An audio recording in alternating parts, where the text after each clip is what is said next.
Alright. We're going to kill opponent's creatures. We're going to play, red. Red is my favorite because we just have a very angry deck that we can play that is effectively burn and rush.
It was exiled instead, so how the heck did it trigger?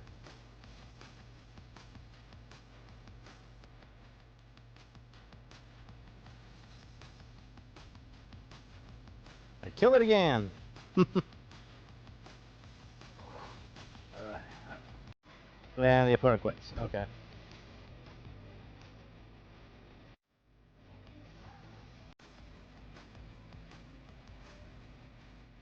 Hmm.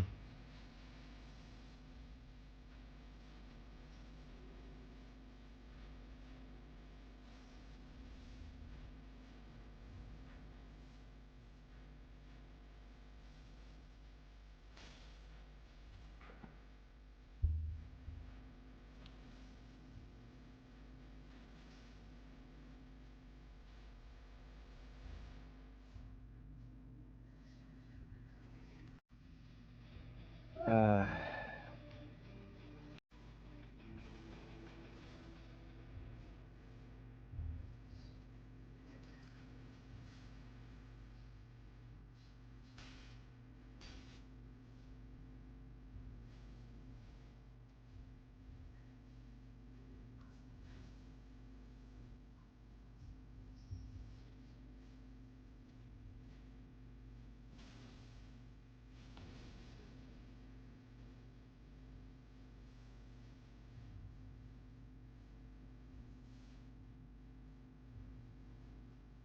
Are we going to block? We are not.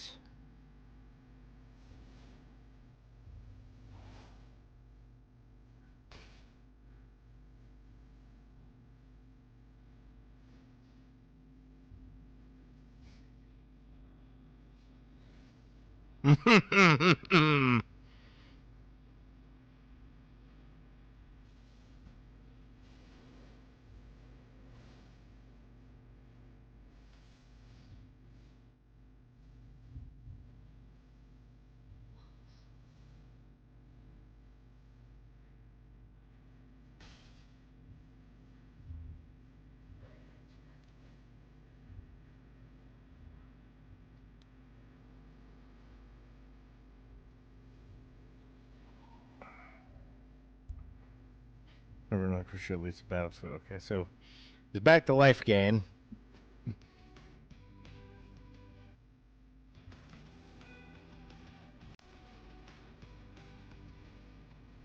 Oh, come on. Let me play my card.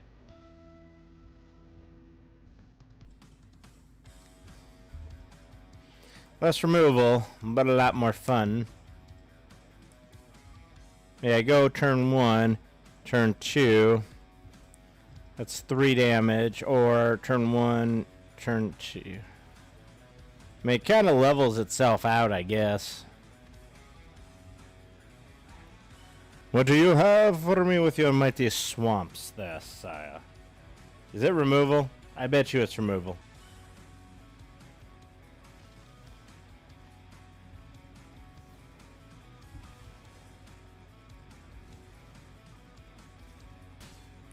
So much for the turn 2 triple damage play.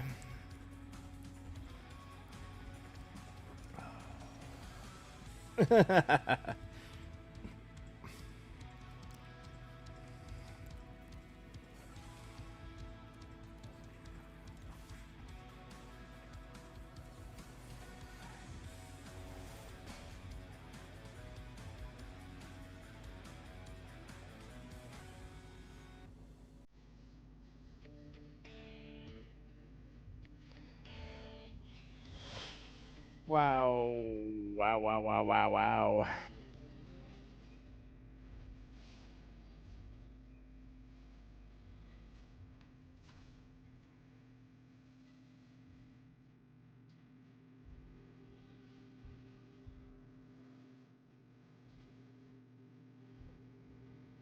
You know he's gonna attack and then do the same thing I'm doing.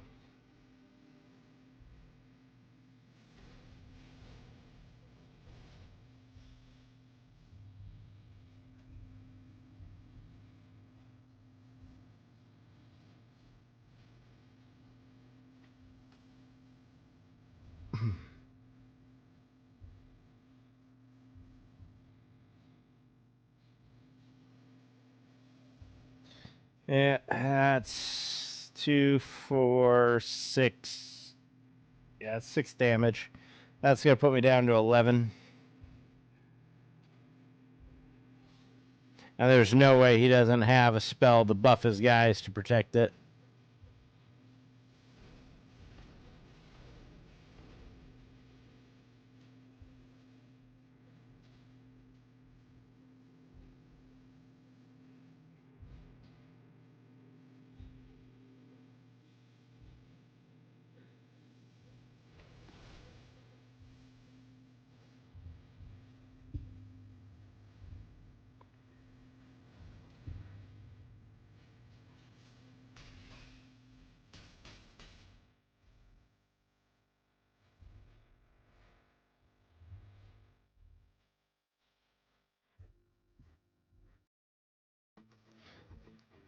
Oh, this sucks so bad.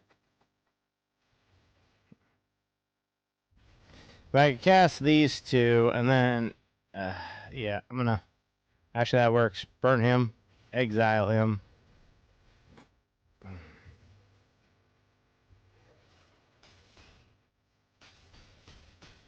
right, we've tied it up. We've tied it up.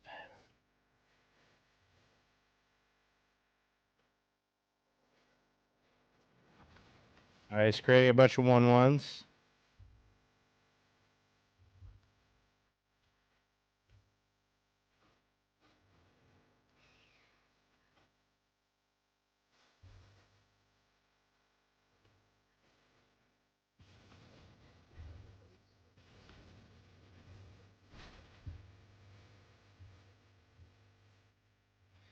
Uh,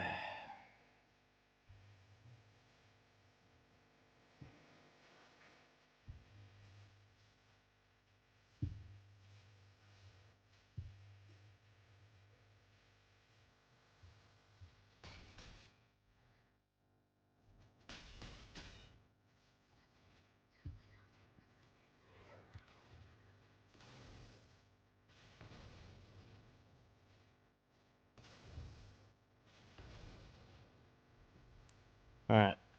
Can he trigger enough? I mean, he's gonna trigger enough for this dude to fucking steamroller over the other guy. Okay, so that's triple damage.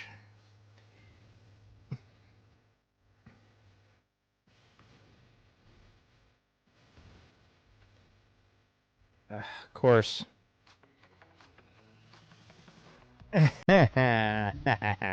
This is so ridiculously dumb.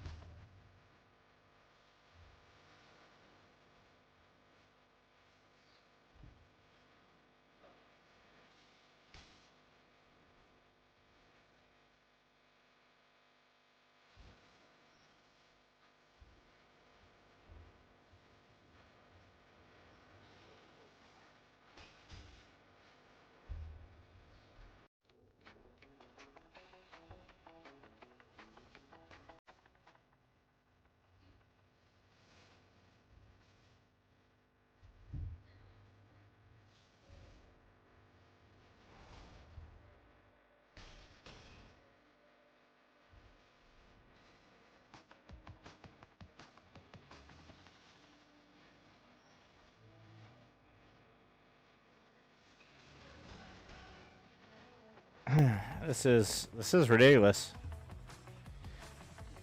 Creature. Okay, that actually works for me because now I can destroy target artifact.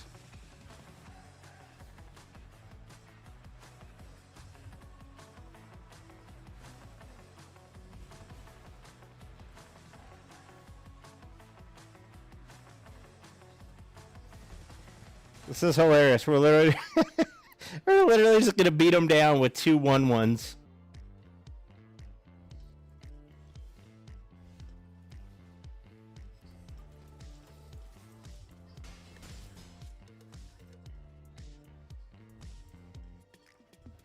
All this is to target creature.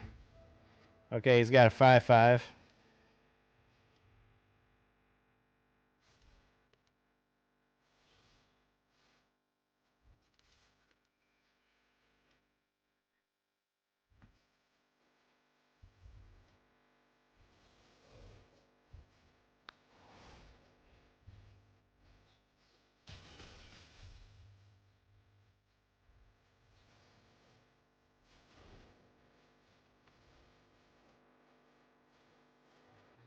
Thank you for sticking around till the end of the video. If you enjoy this content, please feel free to watch my Magic the Gathering playlist as shown on the left side of the screen. If you like this game and want to see more, please look at the right side of the screen and see the channel content creators that are also streaming this content. Please show them some love. Thank you and see you next time. I have Dud Hunter, who is currently playing Gyrusin. We have Jerry, who is playing Lord of the Nazguls.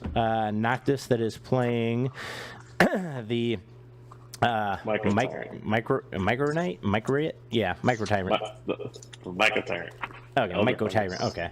And then me, who's playing Sliver Grave Mother. Okay, good luck, gentlemen. Good luck. All right. Let's all have fun.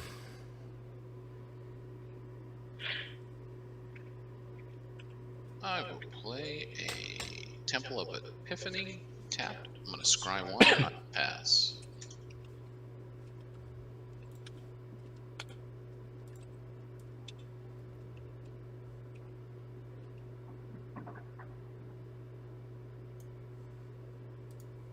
Can you guys hear Cobbler? I cannot hear Cobbler. I apologize. I'm going to go ahead and play this Morphic Pool. I'm going to tap the Morphic Pool for a Dark Ritual. Generating 3 black. Mm-hmm. I'm going to use all 3 black, and I will cast a Nazgul. Nice. Turn 1, Nazi Boy. Yeah. He will get a +1/+1 counter, and he will be the ring bearer. Sounds good. And with that, I will say go. Draw. I'll play at Undergrowth Stadium, and I'll just pass. Well, untap, upkeep, and draw. I was going to play a different card, but I'm just going to copy Noctis, and I'm going to play an Undergrowth Stadium and pass. Sweet.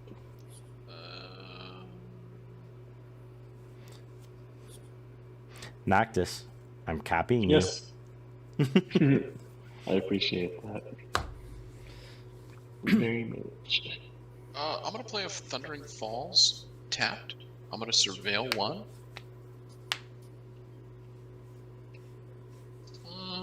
Let's see. Do I want to pitch or keep that?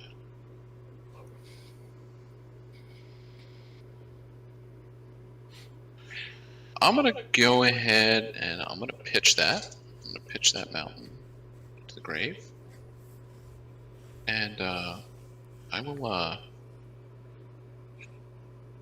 tap a Temple of Epiphany. And I'll play Soul Ring. And I'll pass. Alright. Untap, upkeep, draw. Alright.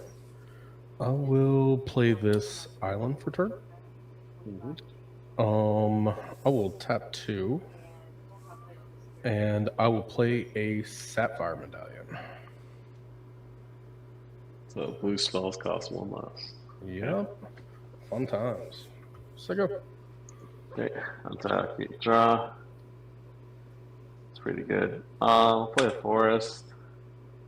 I'll tap 1 for a soul ring. Yes. Green and floating. Yeah, I drew it. I feel like everybody's got rampant. Soul Ring but me. Yeah. Rampant growth. I'm going to search my library for a basic land card, put it into the battlefield tap, and shuffle. Get me a swamp.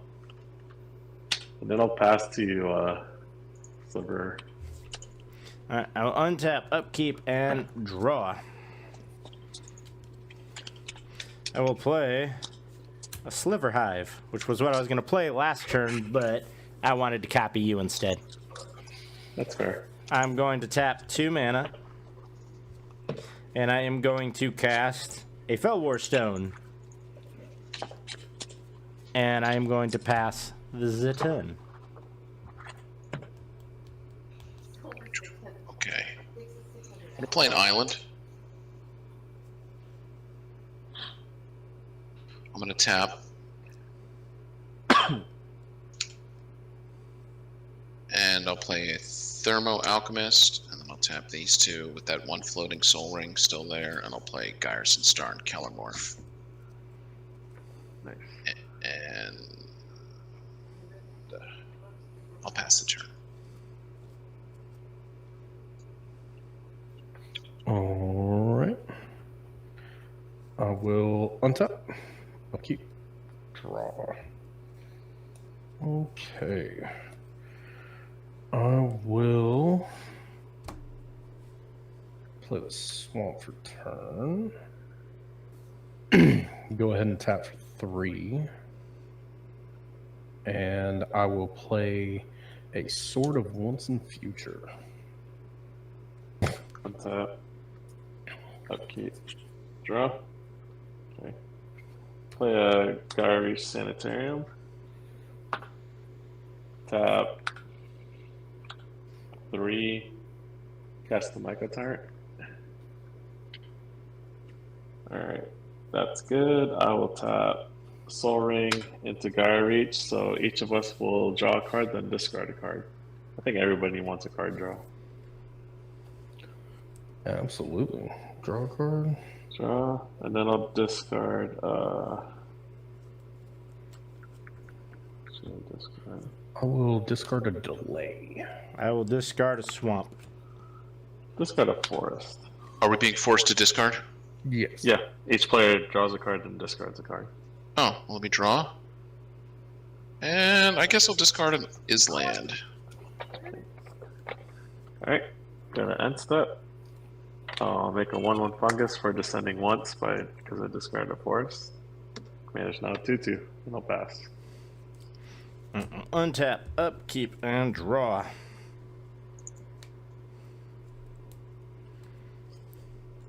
I'll play my land for turn. It's going to be a Watery Grave. I will take 2 damage. 2 damage. Yep. And then I will tap for 1, 2, and 3. Yeah, 3. I'm going to play Herald's Horn. When it enters the battlefield, choose a creature type. I'm going to choose creatures. Creatures of the chosen type cost 1, 1 less to cast. And at the beginning of your upkeep, look at the top card of your library. If it's a creature of the chosen type, you may reveal it, put it in your hand, and otherwise it does nothing. Can anybody produce red mana? I can. Alright, I'm going to tap the Felwar Stone for red, and I'm going to cast the Striking Sliver, and that's it.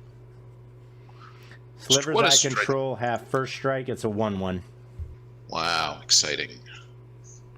Riveting. I'm on the edge of my seat. I love every minute of it. Okay.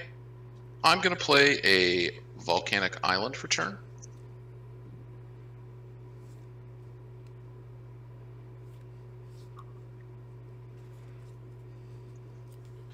I will tap Soul Ring, and I'll tap Temple of Epiphany and Island, And I'll play an Exalted Flamer of Tzeentch. Uh-huh. And then I will pay 2 life.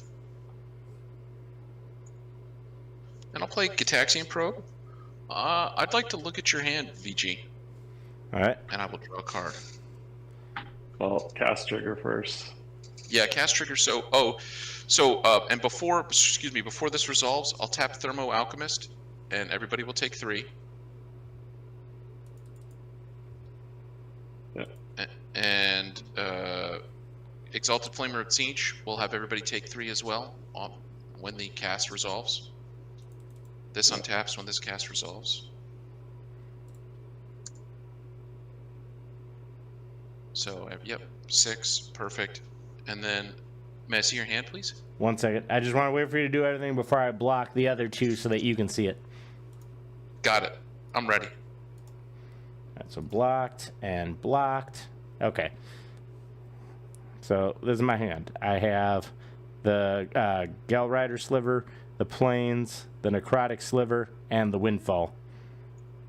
So Factor is a healthy meal service that ships meals designed by dietitians and cooked by chefs right to your door each week. The food arrives pre-cooked and only needs to be heated up in a microwave or oven. They use organic ingredients in their meals, meaning there aren't any GMOs, hormones, preservatives, or even refined sugars, which is great. And their meat comes from grass-fed and pasture-raised sources, and the chicken is also humanely raised. The chicken was super tender and it easily broke apart. I had the black pepper and sage pork chop, and to put it simply, I loved everything about this dish. I mean, I've had amazing pork chops before, and you could say that nothing really compares to chops fresh off the grill or pan.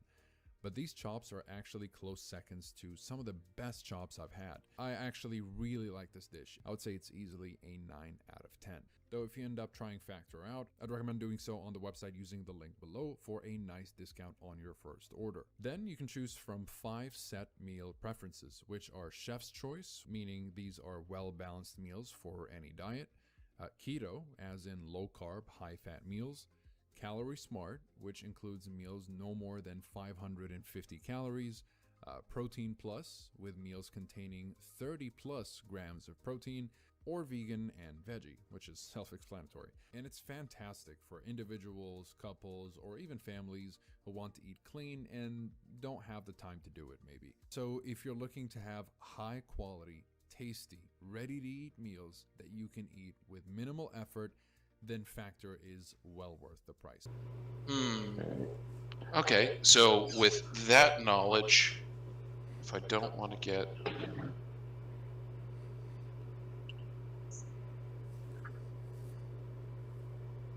Okay.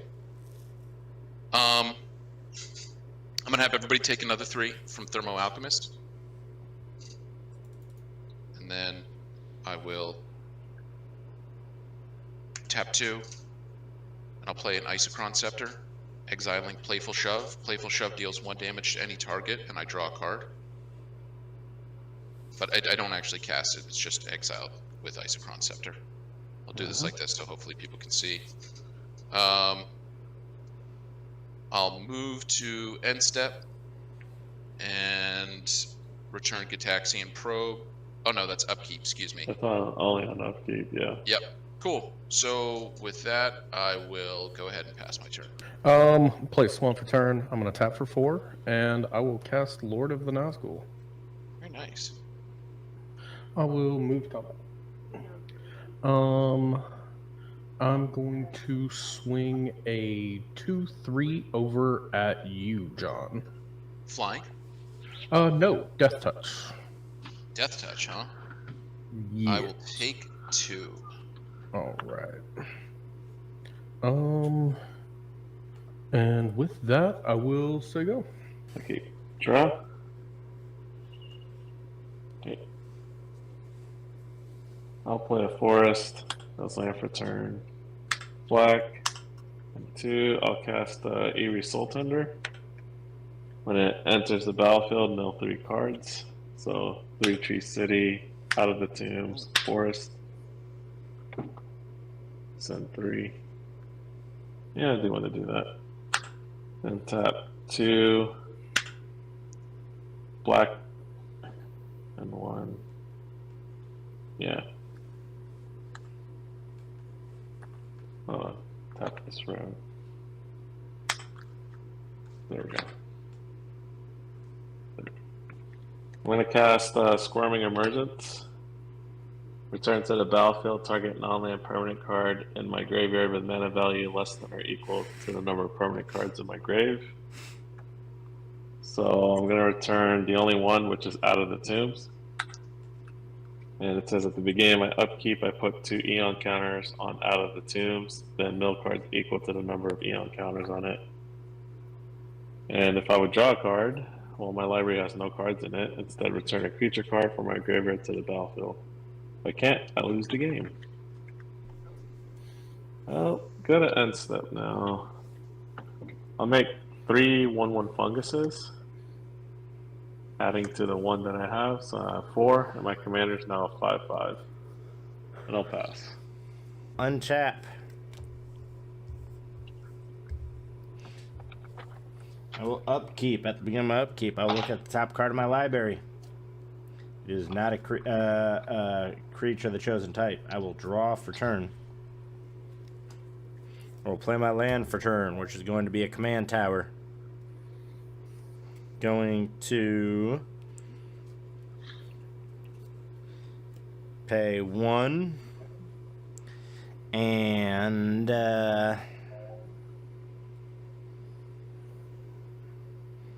I'll use that as a white. I'll tap that as a black, and I will cast the Necrotic Sliver.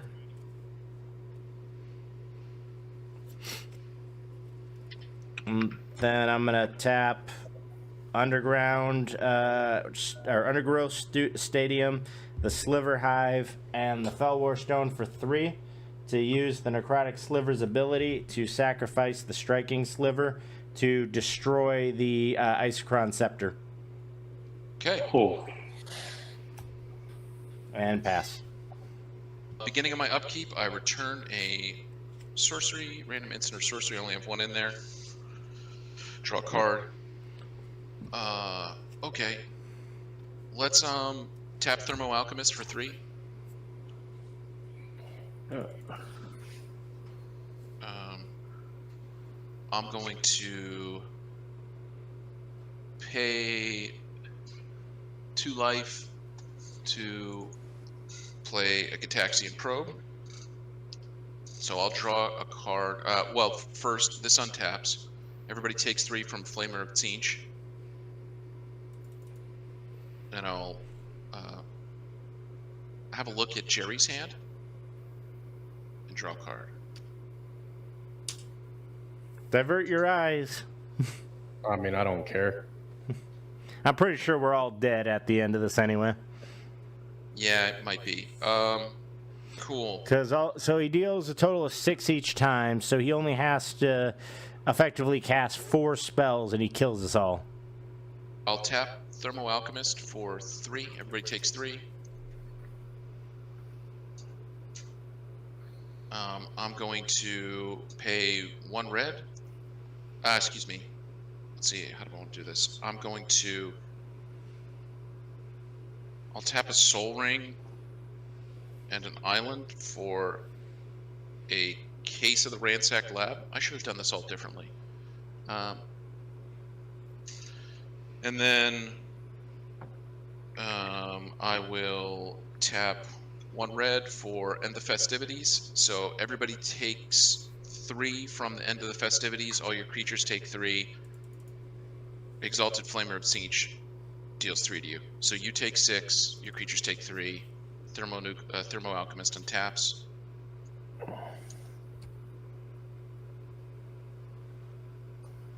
I'll retap Thermo Alchemist. You'll take another 3. Let's see.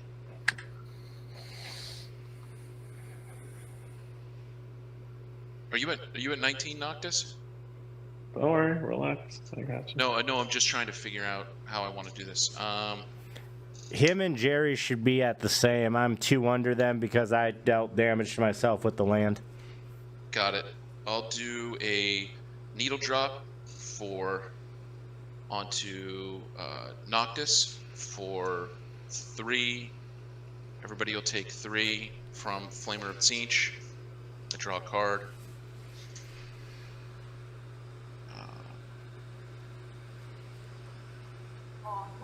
Tap Thermal Alchemist, everybody takes 3. I tap 1 for a Spike Field Hazard. Everybody takes 3. I'll do the Spike Field Hazard to Jerry. Is it, Thermal, would tap would Thermal Kirsten be considered a CEDH deck?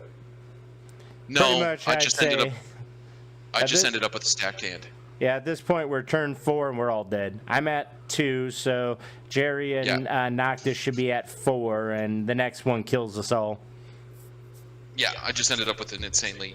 I drew into Gitaxian Probe and Tzeentch, and it just let me go off. Thank you for sticking around till the end of the video. If you enjoy this content, please feel free to watch my Magic the Gathering playlist as shown on the left side of the screen. If you like this game and want to see more, please look at the right side of the screen and see the channel content creators that are also streaming this content. Please show them some love. Thank you and see you next time. All right, we should be in our game and ready to roll. Hope everybody's having a good week. We're finally down to the last day. All right. And we need to attack with creatures. But to attack with creatures, we must have creatures. It's funny that I can literally bounce between my counters deck and my black deck and get every achievement every day without ever having to create another deck.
He got a pump spell. There's no way he doesn't have a pump spell.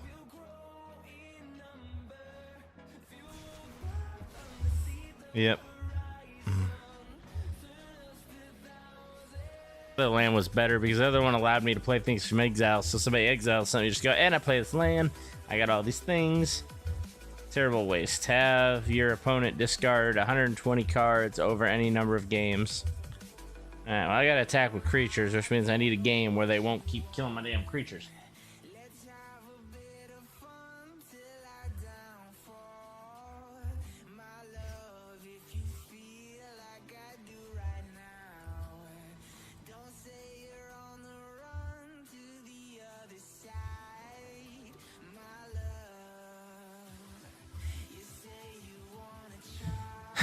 This is a very slow start.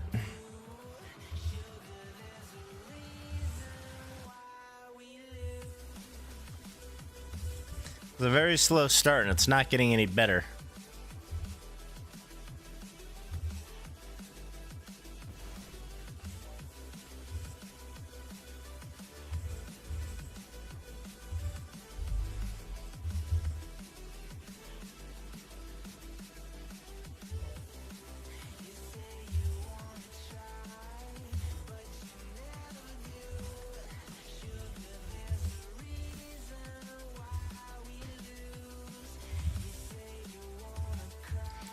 Next turn's gonna be fun.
Sure, we'll sacrifice here, here, and here.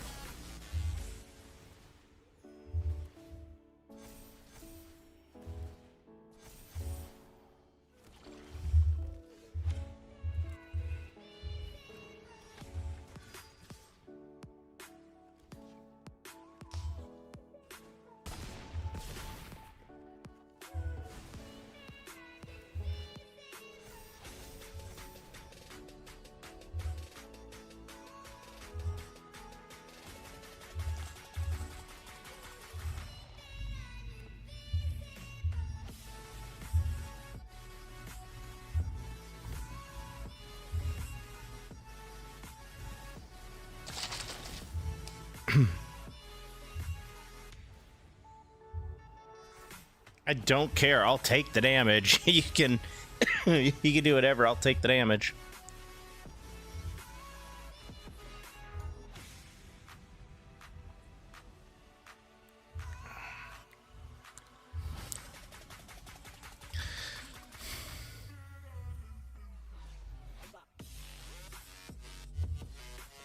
I had like 64 life. I didn't care about the damage. There was no way he had enough power on top of his deck to do anything to stop me from hitting him.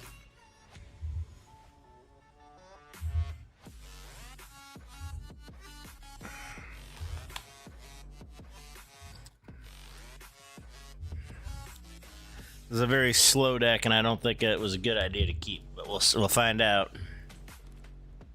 No one drop, but just more lands. Yeah, this is not going to end well for me. More lands. Well, at least now I know I'll have enough to play my twin paladins.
I can't wait till Mosswood Hydra gets banned. Or not banned, gets freaking rotated. I'm game plan with everyone. It's just Mosswood Hydra decks. I mean, I'm playing Soul Sisters, so I guess I can't talk too much crap.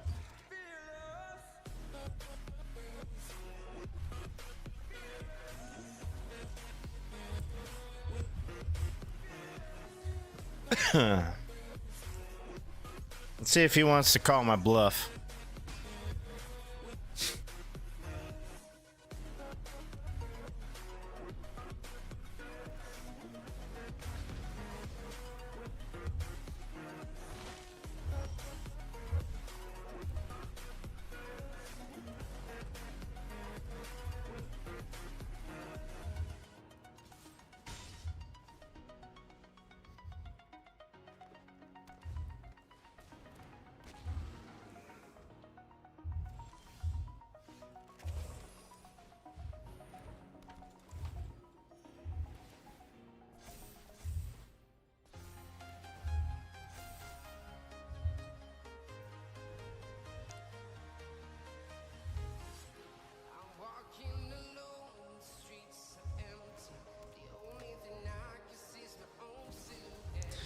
Seriously, everyone's playing Palantir?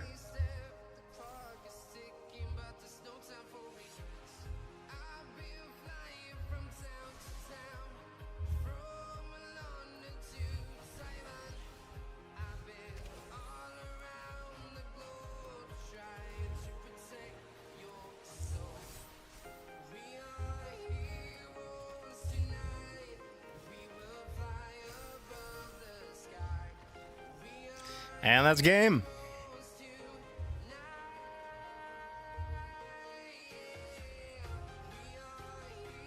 I think we've lost 2 games. I think one game to Mono Red. I can't remember. I think it was like one. I think we lost 1 game to Mono Red. Yeah, 1 game to Mono Red, and then 1 game to no. Was it just 1? I think we just lost 1 game so far.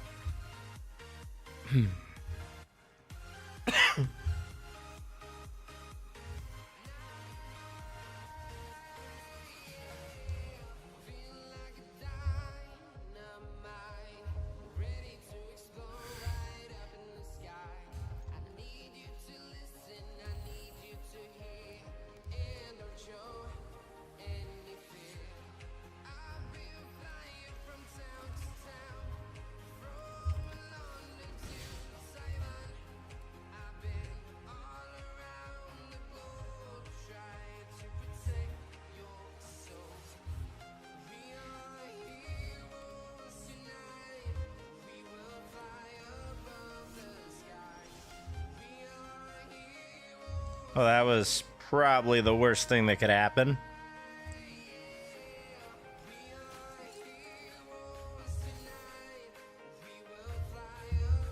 I really needed a land. I cannot fall behind on lands. He's playing angels, meaning that he is bigger and flies.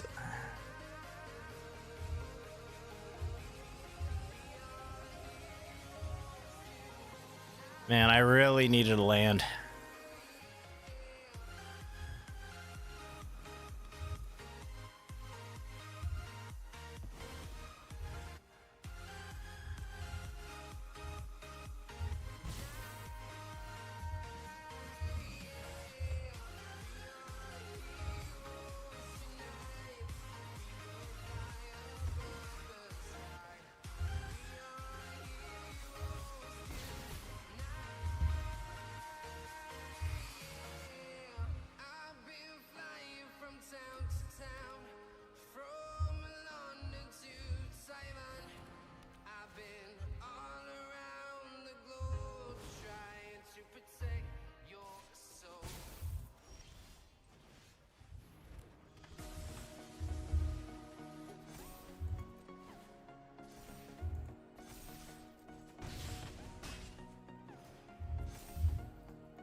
Dude, does he just have every last one of these? I swear to God, he has every dismantle. He has every one of these storm pile detainments in his hand.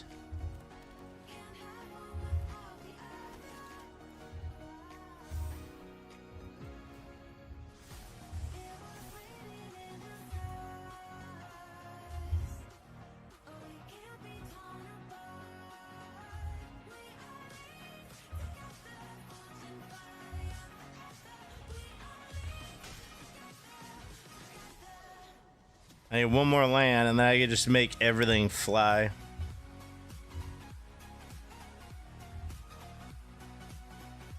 I swear, if he's got the 4th storm pile, I'm just quitting.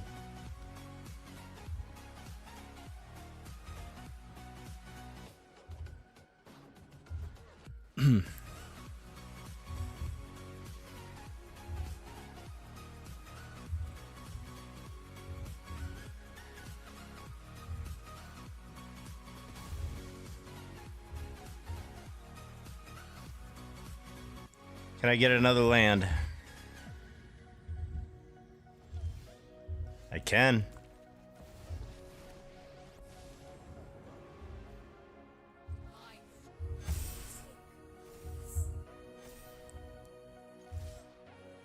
Hi, buddy.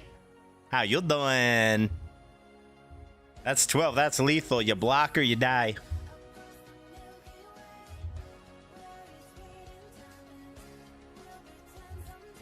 You tried so hard, but in the end, it didn't even matter. I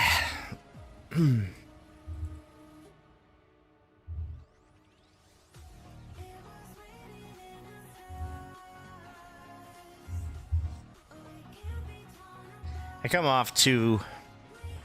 I think I come off too cocky.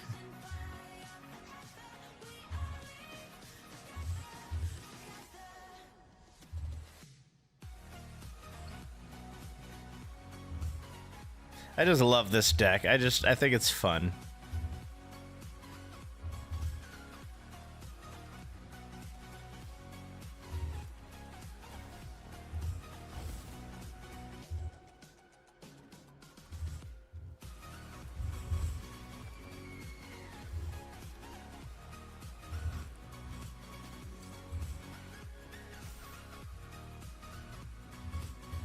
He's got the unicorn.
And game.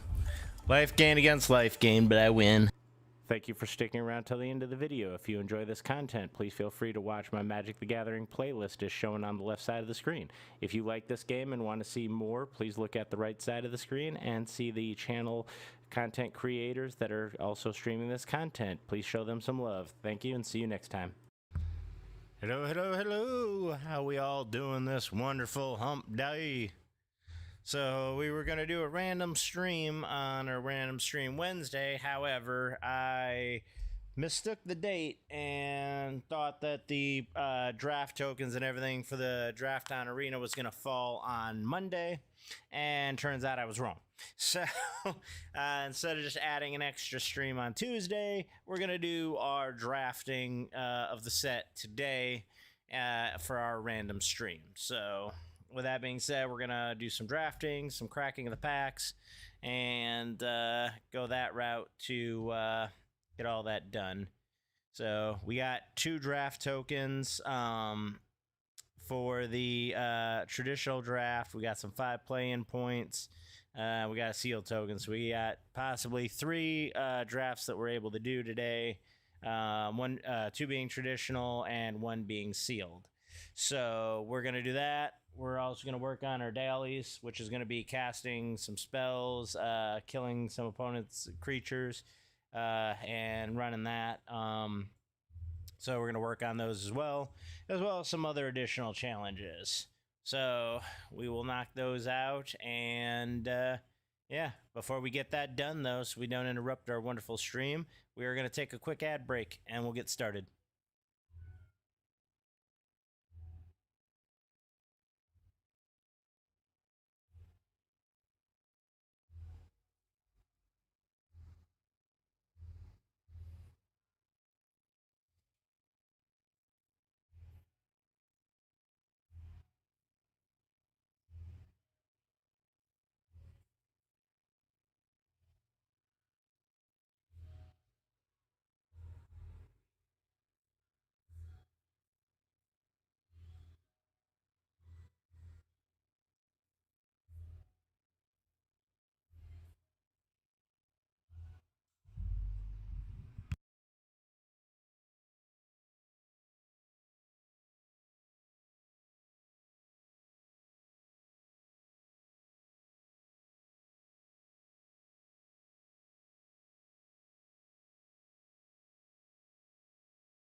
All right, and with that, we are back and ready to begin.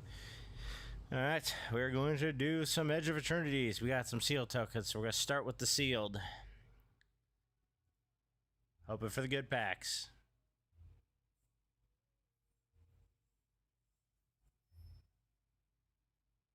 All right, we got the Eternity Elevator. That's me. We got a Blink Moth Nexus. These are some really bad pulls.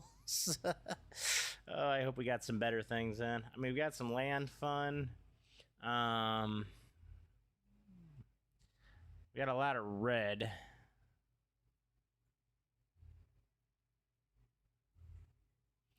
Yeah, I mean, we got like 2 red cards, 1 blue, 1 white, so it's gonna be interesting. Okay, we got a lot of white here. A lot of blue. Oh, I like the Death Touch. I definitely want to run black for the Death Touch.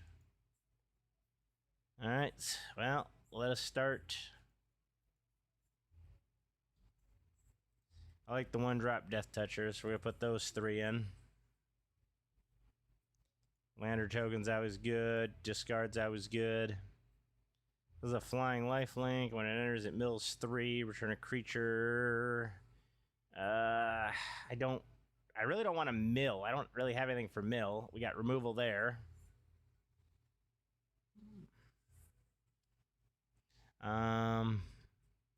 We have this 4/4 lifelinker here.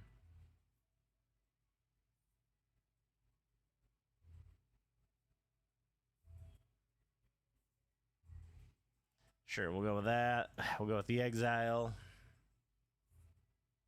That gives me 1, 2, 3. That's an artificer. 4, 5, 6. Okay, with that, this might actually not that one. Wrong one. This one might actually be worth running.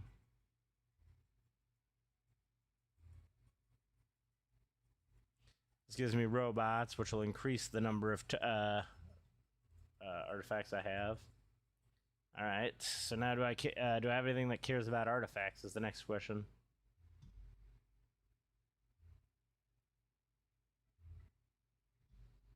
What were my rares again?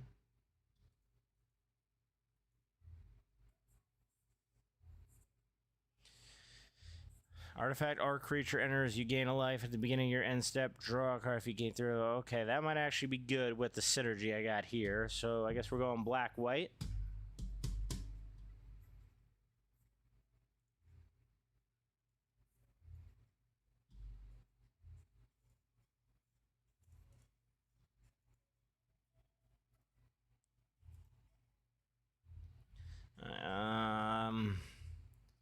Non-land permanent removal.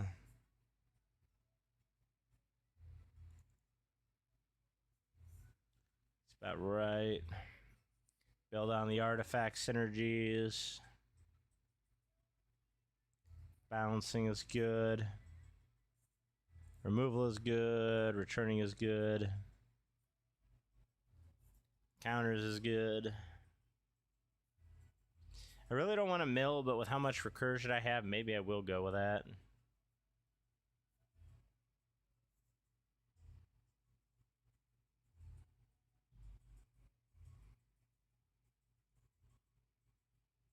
I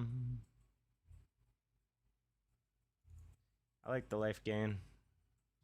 Oh, I took too many things. Crap.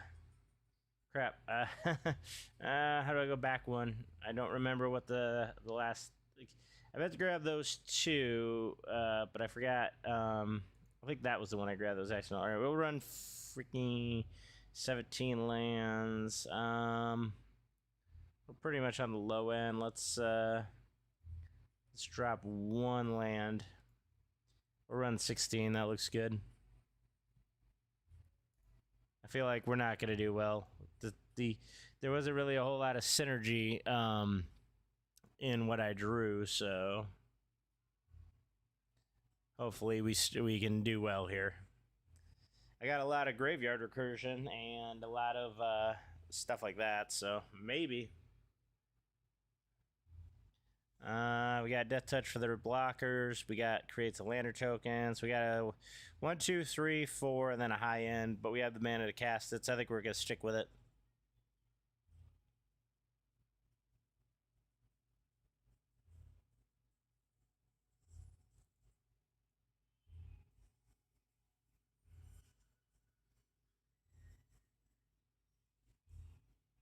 Don't let them know what we got.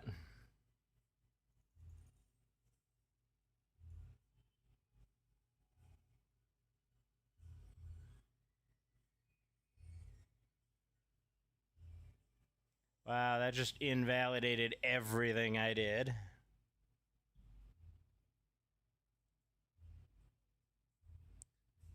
We're not gonna warp them. We're just gonna put them in. The warping would have been better.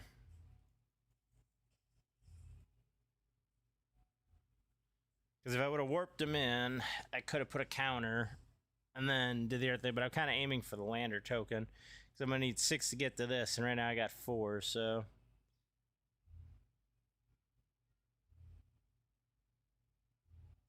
Sure, I guess.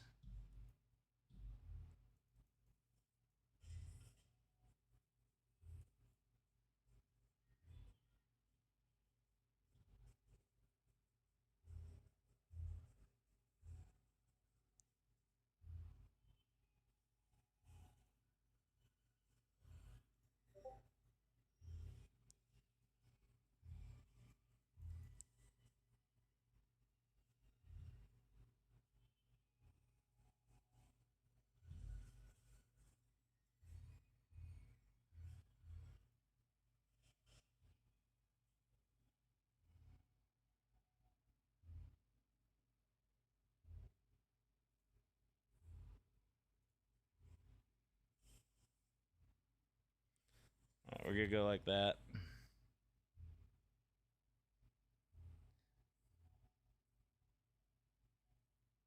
And it's got a 3-3.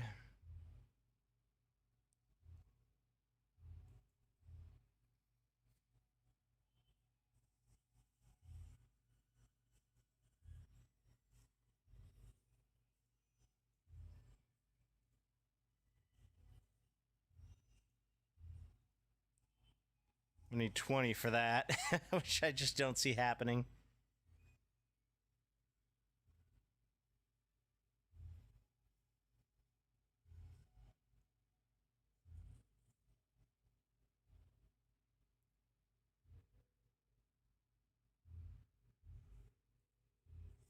His dude is getting swole.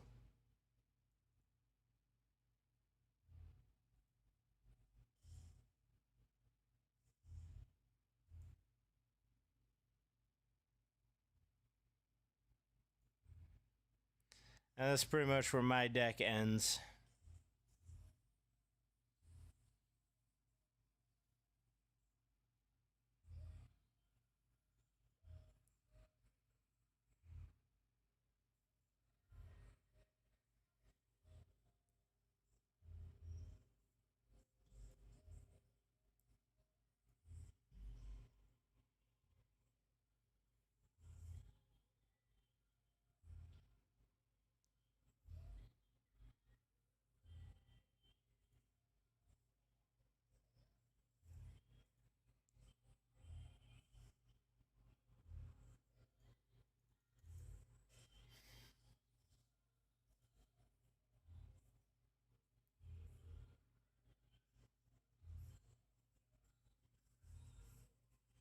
I've laid out my hand.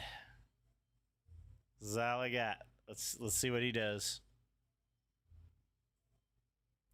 And he's able to remove my thing and make his bigger, which is freaking ridiculous.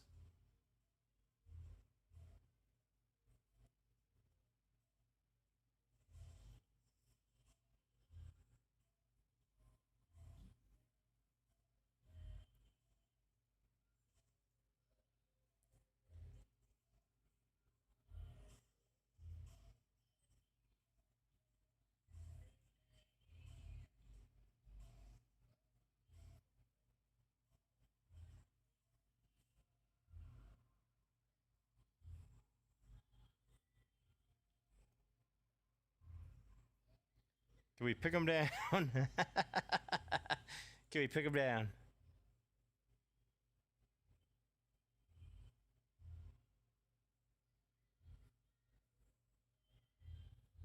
Could have got up to 10 if I would have crewed my stuff, but I don't want to do that right now.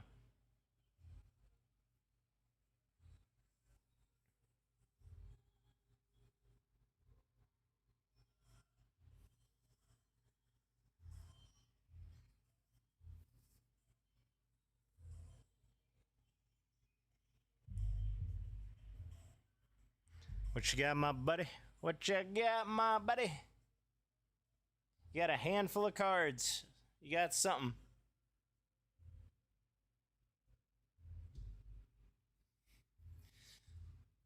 I'm getting flashbacks to my pre-release. I was literally playing blue-white token Death Touch, and my opponent was playing this exact same card that makes him a land, or not a land, makes him a robot every single time.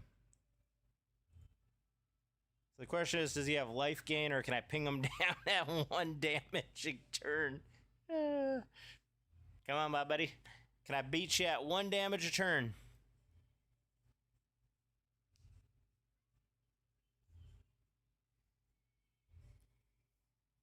He's making a bunch of robots. He's going wide with the robots.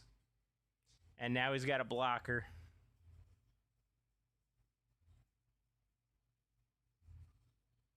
And he can go over.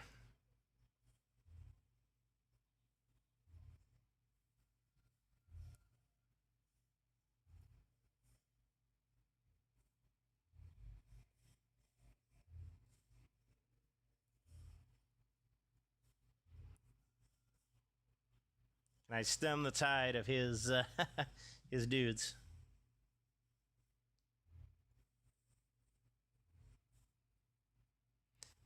He's got 4 turns. I'm on a 3-turn clock to his 4, so if I don't attack, I'm dead anyway. Like he's gonna win based on the fact that he's doing 6 to my 1.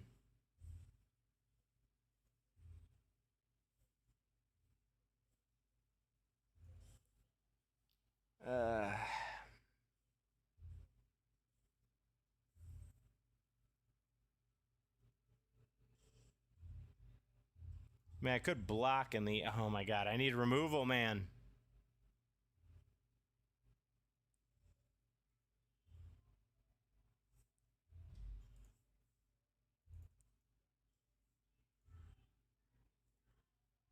I need removal. Any removal would help right now. He's got 20 damage just in robots. I'm dead. There is no way I win this. Yeah, there was his life gain. Which now puts him in the lead for winning. All he has to do is keep flying in the air.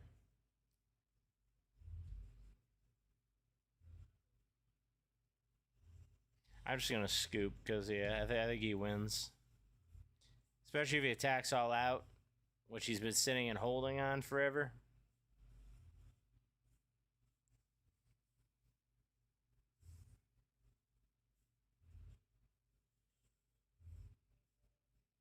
Yeah, I'm at 9, so I'm dead. I don't know why I didn't just attack out. If he attacked out, I was dead. So it's like, dude, just stop playing with your food, man.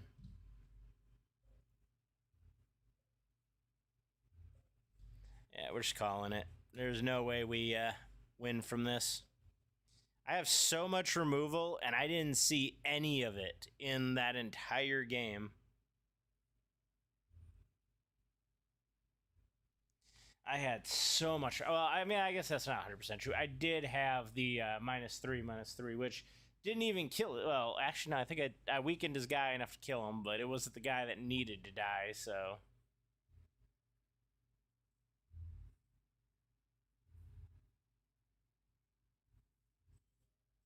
All right, game 2.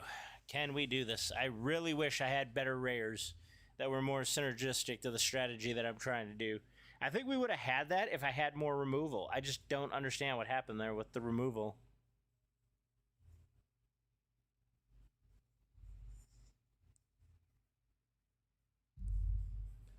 All right, he's making landers and gaining life.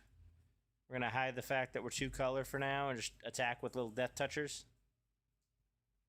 Let's enter return up to 1 target permanent you control to its owner's hand. Yeah, that doesn't really help me right now. I have nothing that does cool things. I mean, I could be dumb and I could, you know, do that.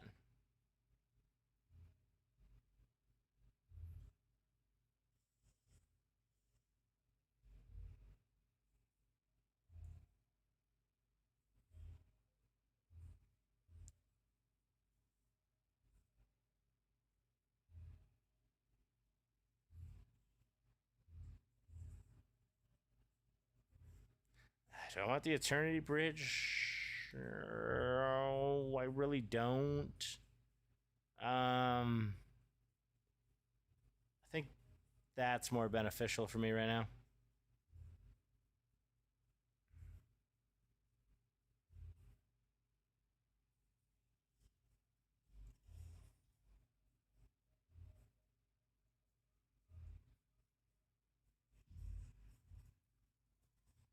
Is he willing to sacrifice his guy? If I could get up to the mana to play this, I can kill his guy. That's going to be 6 mana, and I need 2 more lands for that to happen. This requires 8, which at this point would take 2 turns if I decided to completely tap out. I should have used the flight deck coordinator to crew this, or not crew it, station this.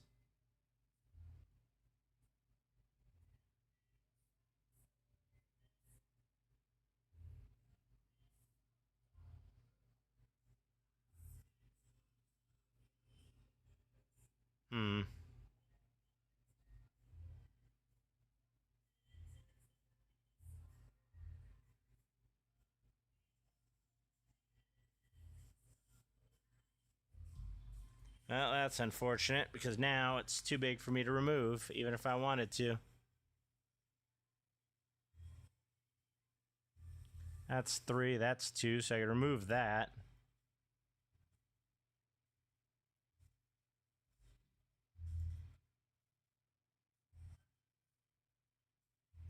Warp him in. Counter, counter. Station. Station. You know what? Station. And then attack with lifelink to gain 3 life back.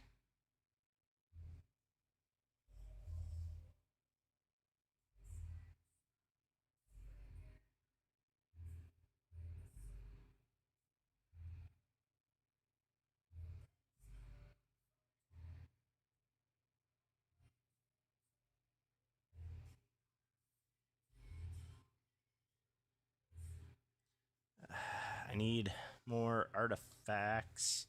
It's an artificer. He's got green. He's got enchantment removal.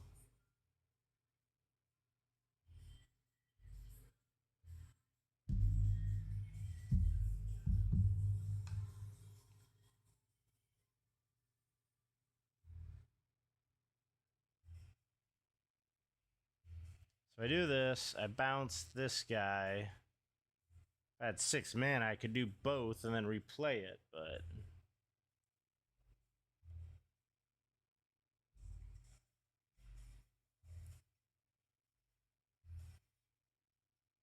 Sure, I guess.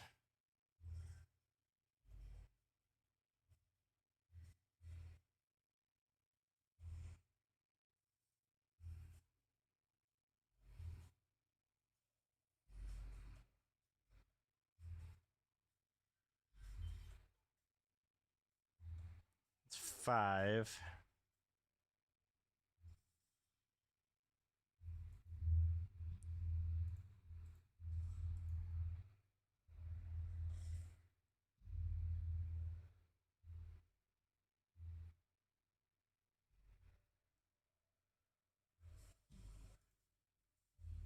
So do this. I could return the station. This would lose all of its counters. Is it worth doing that to get the station back?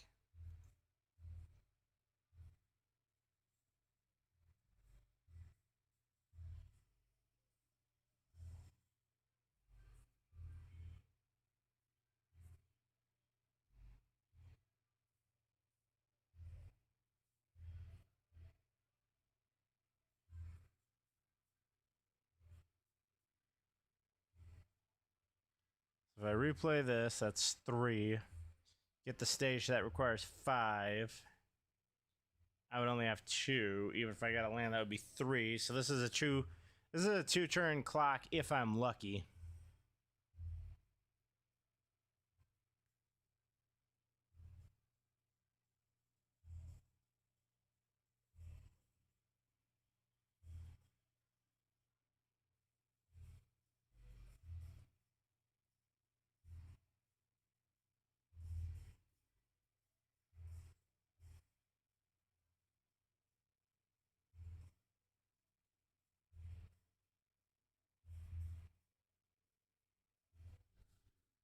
He's got 8 damage on the field. That's a 3-turn clock. I can't do anything. He's now got another counter, so that's now 11 damage. That's a 2-turn clock.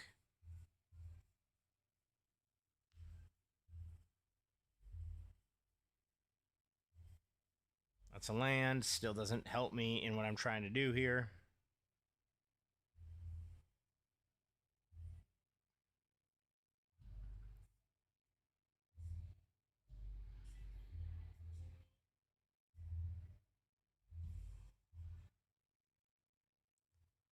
That 5, 1, 2, 3, 4, 5, 6, 5 would leave me with 1. That put me back to 4. If I got another black source, I'd be able to do both, which would then do -3, 4. Should get rid of this guy, but it doesn't change anything. and I can't tap out, so we're not doing that.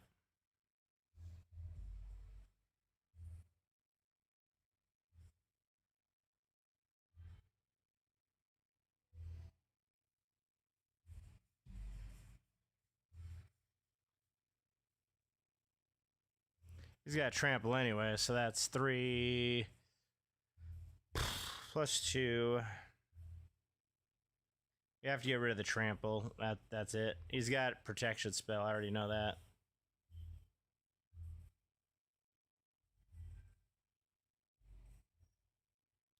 Okay, that works. That was in fact another black source. So we're gonna go 1, 2, 3, 4, 5. Play the Eternity Bridge.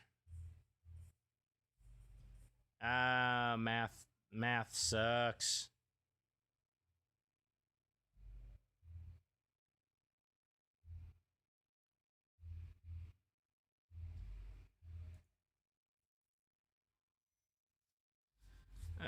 Shit. I didn't math right. It's not gonna matter because that's only 3 anyway. Because he killed my. I threw my robot in front of it. So because I decided to do that to protect some damage, I am now pretty much screwed because I can't get rid of his stuff.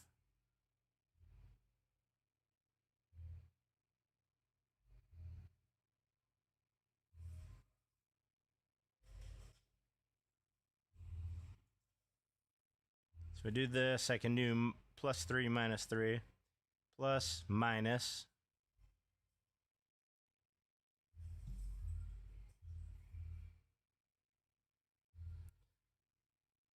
You put 9 counters on it, which then leaves me wide open, but I want to attack, so I'm going to hit him for 5.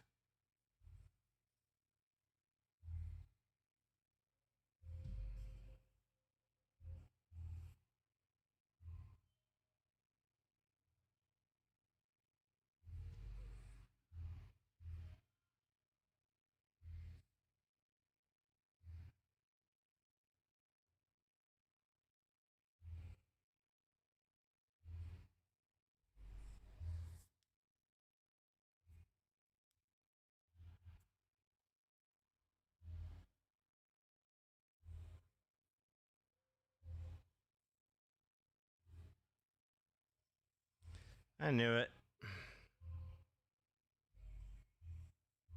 There was no way he didn't have removal.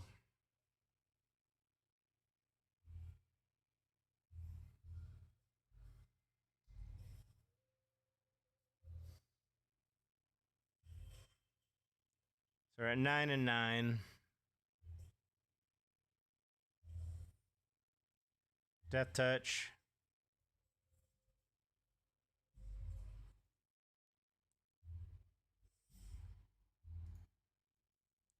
He's at 6.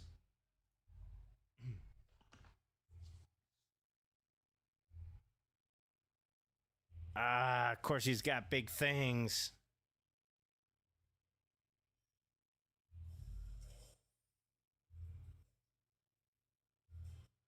Creature card with converted mana cost to 1 or less. Should just be my little death touch robos. Bring it in.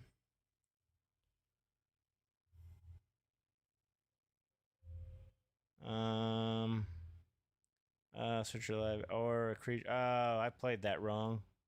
All right, well, I guess we're going for a land. Playing the land. Tapping this to station. It's got a bunch of stuff in the air that can defend. This is only a 3/2, so that doesn't change anything.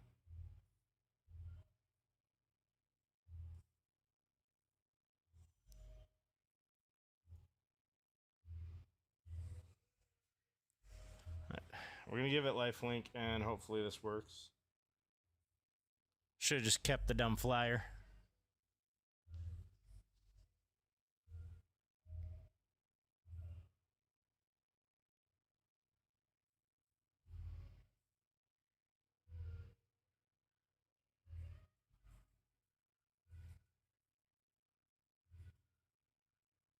I need removal. If I can get rid of one of his flyers, I think I got this.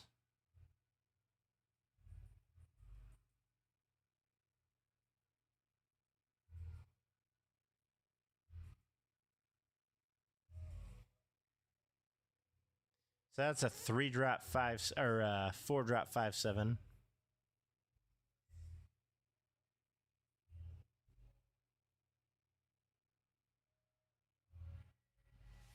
So now I can bring back a creature. He has more flying, which prevents me from doing what I want to do. He's now got 2 reach and a 5/4 flyer. So I can't do anything.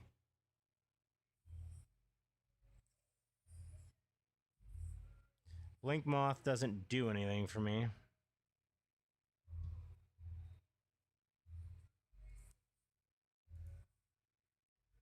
That should be all my lands. I should have no more lands.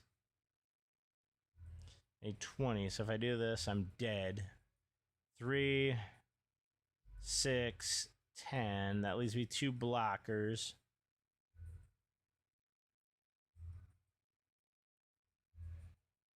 Got 3 flyers. He's got reach. I don't have a chance here. I don't need the Eternity Elevator right now. I don't have anything that's expensive enough where I really care about the amount of mana.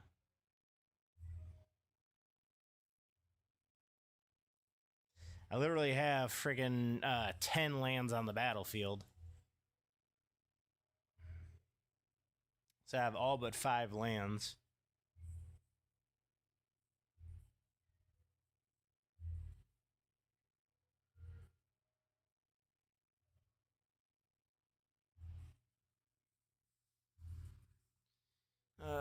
Come on, man. One of us is going to have to make a move.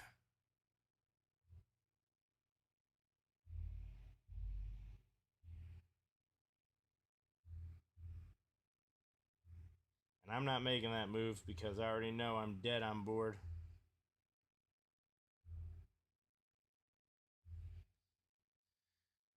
Let's see. If I attack in, he blocks at 3 flyers. That's 5 on the ground. He's at 1. He flies back, kills me. That's lethal.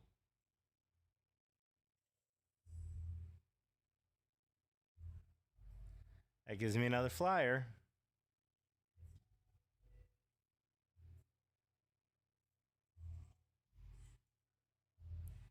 And the 1/1.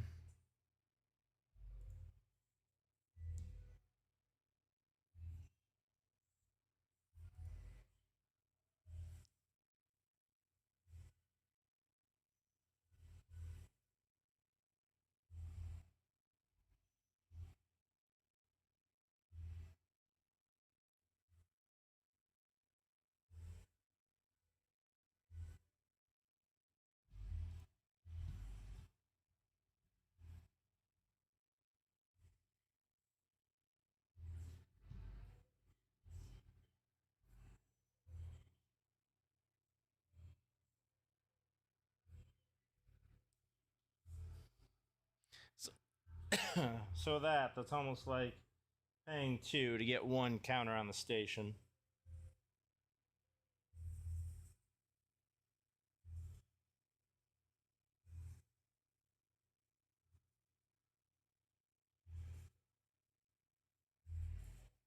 So the thing is, if I can get rid of his like 5/7, I could probably swing in and I wouldn't kill anything, but I really need to get rid of like 1 blocker. Let's see. I got 3, 6, 7, 11, 14, 15, 16.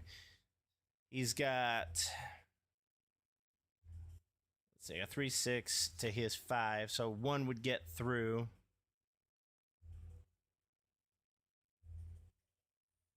Exile target now. That works for me. Let's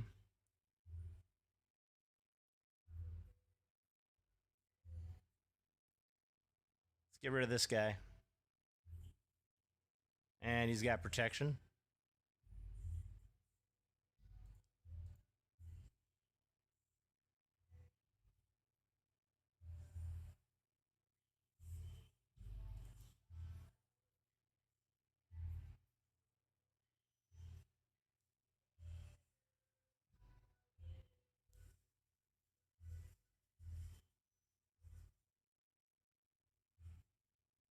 And he's got 2 blockers in the air and 2 on the ground. I've got 3. So he's 4. That probably would have been lethal if I didn't attack. Or I mean, if I attacked it without tapping shit. He's got removal. There's no way he doesn't have removal right now. He's thinking way too hard what he could do with what he's got. I'm down to 12 cards, so I should have removal, and he scoops. We finally got one, ladies and gentlemen. We got him.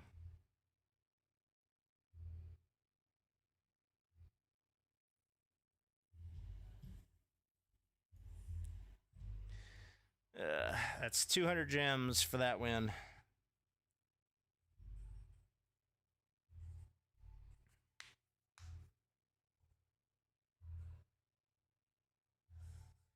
Funny part was he had more creatures than me. He also had more cards than me. So if we just kept staring at each other, we could have eventually just stared each other down, but one of us would have had to attack.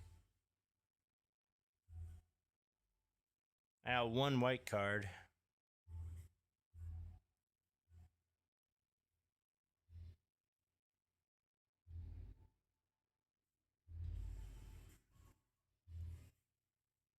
So you probably play these 2. Can't play him. If I get another land, I can play this guy. My 4/4 lifelinker. Oh, discard. We got a turn 2 play, ladies and gentlemen. We got a turn 2 play.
I could really use a white source.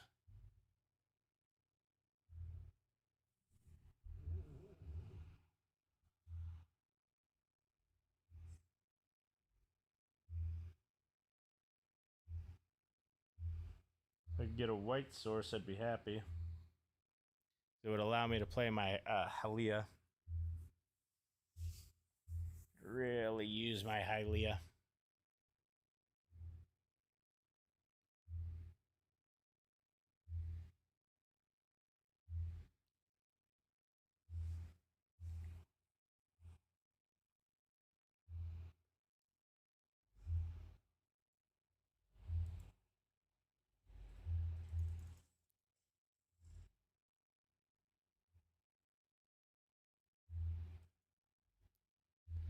I need a mana source.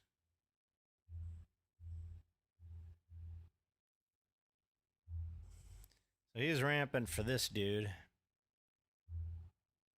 which is a 6/6 landfall.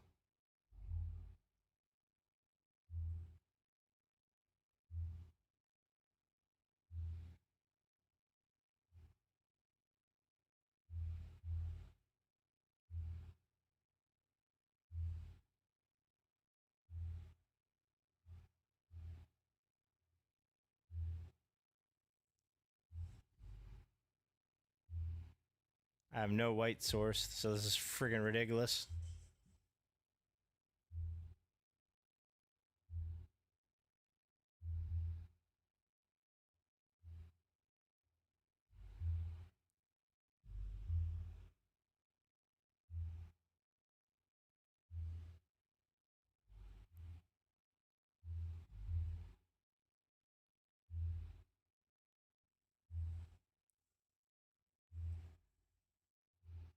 Oh my god, dude, where is my white sources?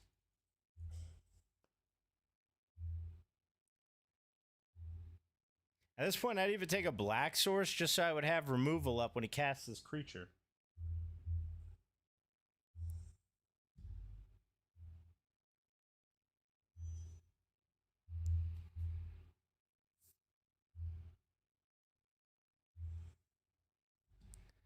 That is not... I mean, it does give me removal, I guess.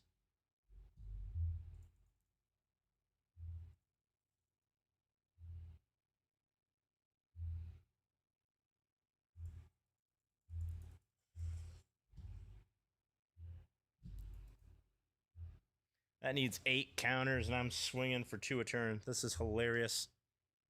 Has got an insect with flying.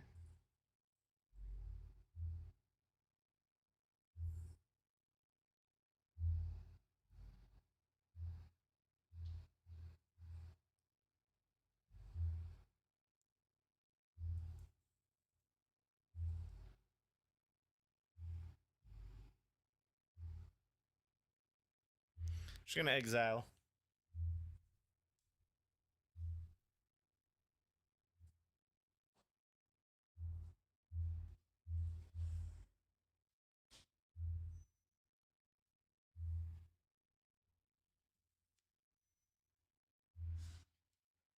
So next turn, he has a lifelinker online. And I'm mana screwed, so I'm about to scoop because I can't do anything. Yeah, he's going to have a 3/3 lifelinker online, or a 3/2 lifelinker, and I got nothing because I got no lands.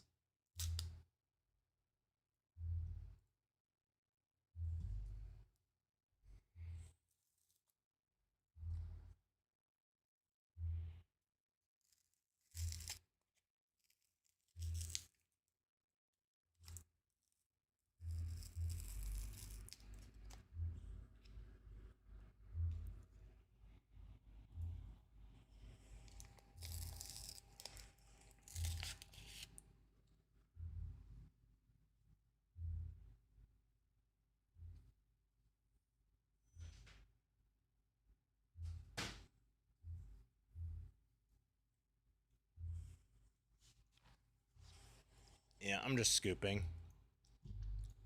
We've gotten mana screwed, and freaking we got every white card in hand and no way to cast it.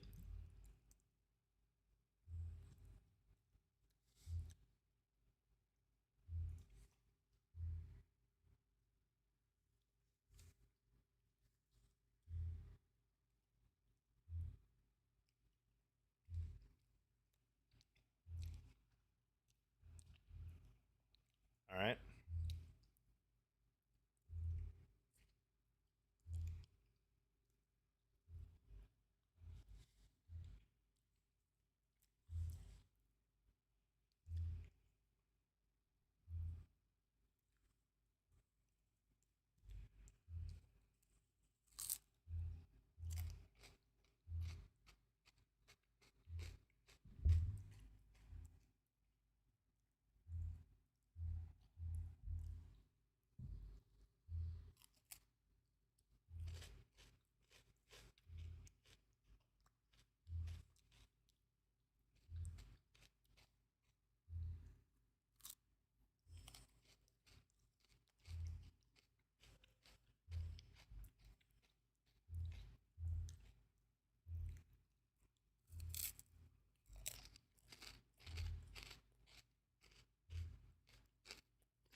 Yeah, I guess we'll put him out so I can work on a lander token. We'll station him. We'll attack with him. I didn't gain any life, so that doesn't do anything.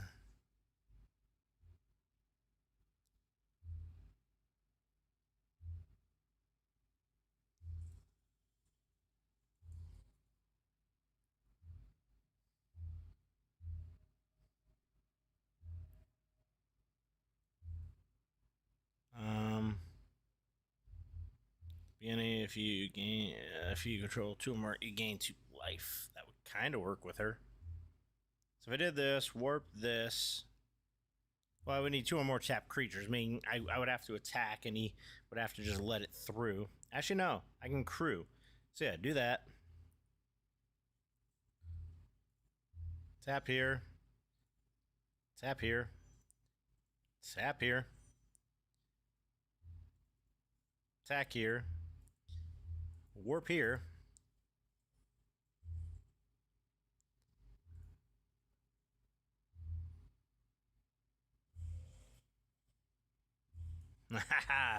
It worked.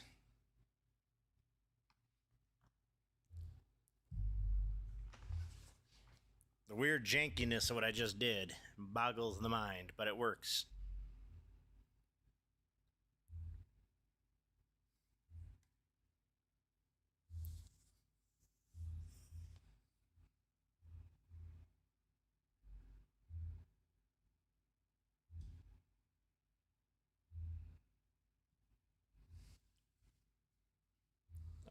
Now it's too big for this, but if I get the Eternity, now he just keeps gaining life, or keeps getting counters.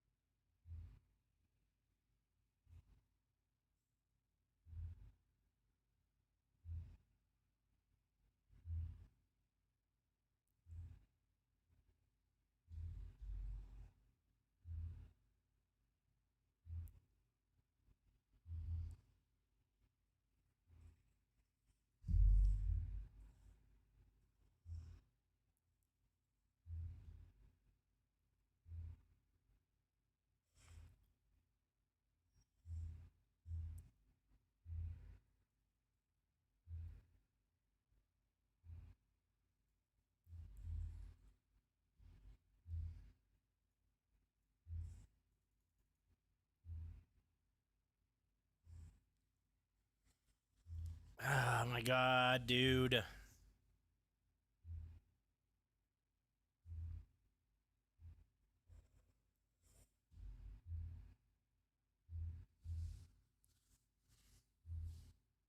This is so dumb. Like, he's beating me with 2 cards. Literally beating me with 2 cards.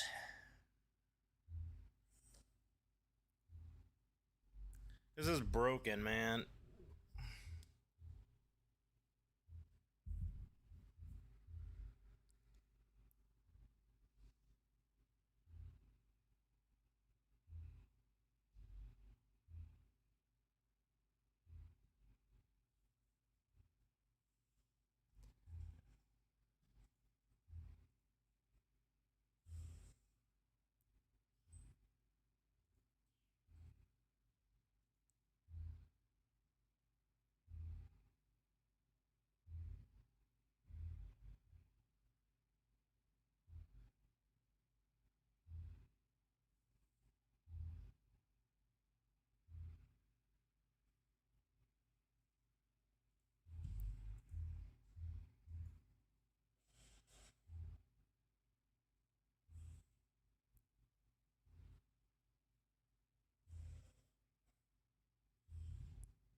I made it.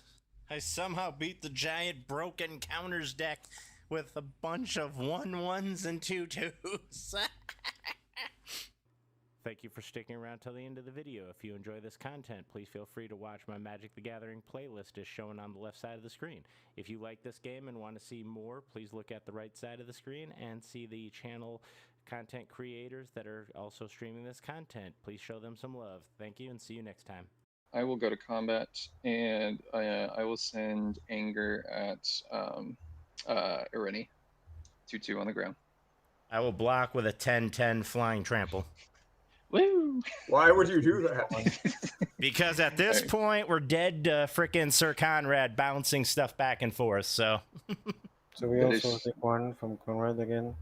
Oh yeah, we do because it went to the battlefield. Okay, I will pass. I'm here for the memes. Okay, so it looks like we're good. I'll let y'all put your commanders in while I go ahead and untap, upkeep, draw for turn. Let's go ahead and mountain pass. Alright, let's see if my gumball's gonna pay off. It's a land, but I'm joking, I'm not gonna play it. For my turn, I will end my turn and put in discards. Understand? Okay. I will draw. Play a swamp for turn. Tap it for a heal spell bomb, and I'll pass. Alright, I will draw for turn. I will play my land, which is going to be a wooded foothill. Crack it to go find a forest or mountain and pass. I will draw for turn. Let's go ahead and do a Shine Shadow Snarl, showing a swamp thing from my hand so it doesn't come untapped. And then we will tap white and red for Bannon, the Returner's Leader.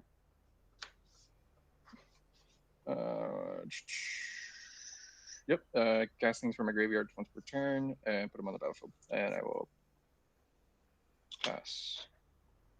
Go for 10. I put a land for. Alright, playing a land for 10.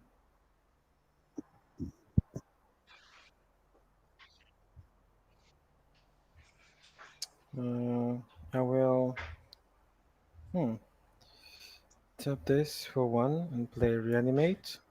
I will pay to play Holding Bloodlords. It's a 6 In response to you playing Uh-huh. Reanimate, I will tap and sack my heal spell bomb and exile your graveyard. Alright. Let's go, guys. That was fun. It's just a, an 8-drop dragon turn 2. Untap. Draw. It's weird. I'll play swamp for turn, tap 2 for a perpetual timepiece, and I'll pass the turn. What spell bomb did you use actually? I don't know. Nihil spell bomb.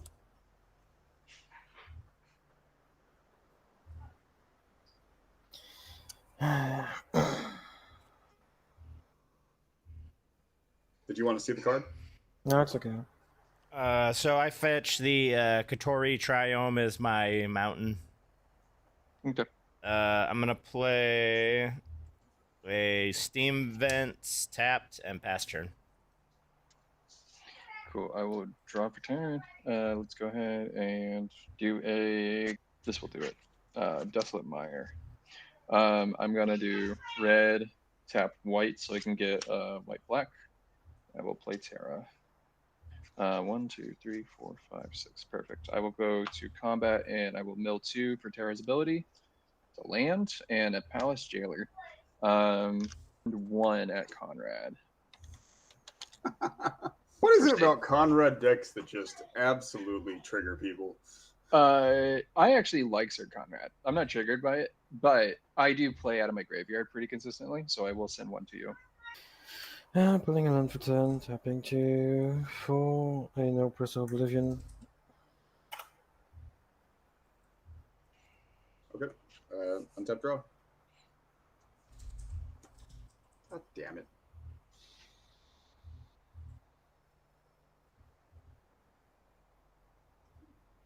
Okay, well, I'll tap my perpetual timepiece and mill myself for 2.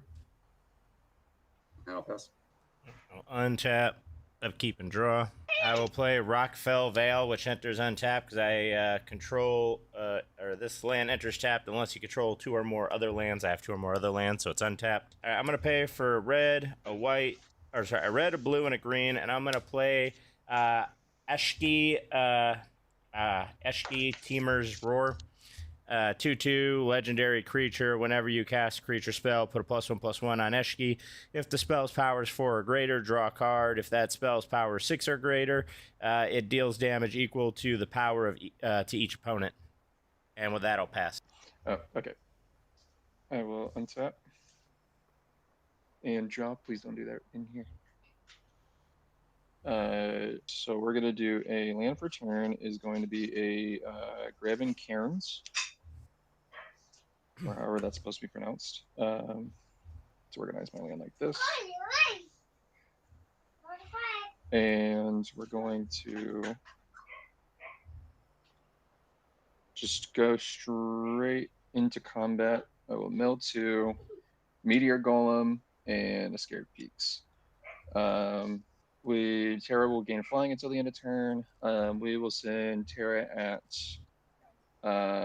Irene, and we will have Bannon coming at Blizzy. It's a 1/3 at you, Blizzy, and 3/3 commander at you, Irene in the air.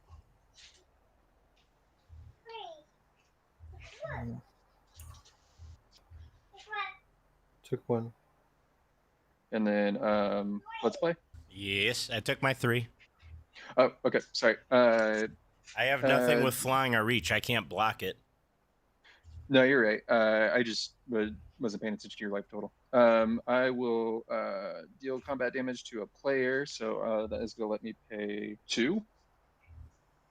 No, that's an impossible amount. We'll do 2.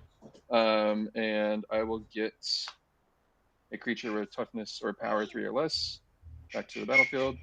I'm going to have Meteor Golem come in and then target non-land permanent and opponent controls. What's the new artifact you have, Conrad?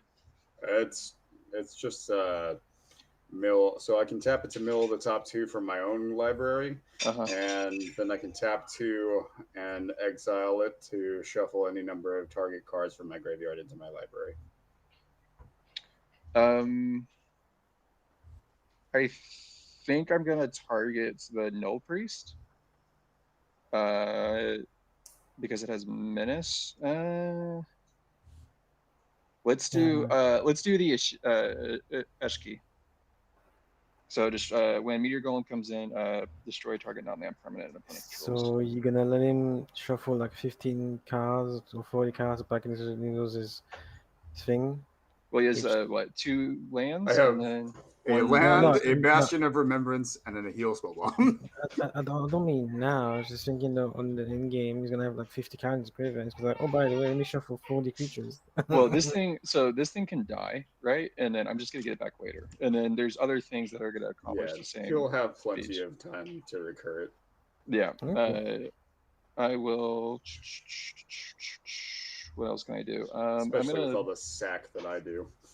I'm gonna do 2 to Mountain Cycle in my main Ruin Grinder, and I'm just gonna get a mountain, and I'll pass while I go get the mountain. Land for turn. Tapping 3 for risky shortcuts. I draw 2, everybody lose 2.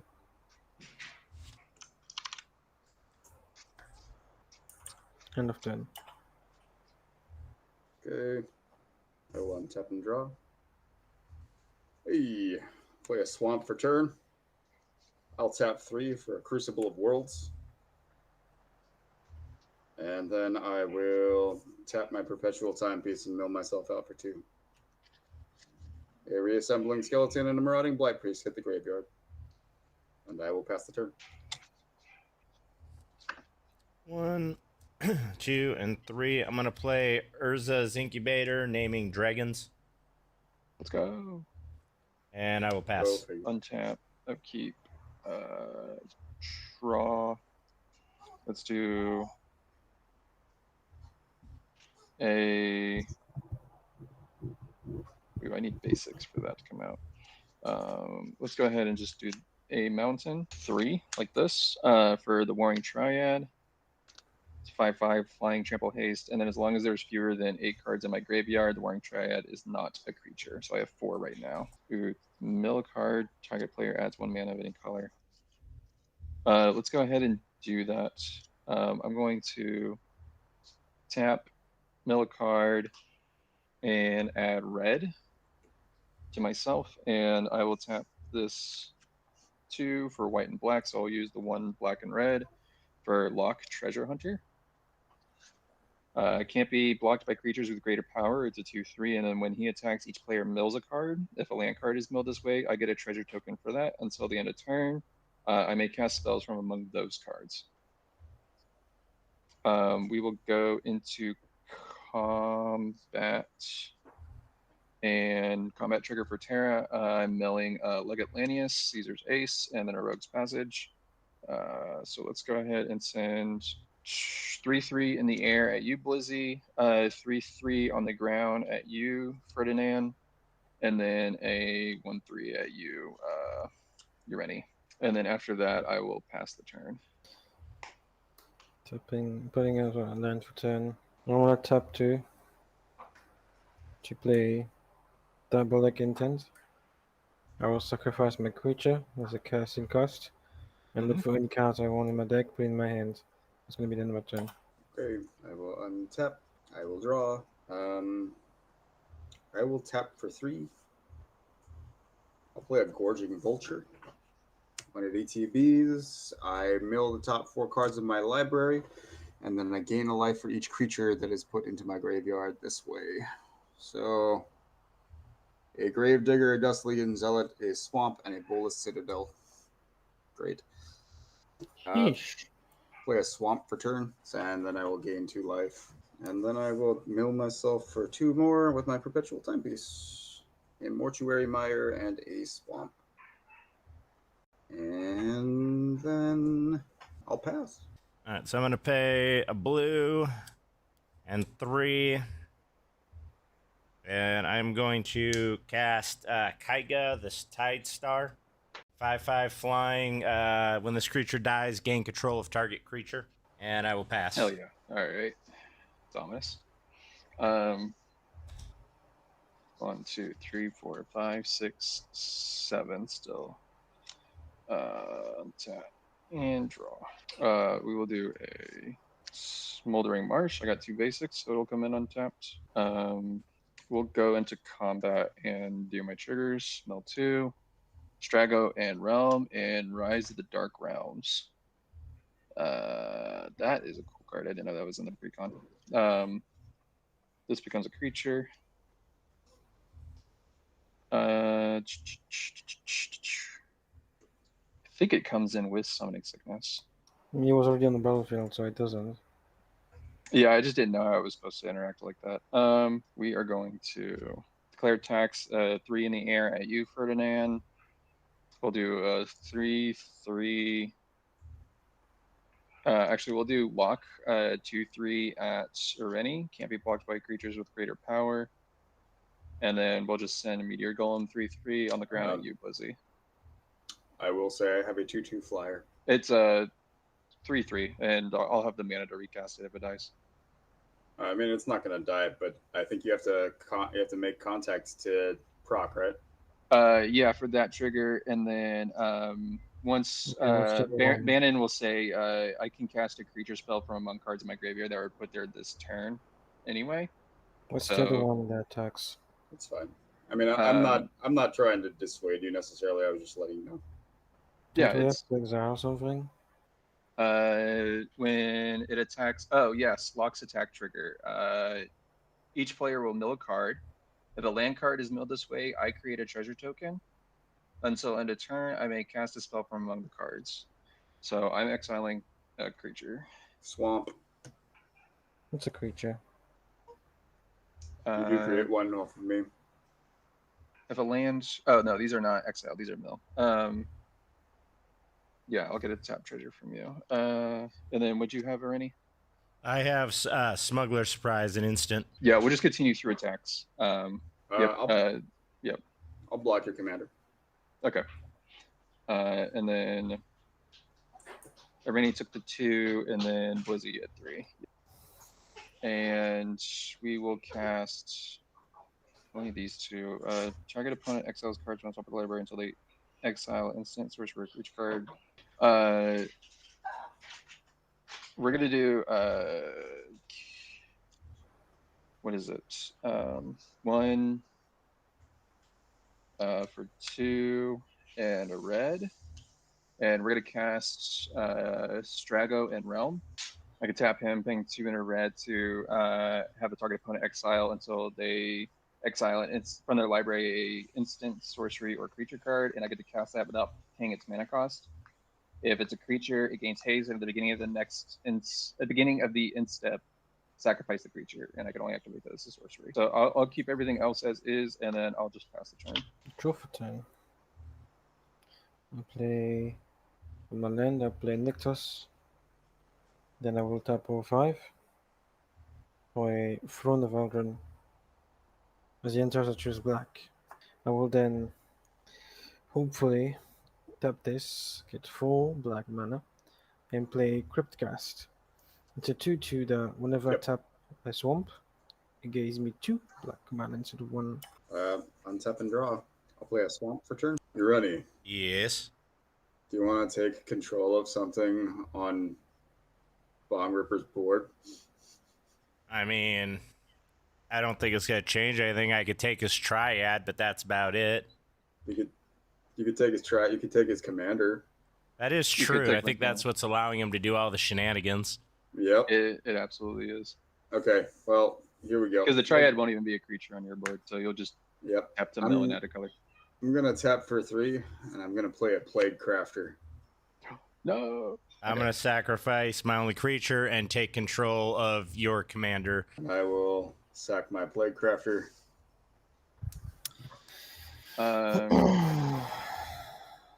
Could sack my commander. I'm actually just going to let it hit my commander, and I'm going to sack Meteor Golem. Pass the turn. So I have a Terra, which I have no idea what it does, but we're going to make this It my is a Terra. beginning of combat trigger. That's the mill 2, and then it gains flying. And then if you deal combat damage to a player, you can pay 2 and return something power toughness or power 3 or less to the battlefield. So draw. It's a land. All right, so I mill 2, which is going to be a Tarka and a Thundermaw. Mm-hmm.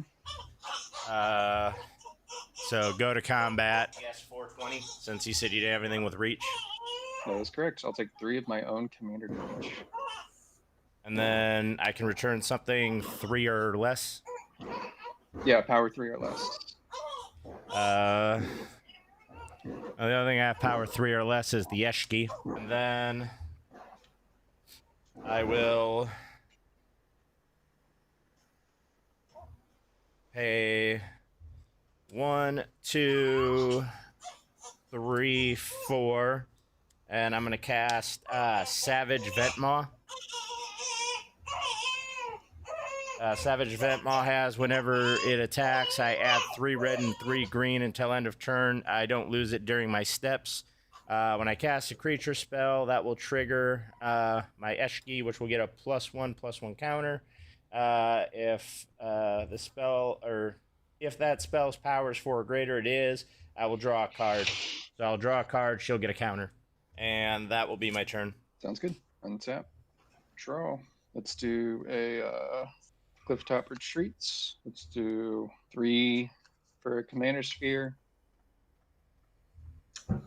I'll do black 2, and then tap for 2 extra black for Ancestral Avarice. Yeah. I'm gonna search my library and then put something on top and target myself to draw 3 cards. And I'm gonna pass the turn while I do that. I'll tap this for 5 to play Gilded Lotus. I can tap it to add 3 mana of any color. Then I will tap this for 4 mana. And this for 3. I'm just gonna keep 2 of them floating to play Mages of the Coffers. It's a 4/4. If I pay 2 and tap him, add 1 black for each swamps I control. Okay, untap draw. On your end step, actually, I will tap my Perpetual Timepiece and mill myself 2. Untap draw. Okay, we'll play a Swamp for turn. Tap for 3. Play a Heraldic Banner, naming black. I'll tap my Perpetual Timepiece again, and I'll mill myself 2 for a Funeral Rites and a Mind Drag Harpy into the graveyard. Then I will pass. I will untap, upkeep, and draw. Yes, I move to combat. I have to mill 2. I mill a Deceptive Frostkite and a Atarka, Dragon Lord Atarka. Going to swing the Savage Ventmaw in the air at Sir Conrad, and I'm going to swing the 2 with a Terra over at VNR. I'm only doing this because I need the mana. So Fair enough. when Savage attacks, I will get 3 red and 3 green. And then I'm not going to return anything from the graveyard. Does anybody have any sort of way to interact with that Magus of the Coffers? Because that's a lot of mana. Only have 4 swamps right now. Remember, you killed my mana double anyway, so. Is the Magus of the Coffers a creature? Yes. I can deal with it on my turn. Then yes, I can deal with the Magus of the Coffers. I'm going to pay 1 and 2 with that, and I'm going to play the Reality Shift on the Magus of the Coffers, exiling it. You manifest the top card of your library. And then I'm assuming combat damage and everything's been dealt. Yep. I have 6 mana here, 7, 8, 9, so I have 9 mana. So you could do the pay 2, return something. Yeah. How many creatures are on the field right now? I got 4. So 8? I have 0. 5, 6, 7, 8. Yeah. I have 8 1. total. Okay, so I'm going to use, out of the 9 mana I have, 8 of it to play Draco Genesis. Oh, God. And I'm going to use 1 to play Blasphemous Act, dealing 13 damage to every creature. Yep. That'll work. I'm going to tap the Warring Triad just to mill and float. Tap. I don't fucking care. Blue. And it'll die. And then everything will die. Command zone. And I am going to use the Draco Genesis to cast my commander. Whenever. ETBs. Say again? Yeah. ETB trigger? Yep. Whenever it enters or attacks, look at the top 8 cards of my library. I can put a dragon card from among them onto the battlefield, put the rest in the bottom in any order. I feel like Draco Genesis is overkill in a Urani deck. It does do the thing. Like it's unnecessary, right? Wow. I literally did not get a single dragon. I got 6 lands, 2 sorceries, and an enchantment. Nice. So that's a whiff. Hell of a whiff. 8 cards, didn't get nothing. Those go to the bottom. I am then going to cast the Thrakus the Butcher, which is a 3/4 trample. When Thrakus the Butcher attacks, double the power of each creature you control until end of turn. And I'm going to cast Utrova Hellkite. Whenever a dragon I control attacks, I put a 6/6 dragon on the battlefield. Token on the battlefield with flying. And I will pass. Cool. I'm going to have a turn. Boy. You You got that interaction for the Draco Genesis. 1, 2, 3, 4, 5, 6. I'm going to sack the Command Spear, and I'm going to draw a card. Yes. I'm going to white. 1, 2, 3 for Ultima. Destroy all artifacts and creatures.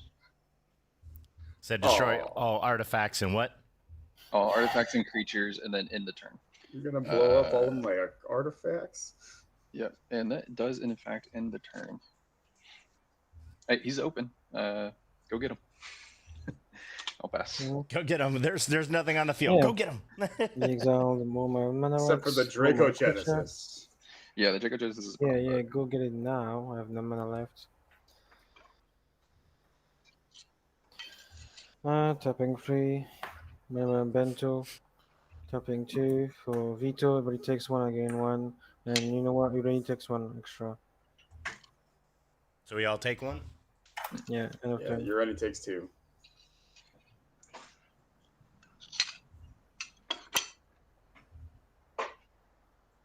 It's all your Conrad. Okay. Oh, untap draw. Oh, this is gone too, because it is in fact an artifact. I think it was a creature at that time too, so Yeah, it's fine. Tap for. it's double 5. destroyed. Oh, that was the treasure. We'll play Conrad. Finally. Conrad's back. Or well, Conrad's here for the first time. Yep. That's the turn. I will untap. I will draw. Dragon. I will play my land for turn, which is going to be the breeding pool. Shock Go- that shit. I'm going to cast my commander, but because of the thing, it doesn't really change the mana or the commander tax. Yes. I pay the 2 for the commander tax to recast my commander. And look at the top 8. I think we're gonna go with the Dracoseth Maw of the Flames, and I will pass. Nice. Let's do a swamp. Let me just do this real quick. 1, 2, 3, 4, 5, 6, and then 2. We're gonna do 1 black and black for oppression. 2 and a black for shadow, mysterious assassin. And that is gonna be it. Oh, I had to discard a card. Yeah, I'm gonna discard anger. You'll take 1, and so will everyone else. Yep. Let's go on into combat. I will send 3/3 Death Touch at you, Urani. Whenever Shadow deals combat damage to a player, just so you know, I may sacrifice another non-land permanent. If I do, draw 2 cards, and each opponent loses life equal to the mana value of the sacrifice permanent. I'll block with my Ureni. Okay. That is going to die.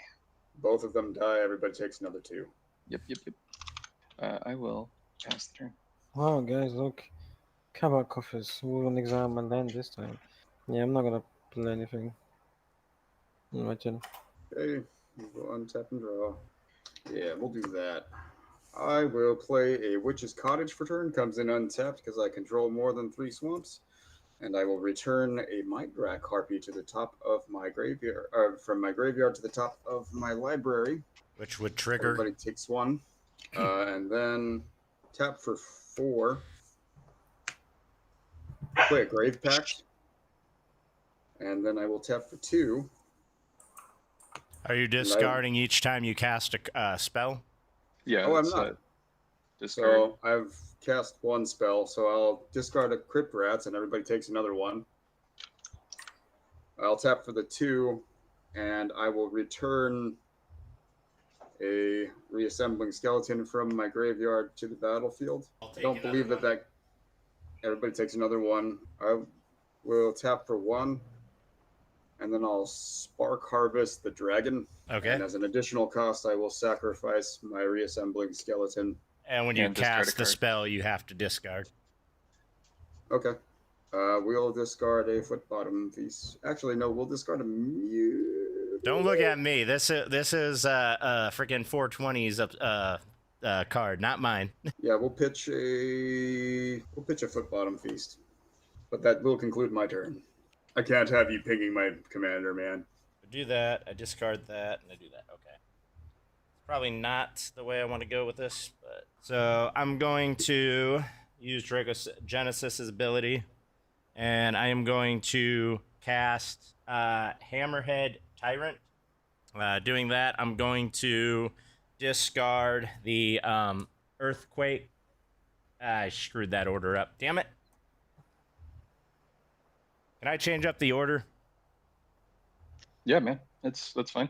Okay, so before I do that, it's effectively going to be the same thing. I'm just going to change one thing. So I'm going to tap 1, 2, 3, 4, 5. Casting the Reflection of Linjara. Discarding what I was going to discard, which is the Earthquake, which would then cause Sir Conrad to trigger. And then I would cast the Hammerhead, which would then be doubled. Then with that, I am going to pass the turn. I will draw for turn. I'm going to do 2 and 2 red. The swamp is tapping the Graven Cairns for 2 red. I'm going to discard a Geothermal Bog as an additional cost. And then I need to discard a second thing for cast. I'm going to discard Umara, Raging Getty, triggering Conrad, everybody loses 1. And I'm going to be summoning Sabin, Master Monk. Go into combat. It's a double strike for 3 with haste because of anger. I'm going to be sacrificing at the beginning of the end step, and if it dies, I draw a card. I'm going to be sending it down to... I'm going to send it to Conrad. Okay. I'll take 8.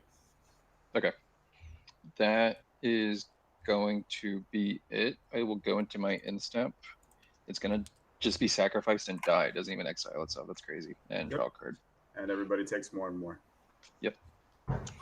And then I will pass the turn. Swamp for turn. Oof. This is going to crawl because of the stupid oppression. I will untap. No, it's because you guys destroy everything I have, basically. Untap, draw. I mean, you had, what? You lost a mana ramp and then a ramp work?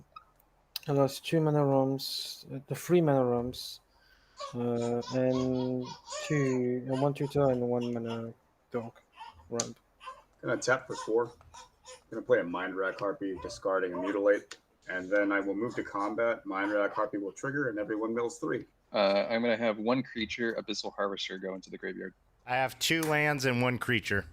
I got 3 lands. There we go. I think I'm gonna scoop because that's basically all my good stuff is on the graveyard. 1 creature. So that's what, 5 damage? I'm gonna go to combat, and I'm gonna swing in the air 12 damage at you, 2 6/6s. Okay. I will block it. I will block one of them and take 6. My Mind Rack Harpy will die. So He has sacrificed a creature. my Mind Rack will die, and you will have to sack. All right, I will sacrifice the copy. Okay. Is there any other creatures on board? Doesn't look like it. Everybody takes 2. I'm gonna tap 3. Sacrifice one of the forests to use Earthquake Dragon's ability to return Earthquake Dragon to my hand. And I'm going to use the ability to cast the Earthquake Dragon, discarding Sylvala's Stampede, which will make a copy of the Earthquake Dragon. When I do that, I have a trigger of the Earthquake Dragon from the Hammerhead Tyrant. I'm going to bounce Sir Conrad. Okay, so in response, because I have priority, these are both happening on the same stack before ETB, right? So that's both a spell cast. Perfect. Well, this is on cast, yeah. So is the Reflections is also on cast. Whenever you cast the spell that chosen. Yeah, whenever you cast, you make a copy of it. Okay. So you have 2 on the stack, yes. Yeah, I'm going to.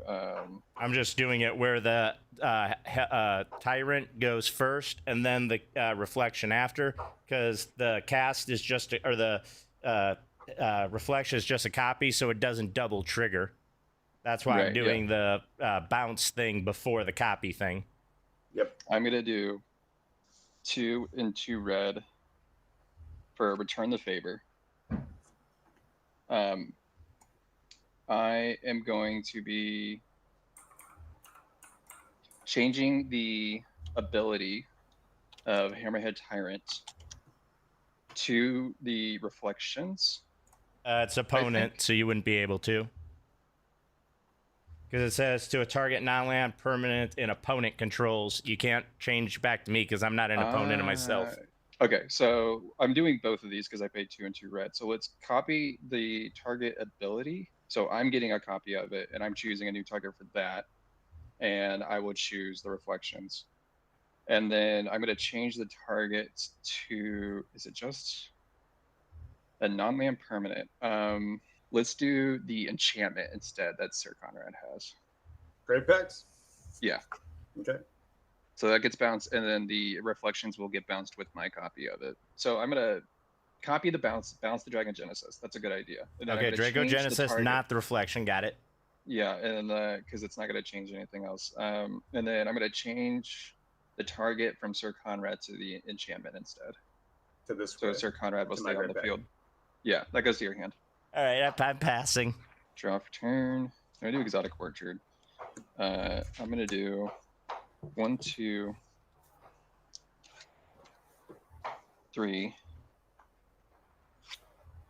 4, 5, and black for rejoin the fights. So, discarding a Gao, Feral Youth. So was that a creature that you milled or that you discarded there? It was, yes, it was. So that triggers Conrad. Okay, Conrad. Yeah, I am milling a Soul Ring, a Lively Dirge, and an Arcane Signet. Very unfortunate, but we'll go. So all the early game ramp is now gone. Yeah, Abyssal Harvester, Gal, Feral Youth, Sabine, Master Monk, Maro, Raging Yeti, Shadow, Mysterious Assassin, Anger. Don't look at that. Don't pay attention to that. Bannon, Lock, Stago, and Realm. The Warring Triad because it is a creature spell. And also I have enough for it to be a creature on the field. Go-Go, Mysterious Mine, Meteor Golem, which destroys a non-land permanent. Legate Lanius, Caesar's Ace, Ruin Grinder, and Palace Jailer. So let's see here. Scary things for me. Meteor Golem, destroy ETBs, destroy a non-land permanent opponent controls. Legate Lanius, each opponent sacks a 10th of their creatures rounded up. Every opponent who sacrifices a creature puts a 1/1 counter on Legate Lanius. Anger, if it's in my graveyard, everything has haste. Palace Jailer, and we're going to start with Blizzy. So you choose one, you vote for one, and that one will be returned to the field. I vote for Anger. There's no point giving you more haste. So Anger has been chosen. Ferdinand, what would you like to choose? Well, I will ask you first. If I return the Meteor Golem, what would you like to hit? I'm gonna blow up the reflections. Okay, we'll return the Meteor Golem. Okay, and then Ureni, if you... I'll do the one that says the 10th because I think it's hilarious, and it'll make him sack his Conrad. What's also funny is the Palace Jailer, where we introduce now into the Monarch, and it does the same thing. Yeah, but I know you're not going to go after his Sir Conrad, so I'm not going to give you the choice. I'm going to make everyone sack 10th. At this point, I will give you the choice. I will make you the deal if you want to choose what ETB affects target what, because I made the deal with Ferdinand for a thing that I do want. I don't know, with the ability of him to cycle his thing, I just want the Sir Conrad going because he can just keep bringing back the reassembling skeleton. Okay, so all of these will return. And then we are going to have Anger come in, Legate Lanius come in. Y'all will sack a 10th of your creatures, rounded up. And then Meteor Golem will come in and target the reflections of Lich Jara. Okay, in response, I will tap for 2. Mm-hmm. I will return Reassembling Skeleton to the battlefield. Oh, yeah, that's a Sir Conrad trigger. And then I will sack the Reassembling Skeleton. Then we take 1.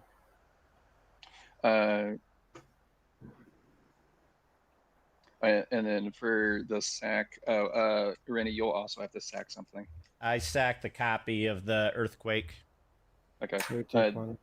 That does go into the graveyard before it fizzles that check. So I is will that a get. total of 4 that everybody takes? No, 3. Or What is the third? We have the reassembling skeleton, and then So it the was the copy. reassembling skeleton, the Earthquake, and then VNR doesn't have anything, so it would have only been 2 things. Unless Yeah. it makes So- you sack as well. Skeleton left his graveyard. Then the one in the graveyard. Does Then that the- is he true. also make you stack? Or, Yeah. The the skeleton coming reassembling, out, then the sack, yeah. the reassembling, then my is set. Yeah, so 3 or 2. Okay. Because you It's- don't it's sack. 3.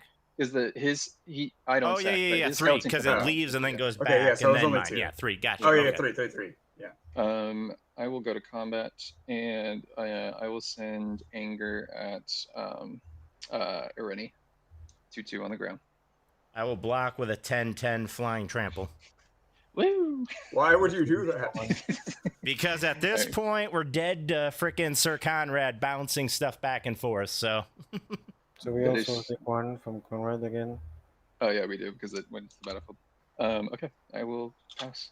I'm here for the memes. That's what I'm here for. Yeah, we're here for a good time, not a long time. Yeah, That's MTG, right. you lost 1, by the way. The Pillsbury Doughboy is just gonna kill us with cycling. Oh, let's play. We should be at even life total. I took the 3, right? We took Took the the 3, one and then from- when anger died. Oh yeah, I forgot Anger died too. Let's go. Veto from the back line. Let's 1, take it. 2, 3, 4, 5, 6. So He's got a lot of mana. 7, 8, 9, 10, 11. You. Alright, The Oh, you- reflections. The reflections is dead, by the way, with the meteor golem. Oh, you blew up the reflection? You blew up my Crucible of Worlds before I could play my Cabal Coffers that milled out. Alright, I will tap this for 1, this for black, this for black. -1 from the Bone to Monument. I will cast Aklazot's Blood Letter. I will discard this for my cast spell. Then I will Cabal Coffers for 2. And gain 1, 2, 3, 4, 5, 6. Gain 6. Tap this 2. So X equals 6. I will play Exsanguinate. So I will Nice. deal 12 and I gain life equal that way to each player. Oh, that takes it. You win. Nope. No, I'm I'm at dying. 18. Finian's still alive. So you will take 12 and I win. No, because if an opponent would lose life, we are Yeah, losing life. Alcatraz, Alcala. Yeah, No, so he paid 6 into it. 6, yes. So you lost 12. Uh, You lost 12 and I gained 36. Ooh. yeah, man, you had Nope, it. this whole nope, time. nope. I don't know what you've Okay. got in your graveyard, but this is gonna be funny. Did You guys ready? Mm-hmm. My I will top tap deck was 5. an Archfiend of Depravity. No There's all living that. death. We all exile creatures from our graveyard, and then we sacrifice all of the creatures on our battlefields, and then we Mhm. return all of the creatures that we exiled onto the battlefield. Sheesh. So there would be the triggers for the things that were exiled out of your graveyard, and then Yep. the triggers of everything that get put into the graveyard. Yep, that's correct. Only 1 goes in graveyard, so I lose 1. So I will have 1, 2, 3, 4, 5, Your commander, 6, 7, or if your commander has a partner. 8. I have 8 leave the graveyard. That's it. So I take 8. So you will take 8, 9, Right, sure. and then Living Death will resolve. Conrad will go to the command zone. So do I put stuff back? Right. Yeah, everything that you just exiled, you put back onto the onto the battlefield. We'll play. I'll put Sagamenza. Whenever a creature opponent dies, I gain 3 life. Whenever someone discards a card, I gain 3 life. I play back the Null Priest. Kukusho enters again. Cryptgast enters again, and then Sheoldred enters. Okay. I have Mindrack Harpy enter. Reassembling Skeleton. Mm-hmm. I have Crypt Rats. I have Plague Crafter. I have Gorging Vulture, a Dusk Legion Zealot, a Grave Digger, and a Marauding Blight Priest. All right. Oh. So what all And those to then, get into? so I have a few ETBs. Mm-hmm. Dusk Legion Zealot will hit me for 1, and I'll draw a card. Nice. And you dead When by you the way. draw, you'd also lose off the Shoot. trigger. Yeah. These are Show all that. ETBs. Yeah, And they will die because of this, because I will sacrifice Kukusho for your Playcrafter. You'll deal 5 damage to you, unless you have a way to heal yourself. When we go onto the stack, though, the bird. Nope, that's not the thing. No, it doesn't matter. So I guess it matters how I order Yes, how it this does. goes. It really does. So on ETB, Gorging Vulture will trigger first.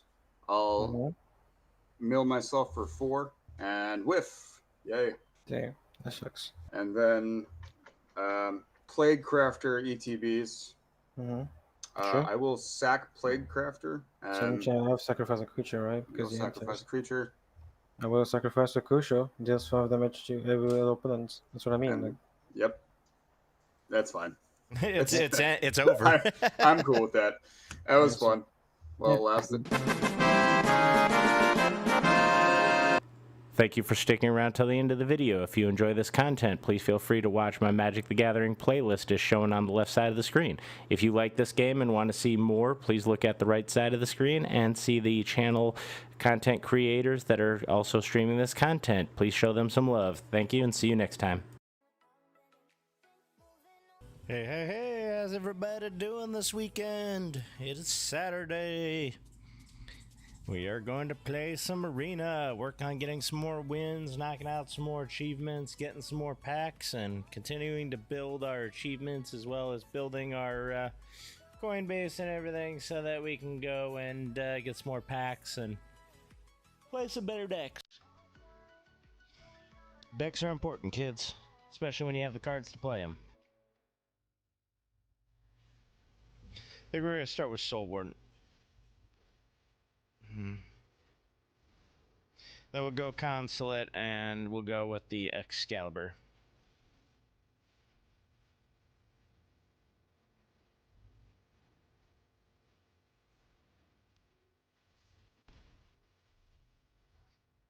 Then we have enough to play every card in our hand next turn.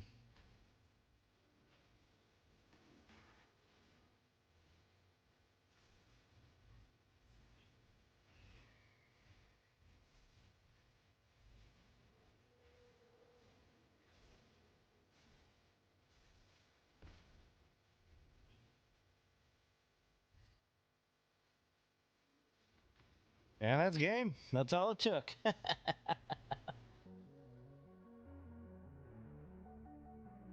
Speaking of a Johnny.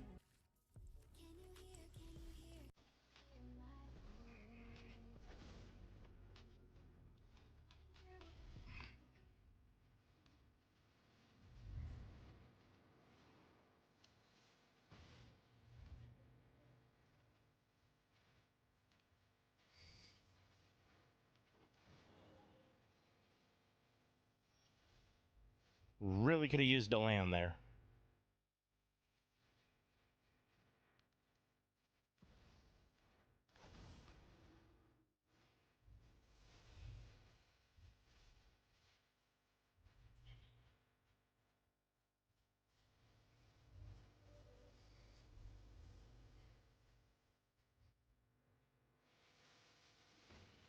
Can I outrace my opponent here? I'm now a land behind, but I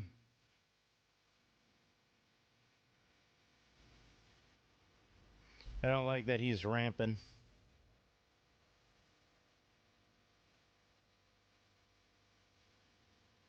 And that is a land.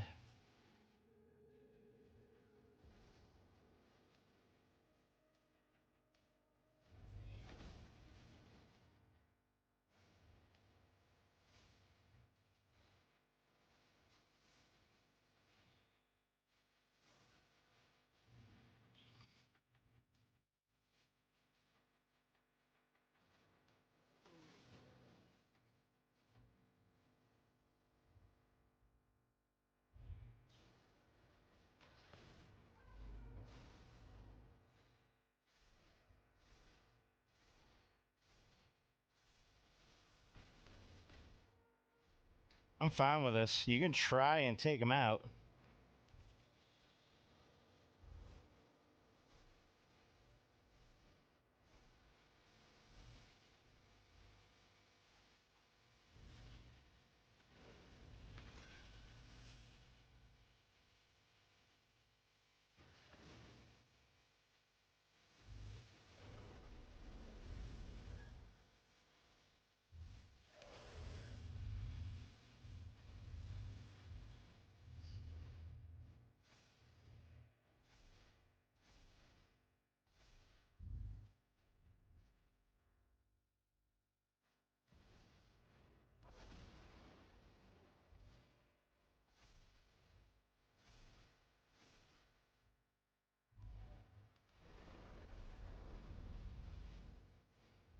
I need 2 more lands to finally be able to do anything with the other deck or other thing.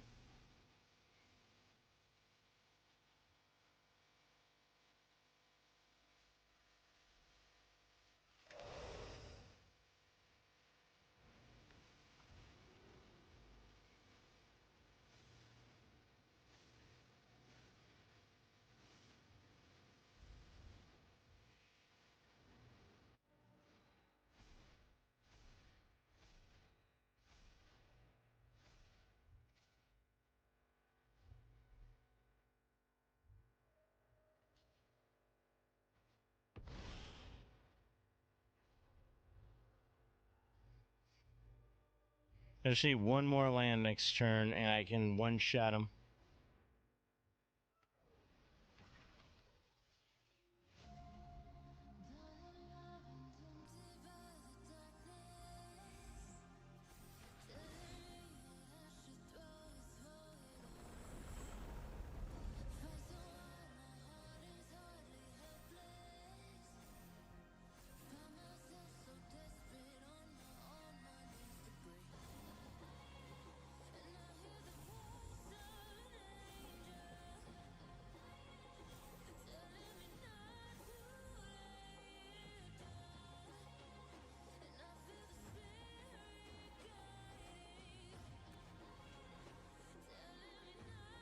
You can hit me for 6.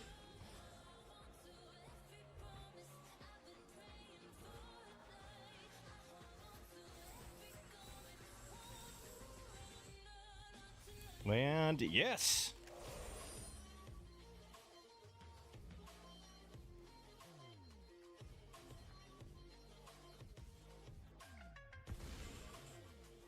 Ha!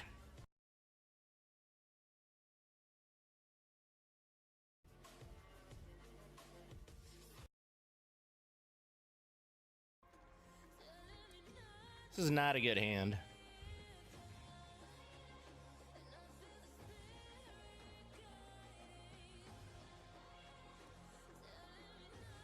Soul Warden first or Authority first? I think we're gonna go Authority first.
Sure will discard him. I can't play him anyway.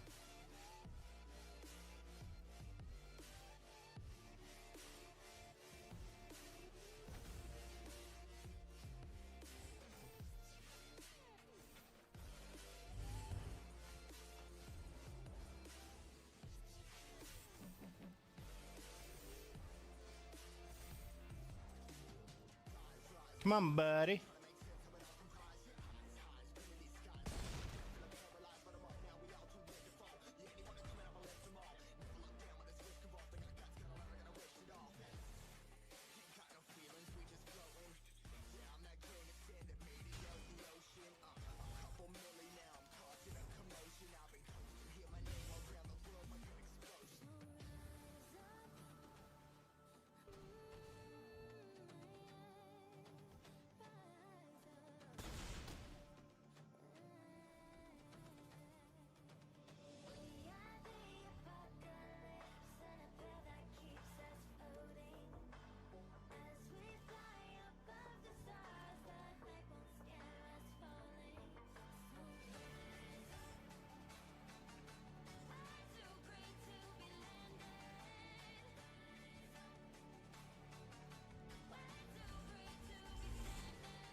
Didn't even want to let me get the swing.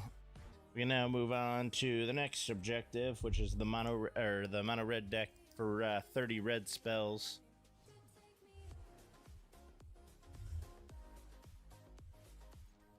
This is disappointingly slow.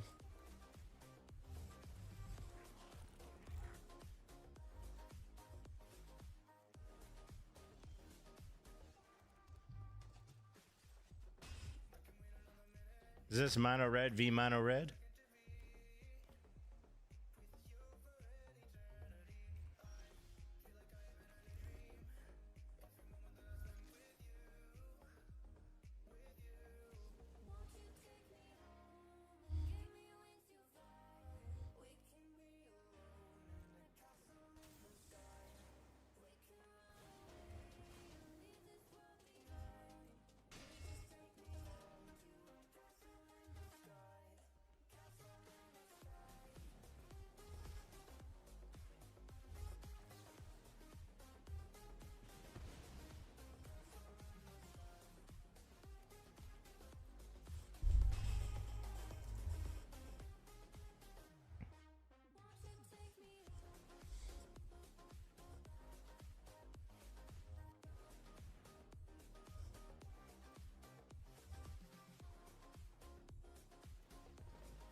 Spent way too many resources killing off his creatures.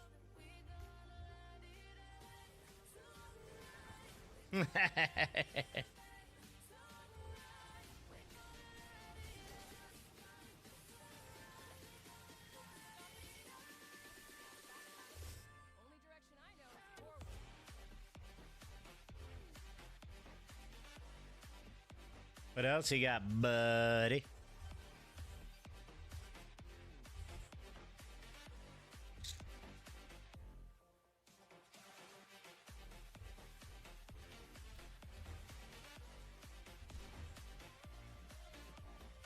I'm assuming everything in his hands is removal.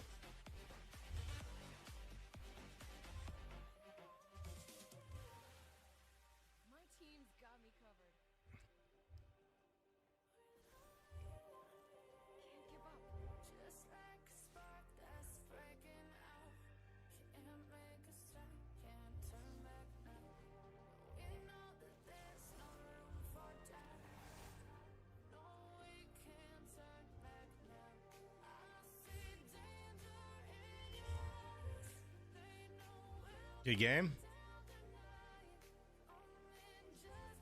I can't think of a single spell that's 1 red that'll deal 3 damage to kill my guy.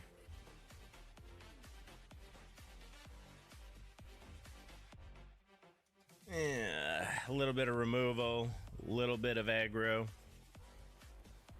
He's playing Boros. Probably should have slapped down Gitu.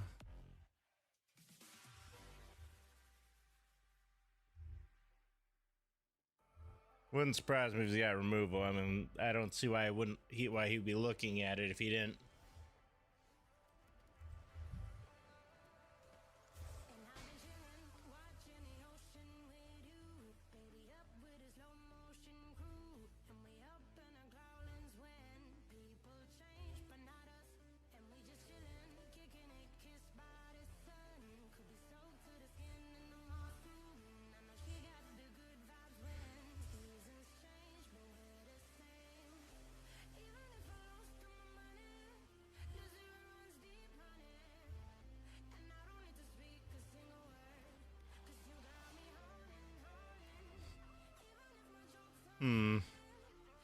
Let's say a lightning bolt.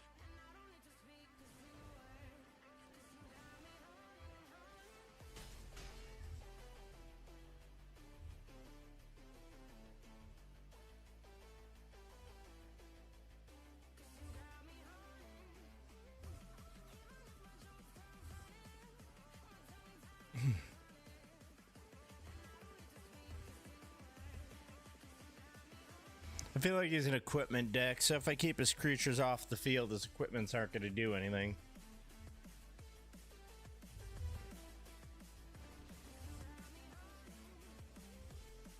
Cute.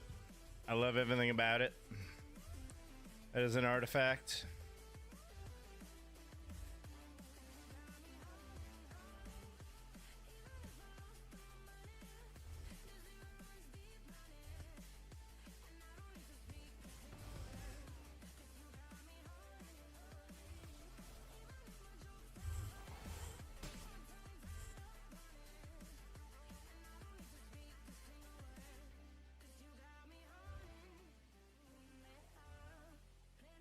If I can get one more land, I can get my Chandras out.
You can attack me all you want, but the funny part about this is I don't need my creatures to attack.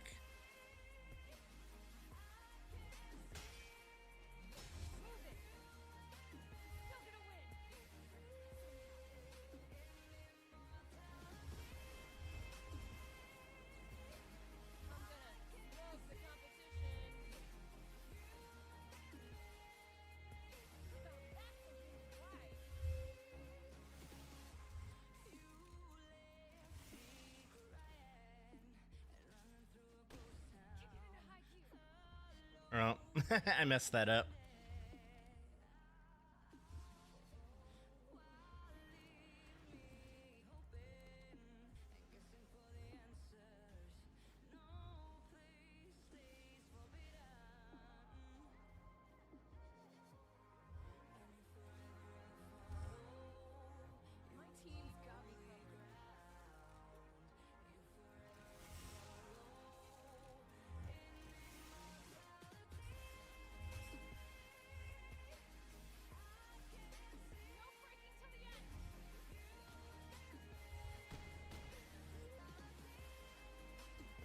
I'm mean, but I love everything about it.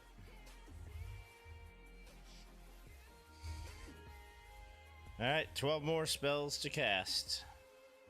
Oh, Drakuseth.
He can't keep his creatures, so he doesn't want to play. Not sure why it only had.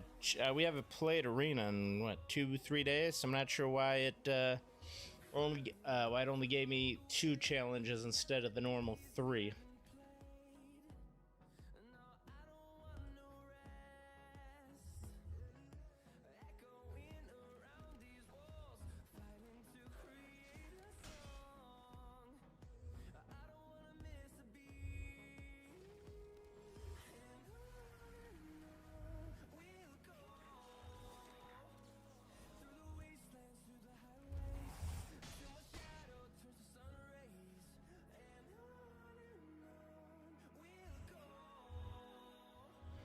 Am I part of the problem? Yes. Do I regret it? No, not really.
So all I have to do now...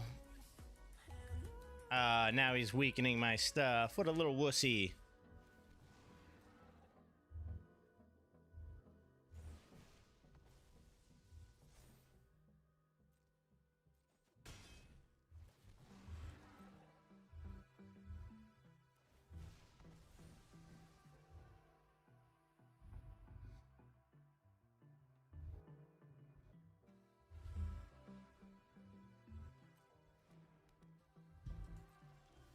Ah, I needed removal.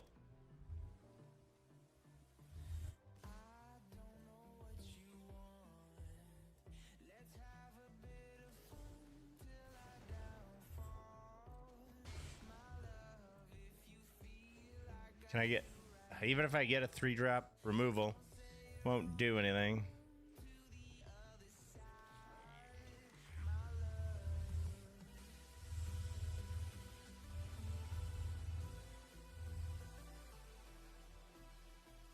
Now he double ventures through the dungeon. I can't do anything about this because he's got flying and he's got what do you call it? He's got what you call it. So he attacks, he ventures, he deals damage, he ventures 3 more times.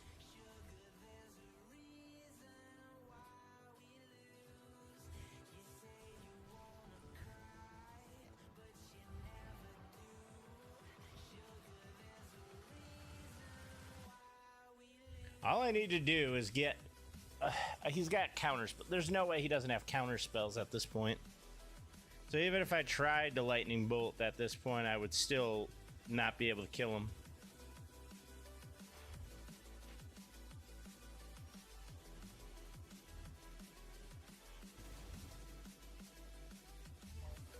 That works.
Now a shock, a lightning bolt, anything will end him.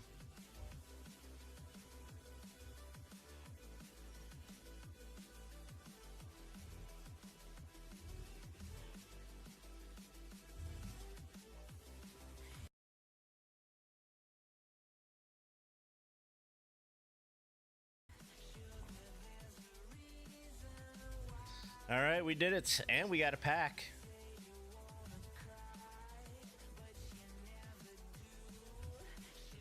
What's in our pack? Gilgamesh, Master of Arms. When it attacks, I got top 6 cards of your library. You can put a number of equipment cards from among them onto the battlefield with the rest. Your library in any order. That's a 6-drop, so it should be a game ender, but I don't know how good that really is. I mean, I guess in mono red with the Corey Steelcutter, maybe. Thank you for sticking around till the end of the video. If you enjoy this content, please feel free to watch my Magic the Gathering playlist as shown on the left side of the screen. If you like this game and want to see more, please look at the right side of the screen and see the channel content creators that are also streaming this content. Please show them some love. Thank you and see you next time. Well, that's an interesting... I'm changing up what I was going to do on turn 1, I guess. River Pyre Verge into Soul Ring into Lightning Greaves because I drew a Soul Ring. I'll pass. So I'm gonna play the Polluted Delta. I'm gonna crack it to go find me a swamp or island, and then I'm gonna pass. My turn. Play a forest and pass. I play a Geothermal Bog and I pass. Geothermal Bog and pass. Yep, on tap. Play a mountain. I tap for 3. I'm gonna play Excavated Explosion. Twisted. I'm gonna deal 3 damage to you, and I'll make a tap Power Stone token. Playing I'll pass. 5-color deck. I found a Underground Sea as my land. I'm gonna play Morphic Pool as my land for turn. Pass the turn. Right, draw for turn. I will play another Foresto. I will tap 2, play Idol of Oblivion, and pass. Yavimaya Coast and tap for 2 for an Arcane Signet and pass turn. Play Swamp. Tap for 3. Where the hell? I'm gonna cast my 3/4 with the Soul Ring, floating the 1. It don't matter what happens to that one. Equip Lightning Greaves. It doesn't. gonna It start hates playing me it in the more. crowd. Or So I'm gonna yes draw. is, I'm gonna play my land, which is an backstage island, check. and then I'm gonna play a Nazgul. When the Nazgul enters the battlefield, the ring will tempt me, and then whenever the ring tempts me, he'll get a 1/1. So he'll get a 1/1, and then I'll be on step 1 of the ring tempting me. So when the ring tempts me, the Nazgul is my only creature, so he's gonna become my ring bearer. And then the first step says your ring bearer is legendary and can't be blocked by creatures with power greater. So it can't be blocked by anything greater than 1 power. And I'm going to see if I can find a dice, but outside of that, Well, that's yeah, my turn. I will tap this for blue, taking 1 damage. Okay. And then I tap got this so many of them. green to play Coiling Oracle. Whenever Coiling Oracle enters battlefield, reveal top card of your library. If it's a land card, put it on the battlefield. Otherwise, put that card in your hand. And it's a land. Another forest. Yeah. I pass. Okay. Untaps. We have keeps, we draws. Okay then. Swamp. Tap 3 for a Cryptolith fragment. Tap 1 for a Soul Ring. And pass turn. One tap. One draw. Island 2, 3, floating 1. Play Veyron, Voice of Duality. So casting or copying instant or sorcery spell causes a triggered ability of a permanent I control the trigger. It triggers an additional time. Using that 1 floating and Power Stone, tapping Zevlor to activate its ability. So the next time I cast a instant or sorcery with a singular target, it copies for each other opponent, and Veyron will copy the ability that copies it. Again, tapping for a blue because I have a mountain and an island, and a black. We're gonna play a card called Siphon Insight, targeting Let's Play as the first target. Zevlor is gonna trigger. Veyron's gonna see that and copy that trigger. So Frogger, there's gonna be 2 copies of it targeting you, and Twisted, there's gonna be 2 copies targeting you. So Siphon Insight's gonna look at the top 2 cards of an opponent's library. I exile them. Technically, I'd exile them face down, but I'm okay with them being face up. Not yet, Frogger. I gotta resolve Twisted's first. So I get to look at the top 2 cards of your library. One of them I get to play at a later time by spending mana of any color to cast the spell, and the other one goes to the bottom of your library. And that's me. Well, not yet. So the original one targeted you, Let's Play. Then I had one target, a copy of it, target Frogger and Twisted, and then Veyron made another copy of both of those, targeting Frogger and Twisted. Okay, so I'm the last one that resolves. You're the last one to resolve. So Twisted, yours is going to resolve first. So I look at the top 2 cards of your library. A Relic of Legends and Radha Coalition of Warlord. I'm gonna take Relic of Legend. The other one goes to the bottom of your library. Of course you would. So that's in exile, and I can cast it at a later time. And then Frogger, yours triggers. So I get to look at the top 2 cards of your library. You got a counter spell. And Kazan. Yeah, I'll take Kazandu Tusk Collar. Twisted, the second trigger on you. God, you just playing my deck for me. But I need the black mana more, so I'll take the whatever the hell that one's called. Haunted Mire. Okay. Okay, Frogger, your next one triggers. And Lumbering Falls. I'm gonna take the replication technique. All right. And then the last one targets Let's Play. All right, Let's Play. What's the top 2 cards? I've got the Witch King of Agmar and Orval, the All-Formed. I'm gonna take Witch King. Veyron is currently a 12/12. Jesus Christ. I don't really want to swing it at Twisted. He's the only one that's open. I swing it at Frogger, he'll just block, and I don't want to swing it into a Nazgul because that is Death Touch. Go ahead, swing at me. So, you're gonna block my Veyron. That's a 12/12. I assume you're gonna block I'm not it. gonna block your Veyron. I don't have anything. Oh, Twisted. Yeah, obviously you can't. But I don't want to hit you for 12 damage. Why not? Part of the game. I feel like that's unnecessary. I'm just gonna pass. So I'm going to pay 3, and I'm going to play Black Market Connections. I pass. I draw. Ooh. Play that. I'm going to tap a blue or a island in a forest. 2 for colorless to cast my Mander. I pass. Play another swamp. Do it this way. We'll go black, red, blue, taking 1. Okay. And the rest of it. Yep. Showed up. And that'll be my turn. I'll untap. Oh, by the way, when I tap the Cryptolith Fragment, everybody lost 1 life to include myself. Yes, you are right. I'm gonna play Haunted Mire tapped. Tapping 3. We're gonna Coming for the play Krabby Patty secret formula. the Relic of Legend. Tap for 2. Tapping Zevlor. Tapping 2. To cast Snap targeting Nazgul. Zevlor's gonna copy it. Veyron's gonna copy the copy. With the originals, Snap's gonna target Adrix and Nev, and Joda the Unifier. The second for the copies, there's no valid targets on Twisted Den, so the copy from Veyron's gonna fizzle, and then the other one's gonna target Coiling Oracle. So Coiling Oracle's gonna go back in your hand, Frogger. I'm gonna untap 2 lands. Adrix and Nev go to my graveyard. No, Adrix and Nev I'm paying the 2 for. Because with Joda going back, paying the 2, I paid the ward, it goes back to your hand, and then Nazgul goes back to hand. Now Veyron it only got +8. Sadly. Oh, and then the untap from the Nazgul I did not do. Yeah. So I'm gonna tap for 5. I'm gonna cast Replication Technique. I'm gonna copy the River Pyre Verge, and I'm going to whatever it's called, demonstrate it. So, Twisted, you can also make a copy of Replication Technique if you choose. What exactly does Replication Technique do? You can create a token that's a copy of target permanent you control, and then it also has demonstrate. So if you choose, then you can choose an opponent to copy it, Yeah, copy a sure. spell, I'll and make then.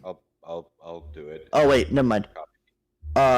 When you cast the spell, you may copy it. Okay, so you only get the copy, you don't get the demonstrate because you didn't cast it. Okay. And now that's in your graveyard now, Frogger. The Replication Technique because I cast it. Okay. And both those are untapped. And that would be 2 more that I use for that. Frogger, I'm sending 14 at you. A pass. All right, so at the beginning of my pre-combat main phase, I'm going to choose to lose a life and create a treasure token, create a 3/2 colorless shapeshifter, and lose 3 life. So I'm going to lose 4 life in total. This little copy is going to be my 3/2. That's fine. I'm going to play 3 to play Nazgul. Ring will tempt me. I will make him the ring bearer. And I'm now at the second stage. Whenever a ring bearer attacks, draw a card and then discard a card. And then when the Nazgul enters the battlefield and the ring tempts me, I put a 1/1 counter on each Wraith. Since this is a 3/2 shapeshifter, it will also get a 1/1 counter. Yep. And Nazgul also gets the 1 counter. Yeah, I'm just doing one more thing real quick. Yeah, you're good. Tapping 2, and I'm going to play Dance of the Many. Dance of the Many will target the Nazgul. Whenever it comes into play, choose a target summon card in play. Put a token copy of that, or put a token creature into play that's treated as though it's an exact copy that was just summoned. And if Dance of the Many leaves the battlefield, that token is removed from the game, and I have to pay 2 during my upkeep, 2 blue to keep the enchantment, otherwise it's buried. So that'll bring in another Nazgul. The ring will tempt me, so I'll be on 3. So whenever your ring bearer becomes blocked or by a creature, that creature's controller sacrifices it at the end of their end step. And I'm going to keep the Nazgul as a ring bearer, but then they'll all get another +1/+1. So he'll have 1, he'll have 2, and he'll have 2. And then that'll be my turn. I'm going to grab an art card to represent the 3/2. I'm going to put the copy under the Dance of the Many just to identify it's a copy of the Nazgul. Tap 3 green, 2 colorless to play Garruk, Primal Hunter, Garruk. Yeah, Garruk. Yes. I'm gonna do I the like plus it one, so sometimes. he'll be at 4. So I'll create Yeah. a 3/3 green beast 3/3 treasure green beast. token. And then you've got Uh-huh. Idol of Oblivion, so you can draw a card this turn as well. Nice. Yeah. And then tap that, draw a card, and then I'll go ahead and pass. Alright. Let's untap and see if I can make anything fucking happen again. Black, Building blue, green, skills white. be Everybody way lose better one. than anyone else's. Because he didn't want to proxy Put it because back. that's where I got mine done today. Perilous landscape for turn. And I'm gonna go green and 1, losing another for me. For a path to the world tree, going to search for a basic land Really? card. Yeah. Your turn, baby. I could do that 100%, but this is gonna. Yeah, I mean that's what this deck does. That's tap for 2. Actually, whoops. Tap for 2 to tap my commander. For 1, 2, 3, 4. I'm gonna play Fellow Profane, targeting Joda. Copy. Original copies are gonna target Garrick What? and the original Nazgul. The additional copies are gonna target the Beast and the copy of the Nazgul. I'm gonna play Suspend on the token that you got from Black Market Connections, and then I'll swing for 14 at you. Let's play. After that, yeah, I'll pass.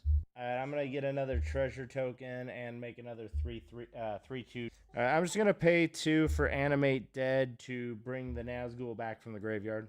Alright, so the ring bearer is going to be the Nazgul, which is currently a 1/1, and it's I wound up getting to the end of the whole ring tempts you thing. So it's got a +1, -1, so it's just a 1/2.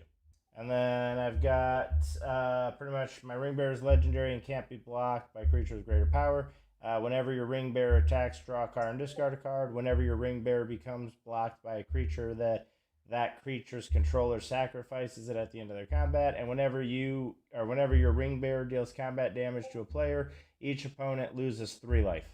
I'm gonna pay the 5 using one of my treasures, and I'm gonna cast Sauron the Necromancer, and I'm passing.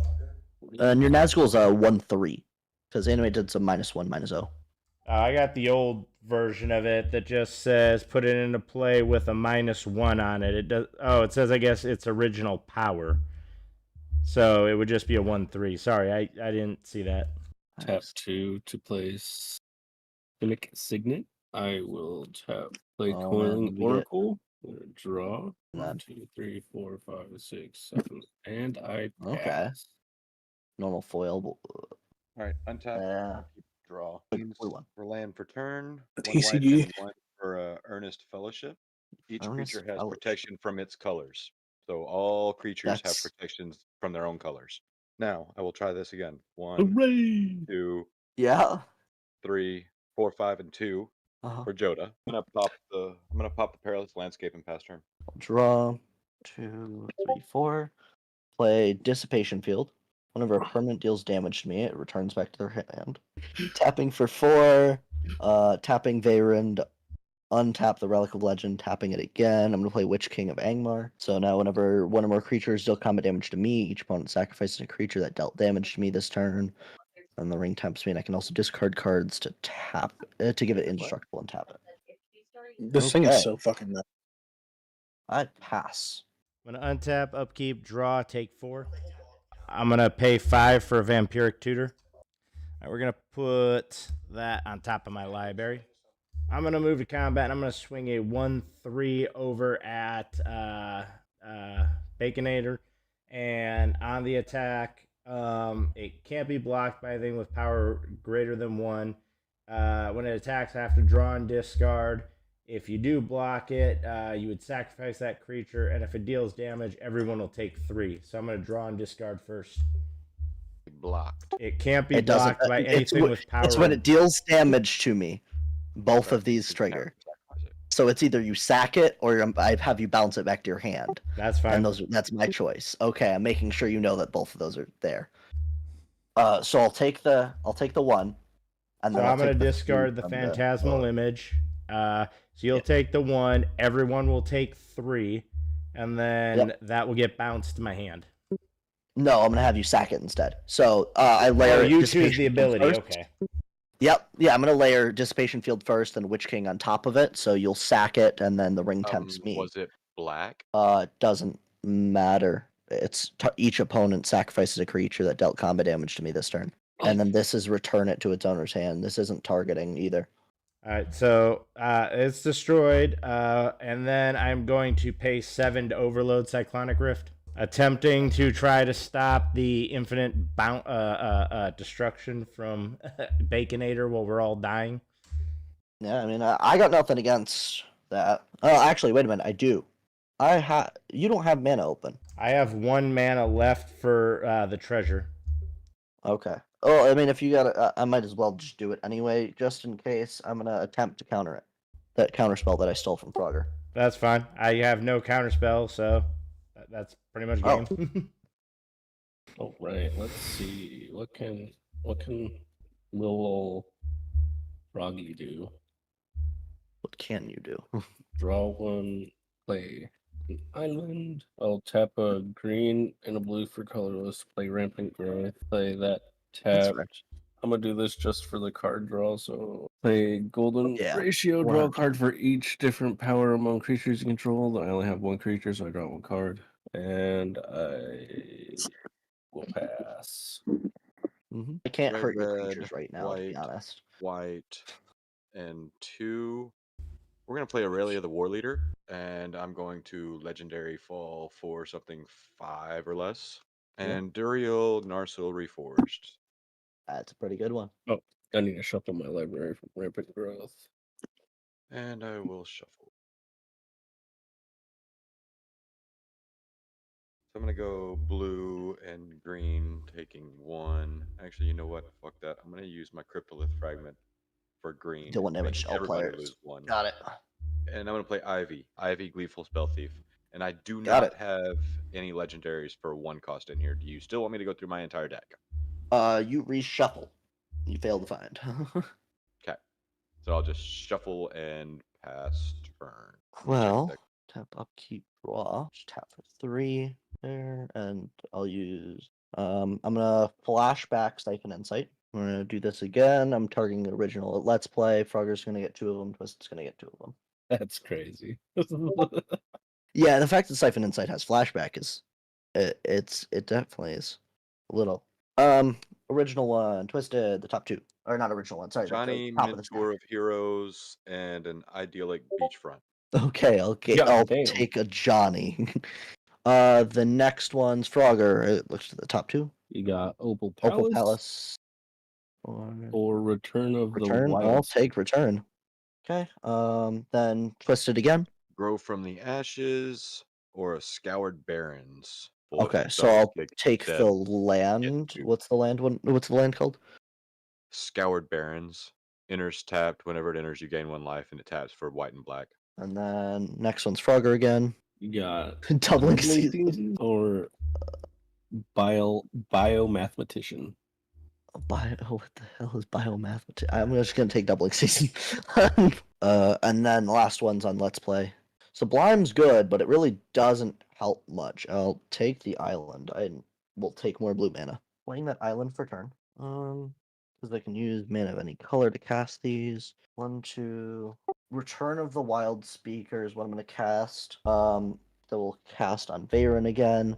So Varen's 14, 14. I'm going to draw 14 cards. Well, it doesn't hurt. Twisted, I'm going to send a 14, 14 at you. Sure, I'll block Actually, it no, your with creatures have Ivy. protection. Never mind. Your creatures have protection. Let's not do that. Well, I guess I got nothing else to do. I'm gonna pass. I'm discarding Lightning Bolt, Cormella, Dreamscape Artist, Portent, Stormcatch Mentor, and 4 lands.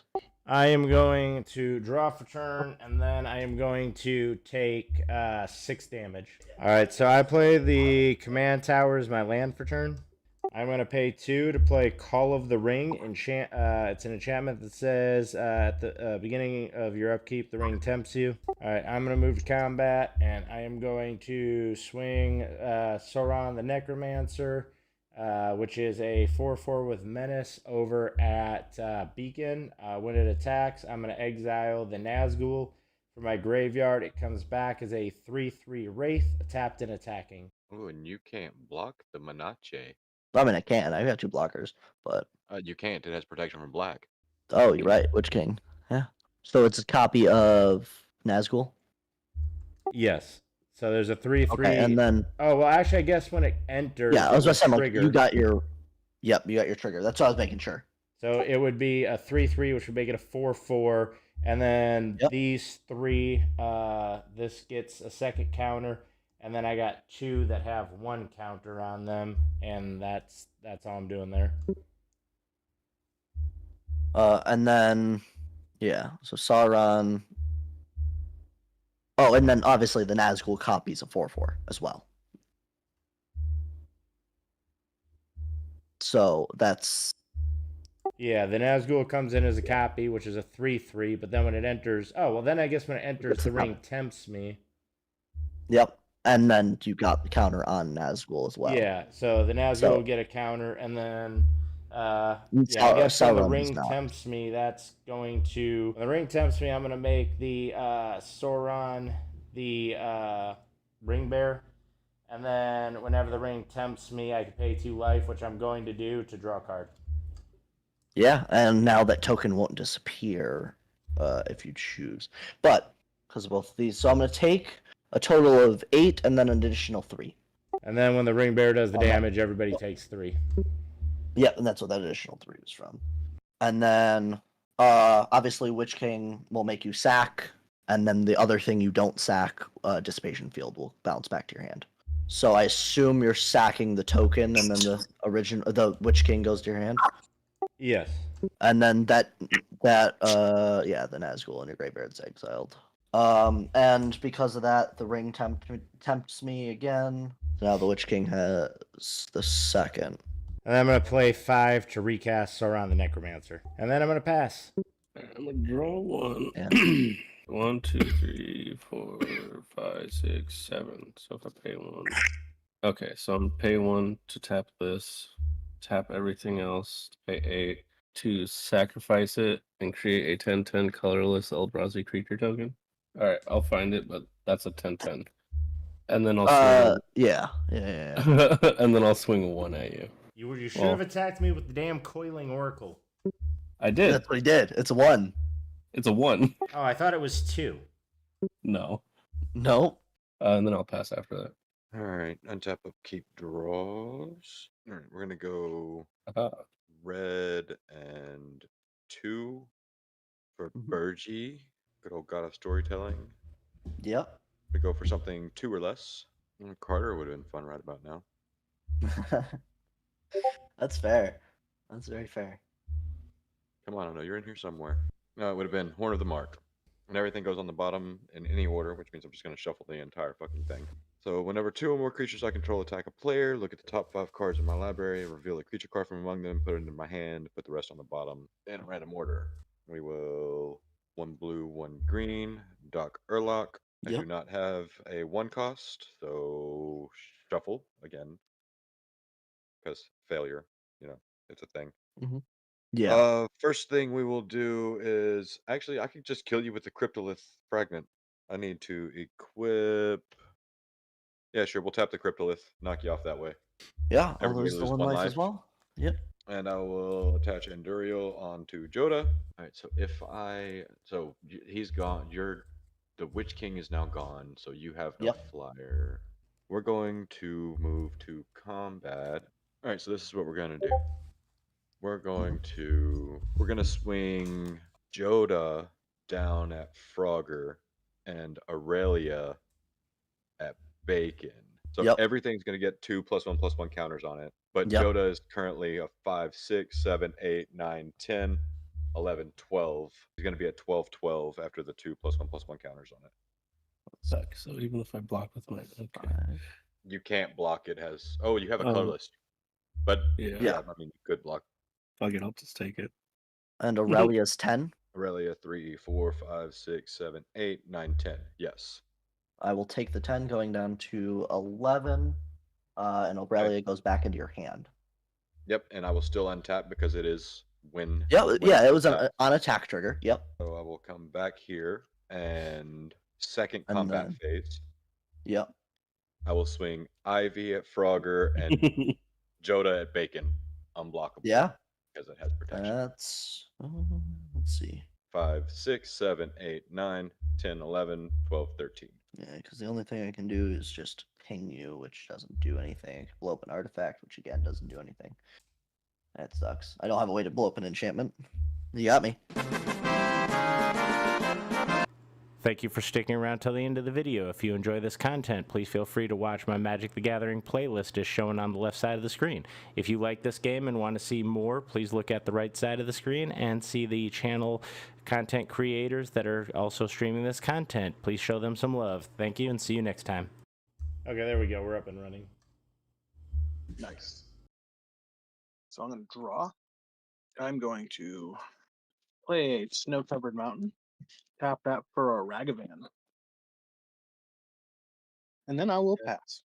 Ragavan's definitely a card to have. Fuck yeah. Right, we draw a card. Still yet to own a copy of one. Play a Plains Yeah. Wayfarer's Bauble, and pass turn. I want to play Mishra's Factory, tap it for a Soul Ring, and pass. Got it.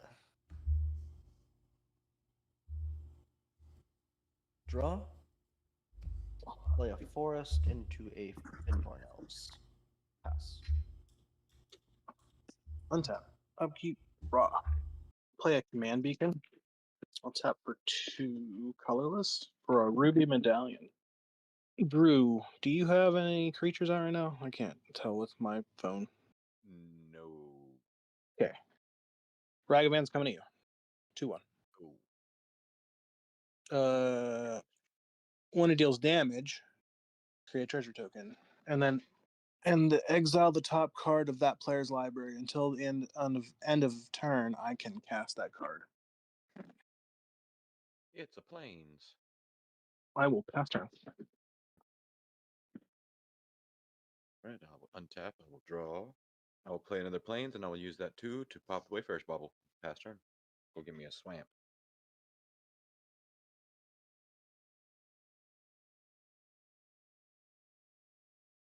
Rule of Law. Oh, that's the 1 spell a turn?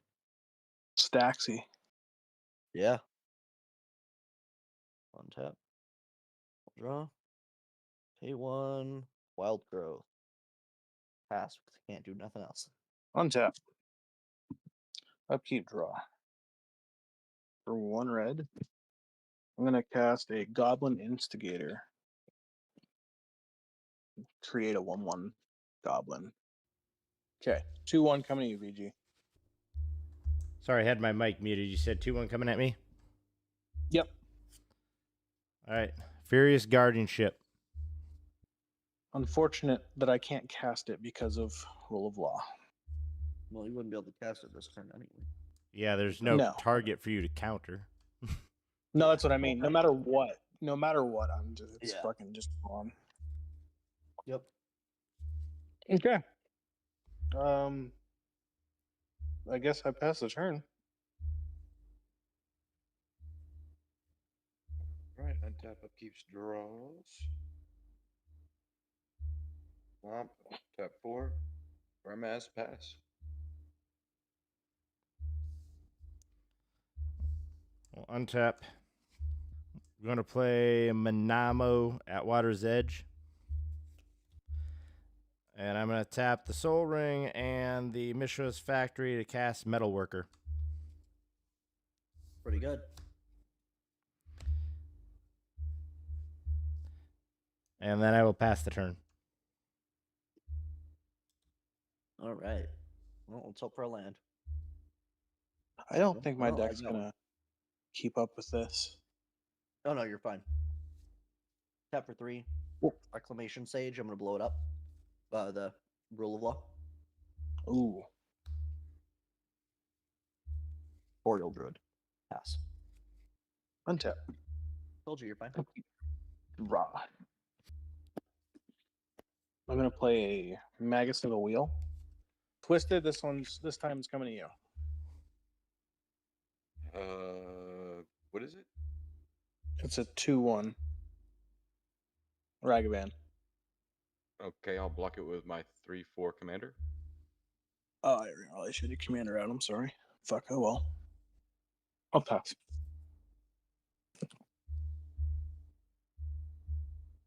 Taps, draws. Just so you guys know, I'm swapping out the copy of Pin Tornells.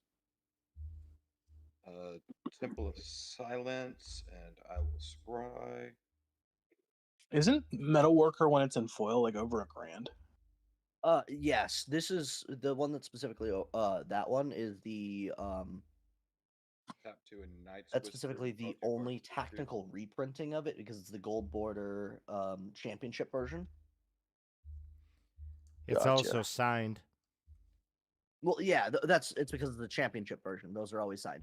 They're signed by the person that won the championship. Yeah, I got a retarded deal on it because they consider the signature to be damaged. Well, they consider the signature to be damaged. Well, the actual card. Yeah, itself. I know it was like printed with the signature, but the store that sold it said the card was considered damaged because of the signature on it, even though it's near mint. It was printed even that though way. the card is print. Yeah, even though the card's supposed to be like that. Okay. I did say I got a really good deal. Yeah, I guess. Fuck. Yeah, I mean that version of it I think goes for still like 150 or something like that. All right, and then we're gonna move to combat and swing Bramaz down at let's play. Commander? Yes. 3. If that goes through, that will be my turn. I will untap, upkeep, and draw. Going to play Deserted Beach. Okay, so I'm going to tap Metalworker Colossus to reveal 1 artifact, which is going to be the Reaver Titan. So I'll get 2 mana. And then I'm going to pay 7 to cast the Reaver Titan. Yep. That's a very good card. And I will say go. Yeah. All right. Untap. Draw. Pay 1, play Utopia Sprawl, choosing green. Tapping for 3, we'll cast my commander. Look at the top. Okay, I'm gonna tap for 2. Play Mage Right Stone. Untap a creature with an activated ability. I'll pass. Okay. Untap. Upkeep. Raw. So for 1 red and 2 colorless, I will cast my commander. I'm going to sack my last treasure and cast Spark of Creativity. 2-star creature, Zada. Exile top card of your library. You may have Spark of Creativity deal damage to that creature equal to the exiled card's mana cost. If you don't, you may play that card until the end of turn. Got it. Because I cast it on Zada, I get 1, 2, 3, 4 copies of Spark of Creativity.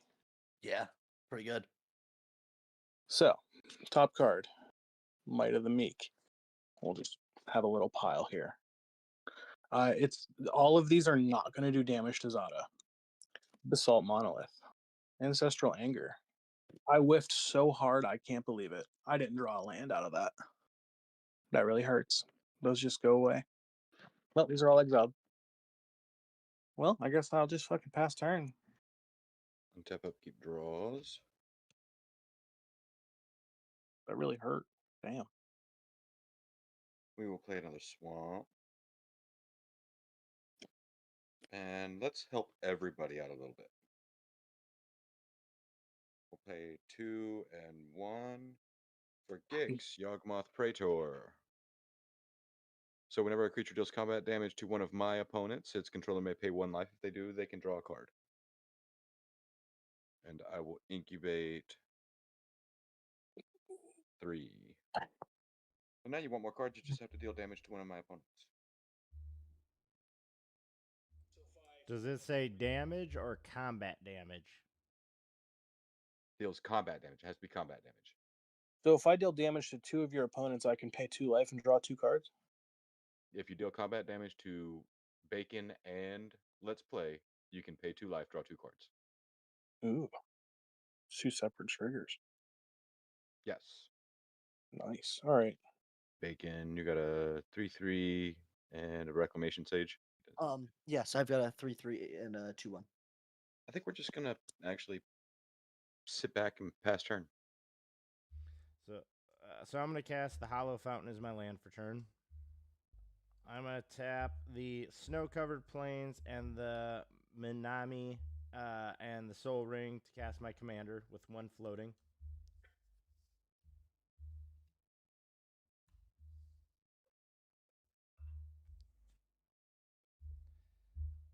With that 1 floating, I can't do anything. So, well, with that 1 floating, I am going to pay the 1 to make Mishra's Factory become a 2/2 assembly worker. I am going to tap the assembly worker to crew my Reaver Titan. And then I'm going to move to combat. Say again? It's got crew 4, doesn't it? With my commander, Gatori, vehicles I control have crew 2. Oh, I didn't read that. That's my bad.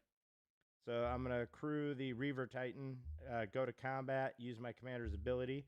I am going to give the Reaver Titan lifelink and vigilance. Pretty good. And then I am going to swing a 10/10 over at Zada. And when it attacks, it is going to deal 5 damage to each opponent. So that'll be 15 damage to all you. So I'll gain 15. And then it also has life link, so I'll gain 25 life. Wait, 15 damage to each of us? No, 5 damage each. So it plus has 15 Gatling damage. Blaster that says whenever it attacks, it deals 5 damage Yeah. to each opponent. Oh, I was like, what the fuck are you doing? Because Triple on it the has life link and it is doing the damage, it gains life on that 5 damage each. Yep, that it does. Yeah. Does it have trample? It does not, but it has protection from mana value of 3 or less. So you would have to block it with a 4/4. I'd have to block it with. Or sorry, no, you would I'd have to block it with something with a converted mana cost of 4.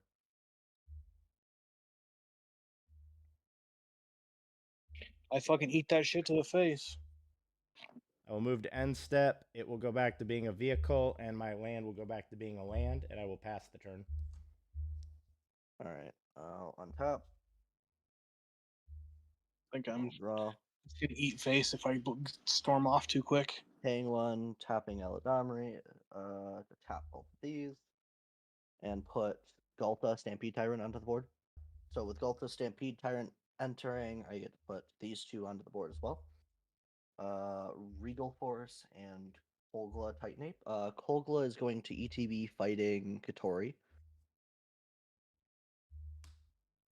Regal Force is going to ETB. I'm going to draw 1, 2, 3, 4, 5. So 6, actually, 7. with that fight on the stack, I'm going to tap it to recrew Reaver Titan.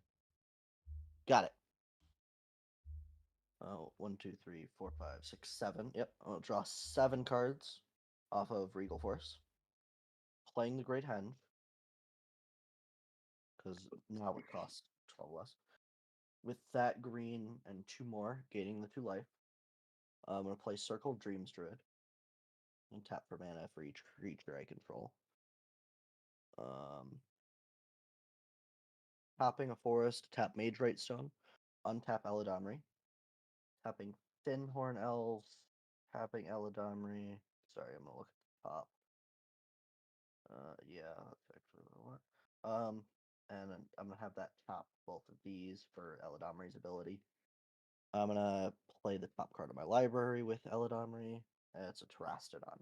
I'm going to blow up Metal Worker, the Ruby Medallion. And then I guess I'm going to target the Incubator. Yep, and you're going to target it. I'm going to transform it. Okay, so it's now a creature. It's not a valid target. And then for both of the things that I did blow up, you'll both get a 3/3 elephant. Terastodon and Circle of Dreams Druid both have a 1 counter. I will draw from that Terastodon. Pass. Good. Or keep draw. I'm fucking good. Jump off a bridge, Mana dude. dorks. Dude, I passed. All right, you got big stompy shit. I do. You're big scary now. Do it. I can't. I don't really have anything that I could do against that at the moment. All right, we're gonna play a Karn's Bastion. Yeah, that's about all that I can do. We're going to once again go with my 3/3 Phyrexian. Yeah, my 3/3 Phyrexian and Bramaz down to Let's Play. What's the biggest one? Three. They're both. Let's see. I got a 3/3 and a 3/4. Or okay, 6. 6. But is any of it commander damage? 3 of its commander. Okay. And I will pay the 1 life. Draw a card. Yeah, I'll pass fucking turn. Okay, so I'm gonna play Command Towers my land for turn. I'm gonna tap Soul Ring for 2, this for 3, and then a white and a blue to recast my commander. And then I'm gonna pay a white and 1. Hold on. I have a response. I'm gonna pay 1 red. And I'm gonna Pyroblast your commander. And what does Pyroblast do? Counter target spell if it's blue. Pyroblast with mono red's crazy. I'm not gonna lie. Okay, well I was gonna try to deal with the Great Henge, but instead I'm gonna tap for a white and a blue, and I'm gonna Dovin's Veto. 3, 4. To be honest though, as far as my board goes, I think the Great Henge is the least 6, of your worries. 7. I would say his commander is the issue. Yeah, it usually is. Well, if I was drawing something other than land for the last 5 turns in a row. Boy, wouldn't it be nice? Yeah. I'm going to tap the 3/3 to crew the Reaver Titan. Actually, no, I'm going to tap my commander to do the Reaver Titan. That actually makes more sense. Mm-hmm. I'm going to go to combat. My commander will trigger. I will give it Vigilance and Lifelink. And then I'm going to go to combat, and I am going to swing the Reaver Titan at Twisted. So it'll deal 5 damage to each opponent, and it will be a 10/10 coming at you, Twisted. Protection from anything mana value 3 or less. And with that, I don't want to gain any more life, because I'm perfect at this life total. It will never change. That's fair. And then with that, I will pass the turn. Untap, upkeep, draw. Land for turn. Pay 1, play a Birds of Paradise. That will put a 1 counter on it. And I'll draw a card. Tap Great Henge for 2 green and the 2 life. Using 1 of it for Eladamri. Tapping it, Birds of Paradise and Rex Sage. Yeah. We're gonna put Orin Frostfang into play. It's my attacking creature's death touch. It gets a 1 counter from Great Henge and draws me a card. Using that other 1 floating from the Great Henge, tapping Mage Right Stone to untap Eladamri. Paying 1 to tap Eladamri again, and these 2 elves to play. Let me make sure. Okay. Play Nyxbloom Ancient. 1 counter. Draw me a card. So now whenever I tap a permanent for mana, I tap for 3 times as much. Instead, 3, and that's 9. So that's 12 mana total. Archetype of Endurance. So my creatures have hexproof, and my opponent's creatures lose it. I thought you were gonna wave for like a fuck ton.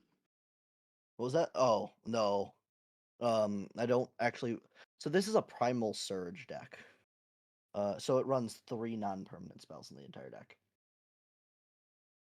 With the other 4, play Toski, Bearer of Secrets. Counter, draw a card. So tapping Circle of Dreams Druid. I need this.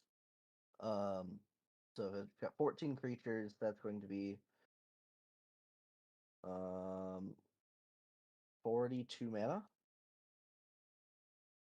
Yeah, you win, right? I don't know. I have to find Concordant Crossroads. So for 2 mana, Galta, Primal Hunger. And again, I only have so many creatures too in my hand. Oh, but that might do something. I think that's 10. Yeah. Apex Devastator, Cascades off cast.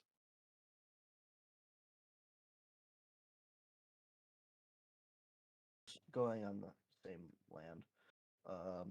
The second one, Sakiko. And those all have commas in between, so these actually hit the board before the next one goes. Sakiko will ETB. I get a 1 counter. Draw a card, and then Apex Devastator's third Cascade. Genesis. Let's go to the bottom. That gets a counter. I draw a card. And then the last Cascade, Old Gnawbone. Gets a counter. And draw a card. It'd be real funny if somebody had a board.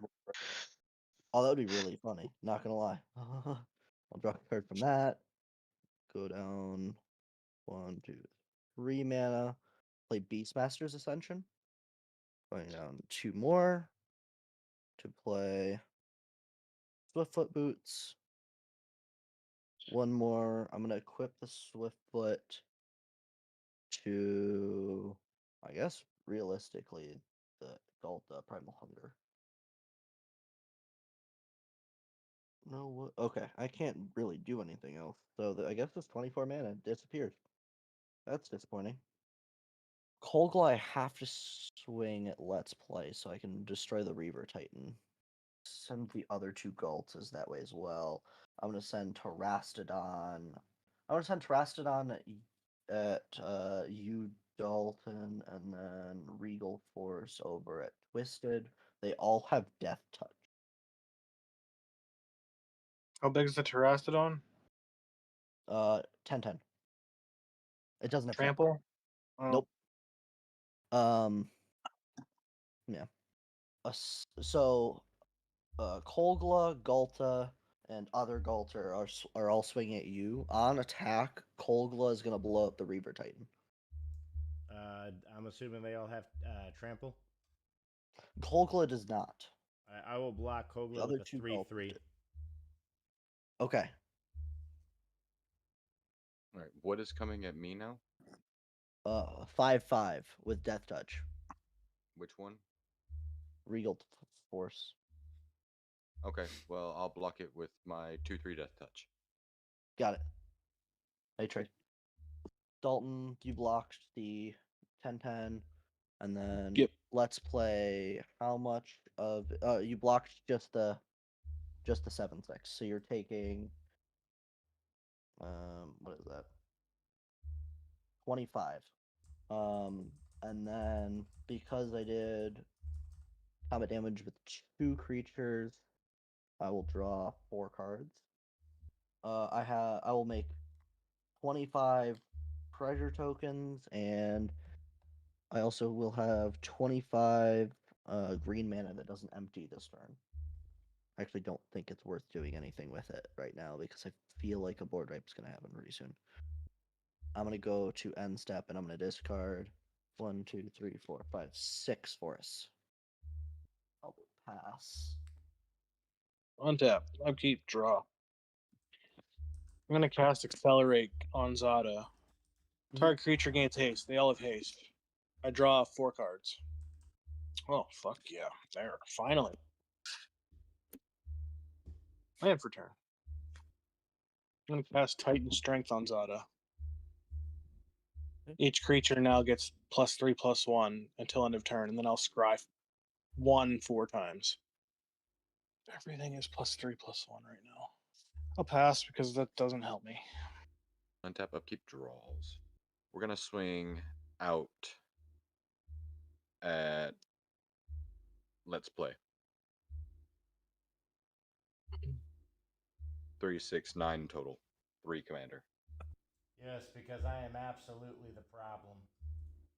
There's a reason why, because I can only get damage through to you. I'm going to deal 1 damage, or lose 1 life, draw a card, pay 2, No, 1, 2, forgot about 3, 4, 5, 6.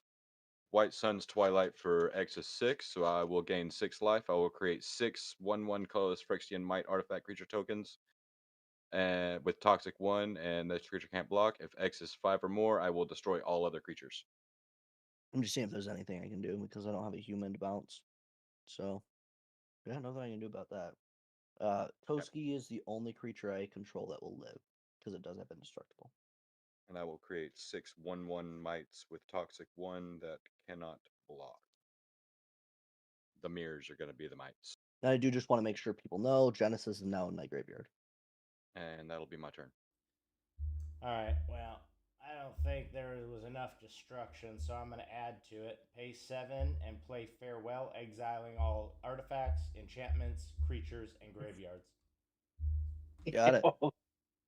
I mean, that's definitely needed with what I still had. But my Mights. This might give me a chance.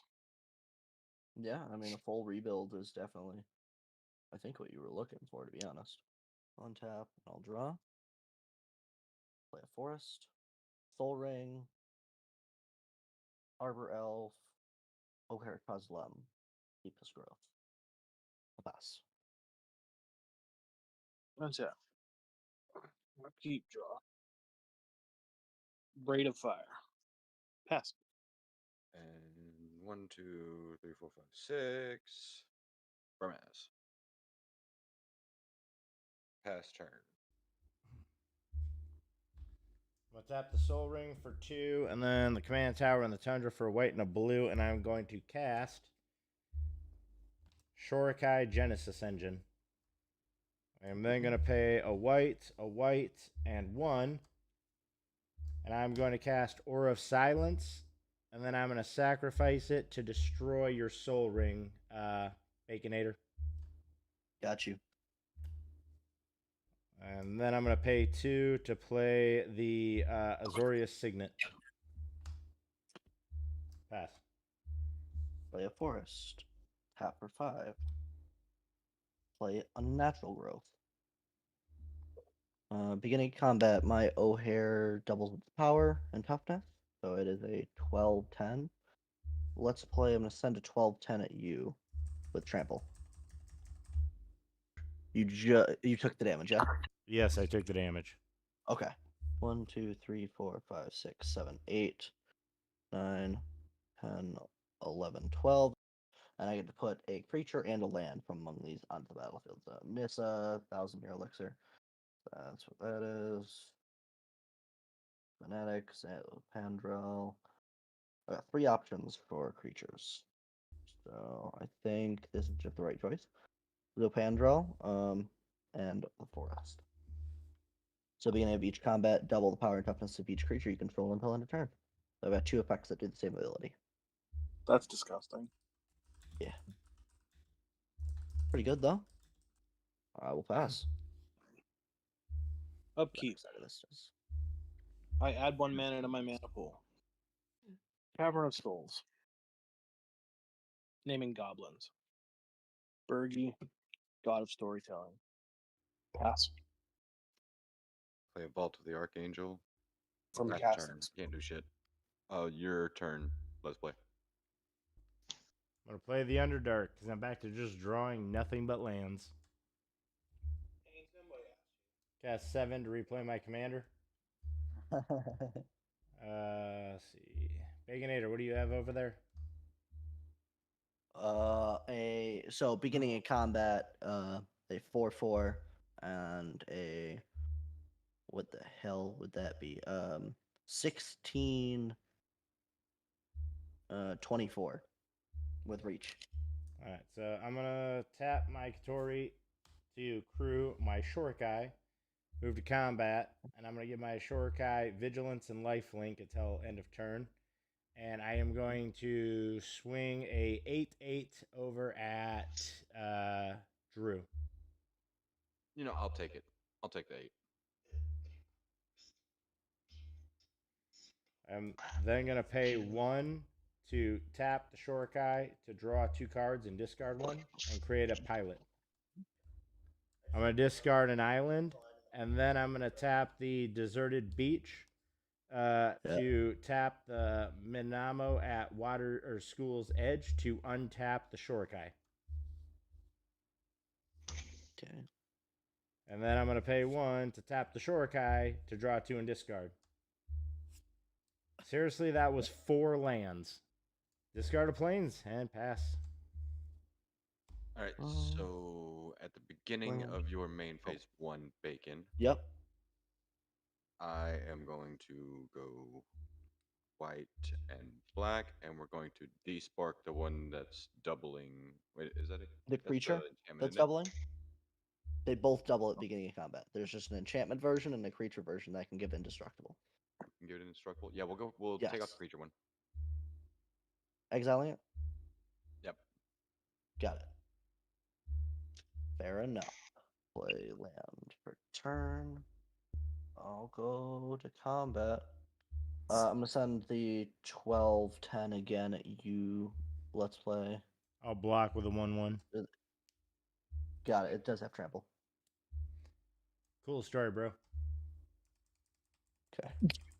So that's needs more dragons. 11. Put a creature and a land from among them. I just realized I actually had 2 pilots because I tapped it twice. So I should still have 1 more pilot. Yeah, I'm gonna put Obia into play and a forest, putting these to the bottom. So each creature that's attacking one of my opponents has trample, and it's also a Elvish Piper. Tapping for 1, 2, 3, 4, 5, 6. Play Disciple of Freyalise. I'm gonna sack the O'Hare. If I do, I'm gonna gain 12 equal to its power. I'm gonna gain 12 life and draw 12 cards. And when it dies, it turns face. It transforms instead. Tap for 3. Play Selvala, Heart of the Wilds. Then using the Arbor Elf, I'm gonna untap a forest, tapping it again for Llanowar Elves, and I'll pass after discarding. Upkeep. This goes to 2. I have 2 mana. So, what are the power or the toughnesses of your creatures, Bacon? Right now. a current 2, 3, 1, 3, 1. If you haven't So Anger what- the Gods, my board is gone. Yeah, no, I don't. Yeah, okay. I'm gonna use that 2 mana from Braid of Fire to upbraid. Deal 3 damage to target creature. It's gone. That gives me 1 mana that floats through my phases. Yep. Upkeep. Raw. So yeah, I guess I'm gonna have to do that. Sack Man Beacon. Put this into my hand. Red and 3 colorless. Brazada, uncounterable.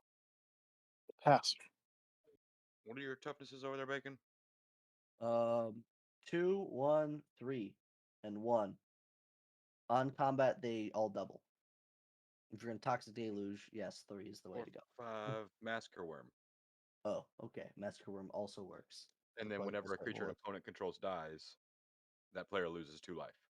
Yep, so I'm gonna lose 6. Down to 40. Incubate for 6. Now, what all did you have die down there? I had an Arbor Elf die, I had Llanowar Elf die, and then I had Ovia Automech Artisan. All right, I'll play an activated sleeper copying Ovia on it. Yeah, do it.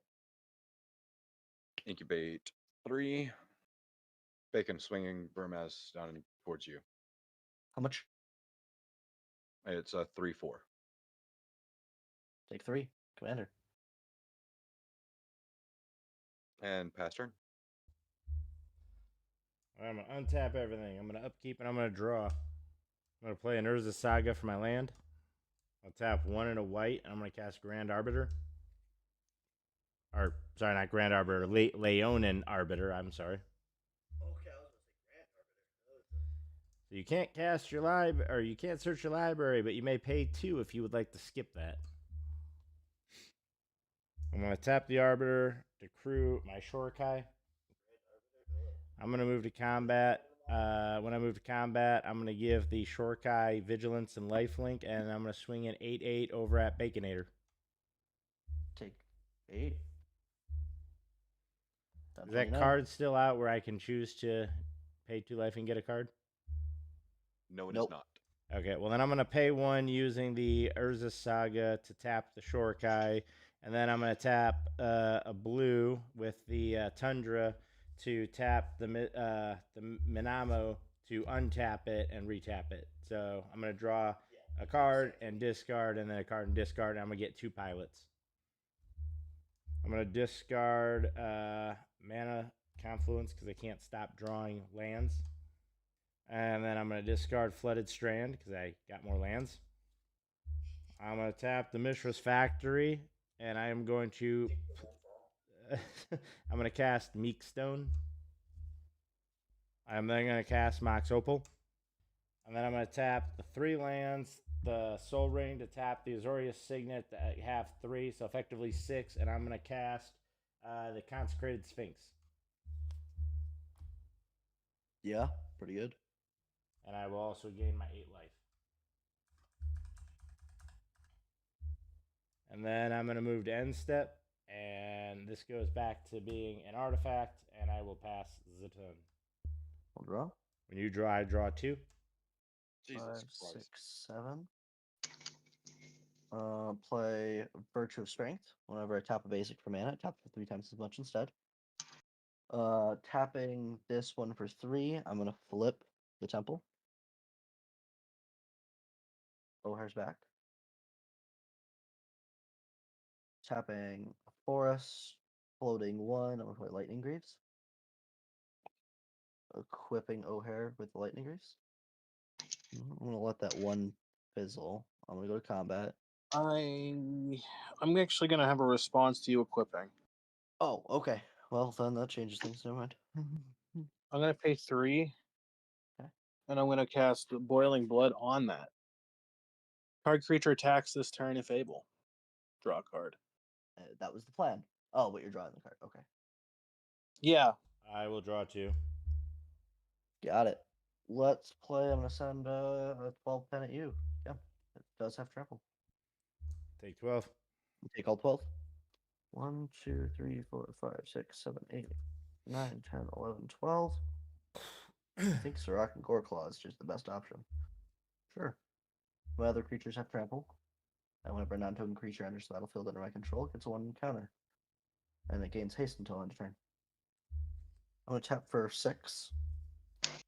And play Green Warden of Murasa. We'll get a 1 counter from Sirach and Goreclaw. And I'm going to return Selvala, Heart of the Wilds, back to my hand. I'm going to equip Lightning Greaves to Sirach and Goreclaw. Passing the turn. With that Untap. turn. Upkeep. Go to 3. I'm going to cast Blazing Crescendo on Zada. Target creature gets +3/+1 until end of turn. So they both get +3/+1. And then I'll exile the top 2 cards on my library until my end of my next turn. I may play those cards. Okay, so I'm going to move to draw now.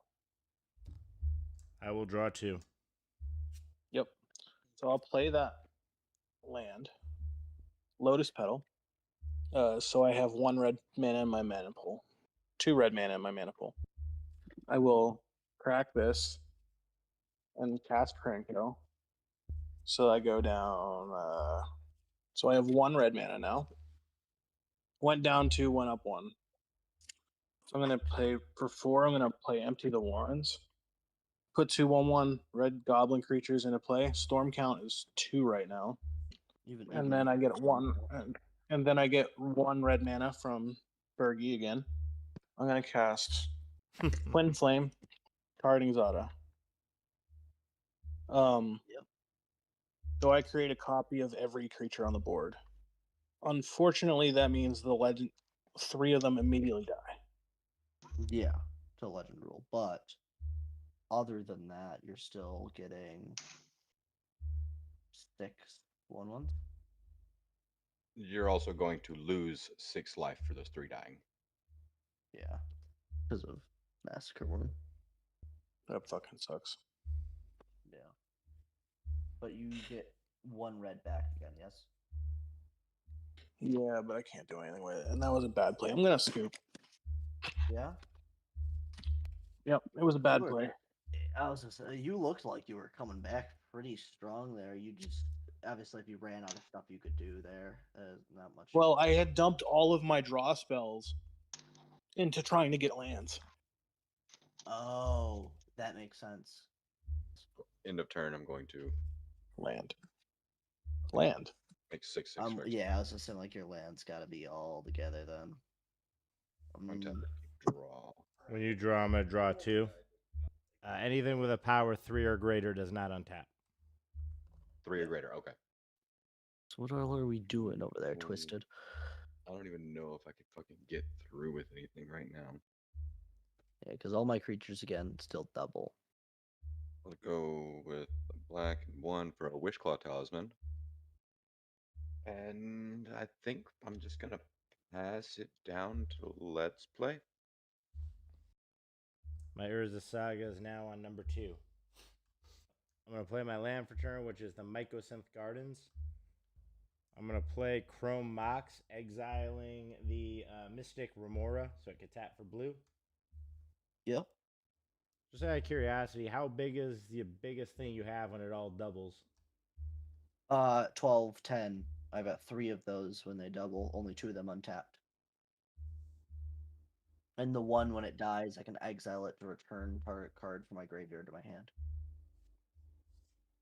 Okay, so I'm going to do this with a blue floating and a 1 floating, so 1 and a blue.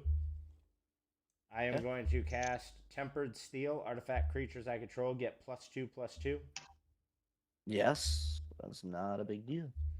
And I'm going to take that 1 and a blue, and I'm going to tap for 1 and a white.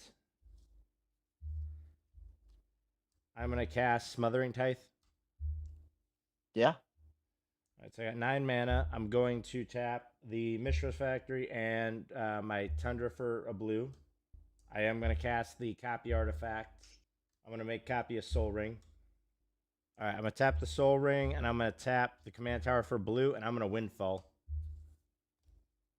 Ooh, okay. Each opponent discards their hand and draws cards equal to the maximum number. Yeah. 1, 2, 3. I've got 5 cards that I'd be discarding. I have 6. Does someone have more? You have 6? Twisted's got 3. All right, so we're all discarding our hands and drawing 6. And then with you guys, are you paying 2 for each of the 6 you're drawing, or do I get 12 treasures? Well, I mean, I got nothing I can do about that. And you'll also be able to draw an additional 2 for each one we draw. Let's see. That is true. So if you drew 12, I could draw 24. Yep. Actually, you know what? I'm not going to pay for any of it. Go ahead and make it to treasures. I'm going to draw the... I think I'm going to draw the 24 more cards. 30, yeah. All right, you drew 30 cards. Yeah, I mean, that's... I'm going to tap 4, and I'm going to cast Hikori Dusk Drinker. Lands don't untap during their opponent's or during their controller's untap phase. At the beginning of each player's untap, that player untaps a single land. I'm going to sack 7 treasures, going to 5. Mm-hmm. Ugin, Eye of the Storm. Yep. New Ugin. Do it. 1, I'm going to cast Consulate Dreadnought, and I am going to trigger Ugin's ability. I'm going to exile the thing that doubles your your power. Yep. 2 more. I'm going to cast the Talisman of Progress, and I am going to exile your biggest creature. Biggest creature has Shroud, so I assume I'll destroy your boots then. Yep. Or Okay. wait, sorry, it's got to be 1 or more color. It can't be the boots. So What's the green thing that one, makes your yellow. lands do triple mana? Virtue of destroy that. Or sorry, exile that. 2 more for Arcane Signet. When Arcane Signet enters, I'm going to destroy your Freylease chick. Yep, and exile. I'm going to tap the Arcane Signet and the Talisman. Mm-hmm. I'm going to cast Silvermare. When that enters, I'm going to destroy your little tree dude. Green Warden. Yep. Okay, so I am going to tap the Chrome Mox to get a blue mana. I'm going to cast Emery, Lurker of the Lock. It's 2 and a blue, but it costs 1 less for each artifact I control. Yeah, you definitely have more than 2.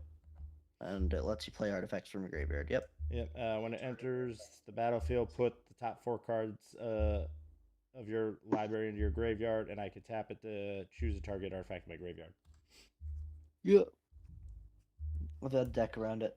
Let's make sure Den, a Swords to Plowshare, and a Colossal Plow, Colossal Plow. Got it. That does not help me because I put mostly lands. I'm running out of steam, but I at least managed to knock you back down. You did. You think knocked me out completely as long as you have Hikori. I now have literally half my deck in my hand. Yeah, but you do have a maximum hand size, don't you? Yes, I do. Still have a Soul Ring. I still have a Mox Opal. And I still have Ugin's ability. I am going to tap one of my pilots. And I'm going to have one untapped. I'm going to use that to crew my Shorkai. Mm-hmm. I am going to +2 my Ugin, which will put it to 9 counters. I will gain 3 life and draw a card. That is actually amazing. I'm going to tap the copy of the Soul Ring. I'm going to tap the Mox Opal for a white mana, and I'm going to tap my Minmano at Water or School's End for blue, and I'm going to cast Urza, Prince of Krog. Artifact creatures I control get +2/+2. So now all my artifact creatures get +4/+4. Yes, they do. That will make my Shorkai a 12/12. Mm-hmm. And then... So all your mana is tapped down currently then? Yes. Oh, shoot, yeah, because that's tapped. Okay, yeah, so I am tapped out now. That and then the... Got it. Yeah, I got it. Just making sure. Yeah, because I played the Garden for my turn. So with that, I'm going to move to combat. My commander is going to trigger, and I am going to give my 12/12 Shorkai Genesis Engine Vigilance and Lifelink. And then I'm going to swing the 12/12 over at you, Baconator. Take it. And I will gain 12 life. Right on. Out of 17. And then I will move to end step, and this will go back to being a thingy. And I will pass the turn. Got it. I'll untap my 1 land. Don't untap O'Hare. Draw for turn. I'm not paying. It will give me a treasure. Play a forest. Elvish Mystic and pass. Alright, we will use untap haste. my 1. Are you paying the 2 for the smothering type? Nope. Oh, I'm sorry. So these were the 7 I'm keeping. This is what I'm. Yeah. This is what I'm discarding. Got it. Well, Twisted, you do have Wishclaw. I know I have Wishclaw. One thing I will make sure you know, though, Hikori is also keeping down a lot of Let's Play stuff, not just mine. So 1, 2, and 1. We're just gonna play a Blade Splicer. And let's see.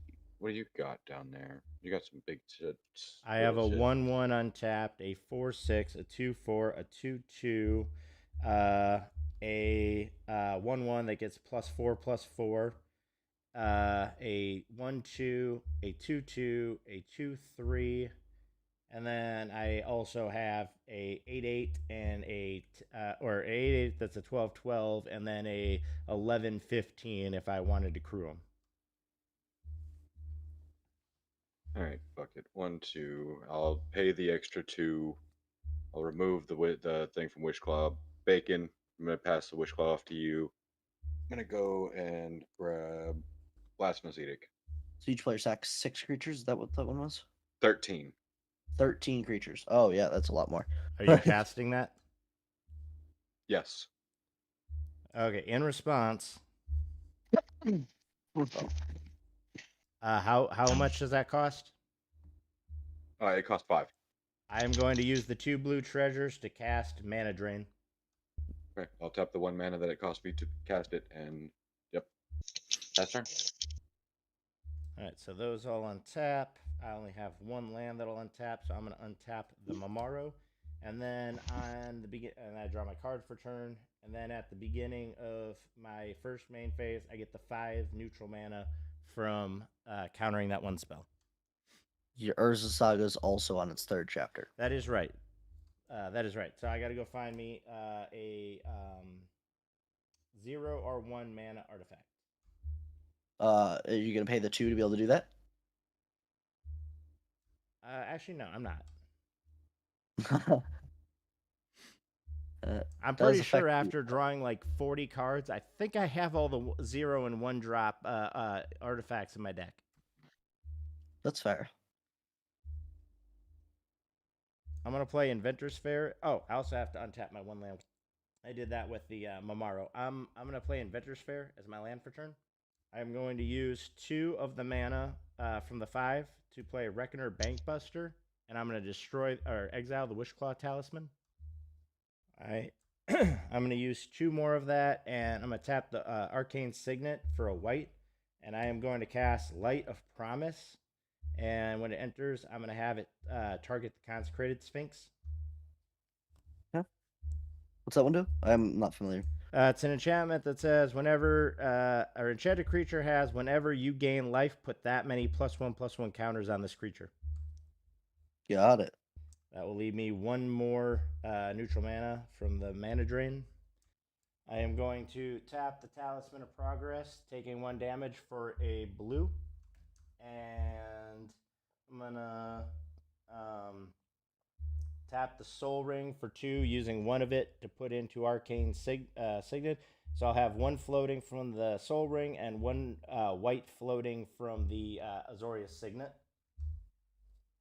Got it. I'm going to cast Narset, Parter of Veils. Actually, no, sorry. I'm not going to tap the Soul Ring. I can just use the 1 neutral mana. From the last one from the Mana Drain. Mana Drain. So okay. So I still have the 1 white floating, but I'm going to use this last neutral to pay for the 1 to get the white and the blue. Got it. Oh, from the Signet, yeah. With that white floating, I am going to Path to Exile the Massacre Worm. I'm going to -2 my Narset to look at the top 4 cards. I may reveal a non-creature, non-land from it and put it into my hand. The rest shuffled at the bottom of my library. Non-creature, non-land. I got 4 lands. Well, that definitely doesn't help. I'm going to +2, gaining 3 life and draw a card. I am going to tap 1 of my pilots again to crew. Well, actually, I'm going to tap both of them, and I'm going to use 1 to crew the Colossal Dreadnought and 1 to crew the Shorikai. So the Shorikai is currently a 12/12, and the Consulate Dreadnought is a 11/15. Move to combat. And I am going to target Kotori's ability on the Shorikai Genesis engine, giving it Vigilance and Lifelink. And then I am going to swing the 12/12 Shorikai, the 11/15 So 23 plus 4 in the air. So 27 going at Twisted. Yay. In the air, right? Yeah. Excuse me. Yeah, what? 4 in the Oh, no. air, Right. 11 on the ground, and 12 on the ground. I'll take it all. Good night. Good night. I will gain 12 life, putting 12 counters on the Consecrated Sphinx. Yeah. And then I'm going to pass the turn. And then I guess same question on your draw. Do you pay the 2? No. So I will get a treasure. Yep. I will tap 3. And Song of Dryads, Ugin. It's a forest. Hold on. I am going to cast Force of Negation, exiling Thadia. Yeah. And that's game. That was my only.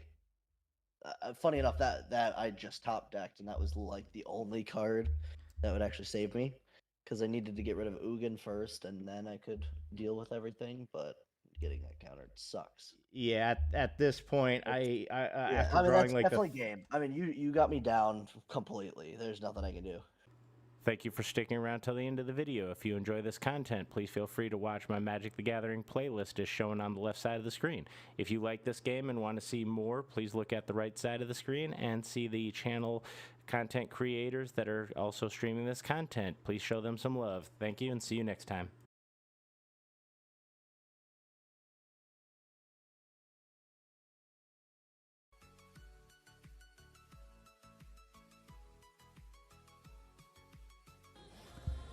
Alright, so we are going to be cracking a wonderful collector's pack of Tarkir Dragonstorm today. Hoping for those very nice, very beautiful, very entertaining serialized cards, as well as some of those big hits.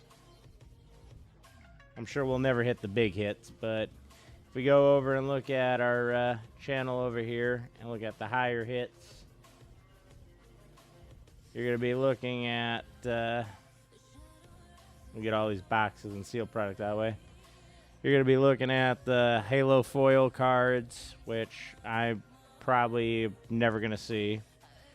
You're going to be seeing a lot of the regular ones, like Ugin's a big hit, Elspeth is a big hit, and then pretty much after these these 2 hits and all the Halos, you're going to plummet down to about the $17 range with the Crater Hoofs. I mean, it's kind of interesting that I put high to low and prices bounce all over, but if we go off market price, we got Draco Genesis here forward to stay above $20 market, and then Mox Jasper gently drops back into the $19 range. So, all right, well, while we are waiting for people, I guess we will start cutting open the box and getting everything set up. I'm going to enjoy my Mountain Dew because I'm a fat kid, and fat kids like drinks. The sugary drinks. Oh, that new pack smell. I miss the box toppers. Kind of thought you would get a box topper if you bought a collector's. I bought a collector's in a regular box. I did a box break with the regular box about a week ago. Video's up on Twitch if you want to see that. So we are going to open our first pack of our Dragons of Tarkir. Let's set that little guy over there in the corner.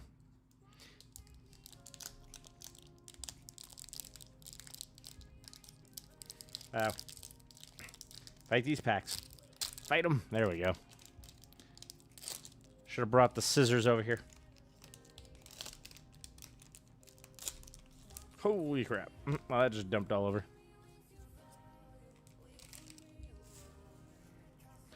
Wacha! We have the Reliquary Dragon as our token, followed by a Dragon. We have our Clarion. We got our Mist Rise Village. Our Ashki the Dragonclaw. Our Parpet Thrasher. And we have our Severance Priest. I'll start, flickering it if it's a foil. But we got our foil. Then we have our Dragon Island. We love our Dragon Islands. Then for uncommons, we got the Teeming Dragonstorm, the Riling Dawnbreaker, the Reaver Whip Sweep, the Formation Breaker, the Stasis Snare, which is a really good enchantment, the Boulderborn Dragon, the Snakeskin Veil, which is a reprint, but a really good reprint, the Watcher of the Wayside, and the Exhale. Sorry. All right, we got our Zombie Druid, followed by our Treasure.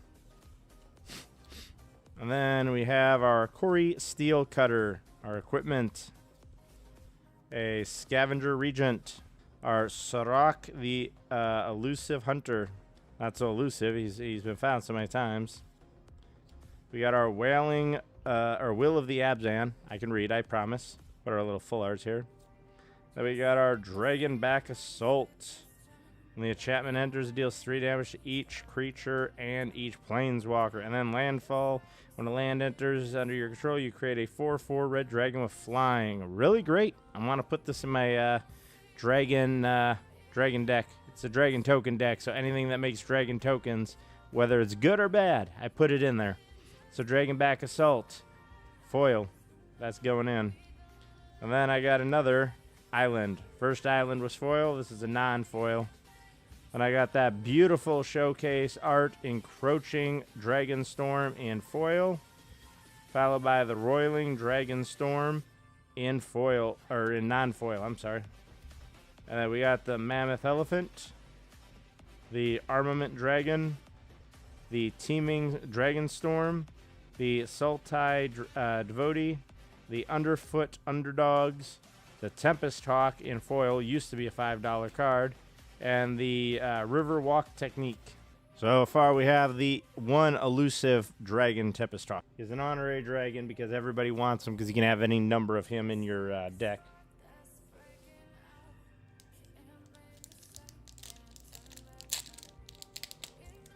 All right, it's pack number 3. Pack number 3.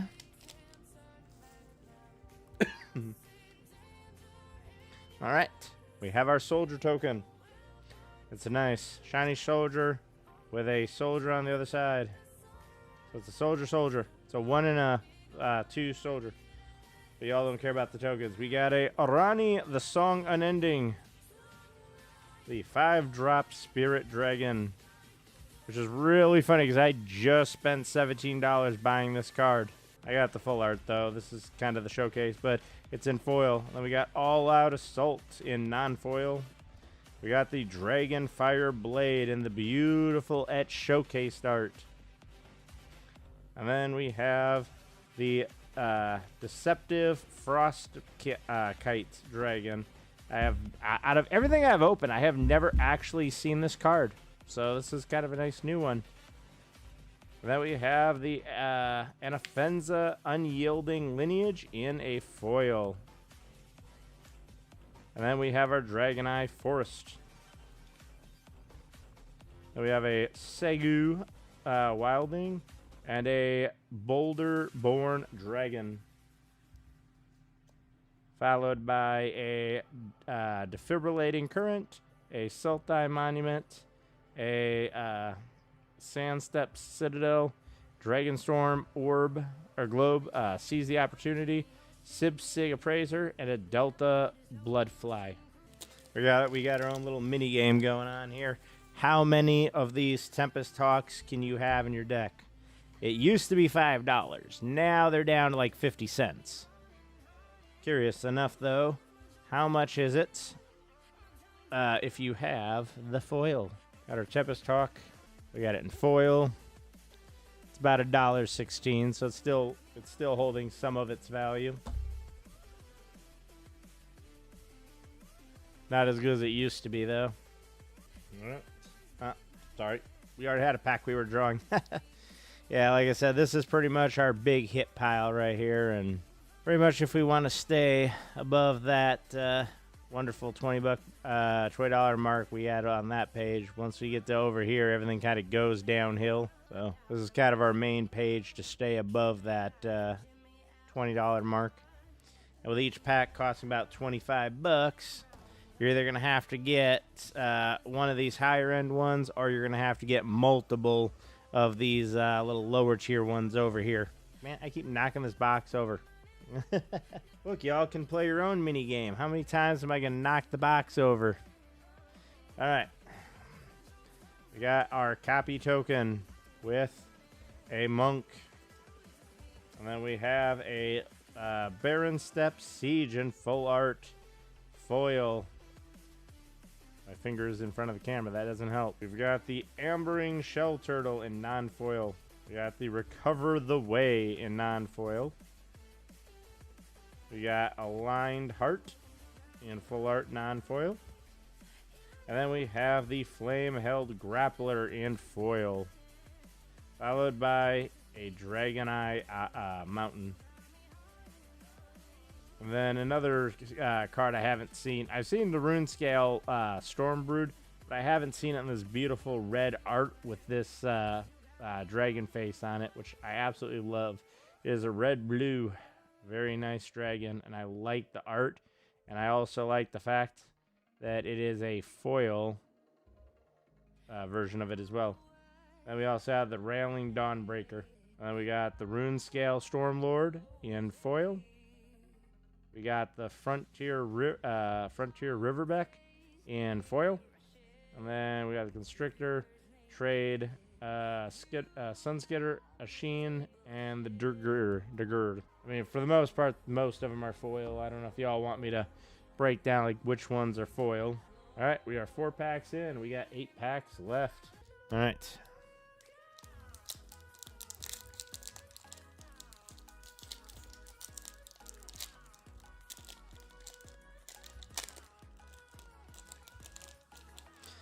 One of these days, I'll start taking offers of like tips and stuff, and then reinvesting that back into the community, buying boxes to crack, packs to crack, and then all the pack cards and stuff that comes out of those packs will be randomly given out to people in the community and whatnot. You can move on to our next pack, which is another beautiful copy token with a monk, and oh my god!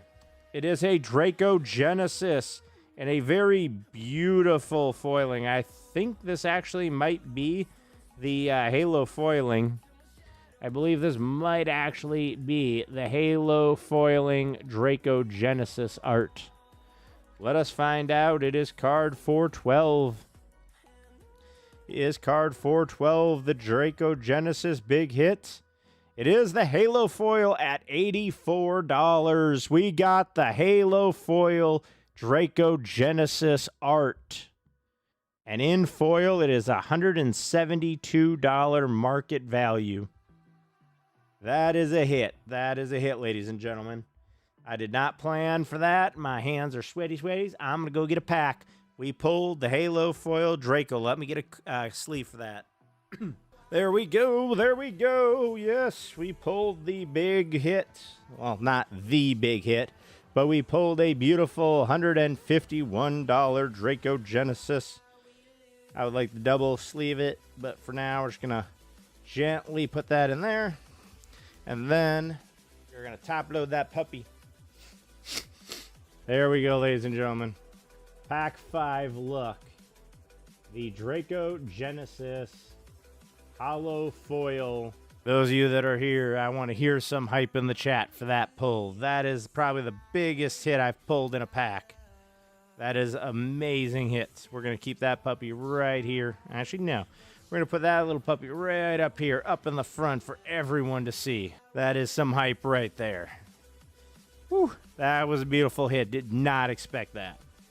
We got our full art Clarion Conqueror, a full art Siege of the Skies, full art Tempest Technique, and a Glacial Wood Siege foil. I keep trying to do it, and I keep sticking my hand in it like an idiot. There we go. And then we have the Dragon Shadow Plains, not the Dragon Eye. And then we got the Durgar foil in the blue, and then we got the Disruptive Stormbrood little baby dude in the green. And then we got the Knockout Maneuvers in foil, the Venerated Stormsinger in foil, the Ireni Rubuff.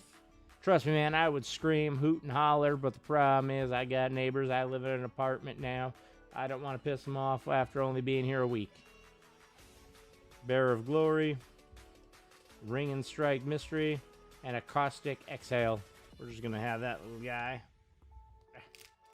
We'll stack these up in here right now. And we're going to have that little guy sit right there for that. All right, we got our Warrior. Would have figured somebody would have messaged me through Discord about that. Warrior foil with a Dragon foil. Oh, and just drop that. Drop it like it's hot. Then we got a Quarry Reverent, the foil. Then we go and we got us a Kashla Village. That is a non-foil, but it is a full art land, which is always appreciated. The Anafenza, the Unyielding Lineage, the little, I don't know what you want to call that, the black showcase altar art. It looked better when they were advertising it. I am not it reminds me of the Midnight Hunt movie thing they did, where they effectively just resold the last 3 sets back in black and white. So they effectively said, hey, how do we get more money? Let's just act like we ran out of ink and resell everything from the last 3 sets again, just in black and white.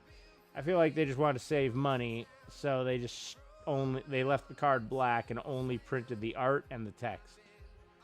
It kind of feels like half work, but my opinion may be biased. I honestly don't know. Then we've got the Zergo, the Storm Renderer. I heard this is a really good commander.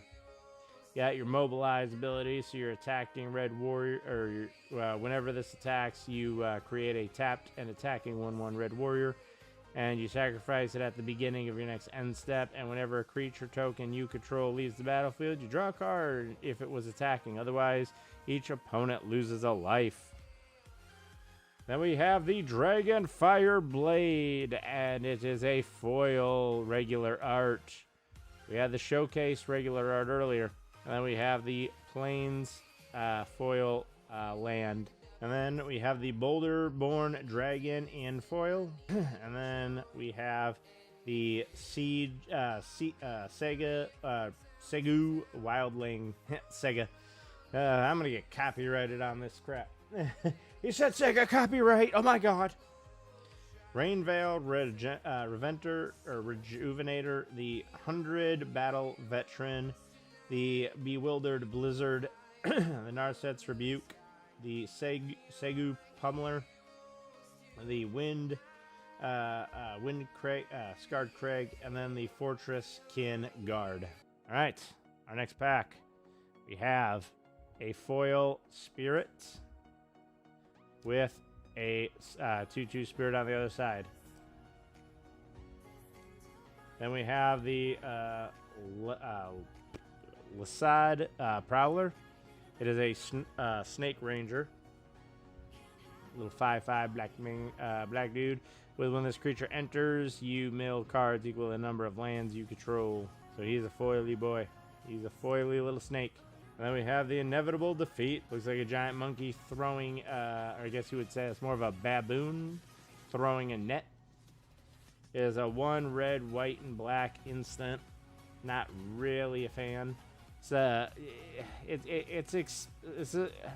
effectively twice the cost of Boros Charm, and all it really does is exile a non-land permanent for twice the value. But it's whatever. We got Rivals of the Ancestors, and then we have Within Range and the Naga Flesh Crafter in foil. And then we have the Dragon Shadow Island. Then we have the Armament Dragon foil. And then we have the blue Deergore Island Dragon. And then, of course, the Dragon Claw, the Crummer, the Opulent Palace, the Reager Vigor, the Devoted Duelist, which I think is actually a really good card in a couple of the modern decks, and also standard. No additional Stasis Snares and no additional Tempest Talks. That's unfortunate for us. I mean, they're not as valuable as they once were, but still. I think at this point, half of our packs had Dragon Eye cards, and the other ones had Shadow. Which, we have a warrior. He is the foilest of the warriors. And he has a goblin on his other side. And then we have a guest art Emergent Ultimatum in foil. A special guest card from Dominique Mayer. Or Mayer, sorry. Beautiful card. We have a Mardu Siege Breaker. It's an awesome card. I had 2 of them in my pre-release kit. It's amazing. And then we have our Yethon Road Watcher. And our Rebelled Storm Singer. Followed by a regular art of Ashki Dragonclaw. Riding on the cutest little doggo. The bestest of doggos. Then we have our Mountain Dragon Shadow Mountain. Then we have the Riling Dawnbreaker. And the Feral Deathgorger as our guys. And then for our side game. Kori, Zergo, Descendant in the Storm. The Embermouth Sentinel. The Kratig Nest Gorger. The Alicia Legacy. And the Underground Leopard. Our entire box of 12 collector's packs gonna be 1 Tempest Hawk. That literally is a common. That is ridiculous. But again, there are less commons in the collector's packs, which in fact would affect our chances of pulling it. So can't say much on that one. All right, after this one, we have 3 more, so we're on our 4th pack to the end. We have a soldier token. Followed by another soldier, so it's a 1-1 and a 2-2. We have our wonderful foil art Mardu Siegebreaker. If I get my hand out of the way. We have our Kori Mountain Monastery. Our Warcrag Siege. Our Transcendent Dragon. And our Winter Night Stories. In foil. And then we have our Dragon Shadow foil swamp. Feral Deathgorger and our Rune Scale Brood. And then we have our new foil Siege Rhino. Followed by a Dragon Scourge Sniper, a Quarterding Dragonstorm, a Molten Exhale and foil, a Lightfoot Technique, a Rugged Highlands, and a Worthy Cost. The fact that I've opened over 50 collector's packs is kind of weird that I still have not gotten a serialized card. To be perfectly honest, in my entire last 8 years of playing Magic, I've probably opened over 500 collector's packs, and I have never gotten a serialized card. I know it's a very small chance, but even with the Lord of the Rings and everything, and like all the One Ring, or the One Ring and all of the Soul Rings and everything, it's like, really? I'm pretty sure I think I opened about 100 to 200 packs in that set alone. Right, we got our Burb, and then we have our Monk. Then we have our land, which is going to be the Great Ashreen City. Exile a card from a graveyard to create a 1/1 white spirit token. Unfortunately, without flying. That is foil. Then we have our United Battlefronts. Our Lattice Light Dancer. A Voracious Bipolar Flage. I've never seen this card. It's apparently a commander card. And our Tegman Master Opportunist in foil. And then we have our Island foil Dragon Shadow. And then we have our Segu and our Teeming Dragonstorm. Then we have our Marshal, our Equilibrium, our Duty, Summit, Kin, Swiftfoot, and Salt Road Pack Beast. 2 packs left. 2 packs left. Are we going to get another Tempest Hawk? Are we going to get another Stasis Snare? I don't know. Find out next time. I'm just messing with you. No, we're going to finish the pack opening. Y'all were like, is he really just going to stop now? I got the addiction, man. He's got to crack it for me. Our pulls have been pretty meh, but the goal that we got was to get a big hit, and we got one of the Halos, which is a big hit. That was the third biggest hit you can get from the set right there. Granted, the Narset and the Halo Foil Ugin are way more expensive, but the fact that we hit one of the top 3 big hits, I will take it.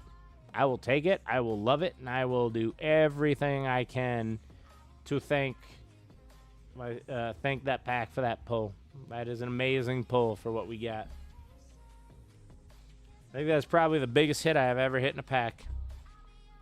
All right, we got our 5/5 elephant with a treasure. And then we have our ambling storm shell turtle. And then we have our Shiko Paragon of the Way. As a non-foil, but it is a Shiko. It is another Spirit Dragon. And then we have our Frost Cliff Siege. And then our Will of the Jeskai. And our Yathin Road Watcher.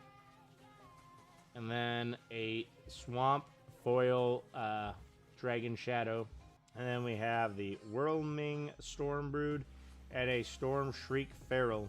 Then we have our Twin Maw, our Host of the Hereafter, a Shocking Storm Dude, a Heritage Reclamation, a Cruel Truth, a Teamer Devotee, and a Jungle Hollow. Keep putting that next to that. We're giving that some space to breathe. You need some space to breathe. All right, we're on our last pack. And with that last pack, I want to thank you all again for spending this time with me. I want to thank those of you that came back after our 3 issues with signal and connection. And I want to thank you for sticking with me for the last hour. I know I'm not the most entertaining person as far as content. I'm working on presenting myself a little better, working on trying to build some stuff for the channel. But I do want to thank you all for spending your time with me.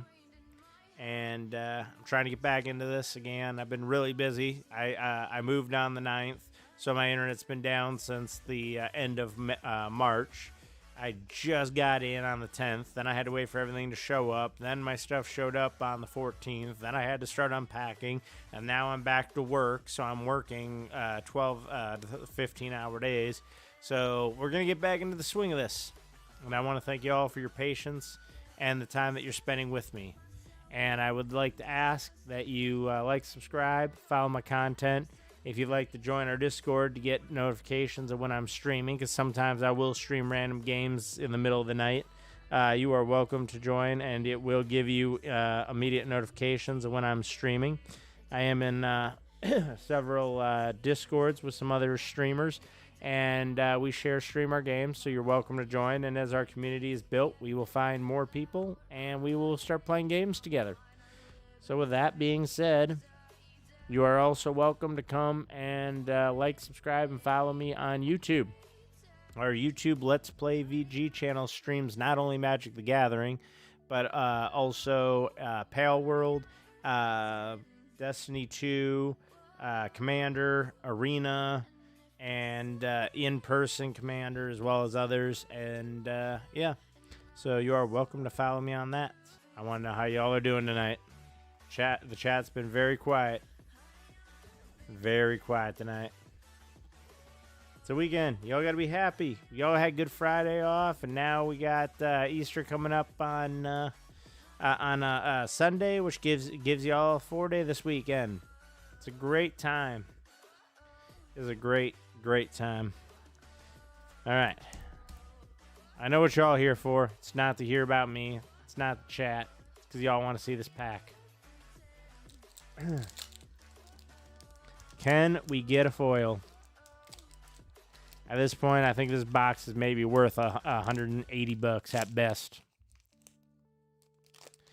I thought the card alone was worth 180, but no, man. Lowest sale on that Draco Genesis is $159.95. So we have our warrior and our goblin. All right, we got our Sinkhole Surveyor in foil. We got our Servant Priest. Warden of the Groves. Warden of the Groves, at the beginning of your upkeep, put a +1/+1 counter on this creature. Whenever another non-token creature you control enters, it endures X, where X is the number of counters. You would think a specific card like this would specifically tell you what endures does. For those of you that are not familiar with the game, but I guess not. But we got Warden of the Grove, Tip the Scales. And then we got the Sinkhole Surveyor in foil. Unfortunately, we did not get a serialized card. Womp, womp, womp. And then we have our Forest Dragon Shadow, followed by a Breaching Dragonstorm and an Encroaching Dragonstorm. Then we got our Kuru, a Roiling Storm, a Whale, a Reputable Merchant, a Fire Rim, a Rebellious Strike, and an Abzan Devotee. So let us tally up here. Let us count our makers. In our side games, we pulled 1 Tempest Hawk. We pulled 1 Devotee Duelist. We pulled 1 Stasis Snare. And we pulled 1 of the new Siege Rhinos. That's some rough numbers there. For our lands, we have a Foil Mountain Shadow, 2 Plain Shadows, 2 Island Shadows, 2 Swamp Shadows, and a Forest Shadow Dragon, all foil lands. For the ones we all care about, the Dragon Eyes, we have we have a non-foil mountain, a foil island Dragon Eye, a non-foil island Dragon Eye, and a non-foil forest Dragon Eye. I know that's what we all cared about. And then for our rares, we got our Yathin, the Road Watcher, in foil. We got our Ashki, Dragonclaw, in foil. We got our Glacier Siege in foil. We got our Flamehold Grappler in foil. Our Severance Priest in foil. And our Dragonback Sultan foil. So let us go through that. Sorry. Dropping things here. Then we got our Sinkhole Surveyor, our Dragonfire Blade, a Naga Flesh Crafter, a Wintersight Story, a Taegam Master of Opportunity, and a Anafenza Unyielding Lineage. All foil. And then, of course, for our full arts and our specialty cards, we have our Draco Genesis in Halo Foil, which is currently going at the lowest price on TCG, $153. For reputable sellers, $159.97. So we have our Tip the Scales, our Warden of the Groves, our Surveyor, or Severance Priest, our Sinkhole Surveyor in the foil, and then we got our Will of the Jeskai, the Frostcliff Siege, the Shiko Dragon of the Way, the Ambling Stormhouse, I'm sorry, not Storehouse, The Voriaceous Bibliophilia. That's from the commander deck. When you cast a spell with one or more targets, draw that many cards. I believe that's actually a reprint to another card, because I think there was another one that says you may target any, you got to pay additional for each additional target. There was a couple of those. I think it was from Modern Horizons 2, I believe. No, it wasn't a Modern Horizons set. Or what? No, yeah, it was. Yeah, I think it was Modern Horizons 2. We got the Lotus Slight Dancer,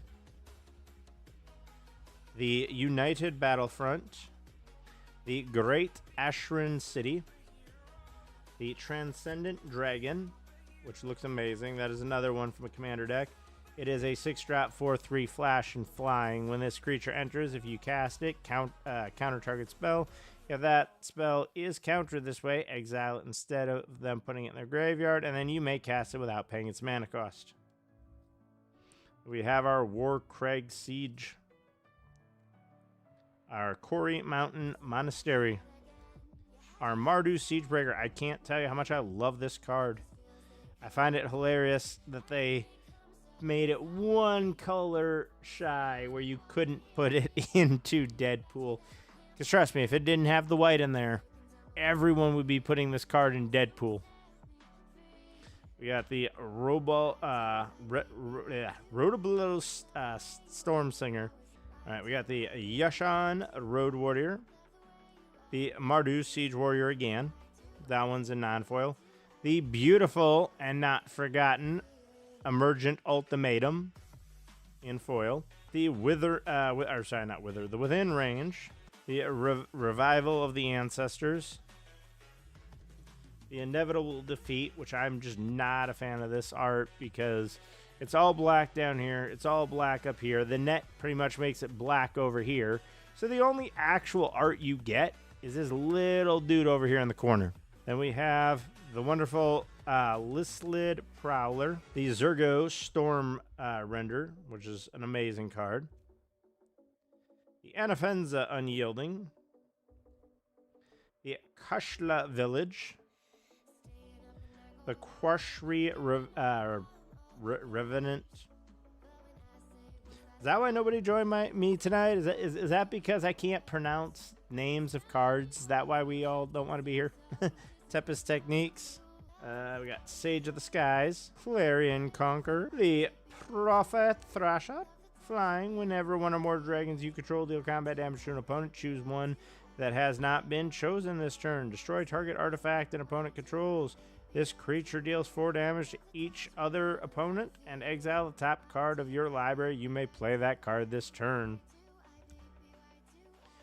Kori Steel Cutter. A foil Clarion Conqueror. Align the Hearts. A Deceptive Frostkite.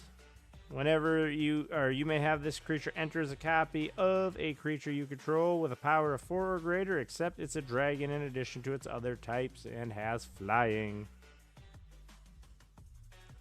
The Ambling Turtle Shell. The Scavenging Regent. Oh, sorry, that one goes over there. The Will of the Abzan. The Sirach, the Elusive Hunter. The Ashkai, the Dragon Claw. The Arani. Oh, I'm actually curious how much this one is. I'm pretty sure this is the one I literally just bought. And it was like $17. So it's the Song Unending. No, not that one. I'm lazy. This is the weird one. Yeah, let's just... There we go. Okay, so this is a $38 card right here. We are definitely sleeving that one because I did not realize that was that expensive. So with Yoreni, the Dragon Song, being a foil, and the Altered Art, I mean, it's going for $20, even though it's listed for the 30. That's its market value, but still. We'll count it. So that we got the Halo, Dracogenesis, and then we got the foil altar art of the Yoreni. What do they call this art? The Borderless They call it the TDM, apparently. So we got the TDM.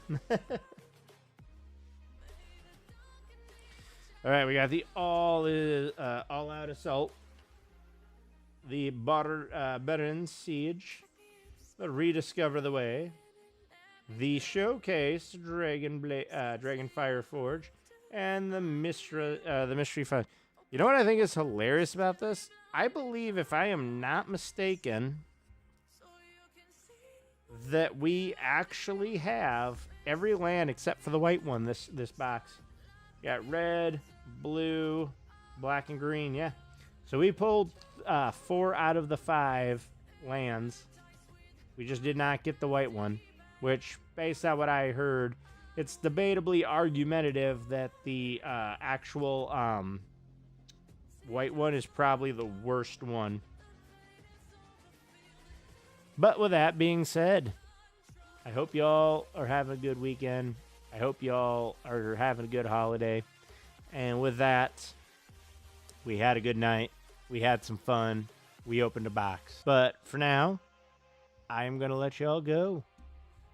Have a good weekend. Love each other. And have good times. Thank you for sticking around till the end of the video. If you enjoy this content, please feel free to watch my Magic the Gathering playlist as shown on the left side of the screen. If you like this game and want to see more, please look at the right side of the screen and see the channel content creators that are also streaming this content. Please show them some love. Thank you and see you next time.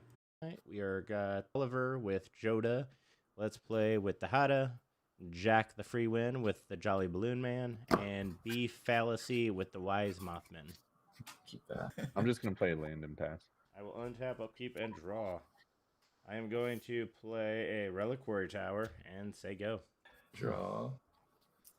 Play Mountain for turn and pass. I'll draw. Misty Rainforest. I'm going to lose a life and get a Surveil land, and then Surveil 1.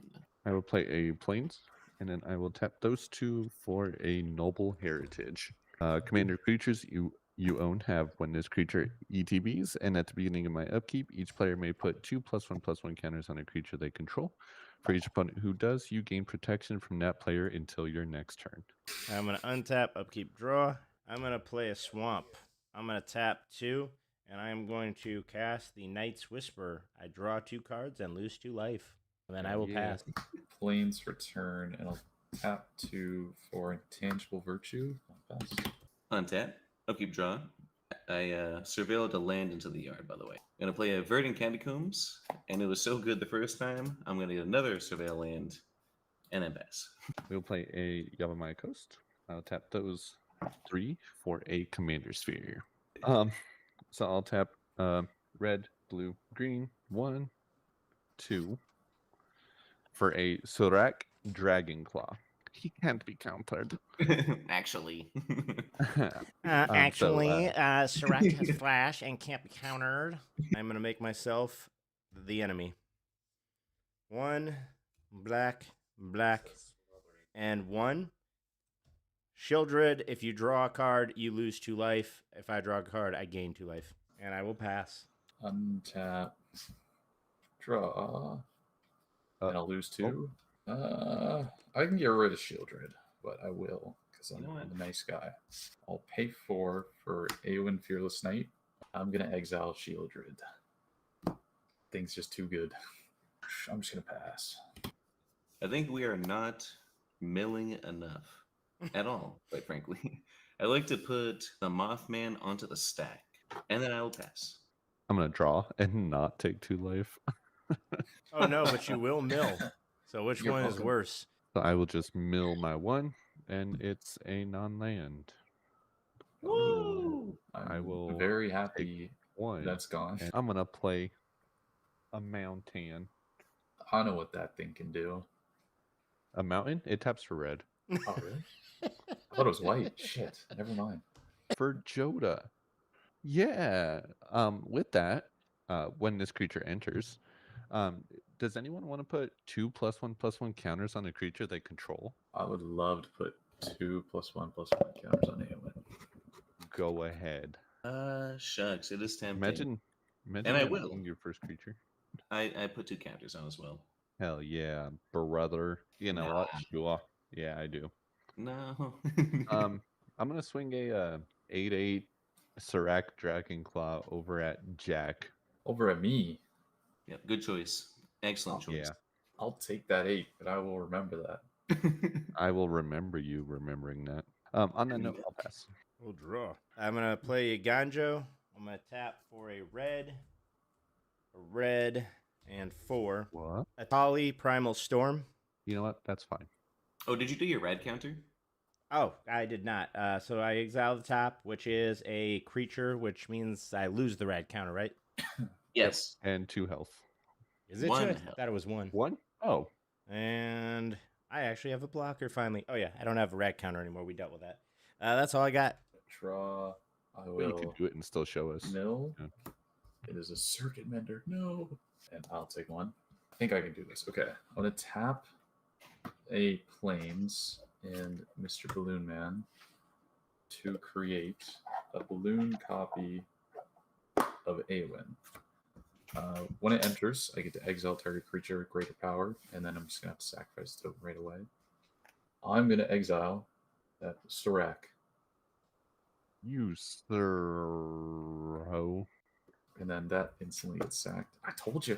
So effectively, we're either milling to Joda or to the Wise Mothman, or we're exiling the Balloon Man. And then I'm just going to pass. I will remember this for I'm gonna days go- to come. He remembered the 8 you hit him with. I think it's justified. I'm gonna keep my red counter because I milled a land. That's fine. All right, let's go like this. I'm gonna pay 3 for an Altar of Dementia, and then I'd like to pay 2 and cast for its impending cost a Overlord of the Flood Pits. You know what? I could attack somebody, but I'm not going to because I'm a gentleman. I'll pass after Oh, that. does anyone want to put 2+1s? I do. technically- Sure, I actually have a Would've put creature 2 this on time, Joda so I can earlier, actually do that. I could put This counters. guy. I do not. I refuse. This I time. lied. I do. Okay, you got me. Taking the bait. I mean, I'm gonna draw. Someone has, yeah, someone can tap something for white. So I'm gonna tap that for white. My orchard for white for a flowering of the white tree. Okay, 1 and a green, and I'll play a hardy outlander. Oh wait, hold on. Before that technically happens, I have a Joda trigger for 1. There it is, Yoshimaru. Never Yoshi! failed. You But say. technically, I will play a hardy outlander, which would trigger another 1-drop. By the way, There it is. Cool. So K9 Mark 1. I just brought out 2 good boyos. Jack, buddy. Swinging at me? I am. Okay, I'm going to block with Awen.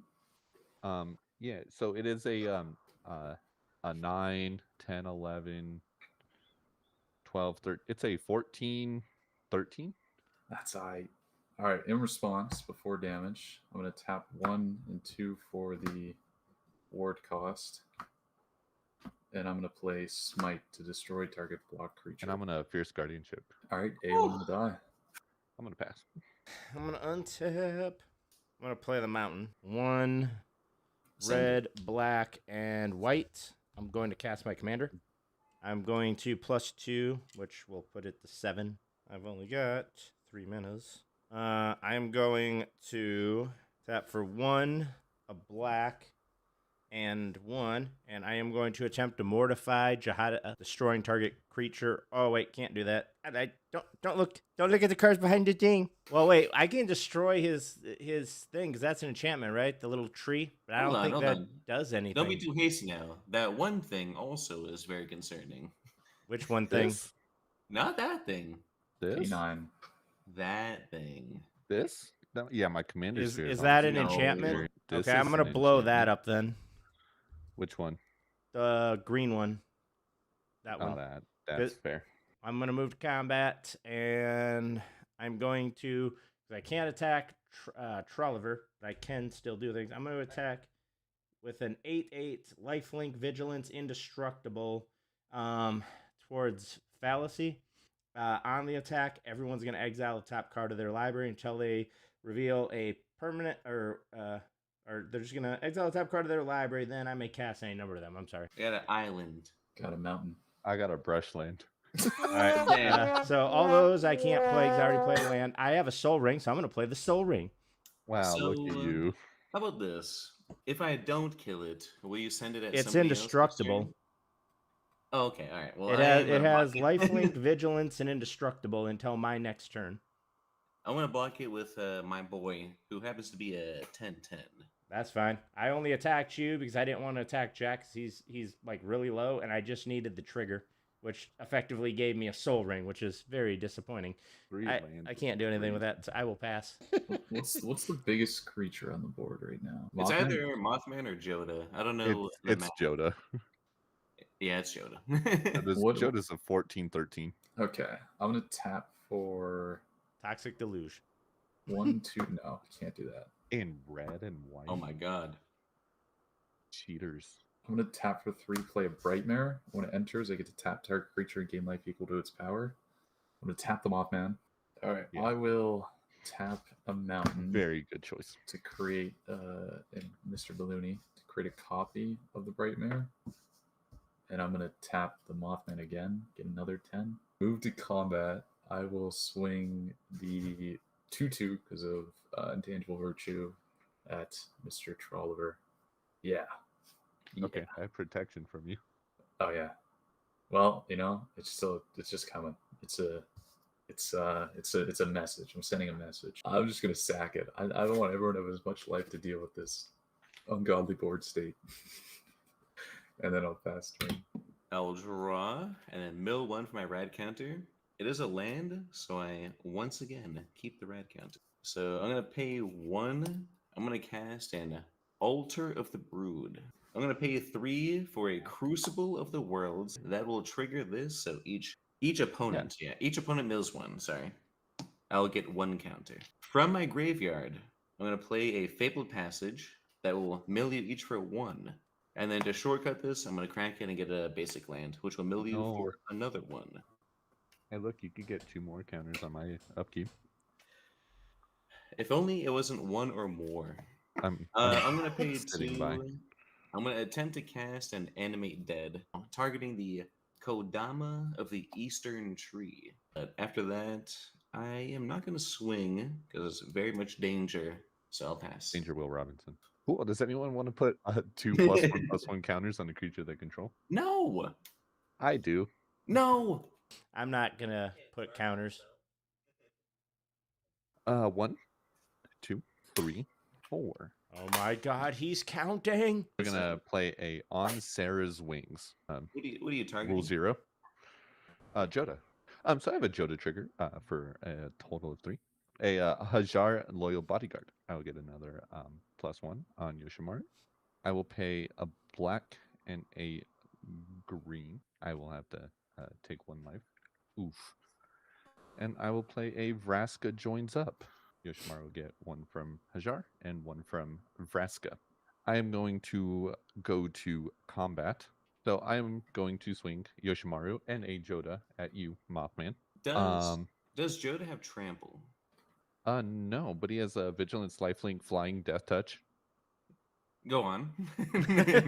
Go on. I'm waiting. Yeah, and Ward 2. Sorry. Yoshimaru is a 7/7 right now. 11. As I was. I would like to declare the Mothman blocking Joda, but I have an effect before damage. I am not gonna block Yoshimaru. Before damage, if you don't have any effects, I would like to sacrifice the Mothman so that you don't deal the combat damage, and so I may mill you for 13. So, with that being said, a legendary creature dealt combat damage to a player, so I will draw a card. I lost my 11, but you do mill 10, good sir. On that note, I'll pass. I'm going to +2 my Planeswalking Commander to target my Atali. I'm going to pay 2 and 1 with the Soul Ring, and I am going to split up, destroying all untapped creatures. Well, I'm going to sacrifice Hajar and give all my creatures indestructible. I'm going to sacrifice the... I did have a Kodama. I'm going to sacrifice the Kodama and then make Mr. Joda mill 5. So I've got the 1 floating and 2. I'm going to play Black Blade Reforged. And then I'm going to play 3 to equip the Black Blade Reforged to my Atali. I'm going to go to combat. And I'm going to swing Atali at you, Trolliver. On attack, we will all exile the top 14? card. You gotta land. God damn it! No more lands! You get a relief captain. A relief captain? I will cast the relief captain. It has support 3, so you put 3 1/1 counters. You get a counter spell. Relief captain, when it enters, support 3, so put 3 1/1 counters on up to 3 target creatures. I'll put those on my Atali, I guess. I got to do my cast too. I'm sorry. So it was the land, the counter spell, the thing, and mine is a Oketra's Monument, which I will cast. So he is now a 1, 2, 3, 4, 5, 6, 12, 17 Vigilance, Lifelink, Indestructible. Oh, can I change the order? I just want to cast my Oketra's before I cast the Relief Captain because that will trigger the one to give me a 1/1. Sure. Your 1/1 won't matter. Cool. I will take 17. I will gain 17. I'm good. All right, I'll untap, draw. All right, once again, I'm going to help out the board, and it's going to Once not gonna again. build out anymore, sadly. I'm going to tap 2 for a Dawnbringer Cleric. When it enters, I'm going to choose to destroy target enchantment. I'm going to get rid of that Flowering of the White Tree. I will tap for 1 to tap the Jolly Balloon Man and create a copy of Dawnbringer Cleric. And I'll destroy the enchantment that gives Joda flying. I'll pay 1 for Heartfire Hero. When it becomes a target of a spell or ability, put a 1/1 counter on it. When it dies, deals damage equal to its power to everyone. And then move to end step. Balloon will get destroyed, and I'll pass the turn. I am gonna pay 1, 2, 3, 4. I'm gonna cast a Spark Double. I can have this enter as a copy of a creature. Now, what is the coolest creature these days? I think I want to have this enter as a copy of Joda. And then if that's all gravy, I will Pass, yep. No, I'll pass. Oh, on my upkeep, I'm going to give Joda another +2. White, black, 1, 2, I think. Yeah, we'll do it like that. For Lisa Forgotten Archangel Joda thing. The Joda, the 4. And a Flaming Fist. Oh, Yoshi gets +2 from the 2 legendaries. Jack, buddy. I'm going to go to combat. Jack, I'm sending both of these at you. All right, I'll block with Dawnbringer Cleric and Heartfire Hero. And then everyone except Trolliver is going to take 3 when Heartfire Hero dies.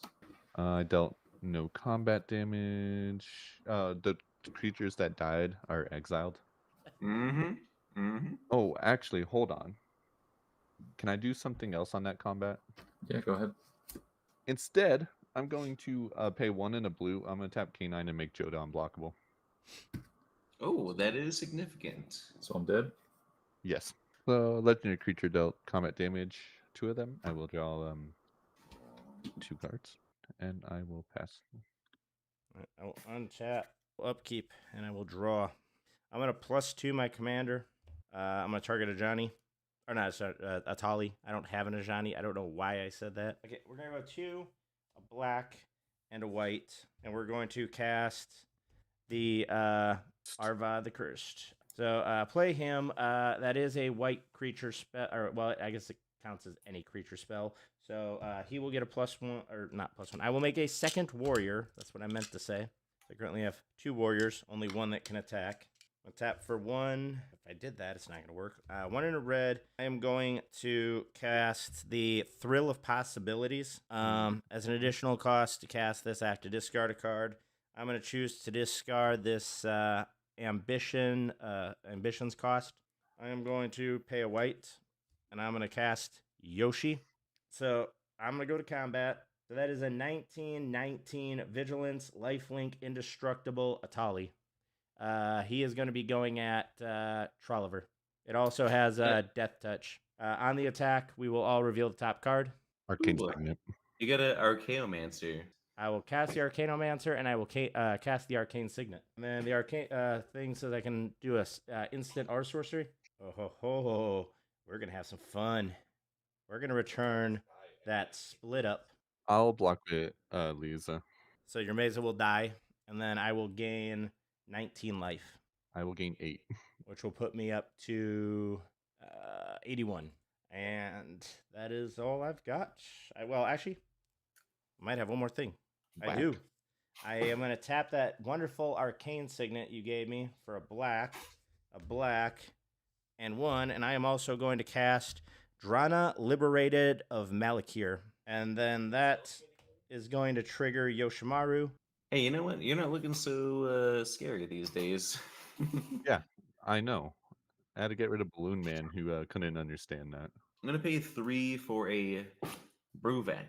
Everybody is familiar with Bruvac. He milled twice as much, but I have a trigger from my copy of Joda. Failed to find. I'm gonna tap 5. I'm gonna play a Patient Rebuilding. I'll pass after that. All right, on tap. Upkeep. Does anyone want +2s? I think I'm good on that. I'm gonna attempt to pay 1 blue for Aqueous Form. All right, so I will tap green, and then we'll do X for 5. I will attempt to cast a Kamal's Druidic Vow. Did you cascade for the Kamal? No, I'm about to do that now. So for 6, a Baird Steward of Argiv. Okay, so I'm gonna go to combat. I'll swing Joda over at Dihada. Well, the person, not actually at Dihada. And I will swing Yoshimaru over at Fallacy. What is the damage? From Joda or Yoshi? From Yoshi. Yoshimaru is a 13/13 Death Touch. On attack, I scry 1. Before damage, also so you don't gain the life, I'm going to sack it to the I Altar. don't have lifelink. I'm going to sack it to Altar of Dementia. I guess you wouldn't gain the life anyways, but you were going to mill 10. It would be 5 because I have a copy of Joda. Actually, it'd be 11 because I have a copy of Joda plus X's with Bruvac. So it'd be 6 doubled because of Bruvac. It's going to be a total of 12 you mill. I'm going to draw my 1 card. I pass. Yeah, I pass. My Archaeomancer is now back in exile. On my upkeep, you're the only enemy I can target, so you're going to mill 3, and then for each... Hold on. You're going to mill 6 because of Bruvac. For each land you mill, I will draw 1 card. For each land. Sunbird's Invocation, Excalibur Sword of Eden, Hero's Podium, Vraska the Silencer, Galta Primal Hunger, and a Bajuka Bog. I will draw 1 single card, and I'll draw a card for turn. Play on land for turn, it's going to be Fabled Passage from the graveyard, so then you'll mill 2. Yeah, I think that's GG. I have a Nuclear Fallout. I could give at most 1, 2, 3, 4, 5, 6, 7, 8, 9. I could give twice 9, -9, -9. So it'd be -18 to everything.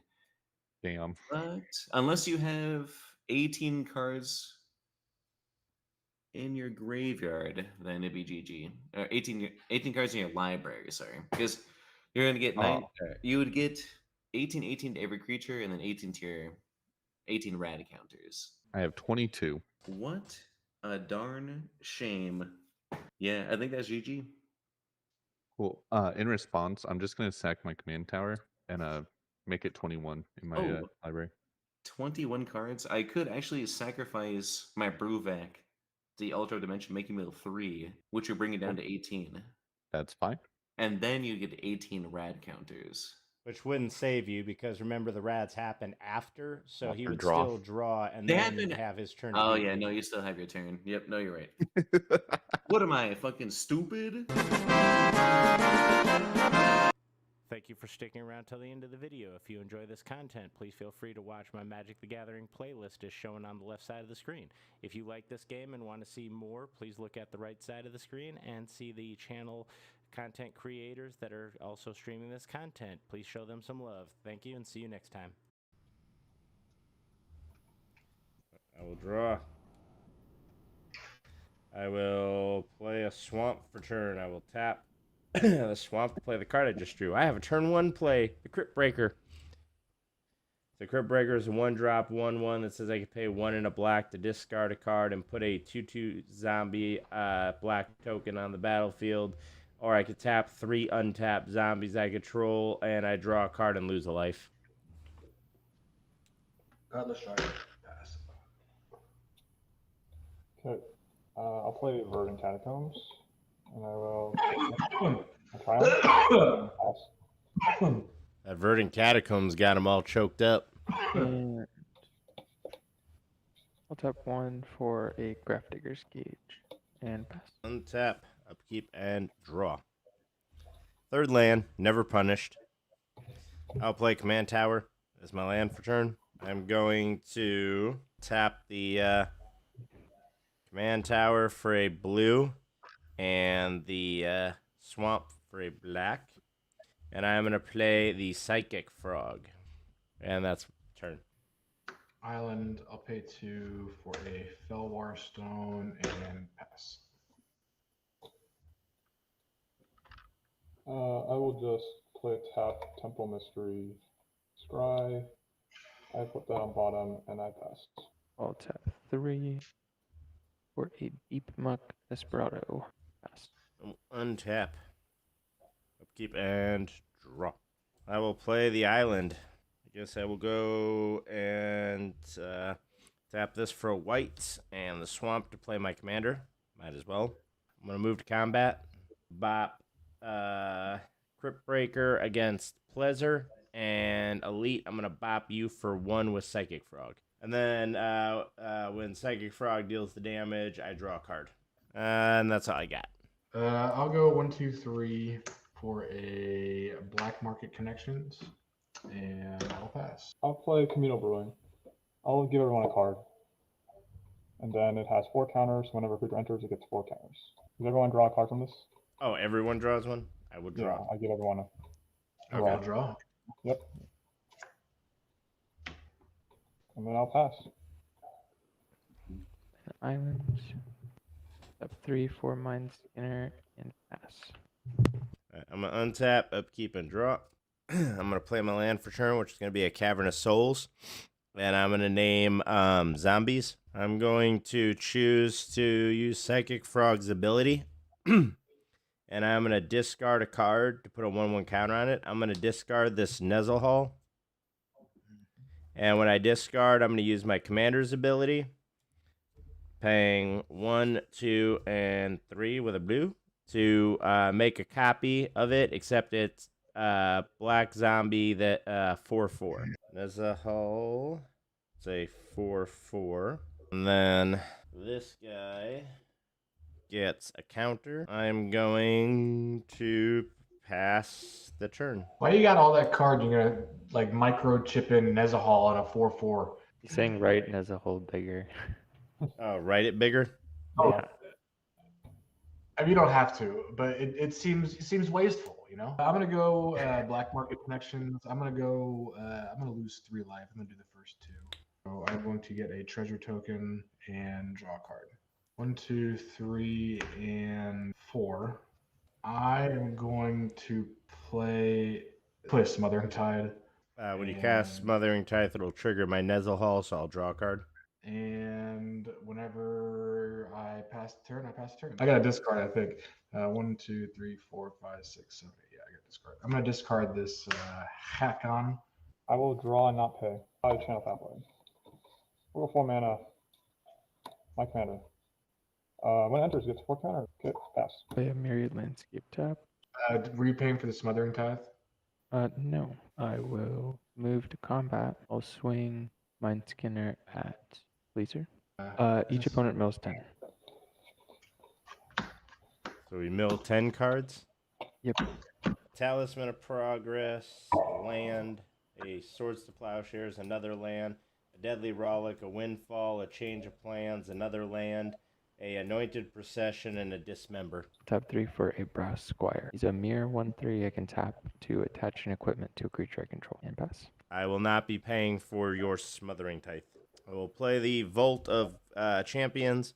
It comes in untapped because I do control or I don't control. I have 2 or more opponents. That's what I meant to say. All right. I have. How big are your creatures over there? Orb. I have a 1/3 and a 2/4. I'm going to go to combat, and I'm going to swing a 4/4 and a 2/3 at you. Okay. I will double block the 2/3 and take the 4. Which damage? I'm sorry. Were you putting in front of the 2/3? 3 damage and 7 toughness. Okay. So I'm going to use its ability to discard the necromancy because it's confusing to give it another 1/1 counter. So it becomes a 3/4. Okay. And it was blocked, so it doesn't do damage, so I don't get the card draw. So you'll take the 4 from Nezahal. I've got no creatures in hand and only 1 in my graveyard, so can't really do much. I will pass the turn. I will trigger the black market connections. I'll just wheel. I'll go a. See here, did you leave? I'll go white, generic for a Adeline. I will pay a black and 2 generics. And I'm going to play a Schnozgul. Not the Schnozguls. Schnozgul will come in, and the ring will tempt me. I'm going to have the ring tempt my... I don't think Adeline's really not that... I mean, I guess I'll do Adeline. I don't know. That's really the smart decision, but it doesn't matter. I'm going to do Adeline, and then he'll get 1 counter. And I don't think I can do anything else. I pass. We shall see if he return. All right, that's fine. Do white, white, and 2. And I am going to cast Mondrak Glory Dominus. Can I do anything else with 2 manas? I cannot. Okay. Pass the turn. All right. I'm going to pay a white and a generic for a Brave the Sands.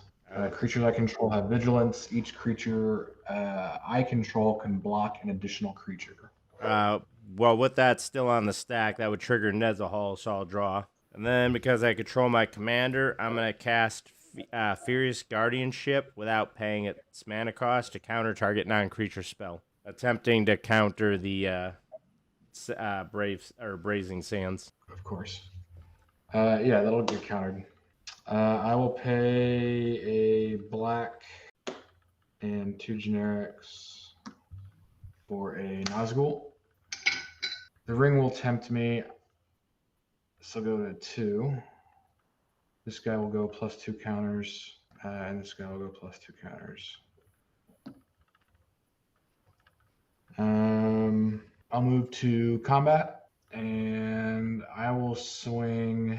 I'm going to swing Adeline and this Nazgul over at Elite. On attack, I have 2 combat triggers. I'm going to draw and discard twice, once for my 1 ring, once for my commander eminent. So I'll draw, and I'll discard this Glory. I'll draw, and I'll discard. I'll discard this Kinsbale Cavalier. No, not that one. Yeah, we'll do the Kinsbale Cavalier. That's fine. So you got. I'm gonna get some triggers from Adeline. I'm gonna just get some humans. So I got 2 1/1s coming at each of y'all. So that means Adeline is gonna be a total of 1, 2, 3, 4, 5, 6, 7. So she's a 7/4 elite. So a 7/4 and a 4/5 death touch. I will block Adeline. I have a 6/10, so I'll take 4 from the Nazgul. And I'll throw. And you said I had 2 1/1s coming at me. I'll throw Mondrak and Nezahal, which are 2 4/4s in front of them. It's just 1 1/1. Oh, 1/1. Okay, I'll just throw Nezahal in front of it. I'll take the 1 from the other one. All right. What happened to the Nazgul? You let that go through? Yeah, only one blocker. So What is it? only one blocker. So Okay. yeah. I'll do this hollowed fountain. I'll shock it in. I will pay 2 for this Westfold Rider. Do you have any artifacts or enchantments over there? Let's play. I do not. No. All right. Well, I'm just gonna go ahead and sack it and get rid of your enchantment over there, Elite. All right. And with that, I think I will pass. Play land. I will cast Harrow. You can draw a card from Nezahal. I will give you a card. Yeah, you can draw a card too as well. I'm gonna give it to you. Let's play. I draw a card. Yeah, because he destroyed my thing. So. Alright, so I will not- draw. Yeah, I'll draw off your thing. As if you didn't take out several things of mine. Well, I have to give someone a card, so I'm just gonna give it to the guy I'm least salty. Don't make it sound like you know. Well, I had a cool plan, so now I don't have that plan anymore. No, that's fine. I'm gonna cast Fathom Age. That's the plan. It was gonna get counters, and I was drawing cards. So, yeah, you can draw another card. Let's play. Oh, okay. And I then have I'm no gonna- maximum hand size, so just keep sending those cards this way. Yeah, I don't care. Yeah, that's it. I pass. Alright. I will untap. New mat, it's really hard to untap with it. Alright, there we go. Untap, upkeep, draw. I'm going to play the land for turn, which is going to be a Caves of Koilos, or Koilos, whatever you want to call it. I'm going to pay 1 and a blue. Actually, I am going to use the Psychic Frog's ability to discard Ledger Shredder to give it a counter. And when I do that, I'm going to pay 3. And I'm going to make a copy, which then will be 2 copies because of the Mondrak. So these will be 2 Ledger Shredders that are 4/4s. And I'll just throw another one underneath it, just so we know they're both Ledgers. He gets his 3rd counter. I haven't casted any spells. I'm going to tap Cavern of Souls for a white to cast Esper Sentinel. Leaves me with 3 mana, which is unfortunate. Math is hard, and I didn't do it right. Yes. What is the... you have a big Nazgul with Death Touch. It's not really that big. I mean, Death Touch is big enough. It doesn't have to be large. But you're also at 25, so... I guess Elite technically has the greatest life total. No, you do. Oh, yeah, I do, but I can't attack myself. Yeah. Though sometimes I think that would be very entertaining to see what kind of deck list would be built around that, but... Probably like a Greven deck. That's the one that inflicts damage to itself. That leaves me a 4/5, a 4/4, and a 4/4 that can attack. So I guess Mondrak, Nezahal, and my Psychic Frog all are going to attack for a total of 12 damage coming at you, Elite. Alright, I will block Nezahal, I guess. With... Miss Bumbleflower. Okay, will 4s tap for 3. And I am going to sink into Stupor, returning target non-land permanent to its owner's hand. Okay, my commander, Rick? Yep. But with that on the stack, that is the 2nd spell I cast, which means my Ledger Shredders, both of them, are going to connive, which I've never done before. So I draw a card, discard a card, and if it's a non-land, it gets a +1. So we're going to draw a card. I'm going to discard the Timeless Drake. So that will give the first one a 1/1 counter. And then I will do it again for the second one. So I will draw. And I will discard a reanimate, giving that one a +1/+1 counter. And now, now everything else happens. All right, I take 8. Okay. And then my Psychic Frog dealt damage to a player, so I get to draw a card. And then I have nothing else. I am going to pass the turn.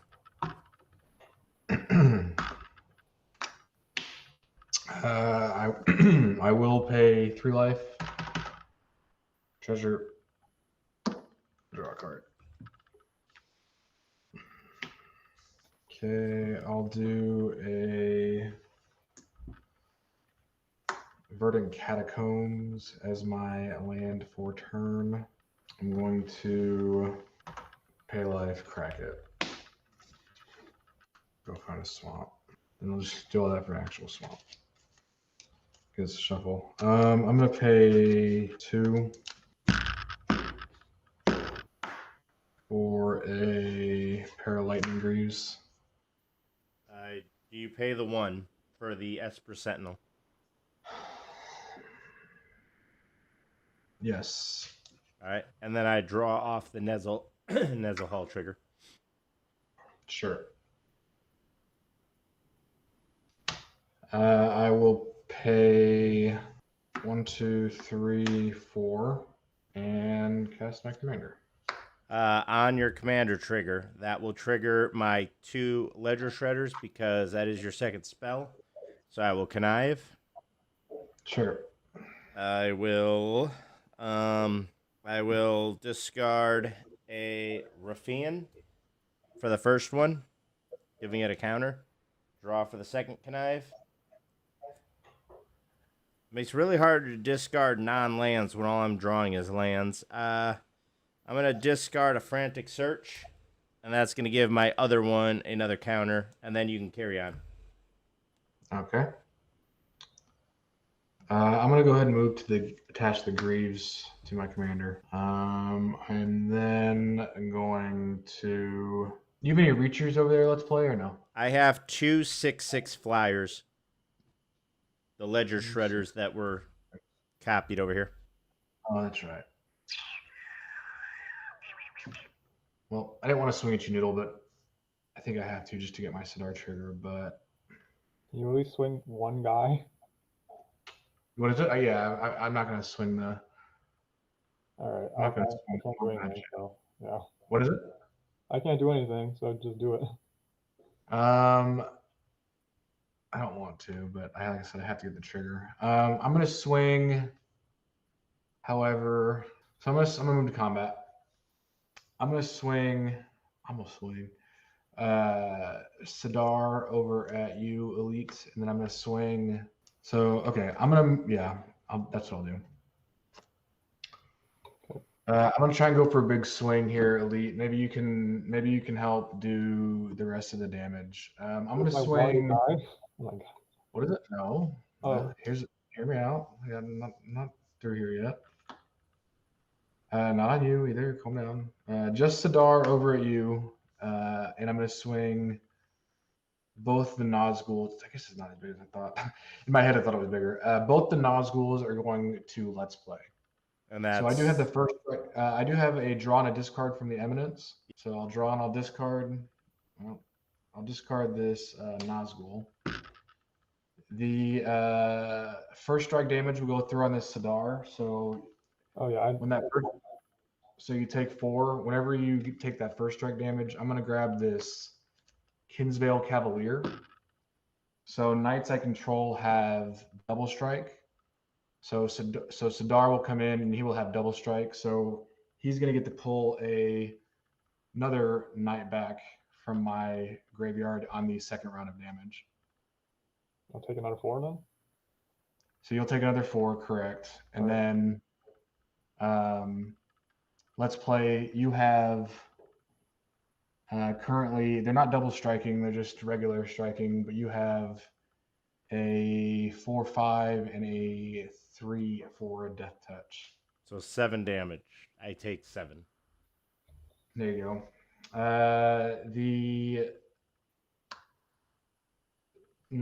He will trigger on that second bout of damage again, so I'll get to pull back another Nazgul. Which will trigger all your Nazguls again. That is exactly right. I'm going to choose a new ring bearer, though. So I'm going to choose Sidar as my ring bearer. It'll move to 3. So everything gets 3. This is going to go to 5, and this is going to go to 6. And yeah, that's my turn. I pass. Oh wow, a card. I will play Persian. I'm gonna Austere Command. Alright, are you paying for the Yeah, I'll pay. Esper Sentinels 1 more? Yeah, I paid. Okay, and then I will draw the 1 off of Nezahal. Yep. Alright. I got fun things. Okay. So now you choose your modes because you already casted it. Okay. I will target mana value of 3 or less and artifacts. 3 or less or artifacts? Yeah. Okay. I have no artifacts. I'll respond to the cast. I'll just pay 1 and I will counter it. Clever denial. Are you paying the 1 for Esper Sentinel? No. And then I draw the 1 off of the the Nezahal. Carry on. I have nothing. I think I'm just gonna swoop because I literally have nothing. So yeah, you guys can fight it out.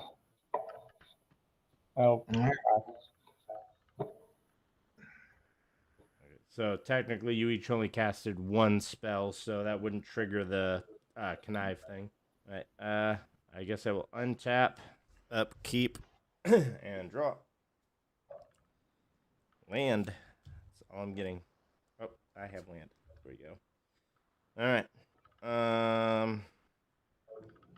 1, 2, 3, 4, 5, 6, and 7. Overload Cyclonic Rift.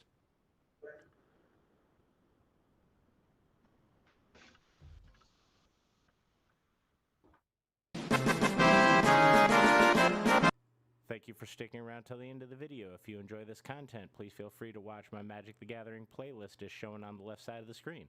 If you like this game and want to see more, please look at the right side of the screen and see the channel content creators that are also streaming this content. Please show them some love. Thank you and see you next time. Alright, so we got Let's Play with Hashatan the Scarab Fist, Ryan with Sergeant John Benton, Vig with the Lord of Pain. Never seen that art before. And Grover with Kashiro, the Shattered Blade. Untap, keep, and draw. I will play my land for turn, which is going to be an Accursed Dunyard. I'm going to tap the Accursed Dunyard for neutral, and I'm going to play a Soul Ring, and I'm going to pass the turn. We'll do a Delighted Halfling, and I'll pass. Draw. I will play a Graven Cairns. Pass. So I will untap, upkeep, and draw. I'm going to play this Mighty Windswept Heath. I'm going to crack it to go find the Raffine's, and it's going to come in tapped, and I'm going to pass. I'll Lotus Petal. I'll crack the petal for my commander. And Vlig, I'll hit you for 2 with John. I will take 2. What is that? Let's see, is that you draw that many or have that many? We both draw that many. So you're going to draw 2, and you'll take 2 commander if you can mark it for me. Gotcha. Cool. Got a forest. Says excellent. I'll tap for a Elvish Mystic and pass the turn.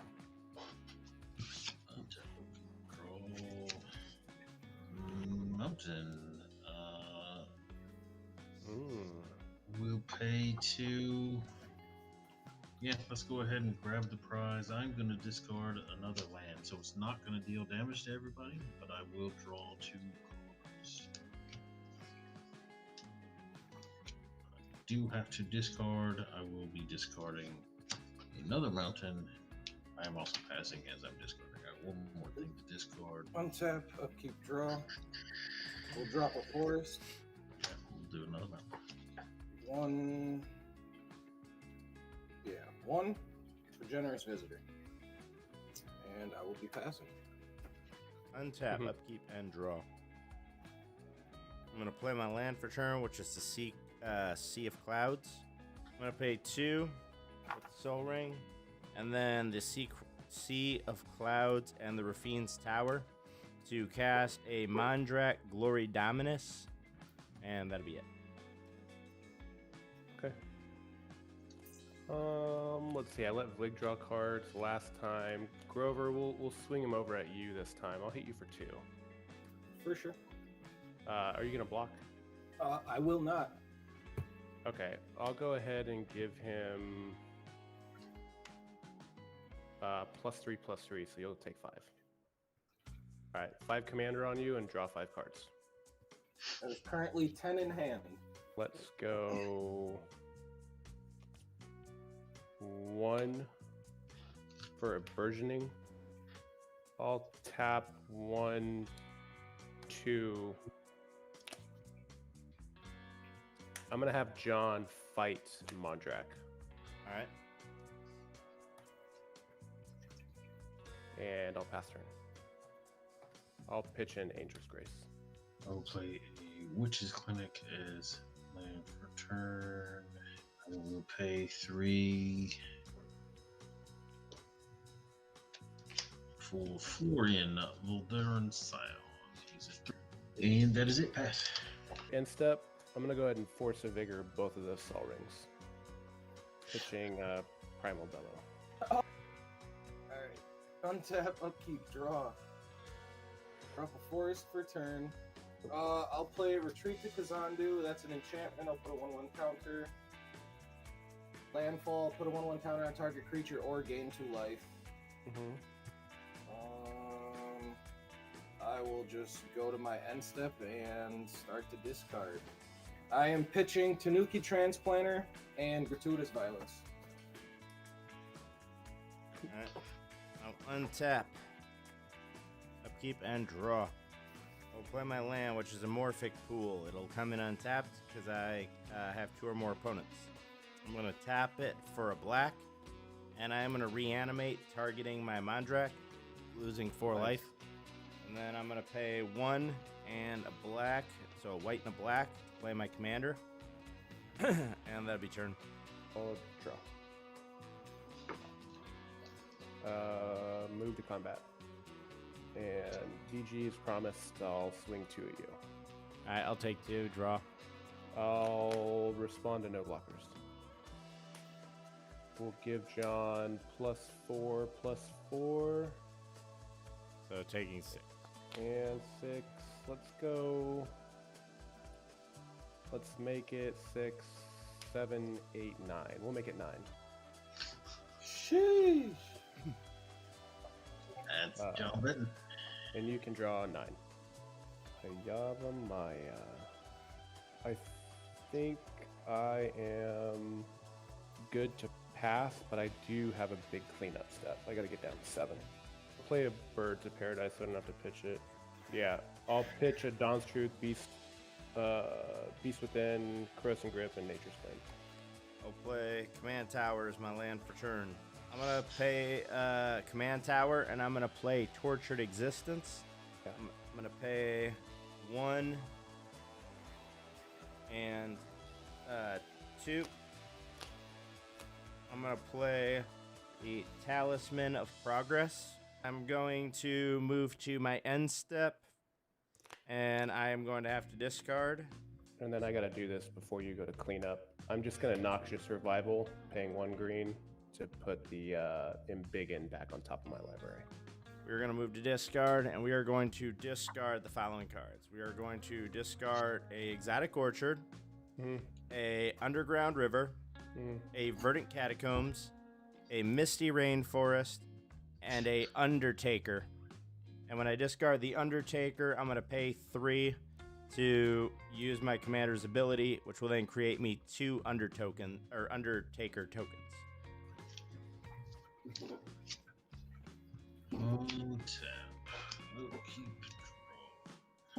Yeah, I'll go for Castle Lochthwain. I don't think I'm gonna play Painful Quandary because that'll be gone forever. I will swing a 4/4 first strike trample lifelink up at right. That sounds pretty good. I'm just gonna take 4. Gotcha. I will gain 4. And then I will look at the top 4 and I will be able to exile 1 and play it this turn.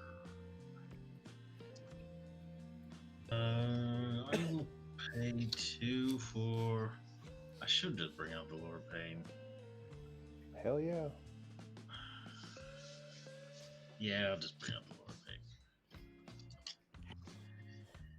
I will pass my turn. I will be discarded. Untap, upkeep, draw. Mountain. All will be 1. Discarding these cards. That's an enchantment. This will see that. I will ping Ryan for 1. So when you cast All Will Be 1, won't Lord of Pain trigger since that's his first spell cast? It will be. Sorry, I was still discarding. How big is All Will Be 1? It is a 5-drop. I will throw 5 up at Ryan for having the most. And then you said you ping me for 1. I think I have to take that. Yeah, ping you for 1 directly. Got it. With All Will Be 1 seeing this counter. Cut. He is now 4/4. I'm getting there, guys.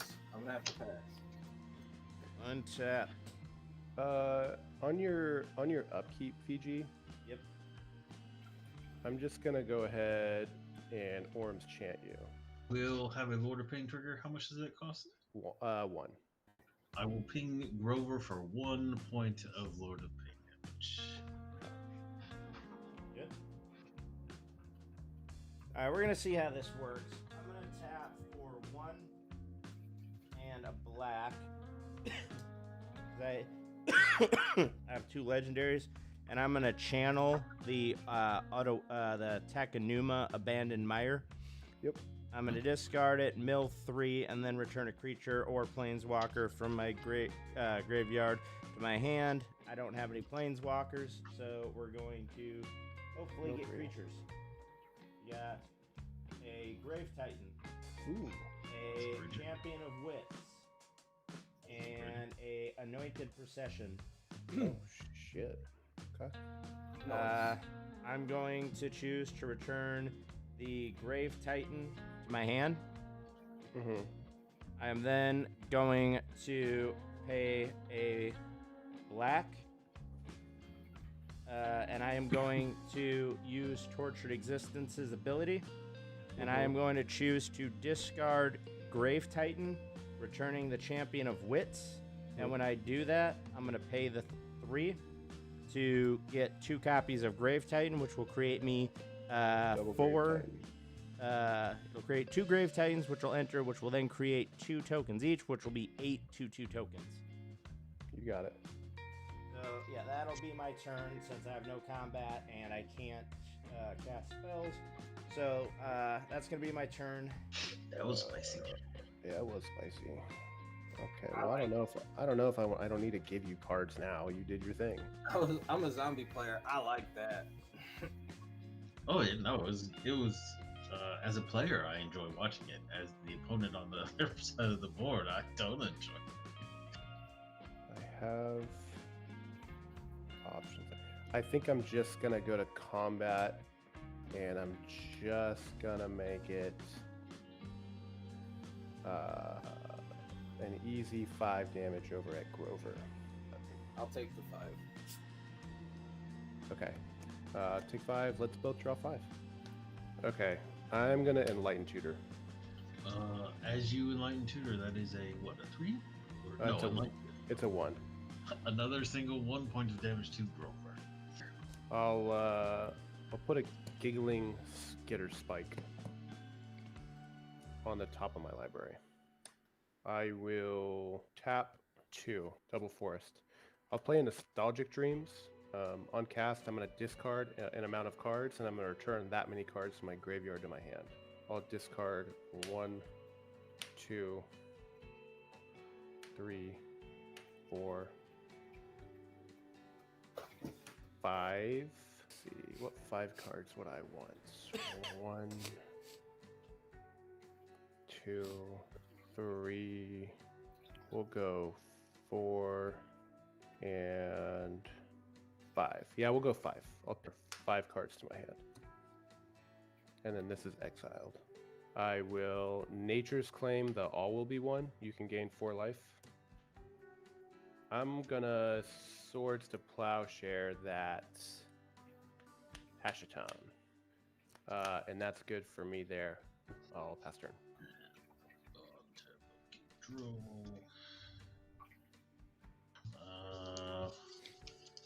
5 for Exquisite Blood. We'll have a Lord of Pain trigger before this is on the field. Swing that 5 at Grover. And I will pass the turn from there. Gotta make something happen. 2, 3, 4. I'll play Chishiro. I have got a 4 damage trigger. I will throw it up at VG. I'll And drop when you it take down. 4, I will gain 4. Drop. I will put a 1/1 counter on Chishiro. I'm gonna sack this right away. It's Evolving Wilds. Searching for a mountain. Second land coming in. I'll just gain 2 life. Pitching, Beast Master's Mage Mark, Orin Reef, the Vastwood, and Jungle Basin. Pass. Okay, 1, 2, 3, and a white. Recast my commander. A 3 trigger, or no, it's 2. Its CMC is will 2. Swing 2 at, I will swing 2 at Grover. I'm going to pay a black, and I am going to use Tortured Existence to Champion of Wits, swapping out for the Grave Titan. Move to combat. Swing 1 Grave Titan over at Ryan, and I'm gonna swing 8 2/2 zombies over at Grover because he's got the greatest life total. No, he doesn't. I lied. I'm gonna swing 8 over at VLib because he's got the greatest. So 8 2/2 zombies coming at you. I'll take 4. I will be blocking 2 of the zombies. Right. So I'll be taking 12. Yep. And then I will gain 8 back, so I'll lose 4 total. Yeah. Oh, you can make 4. yeah. You can make 4 more zombies. Yeah, I forgot about that. So yeah, I'll make 4 more zombies on the attack though. Lost 2, made 4. That's a good trade. I got nothing else, so I shall pass the turn. I'll untap, upkeep, draw my giggling skitter spike. I guess we just move to combat, don't we? That, and I'll swing John down at Vlig. He's a 5/7 currently. I will, I will block. I'm deciding if I want to block with both, because I know you can pump them up enough probably to just kill me. Will block with both, and that way, if you want to keep John, you might have to keep me alive and then do damage to my creatures. That's my. So you're double blocking. Yeah, I'm gonna double block. It's gonna be 4 first strike and then 5 on the regular. Total butt is 9. Correct. Okay. Total butt is 9. John's a 5. You could just choose to do damage as it wasn't. I will have Vlig. I'll have you gain 3 life. I'll give John +4/+4. You got a Lord of Pain trigger for 3. I will swing that over at Grover. Over. You can take 3, and I will gain 3 more life. So this is a 9. Your power is also a 9.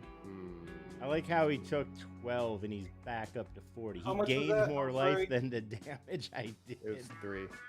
Let's go ahead 3 over it, dude. He's about to kill me with commander damage, or he's thinking about it. We want to keep. And then I'll pump John another 4, so that'd be 9, 10, 11, 12, 13. I'll smack you for 13 in the face with John. Yeah, it's lethal no matter what. He's doing damage as if he just. Oh, pumped it up yeah, enough that's right, to because just it's be if alive. not blocked. Yeah. I gain 4 life, and then I lose 2 commander. I'll draw 13. That.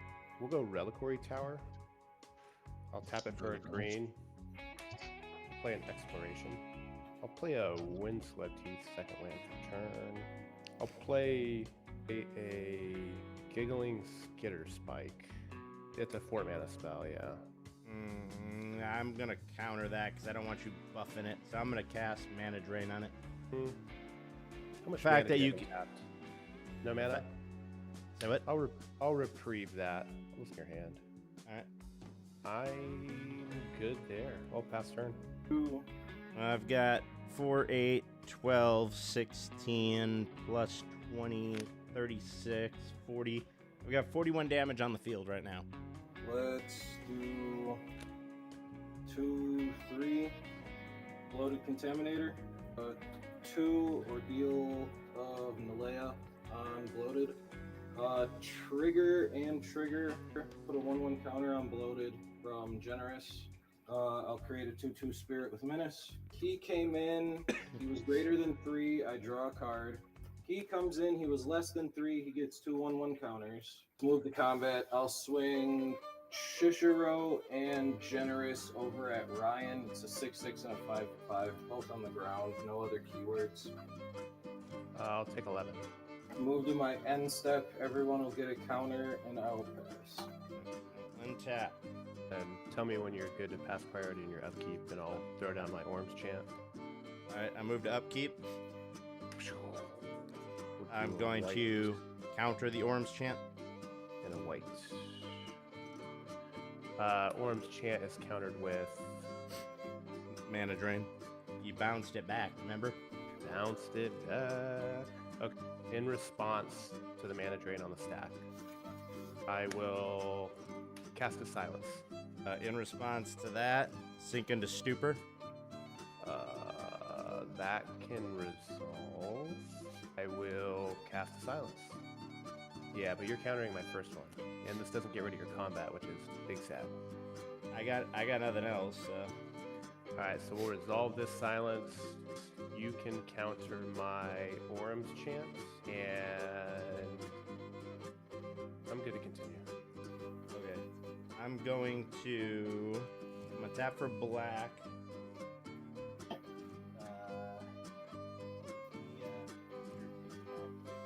I'm going to target the Champion of Wits, and I'm going to discard Avacyn, Angel of Hope.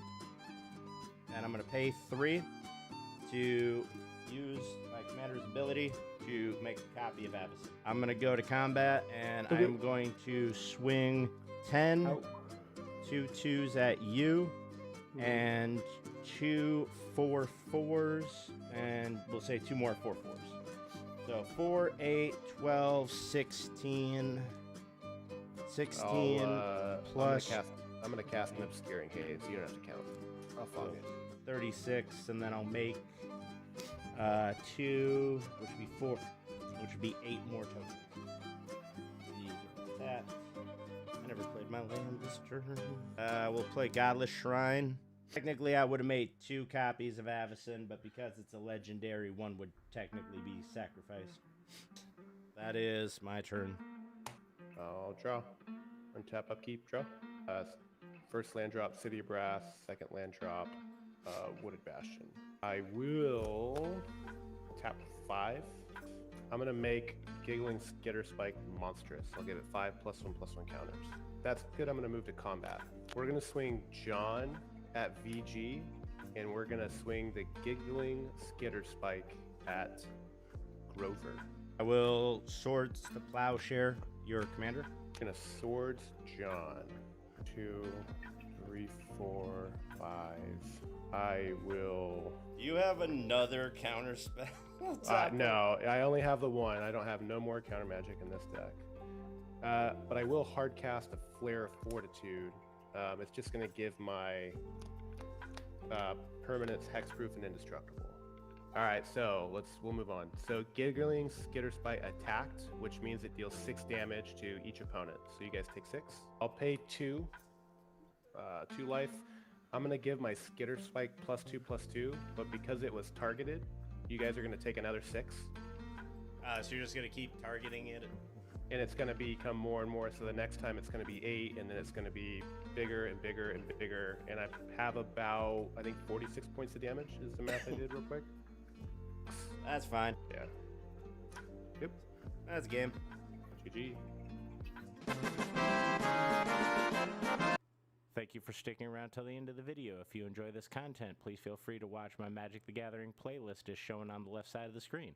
If you like this game and want to see more, please look at the right side of the screen and see the channel content creators that are also streaming this content. Please show them some love. Thank you and see you next time. All right, so we got Stellar, who's playing the Ur Dragon. Love that commander. First deck I ever actually played. Little Jackmer is playing Zimone. I am playing Hashton, the Scarab Fist, which is one of the newer commanders. And then we have Travis for Congress, who's playing Aisha. So down to 5. I guess this is as good as it's going to happen. Yeah, let's rock and roll. Draw for turn. Let's do a Secluded Courtyard for turn. I'm going to choose dragons, and I'll pass. Okay. Tap. Draw. Do a breeding pool. And let it enter tap, pass. Tap, upkeep, and draw. I'm going to play my land for turn, which is going to be a Verdant Catacombs. I'm going to crack it to go find a swamp or forest. It's going to be a swamp, and then I'm going to pass the turn. No dual lands? Oh, yeah, I got a color. I play a Plains for Soul Ring. And draw for turn. So I went and found Rafine's Tower as my swamp. All right, let's do Temple of the Dragon Queen. I'm going to reveal a Hellkite Charger from my hand, so it's going to enter untapped. Let's choose red as the color it taps for. Tap a red and a colorless for an Orb of Dragonkind. Pass. Draw. Horse return, pay 2, cripple with right. Pass turn. Untap. Upkeep and draw. I'm going to play my land for turn, which is going to be this swamp. I'm going to tap the swamp, and I'm going to tap the Rafine's Tower for 2 mana, and I am going to play an Arcane Signet and pass. And draw. I'll play a Treasure Vault. Pay 3 for Worn Power Stone. Comes in tapped. And pass. Yeah, it's the creature tap for any. Tap 2 for an Arcane Signet. And I'll pass on that. And tap draw. Island for turn. I'm going to tap 2 for an Arcane Signet. I just drew it. Let's go. Pass turn. I'll untap, upkeep, and I believe draw. it's 3 different. So far it's been 3 different arts of Arcane Signet. I'm going to play my land for turn, which is a Plains. I'm going to tap the Rafine's Tower and the swamp, and I'm going to play Fellwar Stone. Tap these for 2 white and a 3rd. And I am going to play Renewed Solidarity.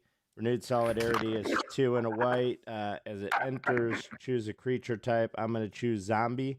And creatures of the chosen type get +1/+0 at the beginning of your end step for each token you control of the chosen type that entered this turn. Create a token that's a copy of it. And then with that, I'm going to pass. For Dissection Tool, I'm going to manifest Dread and then attach it. Alright, so I'm going to discard. I'll carry an Armory, and this is a 2/2 creature. With the equipment, it's a 4/4 with lifelink and death touch. A reduction of 1 from Ur Dragon. So I'm going to cast Hellkite Charger. I'm gonna No, I'm swing just 5 being over funny, at VG. Yeah, I know. I know. All right, take a So 5. as long as you have 7, you can hit that every time he attacks, right? And just keep it going, or 4 for Zamone. Zamone. I'm gonna play a Fabled Passage as land for turn, and I will manifest Dread. Put a Cultivate in the graveyard. All right, I think I'm going to pass. And on your upkeep, after your untap, I would like to crack Fabled Passage. So You're Forest, doing then I will have a manifest trigger. Yep. Put this face down. Put a Rampant Growth into the graveyard. going to tap for a white, and I'm gonna play Oscillate Pride. Going to tap for a white, and 2, and I'm gonna play the Mandrake Glory Dominance. So I am going to pass the turn. I did that. I'm going to pay 4 for threats around every corner. Manifest Dread. Put this face down. Put a Forest into the graveyard. I'm going to face down permanent entered. I'm going to search library for a basic land. Put it on the battlefield tapped. There's an island. And I'm going to flip up a face down permanent as my second landfall. I'm going to tap this for a green from Crippleth Right. And then this is going to be the first thing I flip up. Oh shit, it's the wrong. Just kidding. It's the wrong one. Where did I put it? This one right here. Sorry. So that entered. I flipped up a walk-in closet. It's not unlocked. Both doors are still locked. Is that green 2, 3, 4, and I'm gonna play Kona Rescue Beastie. Let's leave it like that. And like I said, pass. Sorry about that. I didn't mean to take a 5-minute turn. On you, VG. All right, I'm gonna untap. I'm gonna go to combat, and I'm gonna swing a 1/1 first strike lifelink at Stellar. I guess I'll take it. I gain a life. 35. I'm gonna tap 1, 2, 3, 4, and 5. And I'm going to cast Timeless Dragon. I'm going to move to end step. When I move to end step, I feel like there's a lot of airspace. Says at the beginning of your end step, if you gain life this turn, which I did, I get to create a white cat creature token. This says if I would create it, I would create 2. So I will create 2 cats. Then if you have the city's blessing for each token you control that entered the battlefield this turn, create a token that's a copy of it. So I have 1, 2, 3, 4, 5, 6, 7, 8, 9, 10, 11. So I have city's blessing, which then means that I get to create, so I get 4 cats. Yeah, I pass. And we're going to cast Herald's Horn. I'm going to choose Dragon. It says the creature type. Let's go ahead and play a Reliquary Tower. Gonna manifest Dread. I don't think I was been. Yeah, maybe I have. Manifest this card. Put a Forest into the graveyard. Face down permanent enters. I get to search my library for a basic land. Put it on the battlefield tapped. Put an island on the battlefield tapped. Second landfall. I get to flip down up a face down permanent. Flip up Myriad Landscaped. And it doesn't enter tapped. And 4 more for Eudora Gravegardener. Through combat to my second main. At the beginning of my second main phase, if Kona Rescue BC is tapped, I may put a permanent from my hand onto the battlefield. I'm going to put down a World Spine Worm. I'll pay 3 to Unlocking Closet. I pass turn. I'm going to pay 1 and a white to play my commander. I am then going to tap a blue, and I'm going to cast Careful Steady. I'm going to draw 2 cards and then discard 2 cards. So I'm going to choose to discard a Strix Serenade, and I'm going to choose to discard I'm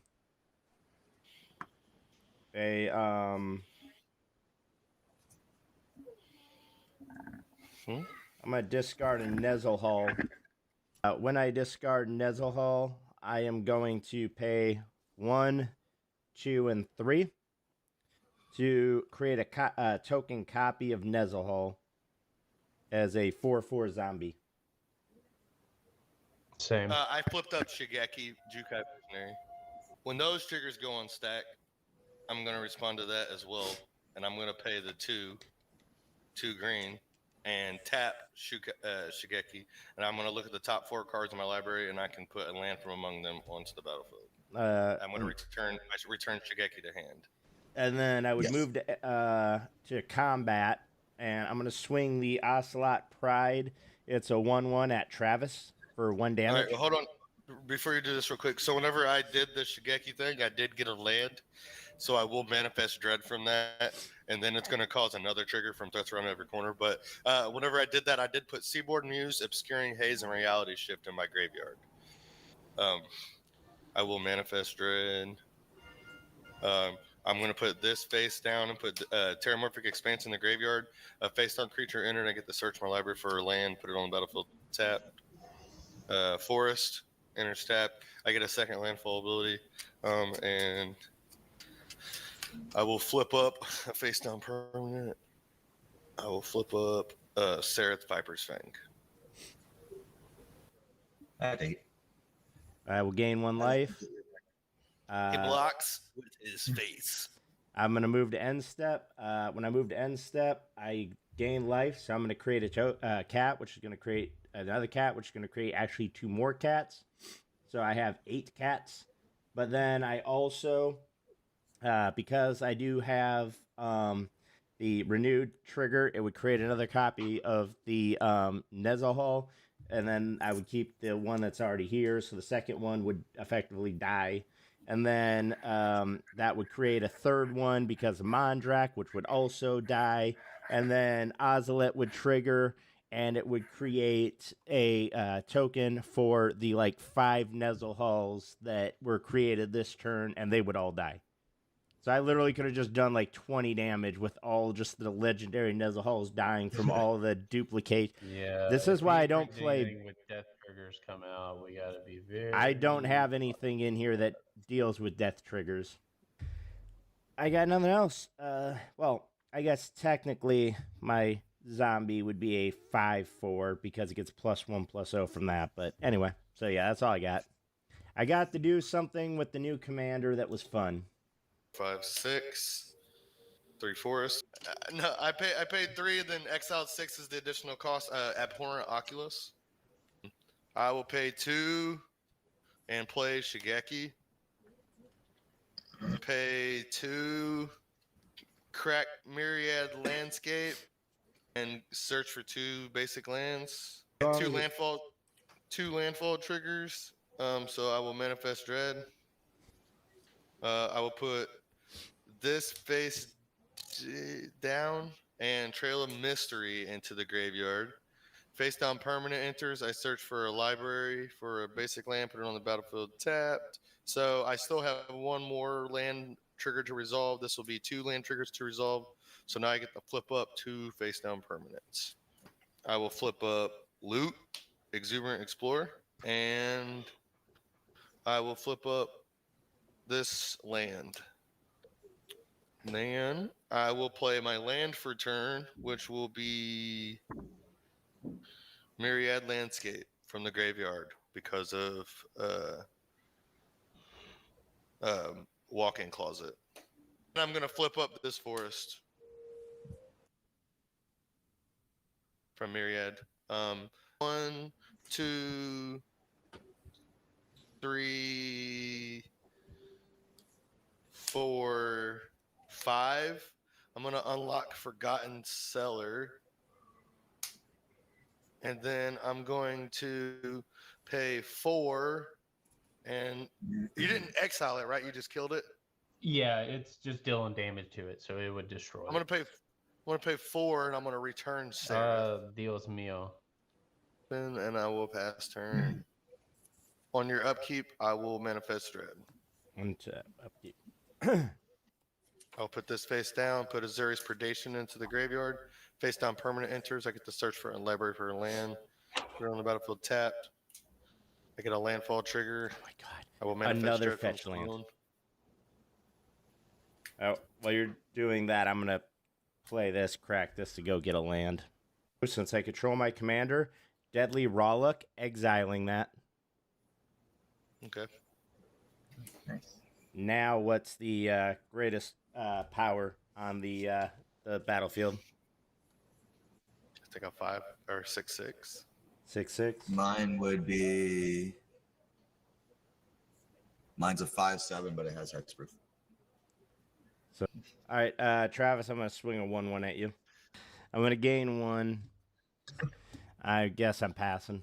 Let's do 1, 2, 3, 4, 5.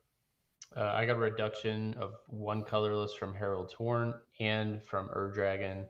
So I'm casting this 7 CMC for 5. It is more fun than Boundless. I'm going to choose dragons. And I'm going to do colorless. Let's tap Commander Sphere to tap Orb of Dragonkind, whatever, for two blue.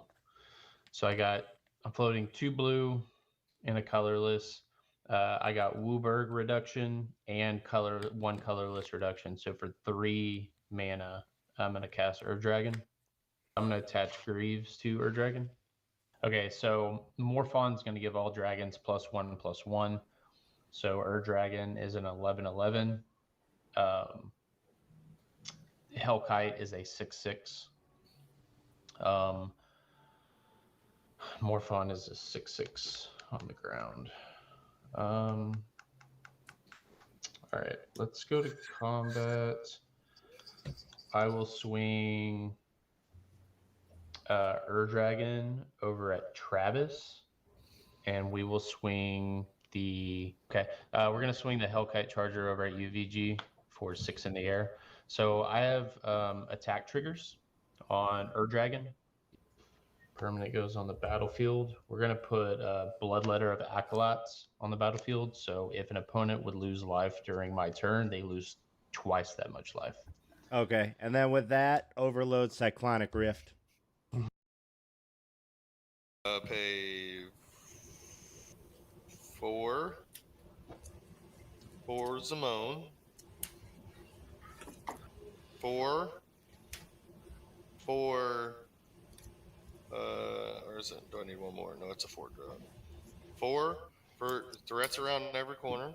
So Factor is a healthy meal service that ships meals designed by dietitians and cooked by chefs right to your door each week. The food arrives pre-cooked and only needs to be heated up in a microwave or oven. They use organic ingredients in their meals, meaning there aren't any GMOs, hormones, preservatives, or even refined sugars, which is great. And their meat comes from grass-fed and pasture-raised sources, and the chicken is also humanely raised. The chicken was super tender and it easily broke apart. I had the black pepper and sage pork chop, and to put it simply, I loved everything about this dish. I mean, I've had amazing pork chops before, and you could say that nothing really compares to chops fresh off the grill or pan. But these chops are actually close seconds to some of the best chops I've had. I actually really like this dish. I would say it's easily a 9 out of 10. Though if you end up trying Factor out, I'd recommend doing so on the website using the link below for a nice discount on your first order. Then you can choose from 5 set meal preferences, which are chef's choice, meaning these are well-balanced meals for any diet, keto, as in low-carb, high-fat meals, Calorie Smart, which includes meals no more than 550 calories, Protein Plus, with meals containing 30 plus grams of protein, or vegan and veggie, which is self-explanatory. And it's fantastic for individuals, couples, or even families who want to eat clean and don't have the time to do it maybe. So if you're looking to have high quality, tasty, ready-to-eat meals that you can eat with minimal effort, then Factor is well worth the price. Yeah, I have no response to that. Just kidding. All right, so Zamon's dead. I will manifest dread. Crucible of the world. Well, that's supposed to be face down. Oh my god. Forest. I wonder what it could be. Oh, it's a 2-2. Don't worry about it. God dang it. I want to pay 3 and morph this guy. Face down permanent enters. I get to search for a land, put it on the battlefield, tap. Yeah, I have no more basic lands. Failed to find. So now, every time I have to do its ability, you know that there's no basic lands in my deck, but I still have to shuffle. I'm gonna pay 5, 6, 7. I'm gonna flip up this guy, Brian Elemental. When this is turned face up, your opponent skip their next untap step. We'll pay, we'll do 2 for Arcane Signet. 3 for Abhorrent Oculus. Exiling 1, 2, 3, 4, 5, and 6. Then I will pass my turn. I'm gonna swing 5 at Jackie in the air. No bucks. All right, so once we get So I the think- Heor untap, I will untap. Correct. Now you untap your permanents. Because I say no, I'm just kidding. Untap draw. I will pay 6 and cast Zamon. Good. I'm gonna play a land for turn. Ash Barrens. I will manifest dread. Put this face down. I will put Den Protector into the graveyard. What's that? I'm gonna tap 7. 1, 2, 3, 4, 5, 6, 7. And I need to play Zendikar's Resurgent. So now land taps for mana. Add 1 mana to my mana pool. So when you cast that, I draw a card. I'm gonna tap 2, 4, 6.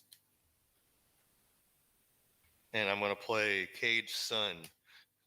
When I play Cage Sun, I will draw a card because of my Nuzzlehull. And I'm gonna interact with it. I'm gonna pay 1 blue, and I'm gonna offer you can't refuse countering it. 2, 4, 6.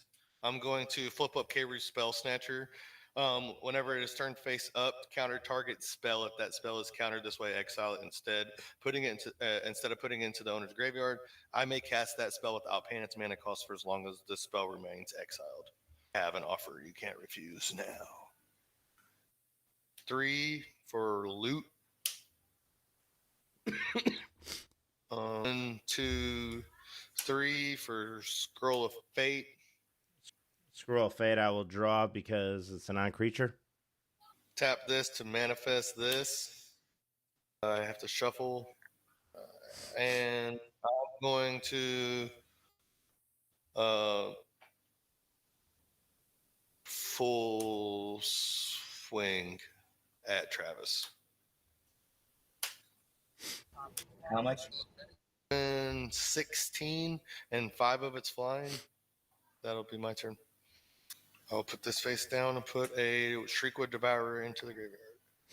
I'm gonna pay a black, and I'm gonna cast Reanimate. Put target creature from any graveyard into play under my control. I'm gonna choose your Dryad of the Elysian. Well, no, your 7/5 dude. I'm gonna take him. That's better. That's definitely better. What was his name again? Shriekwood Devourer. 2. 2 black. to give his board haste. And I'm going to cast the Curse Cloth Wrappings. Zombies I control get +1/+1, and I can tap it. Target creature card in my graveyard gains Embalm until end of turn. The Embalm cost is equal to its mana cost.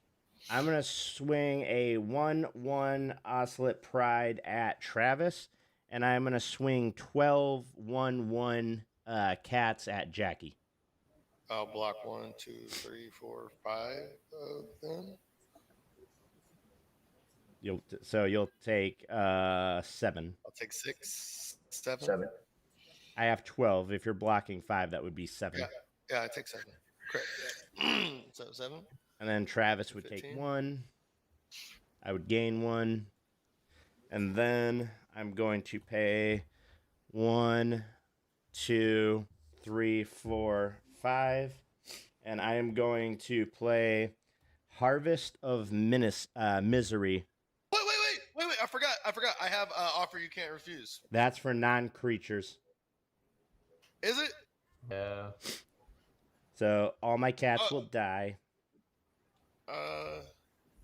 God dang it, bro. No. I knew I should have just flipped it. You guys get to know what they are. Don't worry. When they die. The first one was Crucible of the Worlds. Wait, so your And Seaborn Muse is also dying? No, Or because it's No, these are his. I just have them up here for him. yeah. Well, I forgot the power. It's a 1/4 on his side. Yeah. Yeah, everything is just getting -2. I have so. a fucking AC, my Eudora Grave Gardener, and Arithmeses, bro. You got some meat, bro. You got some meat that went in the graveyard. My land. So I'm going to move to my end step, and I'm going to pass. And then Travis gets an untap, and when he untaps, I untap. And I will Manifest Dread. I'll play a land for a turn in Manifest Dread. Face down permanent enters. I get to shuffle. I'm going to cast a Walk-in Closet. It's an enchantment. Okay. So It allows me to play lands from my graveyard. sorry, before Conjurer's Class even resolves, I keep forgetting. I have a Nezelhal trigger, so I'm going to draw for Nezelhal, and then with the Conjurer's Closet on the stand, I have 1, 2, 3 legendaries, so this will cost me 1 blue. I am going to Otawara, Soaring City, channeling it to return the thing on the left that's doubling all of your mana. Well, I'm about to do some math then. Hold on. All right, so I'm going to float 33 green mana, 18 blue. So 33 green, 18 blue mana. I'm going to use 6 of that for Kona's ability, 6 green. So I'm going to go down to 27. And I get to look at the top 6 cards. I can put a creature from them onto the battlefield and put the rest on the bottom in any random order. Honestly, I'm going to put a Hauntwood Streaker onto the battlefield. So all my stuff has +2/+2 and trample. 7, go down to 20, recast as Zendikar Resurgent. When you recast that, that's going to trigger my Nezelhal, so I will draw for that cast. I have 20. I will use 3 blue to morph this face down, causing me to shuffle my library. Then I cast a creature spell. I'll draw a card. We'll go 2 green and 2 colorless for Saris Viperfang. I get to draw a card. We're gonna use 1, 2 for Lightning Greaves. I'm going to attach them to the Baloth. I'm going to attach them to Saris Viperfang, and I'm going to give it haste. I'm going to use one of my, so I have 15 blue left. So I'm going to go to 14 blue.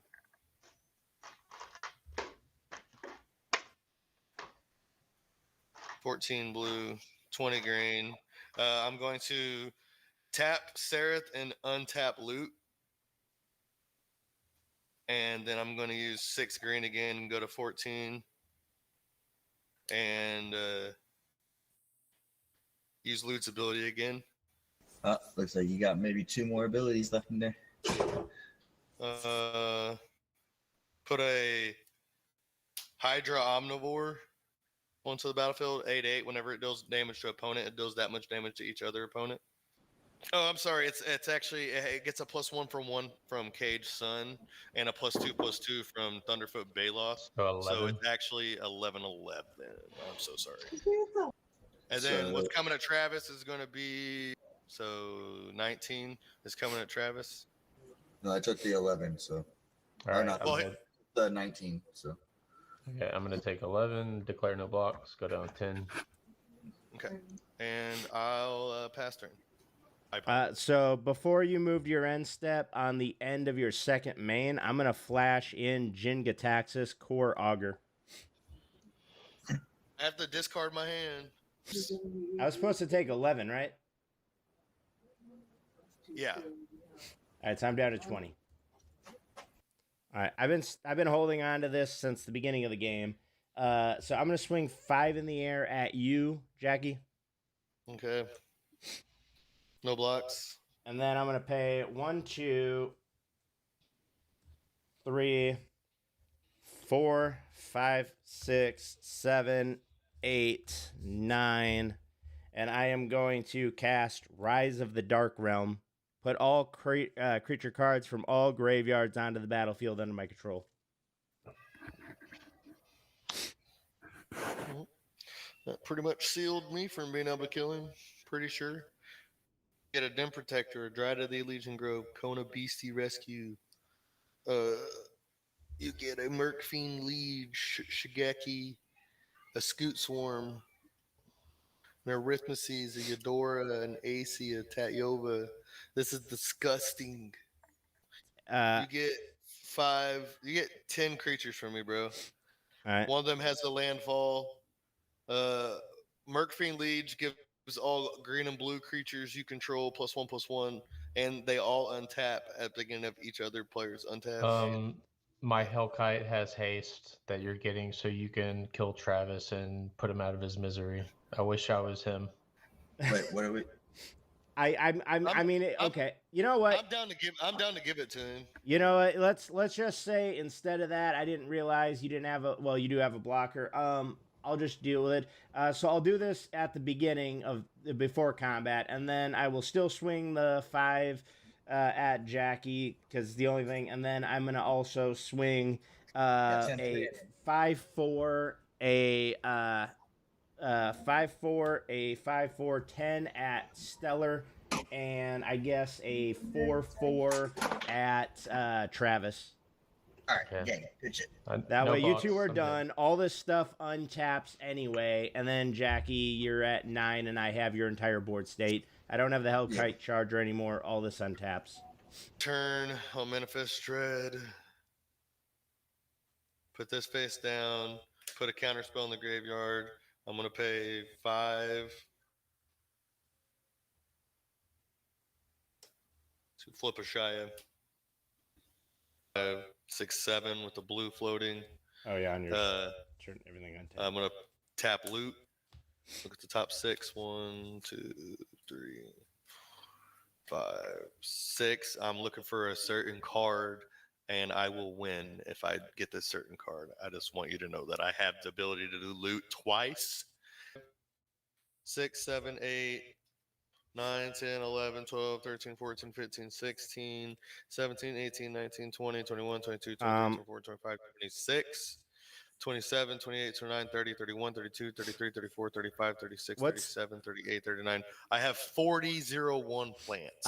Before Avengers Zendikar enters, I have a question. What's its CMC? 7. All right. I'm gonna pay 2.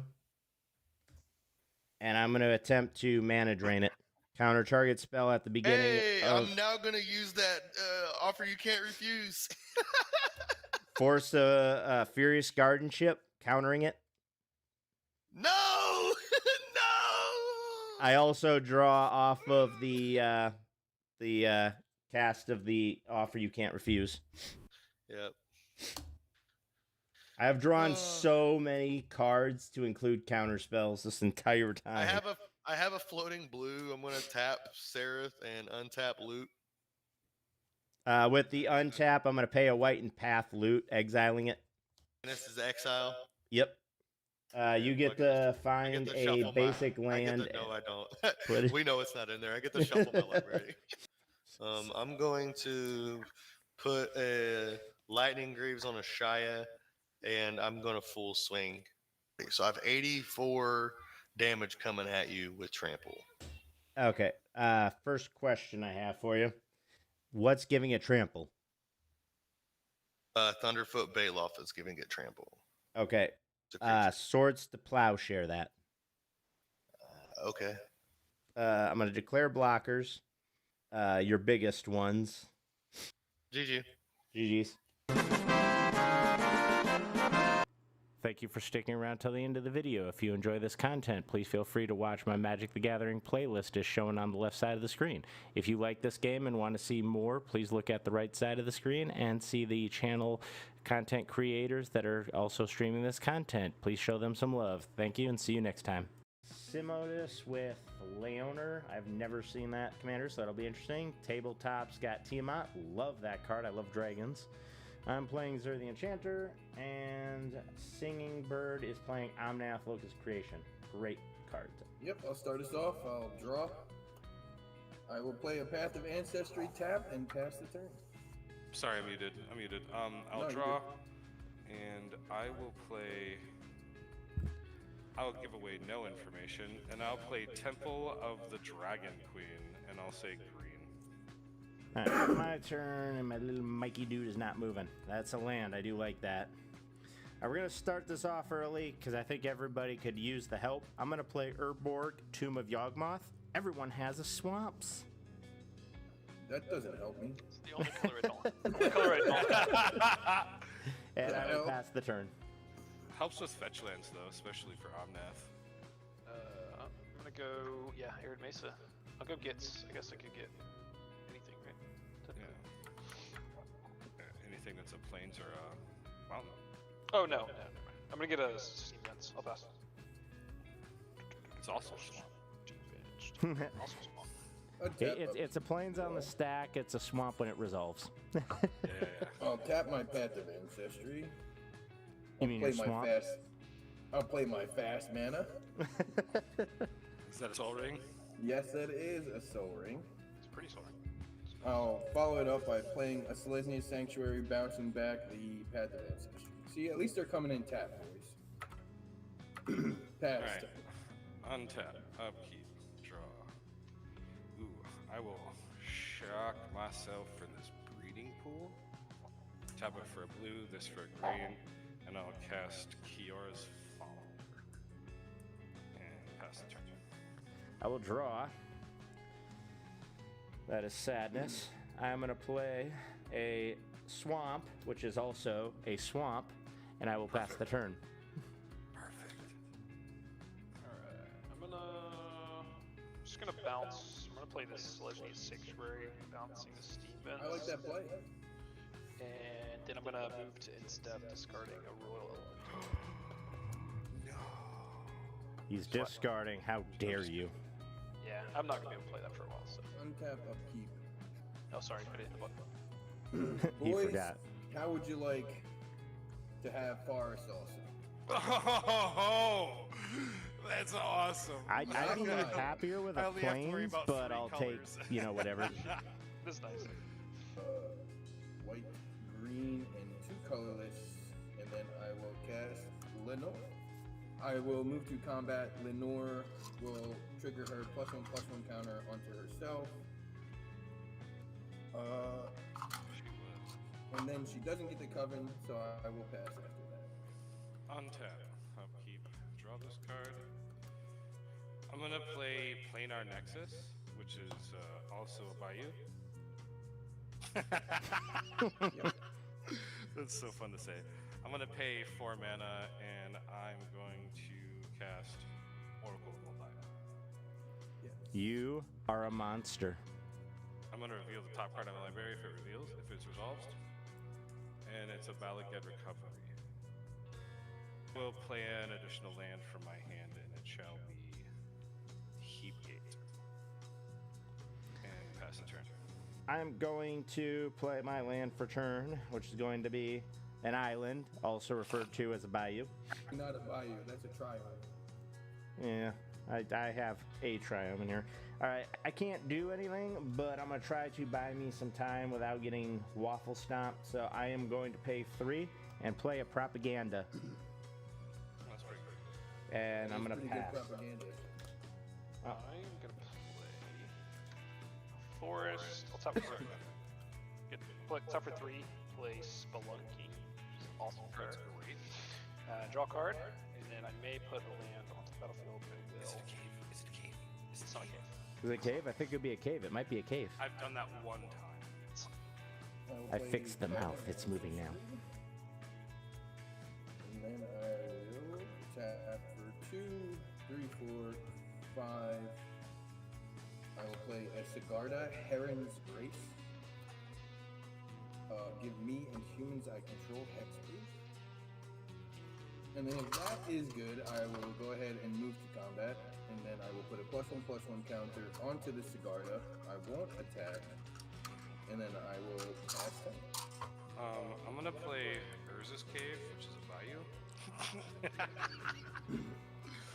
And then I'm going to play Gondgate. I'm going to pay 3 mana. And I'm going to cast Sage of the Maze. I will pass the turn. I'm going to tap the Urborg as a swamp and use that to cast the Soul Ring I just drew. Smothering Tide. Oh, shit. See, I could do that too. 1, if it was in my deck, and 2, if I had the white mana. Guess what? You get a treasure. Tap for white and 2 colorless. I'll cast Delny. When Delny is cast, I'll pick a Scry one. I'll leave that on the top. Delny, if an ability of a creature I control with power 2 or less triggers, it does it an additional time. So Lenore will trigger twice every time. I will tap for 3. I'll cast Machias, the Lunarch. He'll come in with 2 counters for the X. And then if that is good, I'll move to combat. Put a +1/+1 counter onto Sigarda. I'll have 1, 2, and 6. So I'll have Coven, so I'll draw a card. And then I'll put another +1/+1 counter onto the Sigarda. I'll still have Coven, draw a card. Are you gonna bury us? Are you gonna bury us for the Smothering Tithe? Don't king make us with your draw cards. Don't king make singing with your draw cards. I cannot deal with that, but I will swing at him. How about that? For 7 flying. Got it. That seems fair. And then I'll pass it. At the end of your turn, I'm gonna tap for 3 mana, 3 black mana, and I'm going to cast Decadent Dragon, which is the Adventure Expensive Taste instant, 2 and a black. Exile the top 2 cards of target opponent's library face down. I may look at those cards and cast them for as long as they are remained exiled. I'm going to just reveal the information because it's spell table, but I'm going to choose the Singing Bird because I'm assuming you have ramp spells. Yeah, probably just lands on top. Yeah, there's a land. Fierce Guardianship. Sweet, I can play those for any time as long as they're remained exiled. It's basically drawing cards that aren't mine. I'm going to untap. You may have your treasure, sir. I would have loved the land more than anything, honestly. Okay, land drop number 1, Zorius Guildgate's gonna come in, Gondgate's gonna have it come into play untapped. I'm gonna reveal the next card. It's a Thran Portal. It'll come into play untapped. I will have to choose a color that's not black or green. I will choose blue. Even if I tap this with your, because it's a forest or a swamp, it has the line text that says man abilities cost one less, cast one life to activate. So I have to remember I take damage from this card. Alright, I am up to 5 gates. So I'm gonna tap Sage of the Maze for 2 colors of any combination. I'm gonna start creating Uber, right? I'm gonna use its other ability that says untap. I may tap a gate I control to untap. I'm going to create colors 3 and 4. Yep. I'm going to tap Thrawn Portal so I don't take damage. Yep. Because I'm tapping with his ability. Yep. I'm going to make 5th mana and then 6 colorless. And 1. So you have Wooburg and 2 colorless? Yep. And I'm going to cast. Oh, I'm sorry. I have to reveal this card because of Oracle. That is going to resolve. And I'm going to search my library for some dragons with different names and put them into my hand. I'm going to choose the following cards. I'm going to choose Crystal Dragon, which has an adventure, Amethyst Dragon, which has an adventure, Emerald Dragon, which has an adventure, and Sapphire Dragon, which has an adventure, and Kura the Boundless Sky. To look at my hand, 1, 2, 3, 4, 5, 6, 7. I'm going to. I don't have anything too cool for value here, so I'm going to tap these 2, untap Heap Gate, untap Sage of the Maze to make 2 red, and cast Experience of Taste. 2, 3, and 2 black. Technically, they're all black except for the Soul Ring. So 5 mana. I'm gonna play Maha. It's Feathers Knight. Go ahead. This is all I can do. If you want to kill it, kill it. I can't do anything else. So. Dude, I'm not drawing lands. This is absurd. Still didn't draw land. It's crazy. I'm gonna play on that. He's a 1/1. This is cheats. I played 2 lands. What's that for? I cheated. I played Azorius Guildgate and Threatened Portal this last turn. I gotta put this back. Hey, it's my turn. Okay. It is your turn. It has your turn. This is my turn. I cheated. never draw land. I'm just gonna scrap 4 treasures, play Case of the Locked Hothouse, play an additional land to my turns, and then whoa. Can I even get anywhere? Play land, trigger gain 4 life, 2, 3, 4, hooray, and then go. Do something funny. I'm just gonna tap this and play a Risen Reef, see if I get land. Whenever Int or another Intel enters, look at the top card, it's land. It's Shocker, it's not. Fuck. Sure isn't. Pass. I'm going to tap Sage of the Maze to activate Boulder's Gate. Boulder's Gate would make 1, 2, 3, 4, 5, 6 green. I'm going to tap this. I'm sorry. Let me keep track of this. This is going to be extensive. I'm going to tap this Thran Portal to activate Sage of the Maze. I'm going to tap Sage of the Maze to turn this Planar Nexus into a 1, 2, 3, 4, 5, 6, 7, a 7/7. I mean, sorry, a 14/14 citizen. Doesn't Maha overwrite that? It gives it a base power, or sorry, a base toughness. So if it gets counters, all it is a 1/1 with however many counters. It's not counters. It's just going to be a 14/1. It's going to be double the number of gates I control, so it'll be a 14/1, right? Yep. Yeah, the only thing that changes is its toughness will just always be 1 unless you give it a counter. Then I'm going to tap this to untap this to turn my Temple of the Dragon Queen into this. And then and then I'm going to tap this to untap this to tap this to turn this into 1.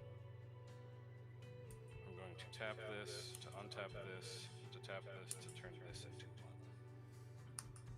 So I have 4 14 ones and 7 green mana. I'm going to cast Valaged Recovery down to 4. I'm going to return this Urza's Cave to my hand. I'll play it for my land. I will activate. This is a tapped creature. I will activate this, going down to 1, to getting a. I think I have to get a Talon Gates here, right? I'm gonna get Talon Gates in Madara, and now I can. Okay, I got a Talon Gates here. I'm going to tap Kior's follower to untap Godgate. And then I'm going to. Oh, Talon's Gate, I have to bounce something. I will bounce. I mean, not phase. I have to phase out a creature. I'm going to phase out your creature. Let's play. My okay. Yeah, so then all of my creatures get their power and toughness back. Well, it never affected the power. Oh, yeah. And then I'm going to tap Talon Gates to untap Sage of the Maze, to tap Sage of the Maze to make 1 final 14. 15 now with the Talon Gates.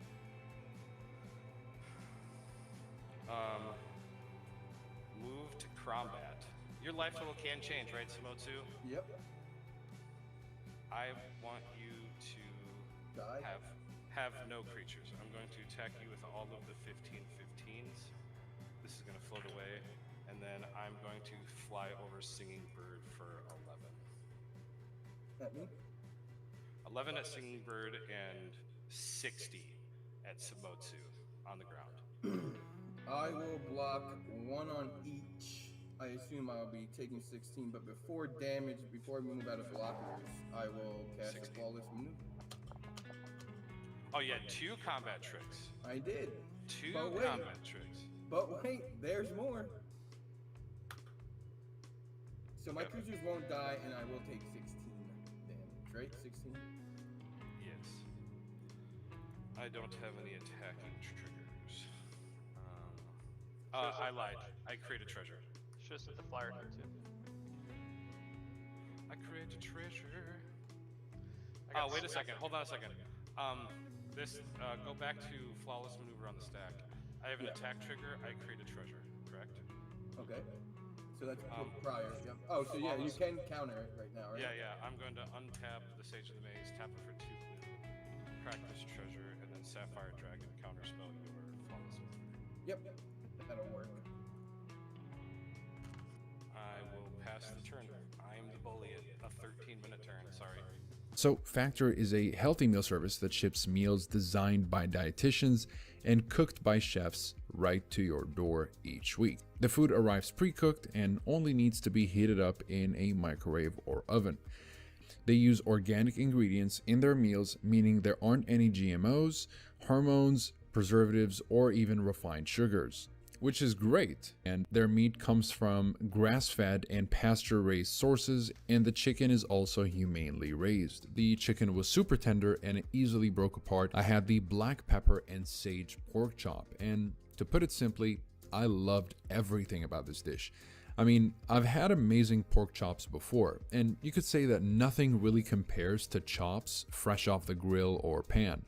But these chops are actually close seconds to some of the best chops I've had. I actually really like this dish. I would say it's easily a 9 out of 10. Though if you end up trying Factor out, I'd recommend doing so on the website using the link below for a nice discount on your first order. Then you can choose from 5 set meal preferences, which are chef's choice, meaning these are well-balanced meals for any diet, keto, as in low-carb, high-fat meals, Calorie Smart, which includes meals no more than 550 calories, Protein Plus, with meals containing 30 plus grams of protein, or vegan and veggie, which is self-explanatory. And it's fantastic for individuals, couples, or even families who want to eat clean and don't have the time to do it maybe. So if you're looking to have high quality, tasty, ready-to-eat meals that you can eat with minimal effort, then Factor is well worth the price. Oh, untap. Does my thing phase back in, or is it permanently phased out? It's phased No, in it now. comes back at the beginning of your turn. Okay. Before you tap. Alright, so untap. I will upkeep, and I will draw. Really? That's kind of rough. I drew a white mana. Oh, shoot, I forgot. I drew, so I do need to pay for the Smothering Tithe. I forgot. I thought, yeah, Smothering Tithe is still on the field. I'm gonna cast my commander. I mean, I might as well. That way I can at least say he made an appearance. And I will pass. I completely forgot about that when you targeted it. It has ward, discard a card. Oh, it does. Oh, yeah, that's fine. I can discard a card. I haven't drawn anything since. Razor's Edge, stick it, it'll come into play tab. I think I'll discard.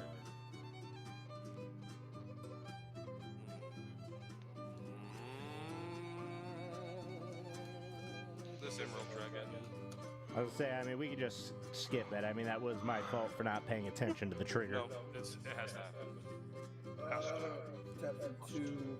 I played a Razor Venge, comes into play tap. I'll play a Arcane Signet, tap the Arcane Signet, and my card's Bastion. And I'll play a Agatha's Soul Cauldron. And then I will swing from the chandelier. I'm actually gonna swing. Well, you can block, and you know I'm gonna board light.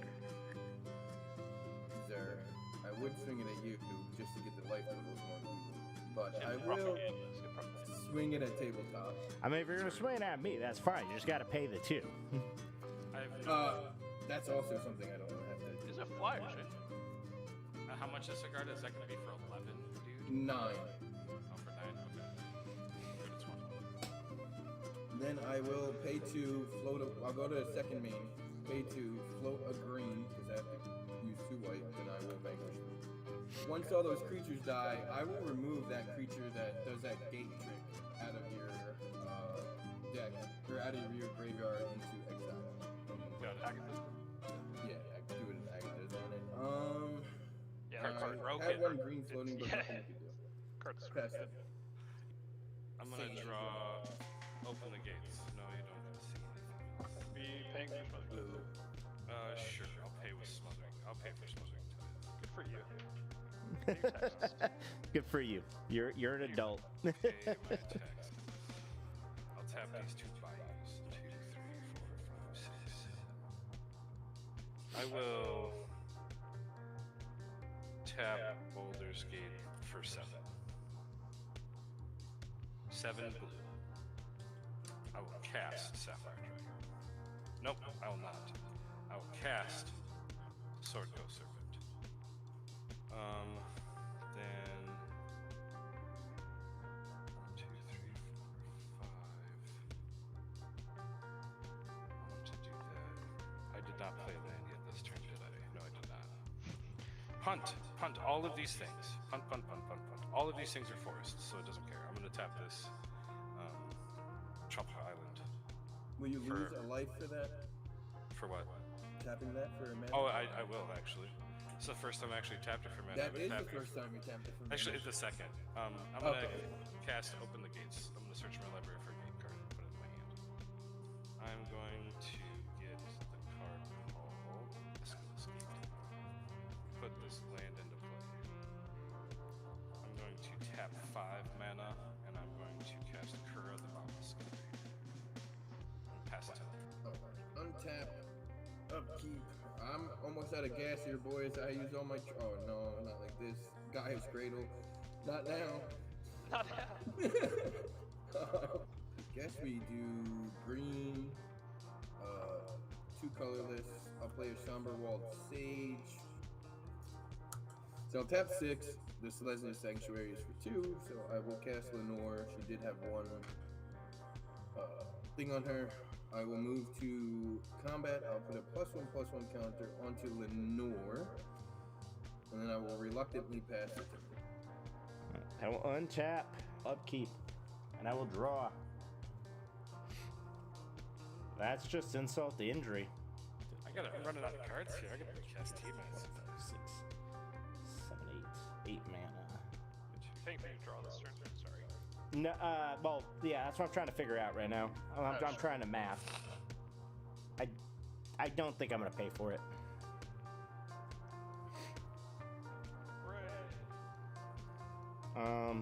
What I am going to do. Do you have anything with flying or reach, Singing Bird? I do not, but I also don't want to die. Nobody wants to die. You just said that you're gonna kill everybody on your turn. I don't. No. I can't kill. I could have. You did say that. You did. I'm gonna move to combat. If there's nothing, I move into combat. If I had the flying on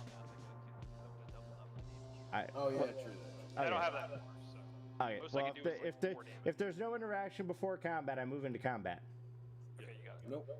All right. I'm going to swing my 1/4 in the air at Singing Bird. On the attack, I get to You don't have to search do this, though. for a 3 or less. You don't have to do that. I don't think you're gonna die. I think you're just gonna take one here. I'm gonna play All That Glitters. Enchanted creature gets +1/+1 for each artifact and enchantment, which gives it +3/+3, making it 4. So that's a 4/7. I'm gonna one. I'm gonna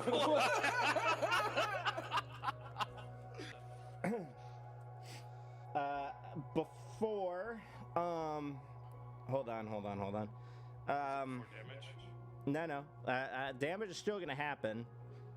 But what I was going to say is, before the end of combat, I am going to tap Maze of Ith to untap Zur.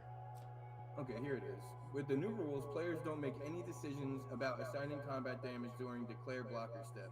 Instead, once the combat damage step begins, each attacking creature assigns combat damage among all creatures blocking it, divided as the controller sees fit at that time. Lethal has no longer bearing on how players may assign combat damage. Pretty much, so what it's saying is, like, you can't cast spells or do anything. But if you did that, you can't do anything. After combat damage, there is nothing else. So once combat damage, like, you can't cast a spell after that. Hey, we'll leave it alone. But I'm going to ask in the judge group I'm in, because I'm not arguing the declaration, because damage is already dealt. I'm not casting any spells. I'm not doing anything. I'm activating ability in that window at the end. I am going to pass.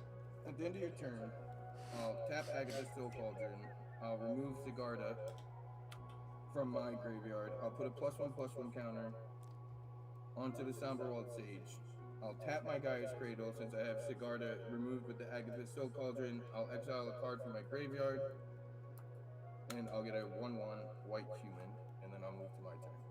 Yeah, as far as I know, the new rule thing only changed the rules about, like, combat tricks and everything between the declaration of attacking and the declaration of blocking, not the end phase of it, but we'll find out. It's fine. So this says the new Magic the Gathering combat rules don't affect how Maze of Ith works because it doesn't remove creatures from combat. It just says however, you can activate Maze of Ith at any point after attackers declared and before damage is dealt. Yeah, So it before says you have- damage. So You can never do that, ever. I've seen it done in the game nights. I've seen it done in several Commander games. When I started playing in like 1995, What's the difference you used to be able to respond to damage on the stack, but even after that, damage was resolved after. So I saw it on game nights where one of the people who actually game test and design the cards, she's the one that did it, and that's how I found out that there is a window where at the end after damage is dealt where it's still seen as an attacking creature, so you can Maze of Ith to untap it, but it's still it already did the damage. I think he's There's right. nothing after damage. No. He's got to be the same because Reconnaissance is a card that has the exact same basically effect. It says remove target attacking creature you control from combat and untap it. And then on the new text it says if you activate during end of combat, the creature will untap after it deals combat damage. Yeah, it says you can I'll play activate like Maze of Ith ability targeting the attacking creature you control during the combat damage step or at the end of the combat step. So there is an end phase after the damage has been dealt. Step 4. Yeah, no, I think that's fine. Then I'll play a Greymon. When Greymon comes into play, I'll choose Lifelink and I guess Vigilance and Lifelink. So all my humans will have Vigilance, Lifelink, and they'll all get +2/+2 since I control 4 or more humans. Yeah, that came directly from the Wizards Gathering website. Hey, that Yeah, makes there's sense. actually so there's actually 5 times that combat changes priority, and the very last one is like the cleanup step, and it's technically before things like go to the graveyard, but have damage on them, and everything already is dealt damage. And basically during this cleanup step, you can choose within untapped turn. Yeah, that's what I was doing. That way damage was dealt, but it's still seen as an attacking creature. So I'm going to exile Micaeus with my Agathas. I'll put the +1/+1 counter onto my human. I will tap Lenore, remove her +1/+1 counter, give a +1/+1 counter to each of my other humans. Or each of my other creatures. Right. I will then tap for 2. I'll put Lightning Greaves onto the Greymon. Okay. I will then... Any response? Sorry, real quick. So this is the group chat I'm in. It's a Facebook called Ask the Judge Gathering Rules, and the Yeah, we got it. We got it, man. Okay. We figured it out. Okay. I just wanted to make sure because I do know there was that new change to the combat thing, but that was for like spells and casting and stuff. Yeah, the only thing that changes combat terms. I'm going to swing my creatures, all of them, at tabletop. How much power is it? And they all have summoning sickness? No. The only one I've cast this turn was Greymon. So I thought you didn't have those tokens in play either. I put this token into play on the end of Let's Play's turn. Yeah, he did a lot of stuff on my end stuff. Okay. What's your largest creature? It would be probably Greymon. He will be the humans all have +2/+2, so this is a 4/4. This is a 5/5, and Greymon is a 4/5.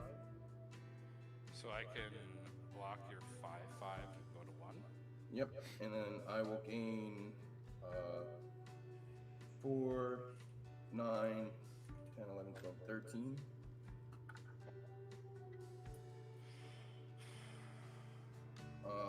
And then I will pass the turn. I get a turn! I don't think I could do the cheeky thing to make him unblock. Depends on the draw, I guess. Yes. Do you have a fetch land you want to crack? Oh, actually, no, I don't think you. I also am not going to. This thing can go to hell. This Thran portal here. Go to hell. Draw this card. That is not the card I wanted to draw. I think I can still do it because I'm not terrible at deck design. Oh, this is a non-creature spell. It doesn't have to be a sorcery instant. Okay, dig at top deck soul. You got that. So I can deal 30 damage exactly. Looks like I'm dead. And I don't have to. Okay. And I can cast walkers. Sweet. Okay, so I'm going to activate Baldur's Gate for. Does this have flying? Yes, it does. 1, 2, 3, 4, 5, 6, 7, 8. 8 blue mana. Oh no, 8 red mana.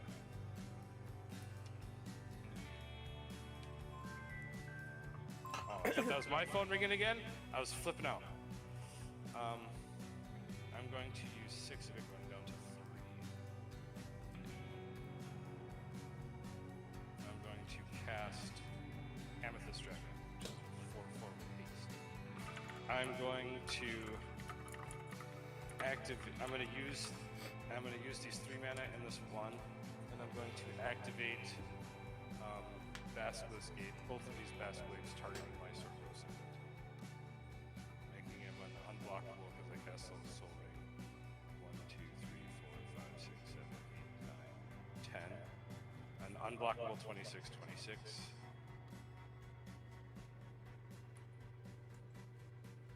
I can't get 2 more damage out of him though. I will.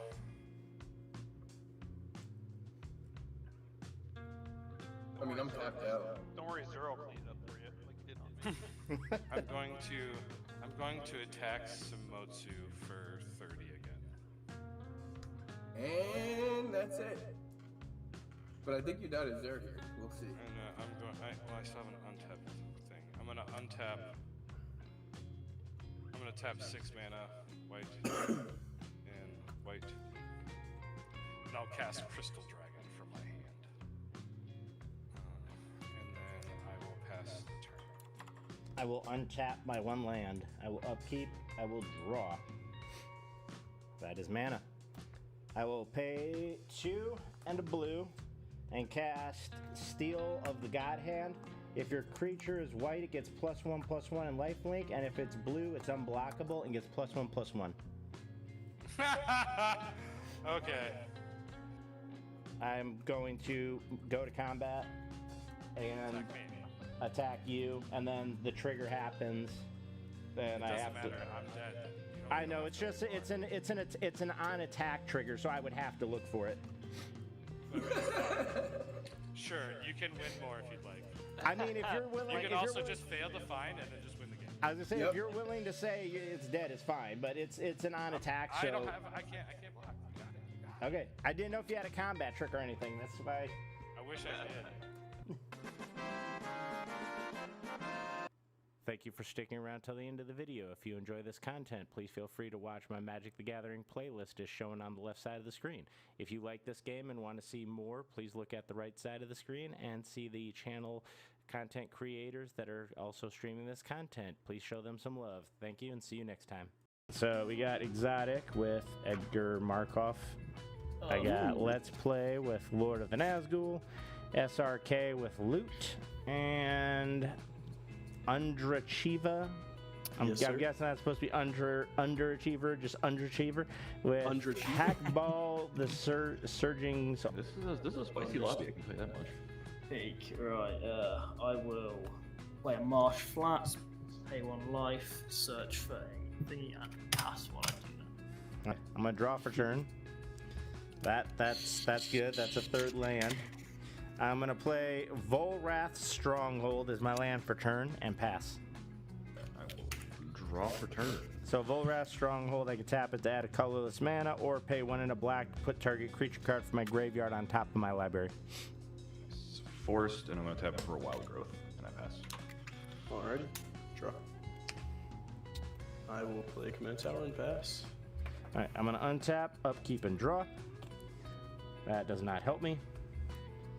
I am going to play my land for turn, which is going to be a Fabled Passage. And I'm going to tap it to go search for a basic land, put it into the battlefield tap because I only have 1 other land, and that will be my turn. I'm going to find me an island. Untap and draw. Play Forest for turn. I will then tap 3, bring out my commander Loot. And if that resolves, I'm going to play 2nd land for turn and pass. Yeah. Gotcha. Now he's playing more than 1 land. He has ruined. He has ruined Magic. He's cheating. He's playing. You can't be angry at this cute little guy. Come on. You have ruined David Garfield's idea of what Magic should be.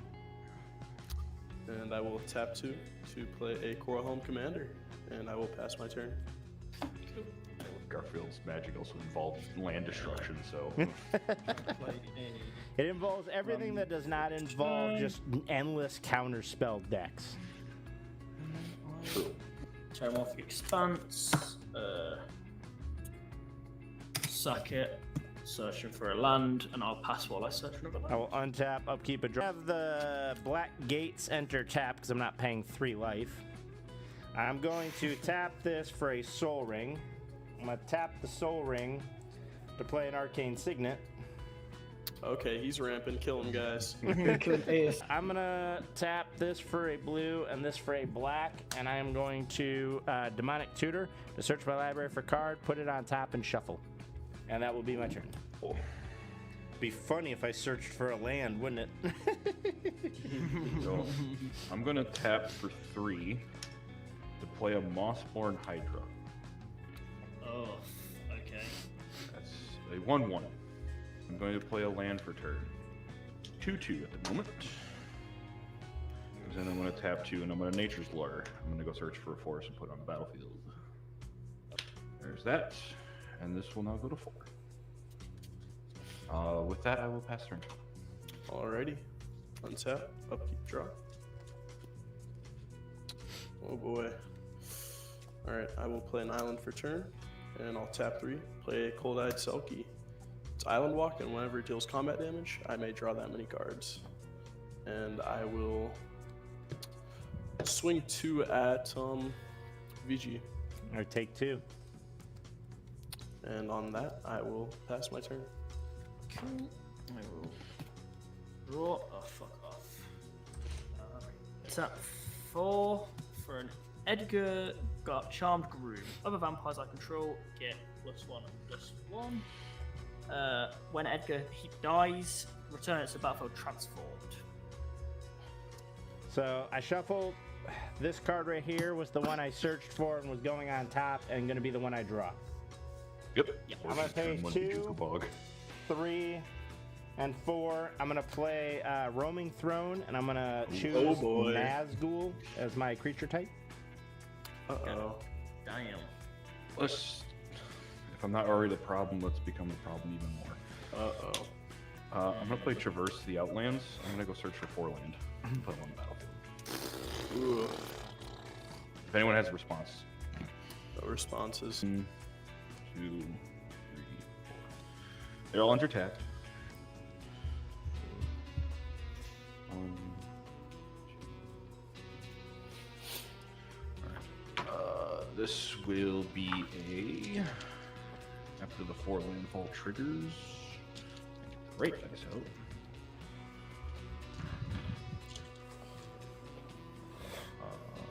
It will be a 64-64. Oh boy. Interesting.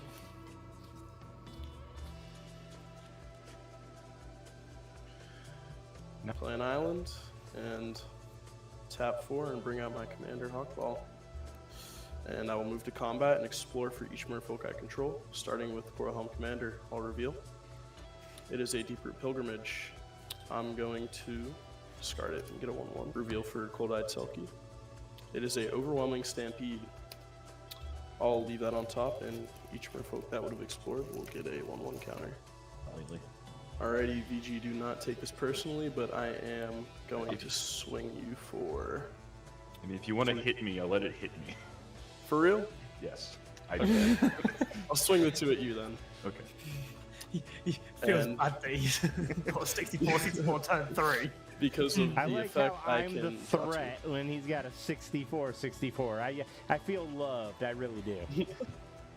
Pay 1 for a mass hysteria.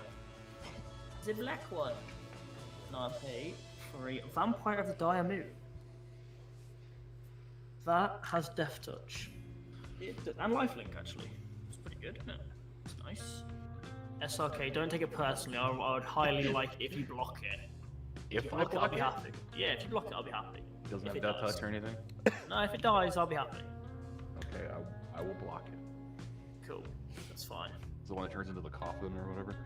Yeah. On my upkeep, I make more vampires. With haste. At the beginning of my upkeep, create a 1/1 white and black vampire with lifelink, and put a bloodline counter on Markov's coffin. If it goes to 3 or when it goes to 3 or more, I transport it back to I'm gonna untap, upkeep, and draw. A 2, 3, and 4 to cast Panharmonicon. Nice. So if an artifact or creature entering the battlefield would cause a triggered ability of a permanent you control, the trigger of that ability triggers an additional time, which would effectively trigger Roaming Throne, which makes it trigger an additional time. So if I play a Nazgul, it would effectively trigger, and trigger. So yeah, 3 times. 2, 3, and 4. And I am going to play the One Ring. Would you look at that? What is it? 128. Play Thickest in the Thicket.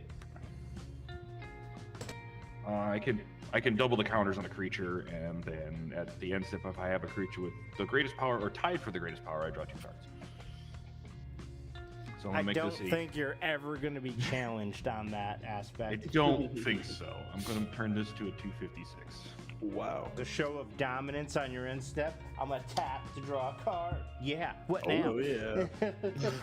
And then I will swing this 3 Island Walk at you, VG. I will sit there and smile. Then pay 5 for a Banner of Kinship. The chosen type. So 1, 2, 3, 4. Creatures you control the chosen type get +1/+1 for each fellowship counter on this artifact. So it currently has. I don't want to play it just yet, but so everything is a 4/4 at least. And I'm going to lose 1 on my upkeep because of the One Ring having a burden counter on it. I'm going to play my land for turn, which is a island. Going to tap this for 2 and a black. I'm going to cast a Nazgul.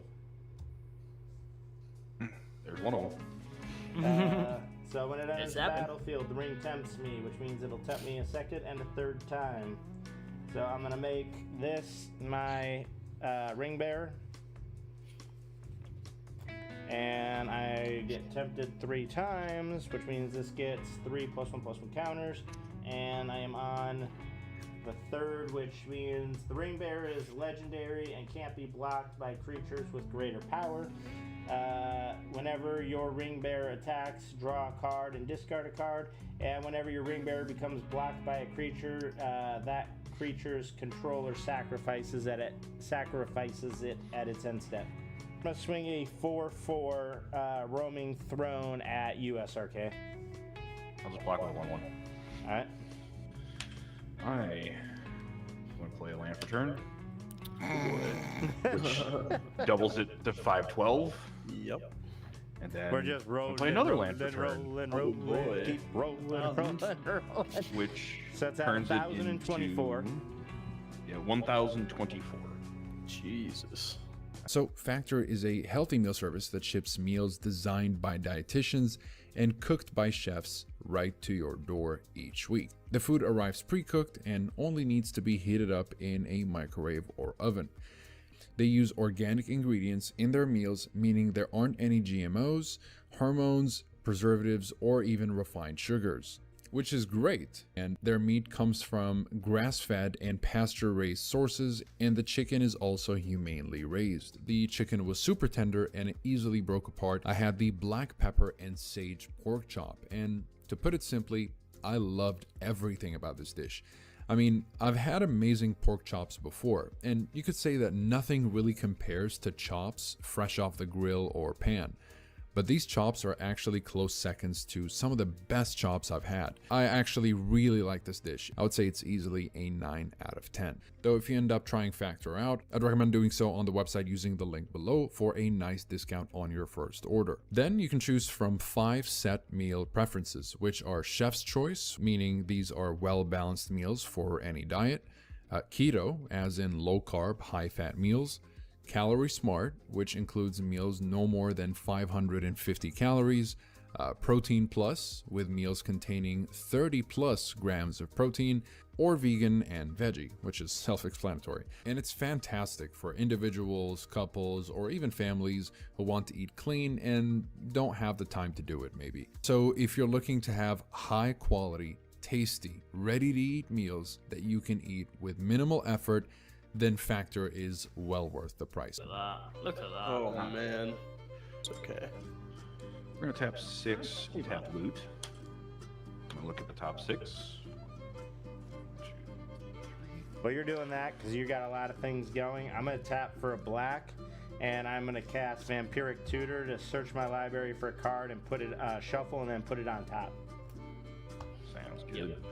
Since we're all and I'm going searching to libraries. reveal a Demolisher spawn. It's a Trample Haste 7/7 with Delirium. I don't have 2, 3, 4, 5, 6, 7. Tyrannus Rex. It can't be countered with Trample, Toxic 4, Ward 4, and Haste. Yeah, I'm just gonna go to end step and draw my 2 cards.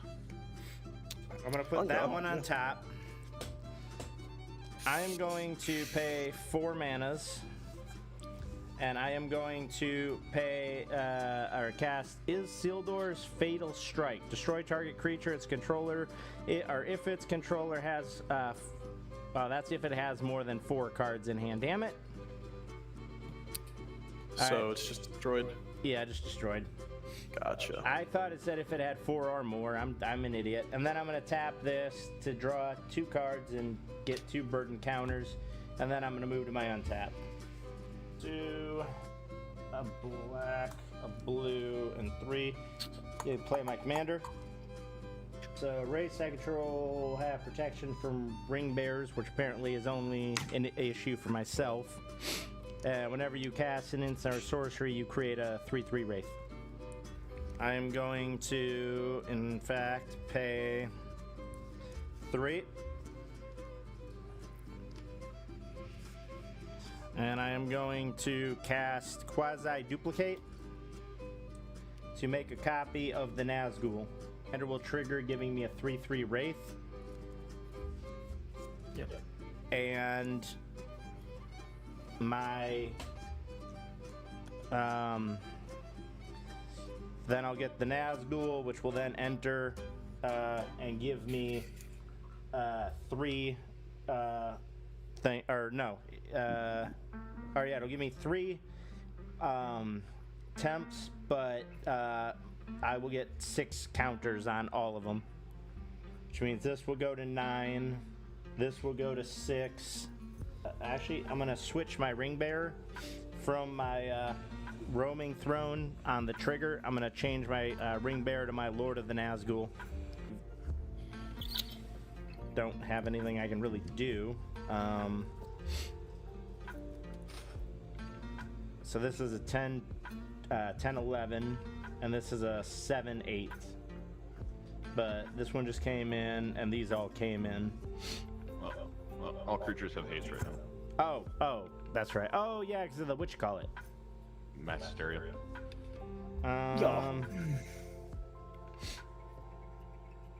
Okay. I guess I'm swinging the 10-11 at SRK. The 7-8 over at Exotic. And I guess my 4/3 commander over in the air at Under. On the attack, though, because of all the ring bearer things, I have to go through the list. So it's legendary, can't be blocked. You can't block it by anything greater than 4. Whenever it attacks, I draw a card and discard. So I'm gonna draw. I'm gonna discard the Underground River, and then whenever it becomes blocked by a creature, its controller sacrifices it, and when it deals damage, each opponent loses 3 life. Okay, you have a 10. Okay, and then Exotic, you have a 7-8. What is a 7-8?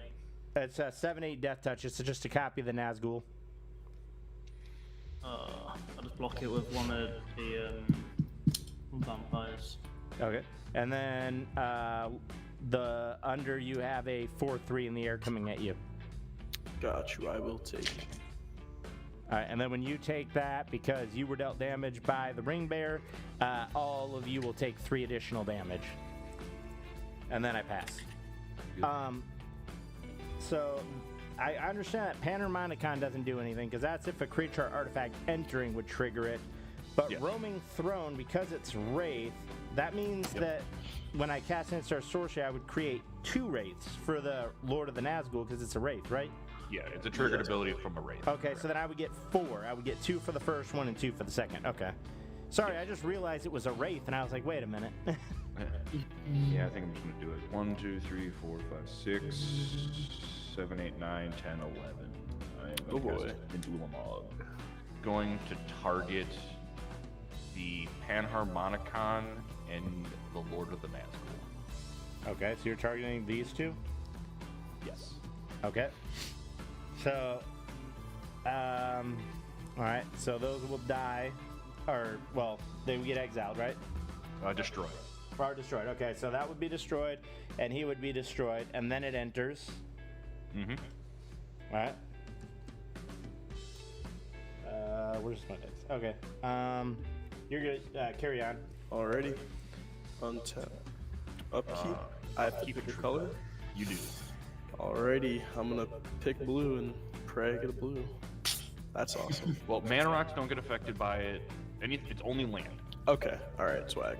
Then to tap this, and I'll tap an additional to play a branching evolution. 1, 2, 3, 4, 5, 6. Why don't you look at that? Tap the rest. Play my commander. Signet in there to pay for the other color. Yep. Yeah.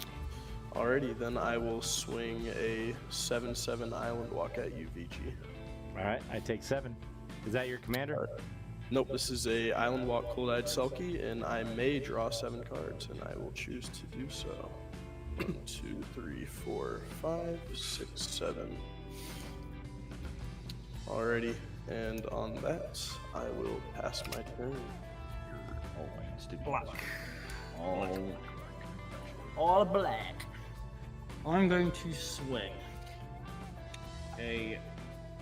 that'll be 6 because the +1 on that as well as that and what it was originally. So like 6. So 6, 6, 6. That's 18. 18 with lifelink. And 1 with Death Touch. So one of the 6 has got Death Touch. And the 2 others have got just 2 6/6, there's 12. I'm also going to swing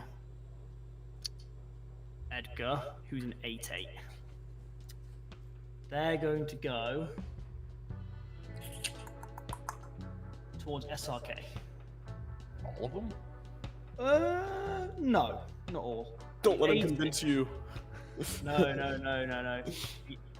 The 8 is going to under. Alrighty. And the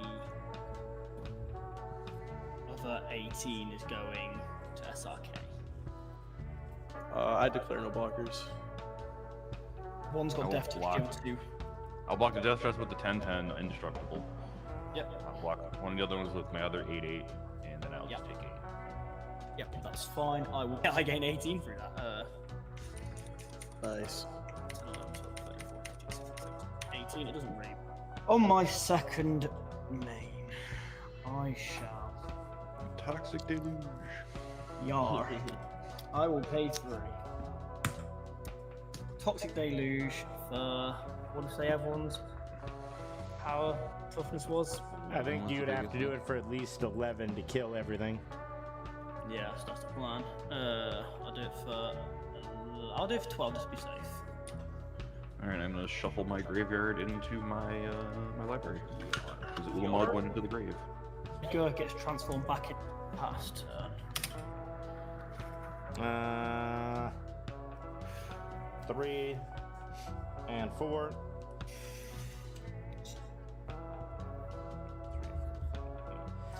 Replay Roaming Throne. Wraith is going to be my chosen creature type. Move to end step. Tap this for 3 to draw 3 cards.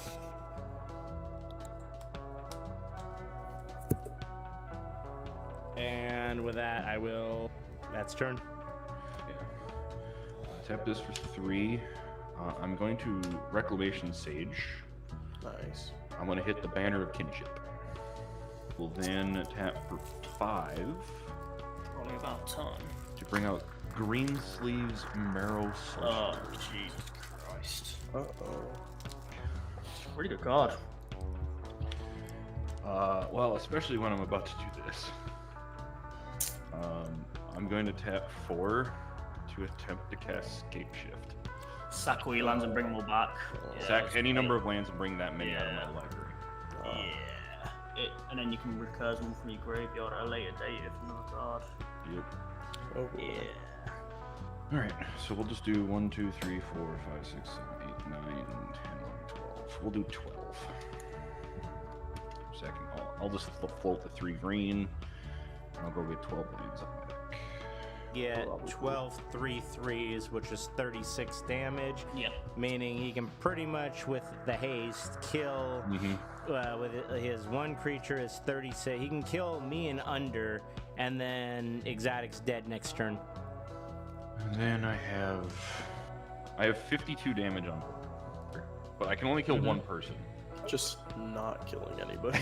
I did that last time. I don't know if I can agree to that this I time. was gonna say, you would effectively kill Exotic, or you would kill me and put under at 1, or you would kill him and put me at 1. Essentially, or like whatever you block with the running throne. Yeah. Yeah, I think I'm gonna go and swing at Exotic, and the Rex Sage to go after under. And how much is that? A 2/1. It's a lot. I can't do anything because all my lands are green. That gets rid of the mass hysteria, which is more so what I'm thinking about right now. And I die.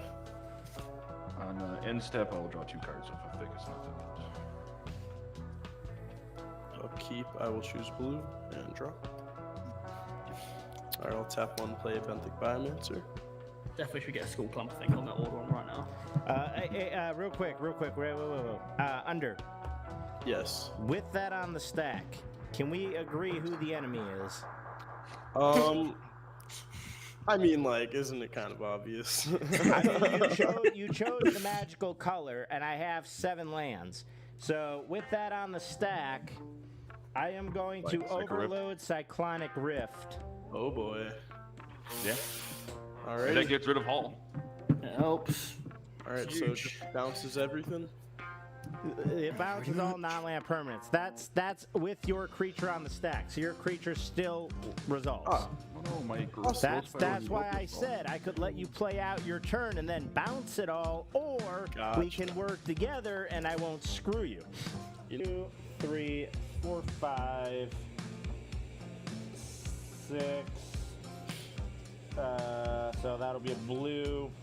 That'll be a black. Okay, there we go. So blue, black, 1, 2, 3, 4, 5. Yeah, so that covers the cost of the command decks. Okay. Recast my commander, Lord of the Nazgul. To tap 1, 2, and 3, since I only have blue mana. I'm going to cast Fated Infestation. Put a token onto the battlefield that's a copy of target creature you control. If it's your turn, scry 2. It's still on his end step. I'm going to target Roaming Throne to make a copy. That's going to trigger Lord of Nazgul to create 2 more.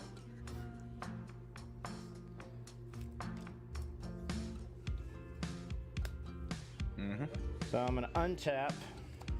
I'm going to choose black. I'm going to draw. Well, I'm going to lose 4 life, and I'm going to draw 1, 2, 3, 4. And what is the mana value of that? It is 3. 3? I'm going to play my land for turn, which is going to be a swamp. I think this is my first actual swamp this entire game. And I'm going to tap for 2, and I am going to feed the swarm targeting your thing. I will gain 2 more these guys. 1, 2, 3. So I already have 9, so that'll give me 2 more. But that also triggers my Lord of the Nazgul's ability. So if you control 9 or more race, you control race I control have a power of 9/9. So I currently have a base power of 9/9. So that's 9, 18, 27. 27 plus 6 other 9/9s. Yeah, that's a lot. Yeah, and they, so, yeah, I got, and they all have Menace. These guys have Menace, so I think that's lethal. Yeah. Just in case, though, I'm going to, do this. Remember, all your land's still tapped for black. Yeah, except for this. Yep. I'm going to use that to cast a Dimir Signet, and then tap this to get the second blue, and I am going to Crackling Counterpart, putting a token onto the battlefield as a copy of a target creature you control. I am going to choose to put a third copy of the Roaming Throne. Actually, this would have gave me 3 because I had 2 Roaming Thrones, and then I cast this, which will give me 3 more. So that's 6. So I'm going to move to combat. I'm going to swing 9, 18, 18. You just need to swing one more. Yeah, I'm trying to math. I'm sorry. 9, 18, 27. So the 6 of these is 54. Plus 18 is 72. So I have 72 damage. So I'm gonna swing. I'm gonna swing 3 of these at you, which is 27 damage with menace, and then I'm gonna swing 3 of them plus these 2 Roaming Thrones over at Under, which is going to be 27 plus 18, which is going to be 41 with menace. That'll do it, man. GG. GG. Thank you for sticking around till the end of the video. If you enjoy this content, please feel free to watch my Magic the Gathering playlist as shown on the left side of the screen. If you like this game and want to see more, please look at the right side of the screen and see the channel content creators that are also streaming this content. Please show them some love. Thank you and see you next time. We got Let's Play playing Azika, the Prismatic Bridge. We got Jukebox playing Obeka, Splinter of Seconds. We got Balance Titan playing Omnath, Locus of Creation. And we have J.A. Cruz playing Indomitable Rex. Start off, I'm going to untap, upkeep, and draw. I'm going to play my land for turn, which is a Verdant Catacombs. I'm going to crack said Verdant Catacombs, then search my library for a swamp or a forest card, and I will pass the turn. And I am going to do that now just so I don't hold up the game. I'm going to play a Thriving Moor, and when it ETBs, it comes into play tapped, and I need to name a color other than swamp or black. I will say blue. And then P to T. I think I'm just gonna go ahead and play a Waterlogged Grove, and then pass the turn. I can tap it to pay life, add a green or blue, or I can pay 1 mana, tap it, sacrifice it, and draw a card. That's it. I'll play Dismal Blackwater. It taps for blue or black, and ETB's taps, and whenever it ETBs, I gain a life, and then I'll pass. I like how I searched for a forest, because that was the one color I didn't have, and I immediately pulled a forest. So I'm going to play my land for turn, which is a mountain. I'm going to tap for 1 and a green, and I'm going to play a Lotus Cobra. Lotus Cobra is 1 and a green, landfall. Whenever land enters the battlefield under your control, you may add a mana of any color to your mana pool, and it is a 2/1. And with that, I will pass the turn. I love rainbows. I have a 5-color good stuff deck of him. It's very fun. Pass the turn to Balance. I put an Akum Refuge into play. Gained 1 life. It comes to play tapped. Oh yeah. I'm just gonna go ahead and play a Marsh Flats. This one's a Marsh Flats. I will crack it, pay a life. I'm gonna go grab something with white and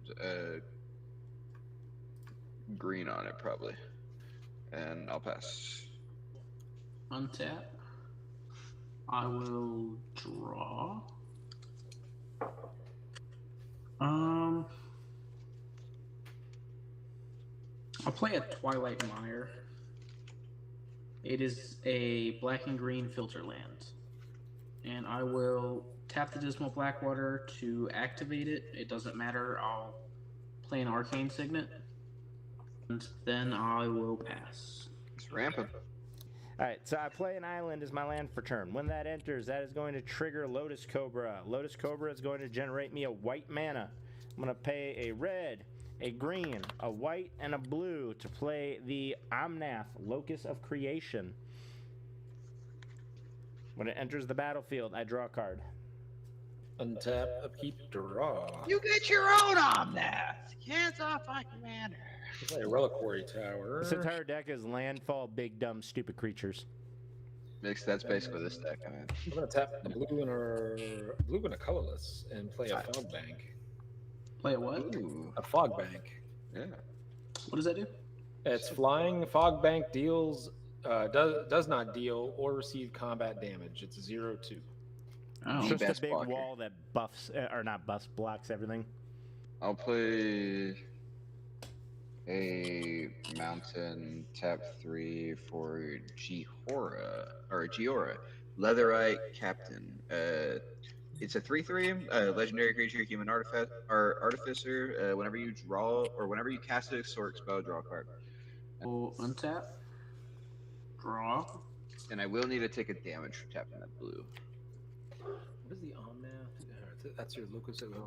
Yeah, you can just look at my commander if you want to figure out what he does. I will play a command tower. And I will tap 3 for a Kodama's Reach. Kodama Reach good? Yeah. Forest and Island. The island will come out. And the forest will go into my hand. Play a swamp for my land for turn. When it enters, Lotus Cobra will generate me a white mana, and Omnath is going to give me 4 life. Like, NTG's board is scratching my brain right now. So All the red, unstable labs white, look so good. blue, black, and green. I'm going to play Azika on the backside. And I'm just going to simplify it. The backside says, flip it till you get a creature planeswalker. I don't run any planeswalkers in this deck, so it's just always going to be creature. Alright, untap, upkeep, draw. I'm going to play a Rogue's Passage. Yeah, Mirror Hall Mimic. It's going to have come into play as the Lotus Cobra. Oh, yeah. Yeah. And tap for 4, taking the damage. A land, my land, one of my lands. I'm going to cast my own on that. Gaining or drawing a card. Yeah, I'll draw a card on cast, and I'll draw a card on ETB as well. Does he do that?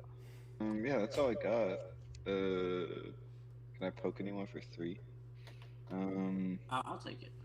Yeah, Cruz, you got a big boy. I'll poke you for 3. by big boy, I mean like your commander. Like, I know what your commander I'll can take do. Yeah. I'll take 3. I was going to say a little And context. also, MTG's got a fucking Omnath, so I'm not swinging 3/3 at him. Past that. Then Punk's got D block. And So. I will untap. Keep. You don't I want will. some Omnath on Omnath violence? I mean, I can't swing my Omnath. If it could trade, maybe, but you can just straight up shoot my Diora. She's just a 3/3. She just gets eaten. She gets grittied on. I don't want that to happen. I'll play a forest for turn. I am going to tap an Arcane Signet to activate the Twilight Mire for green. And then I have blue, and 1 for my commander. Is he good? Oh, yeah, I thought countered him. So ETBs, I will discard a Ramanamp Hydra. I'll discard a Ramanamp Hydra and a Nightveil Predator. That's gonna give it Vigilance, Reach, Trample, Flying, Death Touch, and Hexproof. Is that all? Look at the bright side. At least it doesn't have haste. I'm going to draw 6 Ian cards. double shrug. I'm going to move to discard. Uh-huh. I have to discard 3 cards. I'll discard a Knight's Whisper, a Wayward Swordtooth, and a Weathered Sentinels. Untap, Weathered upkeep. Sentinels. I will reveal. I got Courser of Crewfix. Oh, that's not bad. I will draw, and then I will reveal the top card. I can play it if it's a land. I may play whenever a land enters. I get a life. Technically, we would have saw what you drew as well, right? Yes, it would have 'Cause been you- Ob Nixilis the Fallen. Ooh. I'm gonna play my land for turn. Demir Aqueduct, gaining 4 life and 5 because of the trigger of Omnath, gaining 4 and 1 from the Courser of Crewfix. Did you see the new line of fetches that came out in MH3? And it's On the 3 trigger, colors. I'm going to tap this for a green, choose this to bounce back to hand, then Lotus Cobra will trigger, giving me a second green, and then I'm going to tap 1, and I'm going to play Sylvala, Heart of the Wild. I'm being group hugged. Don't attack me. That's it. That's all I got. Let's go ahead and do 2. God, and Dominic's Rex has flying. It does.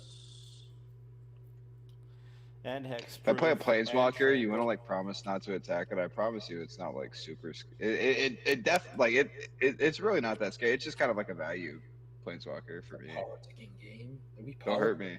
Don't hurt it. I want to cast this Planeswalker not to get fucking eaten by him. Cast a Nissa, Steward of Elements. ETBs with 1 loyalty counter on her. I'm gonna 0 her. I'll look at the top card of my library. If it's a land card or a creature card, put it onto the battlefield. Convert a mana. If it has converted mana cost equal to or less than the number of loyalty counters on her. Put it onto the battlefield. If look at the top. That's gonna stay there. That will change me and cast. I'm gonna cast a Doubling Cube. Doubling Cube says I can pay 3 mana, tap it to double the amount of each type of mana in my mana pool. So in response to that, I will tap a command tower and attempt to offer you can't refuse. Sure. If you think I'm the problem. No, he's I got think you smart. having 70 mana is the issue. It doesn't even go positive yet, I don't think. Discard Panaharmonicon. I'm too worried about that. Draw. I'll play a Shifting Woodlands for a turn. Oh, that's. I will tap 4 to plot a Railway Brawler. It is a 5/5 reach trample, and whenever another creature enters the battlefield under my control, I put X 1/1 counters on it, where X is its power. I will tap 2. I'll play a Lightning Greaves and equip it to the Indominus Rex.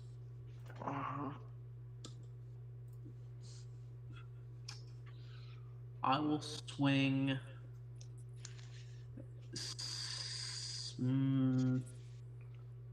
6 at the Asika player. 6 commander damage. It is. And then I am going to pass. Tap. Upkeep. On upkeep, I will reveal. Till I reveal a creature. It's a swamp. It's a plains. It's a carpet of flowers. It's a burgeoning. It's another land. It's a Carol Atoll. It's a Search for Tomorrow. It's Avacyn, Angel of Hope. Oh my. These will go to the bottom in any order. I will reveal the top card because of Courser. Whoops. Top card is a land. I will move to draw step, which is going to be said land.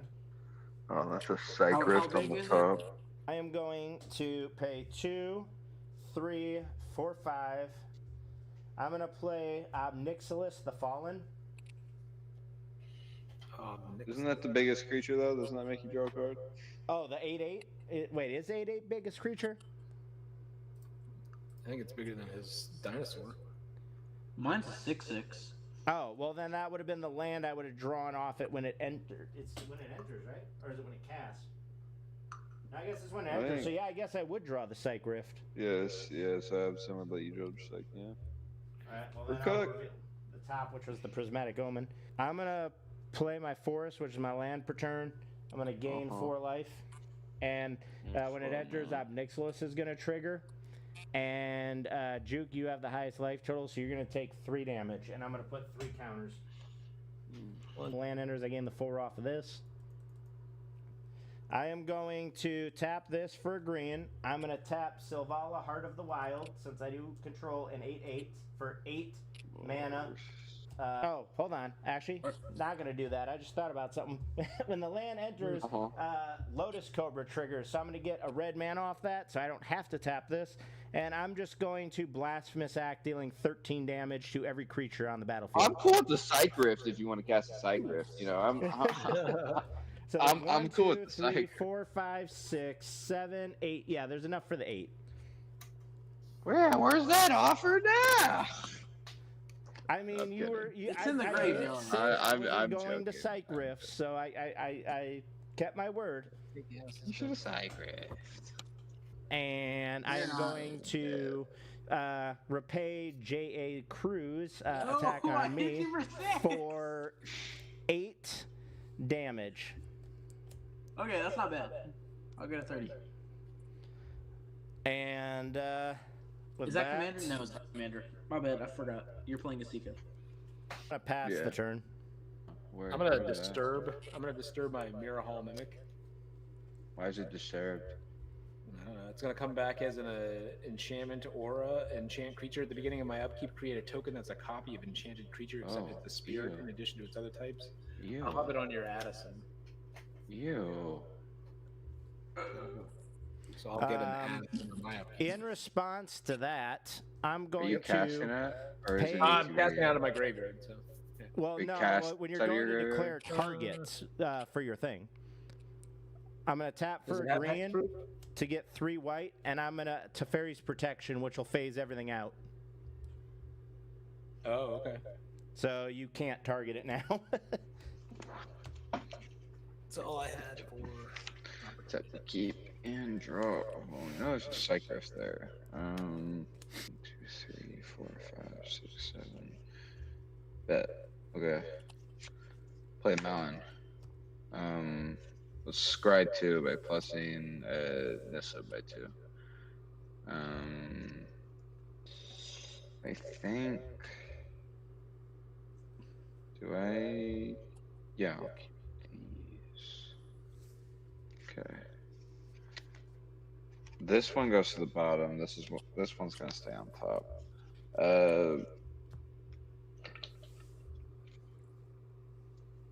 2 treasures. 3, 4, 5, 6, 7. Like to cast a Maelstrom Wander. Double Cascade on the stack. Cascade number uno is going to be a Kodama of the East Tree. I definitely didn't know that was there. Cascade number 2 is not going to be a command tower. Ooh, I saw it. Does that? No, it doesn't. That doesn't help us in this situation, boys. Okay. So we got a Kodama of the East Tree. I cast that one first, and then we got a Sylvan Primordial. It's a Reach 6/8. I guess I should explain both of them. So the Kodama is a Reach 6/6.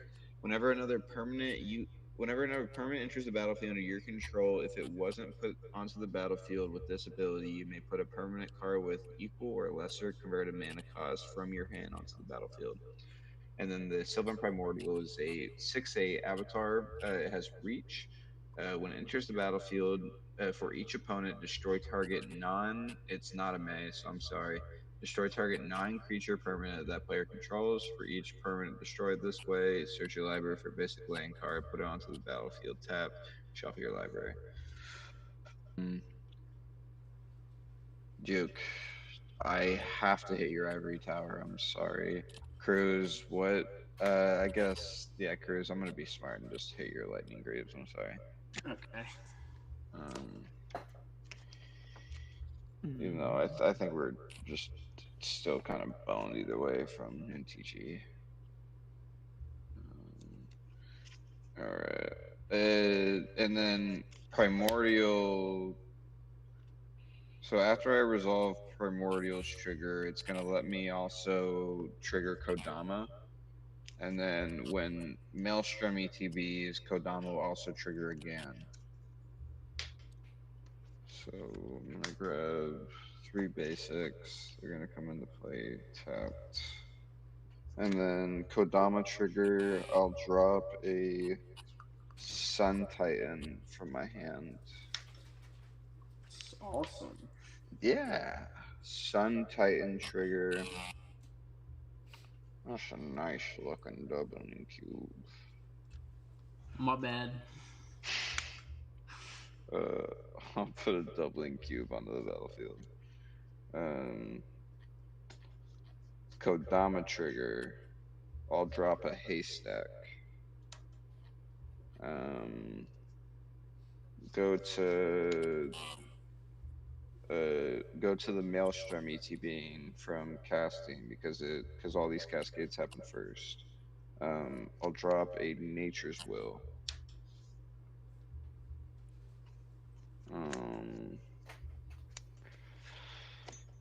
I'll move to combat.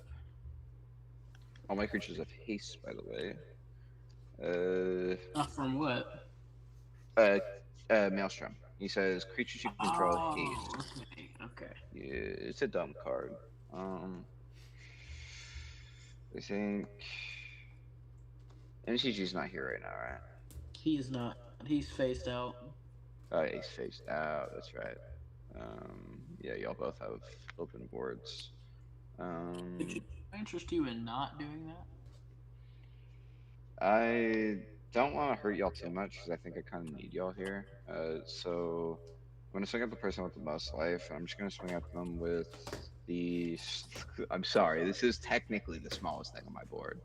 It's still going to be a 6/6, though. It's going to be an attack trigger. I'm going to pull back this Marsh Flats. And then...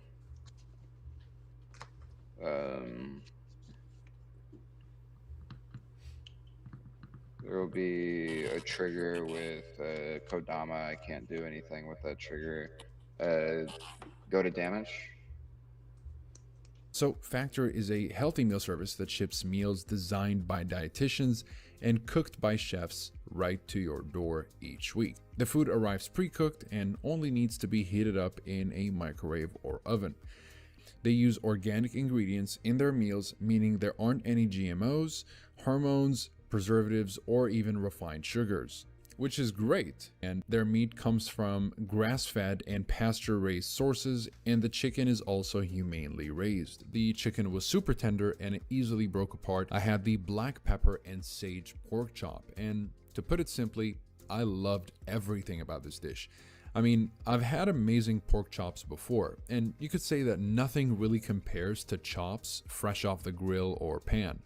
But these chops are actually close seconds to some of the best chops I've had. I actually really like this dish. I would say it's easily a 9 out of 10. Though if you end up trying Factor out, I'd recommend doing so on the website using the link below for a nice discount on your first order. Then you can choose from 5 set meal preferences, which are chef's choice, meaning these are well-balanced meals for any diet, keto, as in low-carb, high-fat meals, Calorie Smart, which includes meals no more than 550 calories, Protein Plus, with meals containing 30 plus grams of protein, or vegan and veggie, which is self-explanatory. And it's fantastic for individuals, couples, or even families who want to eat clean and don't have the time to do it maybe. So if you're looking to have high quality, tasty, ready-to-eat meals that you can eat with minimal effort, then Factor is well worth the price. As long as I'm swinging at you, by the way, Punk. As long as that goes through, I'll go ahead and untap all my lands. Yeah. How much Damage.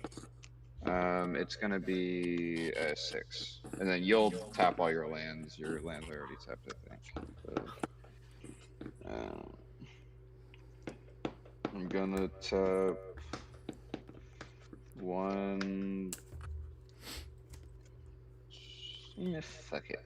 Let's tap 1, 2, 3, 4, 5, 6, 7, 8, 9.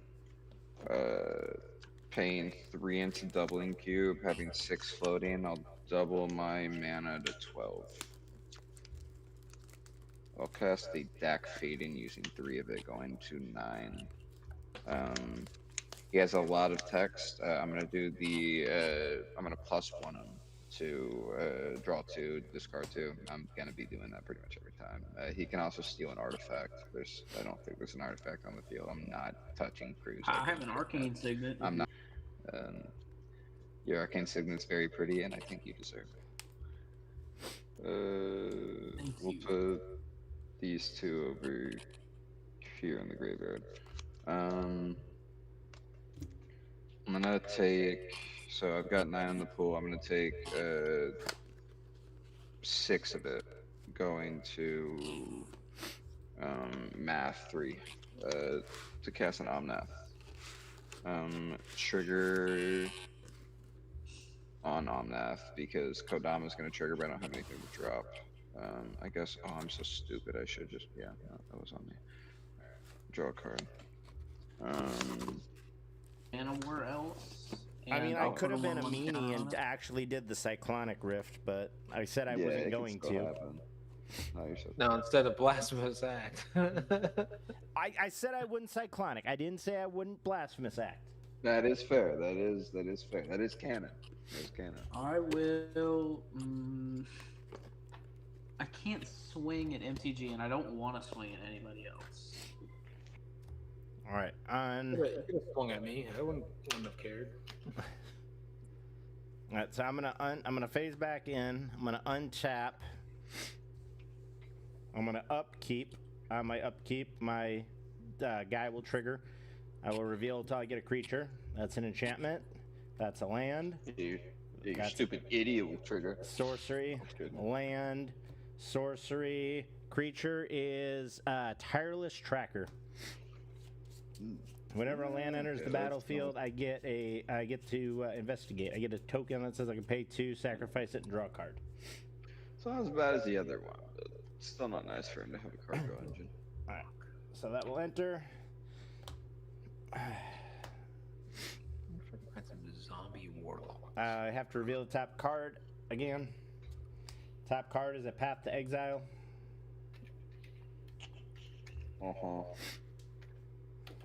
You don't say.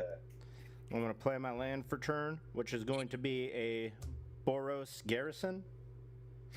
Oh, wait, I didn't draw. I didn't draw. Doesn't Dominic's button nuts have hexproof or like shroud or something? The Dominus Rex, does it have? Sorry, my bad. I said It has button nuts. My bad. indestructible. It has indestructible. But that's Okay, it alright. for the. So That's it for the evasion effects. yeah, so the Tireless Tracker was the play. I didn't draw, so I drew the actual path, and then the revealed card is Karametra, God of the Harvest. Then I'll go play my land, which is going to be the Boros Garrison, which is going to enter the battlefield, trigger a bunch of things. I'm going to gain 4 life, plus another life off of Courser, so I'll gain 5 life. Lotus Cobra will also trigger. I will say I will gain, or not gain, I will get,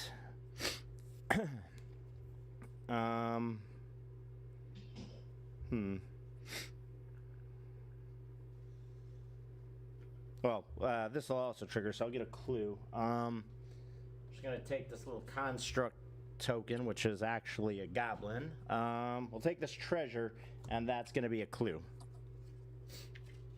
So I'll just use the white to path the Indominus. I'm going to tap a green to tap now. Silvala. And I'm going to use Silvala to get...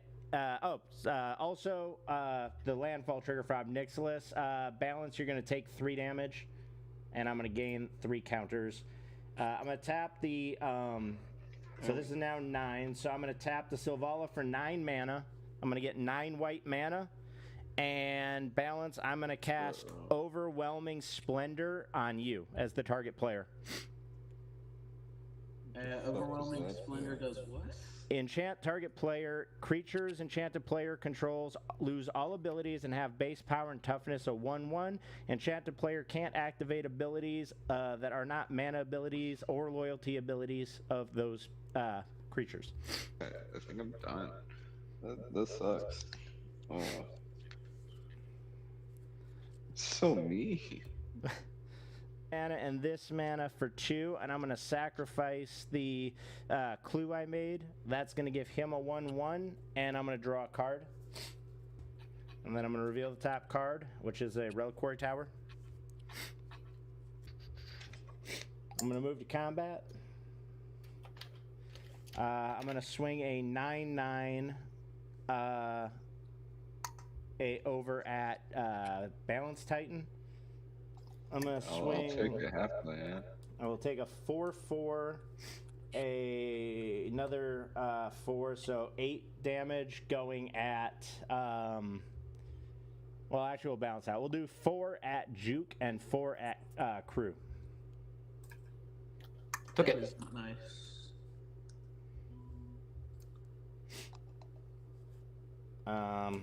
Yeah, so... a 4/4, a 2/1, a 2/4, and a 2/3. All right, so that's that. And that's, I already played my land for turn. I got nothing that allows me to play additional lands. So that's all I got. I will pass the turn. Yeah, like I think I'm effectively out of this because I just built this deck and I haven't really put too much interaction. So I'm just thinking about what's in the deck. I don't think there's a way to remove that enchantment. +2 deck fade into draw 2 and discard 2. Yes. Just getting a Protector of Aragoth and a land. Shivan Reef as well is the land.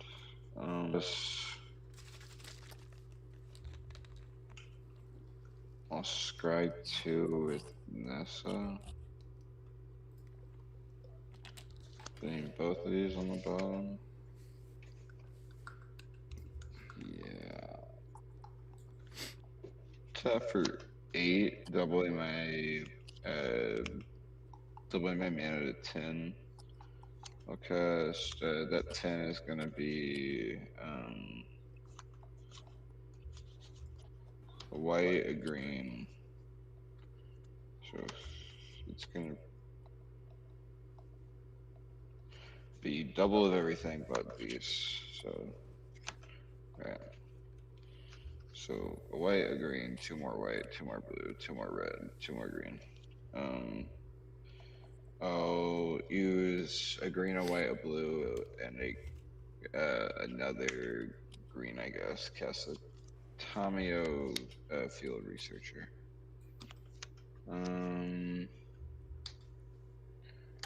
Two other target permanents in the top.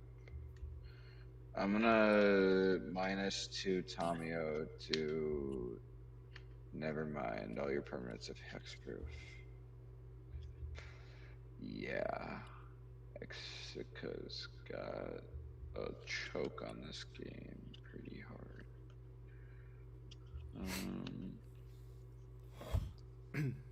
Yeah, I'll uptick Tamio. Go ahead and choose, I guess, this 1/1 and this 1/1. Yeah. Jukebox, I'd like to send 2 1/1s at you. Yeah. I'll have 2 damage triggers. I'll draw 2 cards. What's giving you the damage triggers? Tommy, I'm a field researcher. Okay. It's choose up to 2. Yeah, it's the uptick I did at the start. I'll pass. I think I'm pretty much effectively out of this, unless y'all like need me. I can do something, but it's going to require you to take 7. Is that okay? Yeah. If it can get rid of the overwhelming splendor, I do not give a Untap. shit. It will do that. Okay, cool. I will draw. I will I assume it's gonna get rid of all my boards. So. shock in a watery grave for 2. Beggars can't be choosers. I will tap 3. I'll play a communal brewing. Yeah. When it enters the battlefield, any number of target opponents each draw card, I put an ingredient counter on it. And then I put an ingredient counter on it for each card drawn this way. So any number of opponents draw a card, and it comes in with that many counters plus 1, right? Whenever I cast a creature, that creature enters with X 1/1 counters, where X is the number of counters on it. I'm gonna have everybody but MTG draw a card. I'll tap 3. I'll play a Sword of Feast and Famine. Swordies! I will tap 2. I will equip the Sword of Feast and Famine to the Railway Brawler. I will swing at Titan for 7. This is the 7 I need you to take. Yeah, I'll take it. I will untap. You do have to hold on. Does that 7 you're swinging have any type of protection? Pro green, pro It has, black. yeah, pro green and pro black. Cyclonic Rift bouncing that target. You suck, man. Like, oh man. I've been sitting on Cyclonic Rift for like 20 minutes. I know. And at least I did 20 it on a minutes? single target instead of the entire board. That's fair.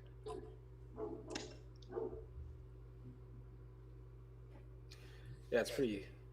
Well, I can't really do anything else, so I'll pass. Yeah, let's hear. I got a bunch of like 2/2. I got a 2/2 or. How big is the Ob Nixilis? It's a Ob Nixilis is a 9/9. I thought he was way bigger. No, I've only played like 3 lands since he came out.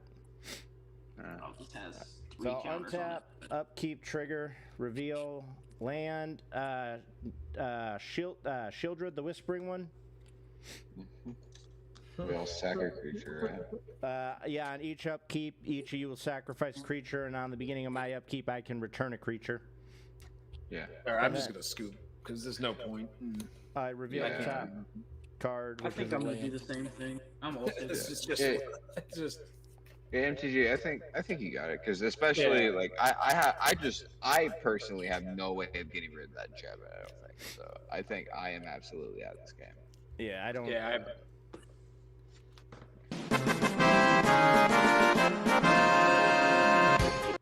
Thank you for sticking around till the end of the video. If you enjoy this content, please feel free to watch my Magic the Gathering playlist as shown on the left side of the screen. If you like this game and want to see more, please look at the right side of the screen and see the channel content creators that are also streaming this content. Please show them some love. Thank you and see you next time. We got Let's Play playing Ulalek, the Fused Atrocity, Noctis playing Mishra, Jerry playing Lord Xander. I love that card, by the way. And Conhair playing Eric Smithies, Slumbering Isle. Land for turn, which is going to be a Savannah. And then I am going to play a Lotus Petal for free, and I will pass. Silver Bluff Bridge, and I'll pass. Alright, until I'll keep draw. Alright. Urza Saga, and I will pass. Draw. I will play an island and pass. Alright, I will unkeep and draw. Oh, that was a good draw. I'm gonna play Cavern of Souls, naming Eldrazi. sucks. I'm gonna pay 1, 2, sacrifice the Lotus Petal for 3, and I'm gonna cast Urza's Incubator. I'm gonna choose Eldrazi. So Eldrazi's and creatures of the chosen type cost 2 less to cast. Cool. And I will pass. Draw. Shock and a blood crit. Go to 38. Let's see. Yeah, I'll pass. Alright. Until I'll keep drawing. I just realized I had a pre-game effect, but I'm not going to do it because it was a May, and I didn't realize it at the time. Urza Saga moves up. I will play a Mountain for turn. I'll tap for 2, and I will play a Talisman of Creativity. And I will say go. Cool. Draw. I will play a Forest for turn. I'll tap for 2, and I'll play a Sky Diamond tapped. Pass. Upkeep, draw. I will play an untapped Dreamer at Cascade, and then I'll tap out for my commander. He enters tapped with 5 slumber counters on him. He's Currently so a land. sleepy. And then I pass. I'm gonna untap, upkeep, and draw. Okay, draw.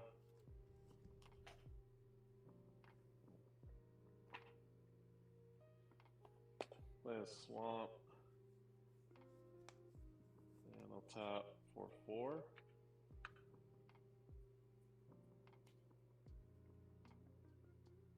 I'll cast the Roaming Throne, naming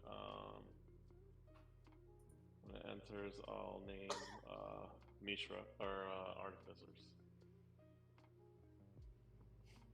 Alright, and then I'll pass. Alright. I will untap. Upkeep. Draw. Okay. I will play a land for turn.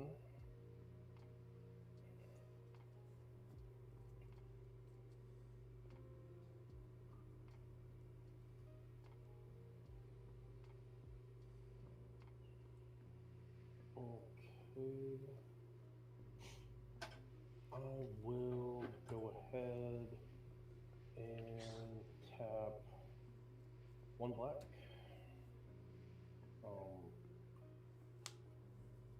Taking 1 damage.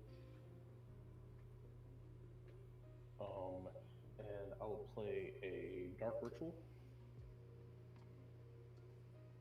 Generating 3 black. Cool. I will tap for a red. I will pay 1 life. Tap for a blue. And then so that's 1, 2, 3, 4, 5, 6, 7. I will cast Lord Xander, the Collector.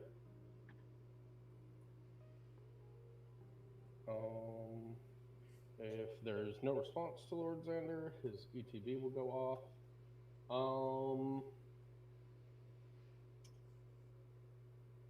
We're gonna go ahead and point that ATB over at Roulette. Alright, so the ETB is what? You will discard half of your hand rounded down. I have 4 cards, so I will discard 2 cards. That I is can't correct. cast any of them anyway. So you can have the Devour, and you can have the Artisan. Okay. And with that, I will say go. Then I'll pass. I'll untap, or actually, what I'm gonna do is I'm gonna tap this to draw, put that on top, and then I'm gonna I'll drop untap. 3. Say again? I'll drop 2. Yep, and then that goes on top, and then I draw that as my card for turn. And I'll drop 2 more. I'll play my land for turn, which is going to be the Inventor's Fair. And then I will tap 1, and I will cast the Sensei's Divine Attack. And I will pass. Tap. Okay, draw. Draw 2. Yep. Play Waka's Theater, Surveil 1. Yeah. That can stay on top.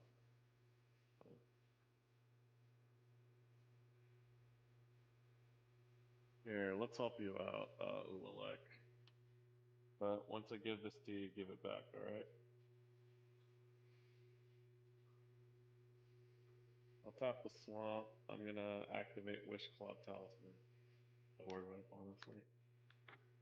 Alright, so this one's far away right now. Shuffle.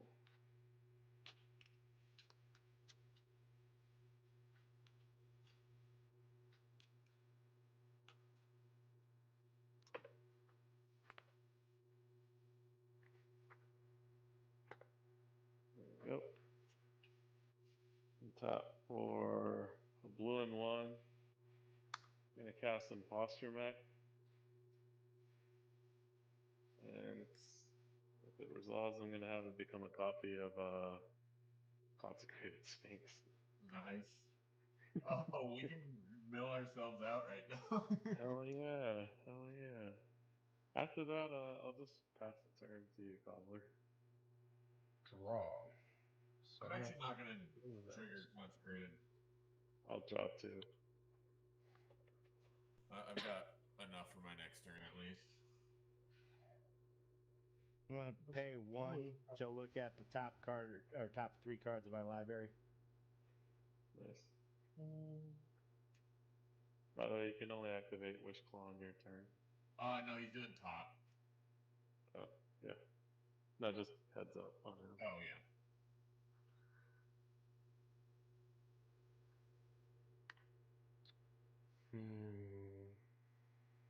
Yeah, that may be my best bet.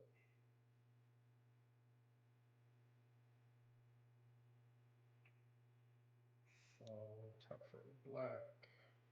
Hit 1. Crack this treasure for a black. And then tap for colorless like this. I will play a Sir Conrad.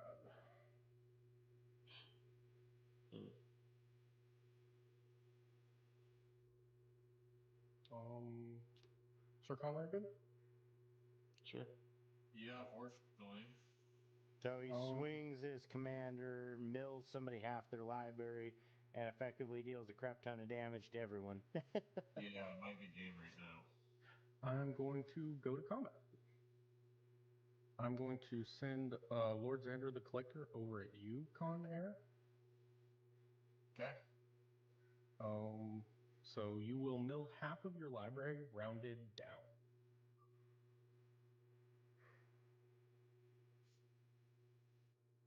Close enough. A number of creatures, right? Yes. 1, 2, 3, 4, 5, 6, 7, 8, 9, 10.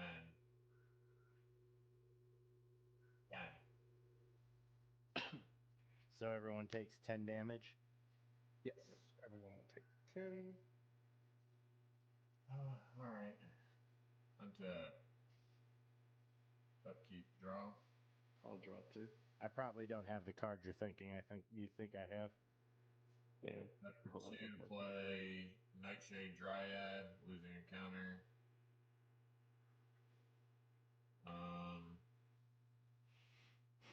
I'll play an island. And then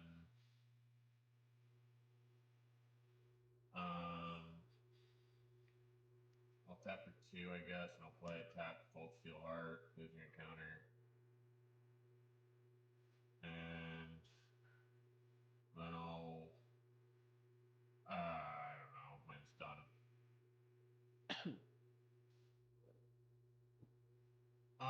You know what? I think I'm just gonna bounce out. After losing half my library, I don't have really a comeback because my whole strategy is drawing cards. I'll just probably kill myself next turn. So Yeah. GG. GG's. The divining tap to draw a card. Yep, I'll draw 2. And then I will untap, upkeep, and draw. And then I will do the 1. Or, well, yeah, I'll do the 1 to do the thingy. Yep, and I'll take it back. Search for an answer, dude. Search for an answer. I've got 4 mana. I don't have an answer. I'm just going to go find this. And I'm just going to shuffle. I have gotten so mana screwed. I mean, trust me, I feel bad. Alright. With my 2 lands. I'm going to tap 1 and 2. I'm going to tap this for blue. And I'm going to cast the casting Herald of Kozilek. It's devoid and says colorless spells cost 1 less to cast.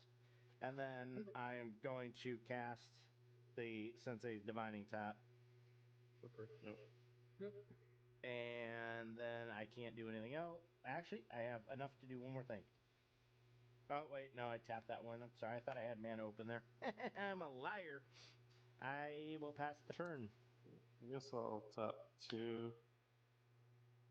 Cast the Arcane Signet. And leave it this time. Tap a 4 or a 5. I will cast Mishra, the eminent one. That good? Yep, seems good. Alright, go to the beginning of combat. Trigger Mishra. I will make. It'll trigger twice, so it's going to be 2 imposter mechs.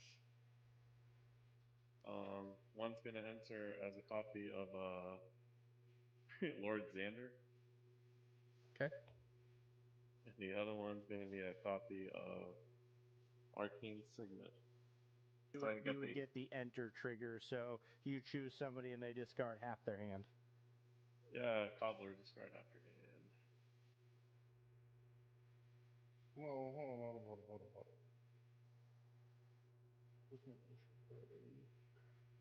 Yeah, that's fine. Get rid of Fairy Mastermind and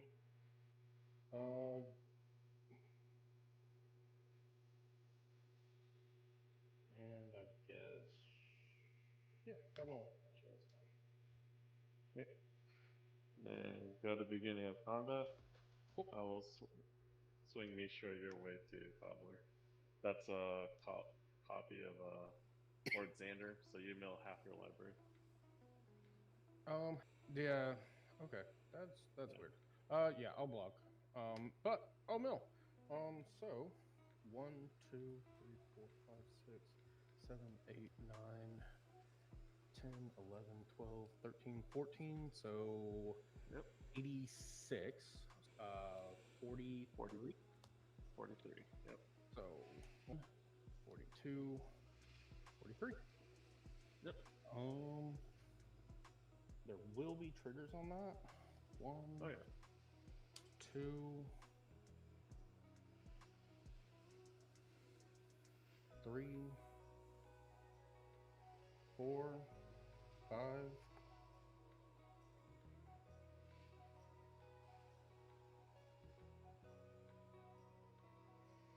Two. There's all the features. I mean, I play a spell slinger deck. You really expected there to be a lot of them? Yeah, I thought so, because when you played Sir Conrad, I was like, oh, damn. Oh! Also, no one took damage off of those two, because for the discard, y'all would have as well. So we're taking the 2 for that and the 5 for the new one, so 7. Yeah, so 1, 2, 3, 4, 5, 6, 7, 8. 8 damage. All right, so one more. And then you block with who? I'm just gonna block with the bird. What bird is that? That was Oh, the probably the bird. 2/2 bird that I got from the swan song. Yeah. Oh, okay. Let's see. Got a second name. Let's see. Sack Lotus Petal. Tap this Arcane Signet, Mishra's Warform. For blue. I'll cast the. Let's see. Yeah, I'll cast the Artificer class. Let's do that. I'll cast the Artificer. 1, 2, 3, 4, 5, 6. I got 8 cards in hand. Okay. Cool. Got a beginning of end step. 2 creatures will sacrifice this. This was a copy of Lord Xander. Gobbler, you'll sacrifice half your creatures. I'll sacrifice half my non-land permanents. Non-land permanents. Is that? Yeah, it's been a while since I've seen Xander. Yeah. So 1, 2, 3, 4, 5. So I'll sacrifice 2. We'll sacrifice Stormkill Artist, so everyone will take an additional 1. Yep. And we will sacrifice.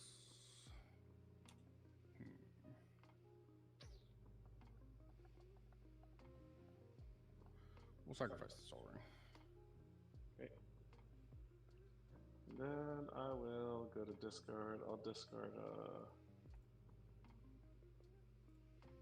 a Spine of Isha. And these are gone. I'm end step, and I'll pass. So, Factor is a healthy meal service that ships meals designed by dietitians and cooked by chefs right to your door each week. The food arrives pre-cooked and only needs to be heated up in a microwave or oven.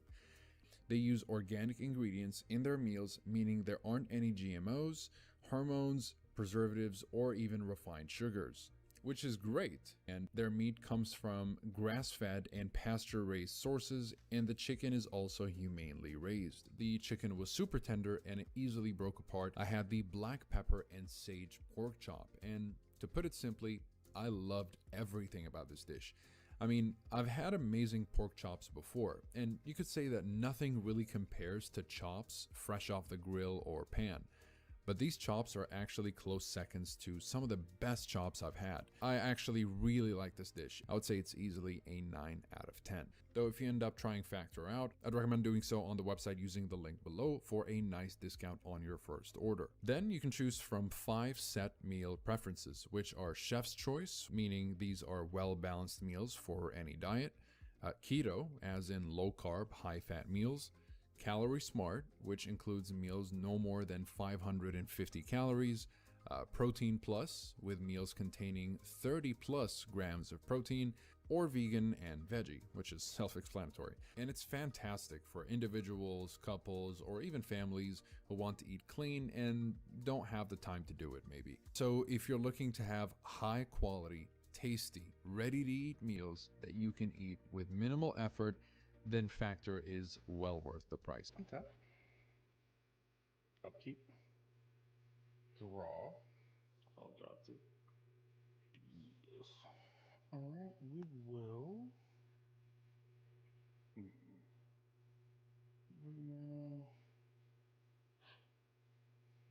Fun. Move combat.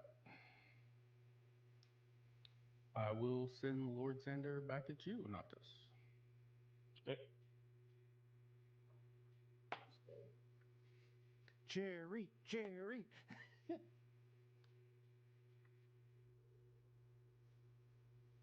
I'll behave. So who's milling? Just me? Oh yeah, just you.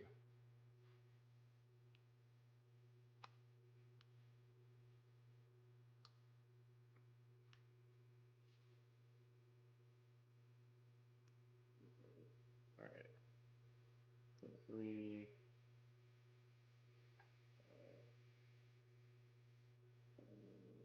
7. Yep, 7/7. Half. That's 38. So 38 cards. 38. Nope. 1, 2, 3, 4, 5, 6, 7, 8, 9, 10,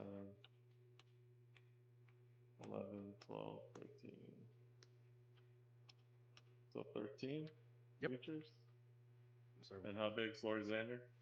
Lord Xander is a 6/6. I'll block with Rogue Throne. Okay. So that'll be another one, so that'll be 14 damage done this turn. Yep. Okay. So, So we both take 14. Yep. 8, 9, 10, 11, 12. Okay, I took 14. All right. And with that, I will. I'll tap 2, and I will play this Rakdos signal. And I will say go. On your end step, I am going to tap to look at top 3 cards. Can't remember if I did that already or not.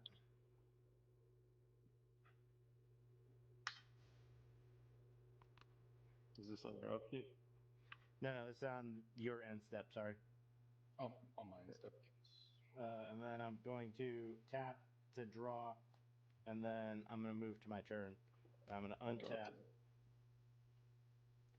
upkeep, and draw. Okay. I'm going to play my land for turn, which is going to be the Urzus Tower. 1, 2, 3, 4.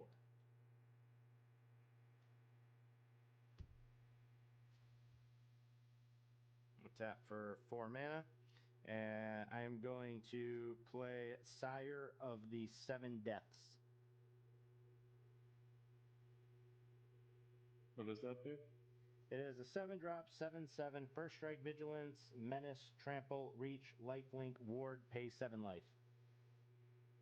Cool. At this point, we're dead anyway.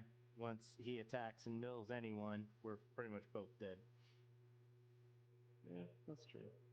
So, I pass. Oh, wait, sorry. Replay the Divining Top and then pass. Okay, untap. Upkeep. Draw. Nice. I'll play an Underground Sea as I return. I will tap for 1 because of cost reduction from Artificer class. Being the first artifact spell I cast is Rakdos Signet. What to do? Tap Swamp into Rakdos Signet. 1, 2, 3,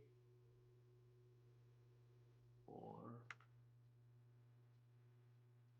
5, 6, 7.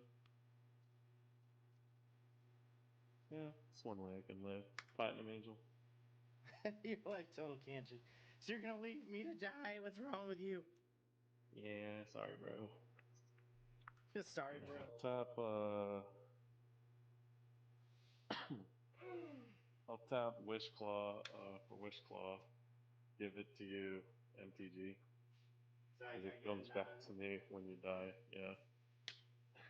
I'm gonna search my library for a card. Oh, yep. Get that. And shuffle.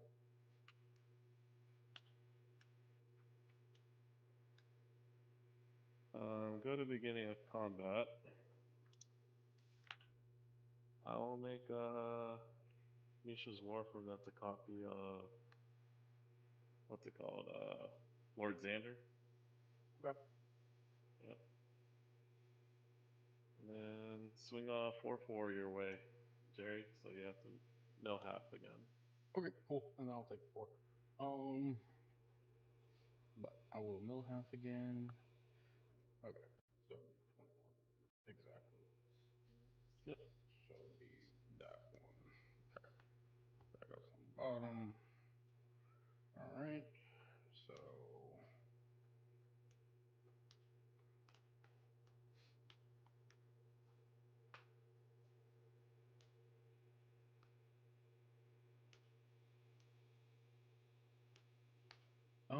Three. Yep. Did you exile or did you discard cards too from it entering? No, I will though. Yeah. I'll discard this Jin-Gitaxias, so it'll be 4. Okay. So I'll go to 1. That's Yup. 4 damage. Correct. 1, 2, 3, 4. We got 3. Nice. Alright. And you took 4. Okay. Alright, I'll go to second main, go to end step. I will also sacrifice this, and then I'm gonna go to discard. One, or no. Do this. 2, 3, 4, 5, 6, 7. Discarding Dimir Aqueduct, Is It Boiling Works, Reshape, Spark Double, and Ulamog the Infinite Gyre. And then when that goes to, I shuffle my graveyard back into my Yes. library. You will take 2 damage off of that. Everyone will take 2 damage off of that because there's 2 creatures entering your graveyard. Yeah, that's fine. But I'm not gonna lose the game though. I'm still here. Yeah. But MTG, you're dead. You got I'm one. at 1 still. Really? Yeah. No, he's- because he's- all my creatures shuffled back into my library. That counts as leaving it the graveyard. Lord That's Xander. that's only for my graveyard. For your graveyard? Oh, okay. It's That's whenever something leaves my graveyard, it deals 1 damage. Oh, that's true. Okay. Yes. So now that didn't kill. I thought that killed. Damn. He was so trying to kill me. He's like, "You're gonna die, and I'm gonna make it happen." All right. You are mean, and I don't appreciate it. That's fair. All right, go ahead, Jerry. Alright. Untap. Upkeep. Draw. Okay. I'll draw I'm- 2 from Yeah. I'm gonna do this to tap this Dimir Signet to play a Dimir Signet.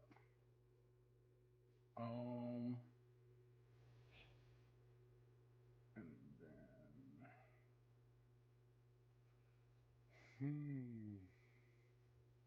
I don't think I swing here because it doesn't matter. I think I'm just going to leave Xander up, and I will pass. Okay. On your end step, I'm going to pay a neutral to look at the top 3 cards in my library. 1, 2, and 3. still have it. 2, 3, 4, 5, 6. 2, 3, 4,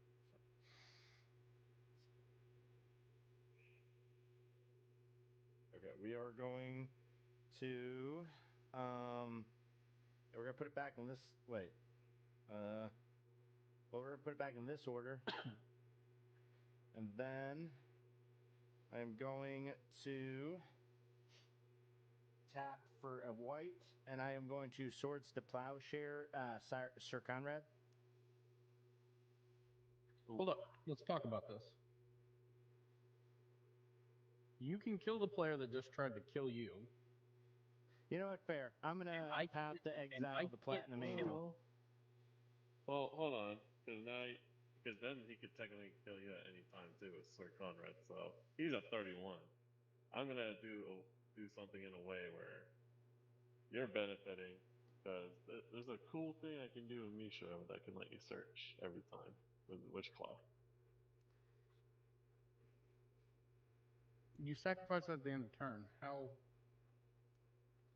All right, you know what? We'll just make it simple. No, it doesn't. I'm gonna path the exile Conrad.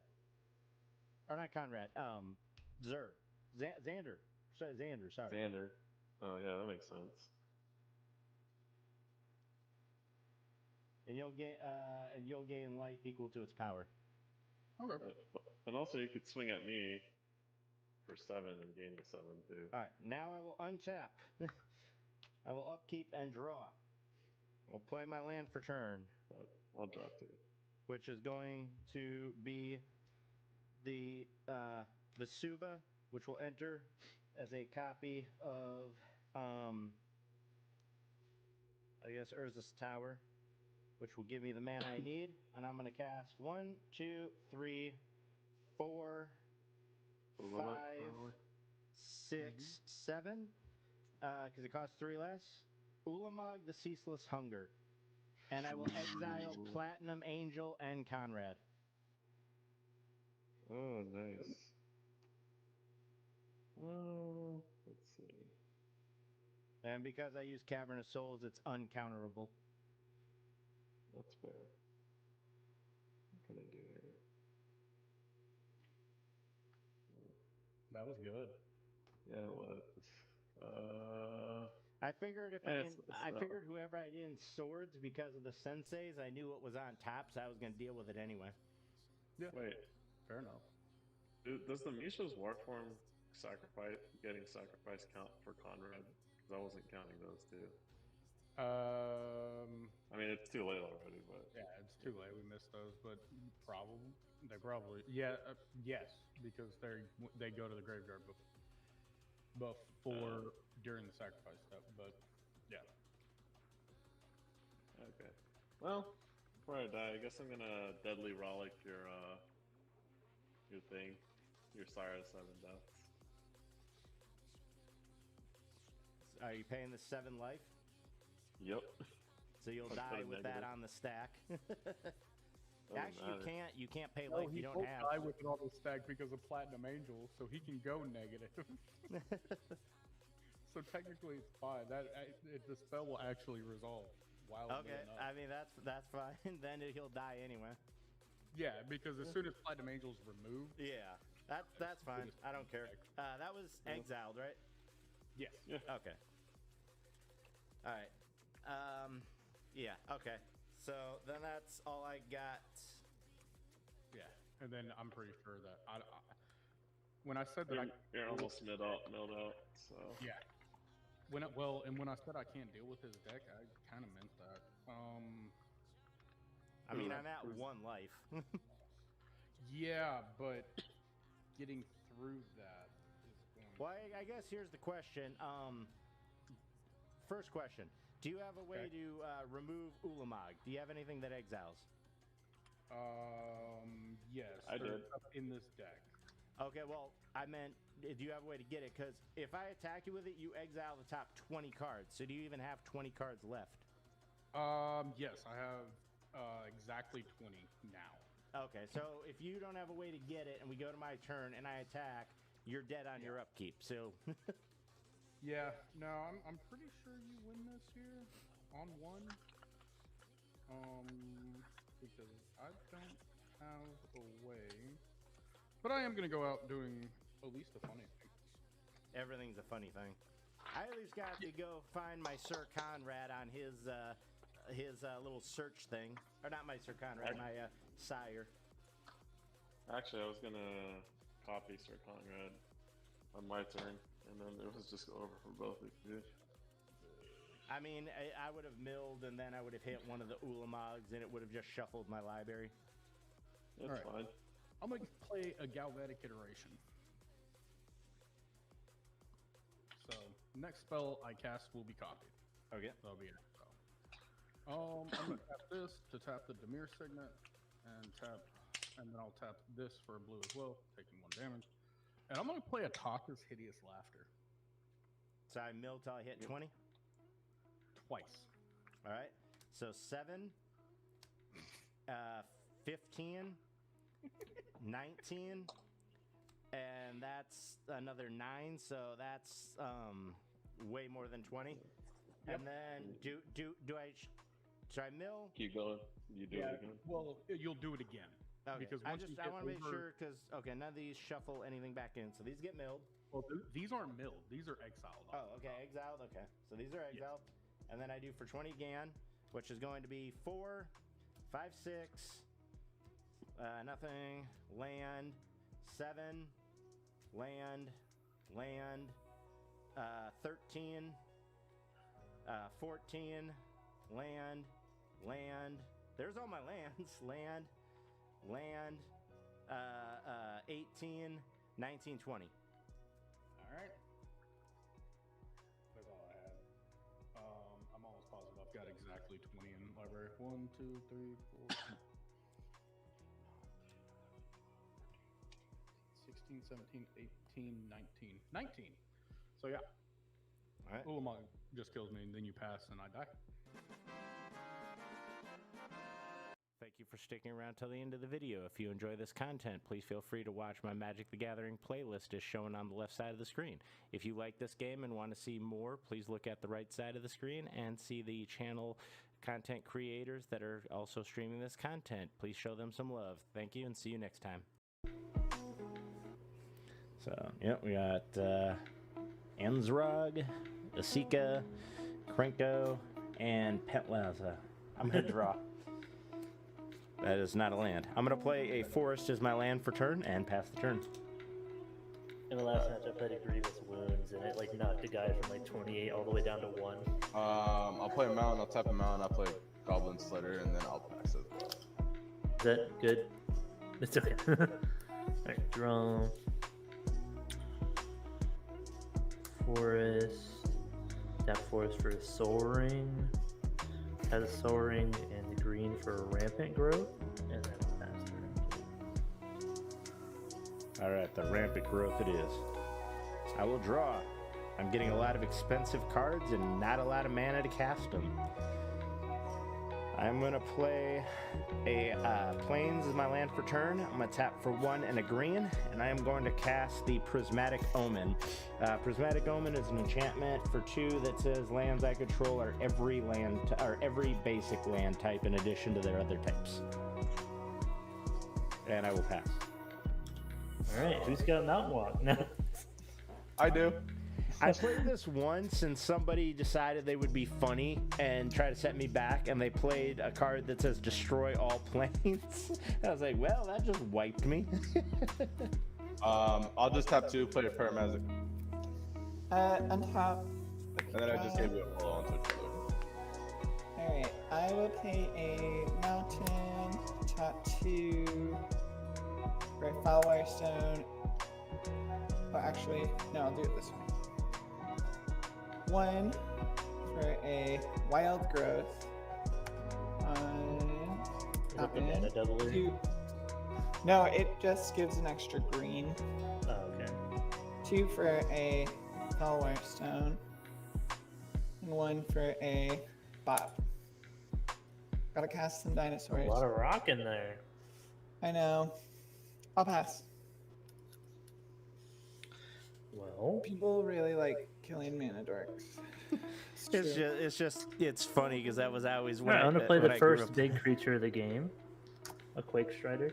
Well, that's not the first creature. I said first big Ildon. creature of the Oh, game. big creature. Gotcha. Yeah. The Slitter was the first creature. Nothing's First pulling big- up right now. This is weird. Alright, untap, upkeep, draw. Alright, I'll just 1, 2, 3, 4, 5 for the dinosaur. What does he do? I forget. So I get a discover for 5. It's like Cascade. So whenever a dinosaur enters the battlefield, you get to discover X, where X is a creature's toughness. Oh, for 4. So, yeah, just stop. It's like, oh, right away. Guardian Project. So I can put that in my hand or cast it, and I'll just cast it. Okay, that's all. I missed a land drop.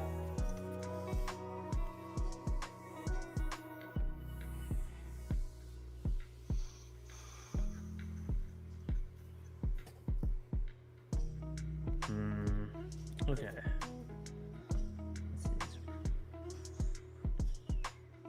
Okay, 2.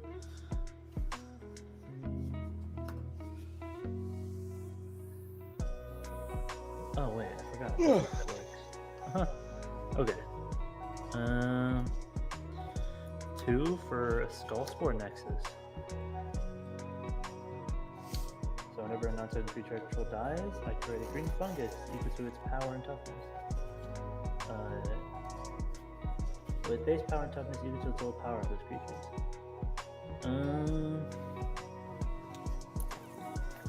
So yeah, I got a few mana open.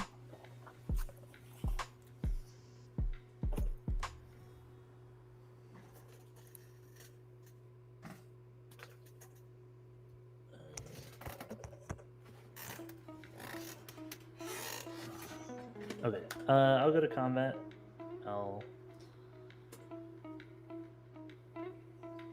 swing over. You got a lot of creatures right now, but your field's open.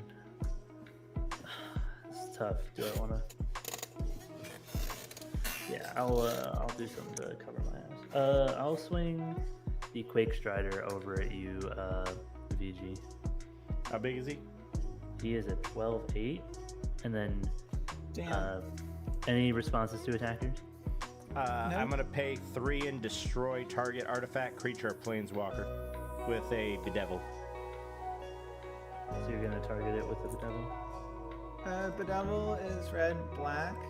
But my lands they are every tap basic. for anything. Yeah. Yeah. Okay, so that destroys this? Yep. Okay, and then I get a 12 green fungus. I don't think I have a green fungus token. I gotta at least buy myself a turn from getting punched in the face for 12, you know? One turn. Main 2. Strider. I'll play Anzrag. And then I'll pass turn. I'll tap 4. I'll play a Siege Gang Lieutenant. I will move to combat. Let me make sure. Let me look them up to make sure. So Quake Strider is only in Magic the Gathering Foundations, and I knew that because I was looking at an interview where they were talking about power creep and how, like, when they released a dinosaur that was half its size, like 10 years ago, that was for the same amount of mana. Everybody was like, "Oh, I love that dinosaur," so they doubled it and made it the same amount of mana. Oh, okay. So yeah. Well, anyways, I'll move to combat. I will swing Kingpin at VG. Attack trigger, so it's when he attacks. I will put a counter on him, and then I will make 2 goblins. How much? How big is he? He is a 2/3. What gives you the 2 goblins? 10. Kingpin. Oh, he does that as well. Damn. Just Okay. the trigger pink right now. I'll play a Mana Confluence, my land for turn. I have 1, 2, 3, 4, 5, 6, 7. I'll tap all of it. I'll take 1. And I'll try to That's 8, cast by the a way. Vaultborn Tyrant. Just so you know, you did tap 8 mana. 1, 2, 3, 4, 5, 6, 7. Atlanta Orals taps for color 2. The 1, 2, 3, and then you have 4 left. Oh wait, yeah, my math ain't mathing.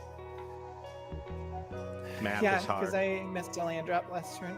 Okay, so we have Vaultborn Tyrant. I'll do the Guardian Project trigger first. When Vaultborn Tyrant or another creature with a power of 4 or greater enter the battlefield.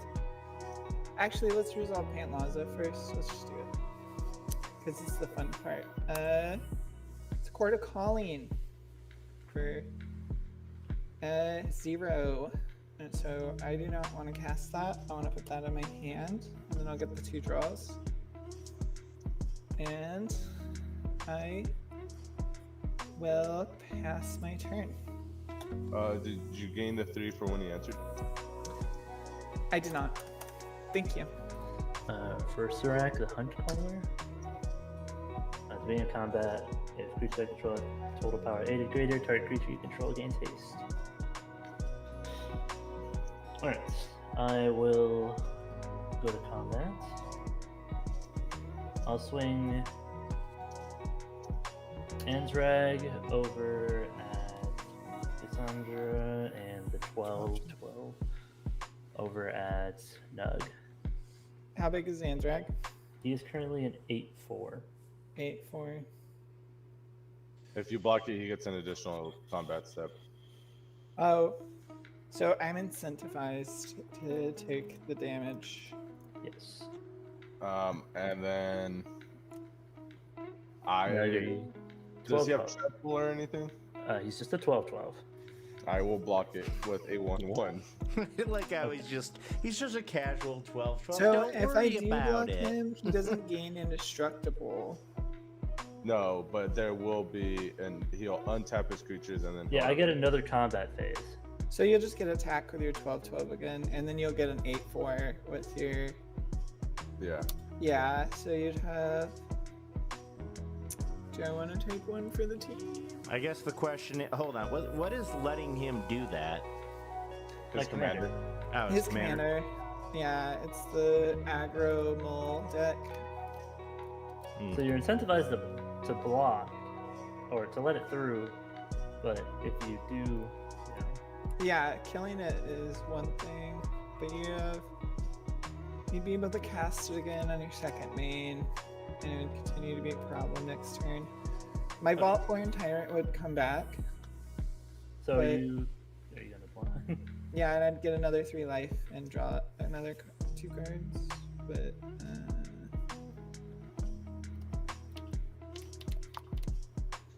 I'll take it.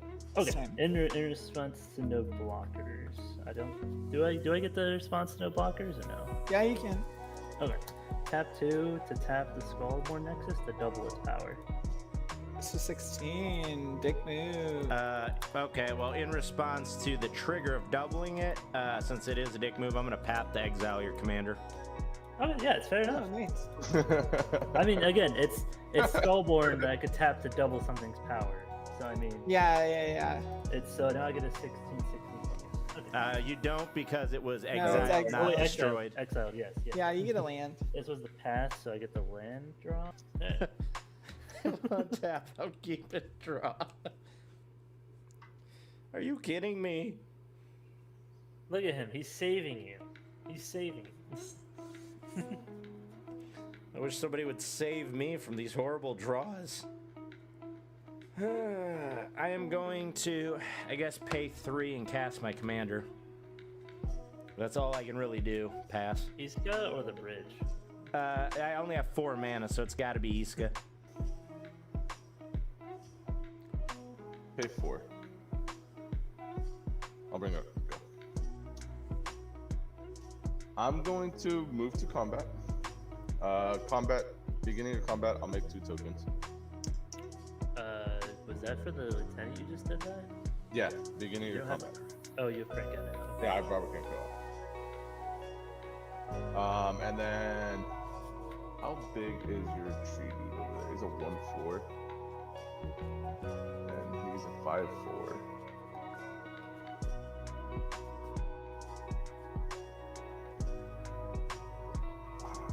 Dinosaurs, you want to take 3 damage? If it allows me to draw cards or get mana, I'll take the damage. No, it just makes me more goblins. Oh, you know what? I could technically attack at you and we can bounce and you won't take no damage. GG. I mean, I guess technically, yeah, I'm only a 1/4, so if your guy's even like 2 toughness, I can't do anything about that. Alright, so I'll swing at you. He'll go to 3, so I'll make 3 more goblins. And I'll On block attack. with my 1/4. Yeah, and he'll still survive. After that, I will just pass turn. Let's see. 1, 2, 3, 4, 5, 6, 7, 8. Summary to that story night is I got his socials and we're gonna hang out someday and play Magic and teach him. Oh, there you go.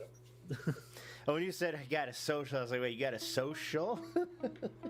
He's gonna rob him. He was gonna get a Lord of the Rings deck deal. I'm gonna crack this Wooded Foothills. Alright. Alright, crack it. New one. Crack We those got- foothills. Love crack. Crack is Context. so Context. You heard what I Crack is said. There's no eligible. context needed. You heard the context, okay? It was very clear. I I'm like not that. gonna play into that because I'll say something that I shouldn't be saying. Taking 2 off my ETB. I'll tap 8. And I'll cast a Polyraptor.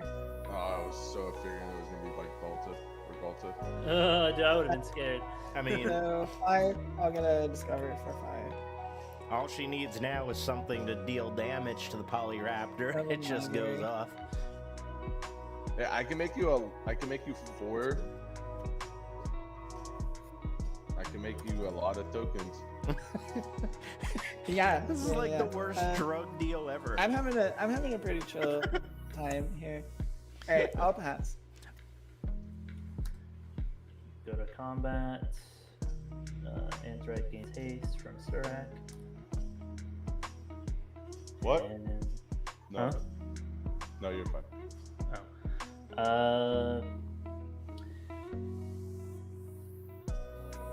Anthrax is over at Let's Play, and the 12 will go over at you. So I'm taking how much? 8 if you don't block. Is that Commander? 16 because he has the open meta. So 8 Commander damage from Anzarag. And then, depending on how you block, it gets bigger. I can't block. I mean, Okay, you so it's 16. can. Actually, do I even want that? No, I'll leave it open. I'm not going to. It'll be 8. And then, are you blocking the 12, 9? Yep, I blocked it with a token. Okay, I will then pass it. Alright, I'm gonna untap my sad little lands and I'm gonna draw. Oh, thank you, Jesus. It's a land. I'm gonna play an island. No, that's not an island. That's an everything. Yeah, I mean, it's an island until it enters the battlefield. Then it's an everything.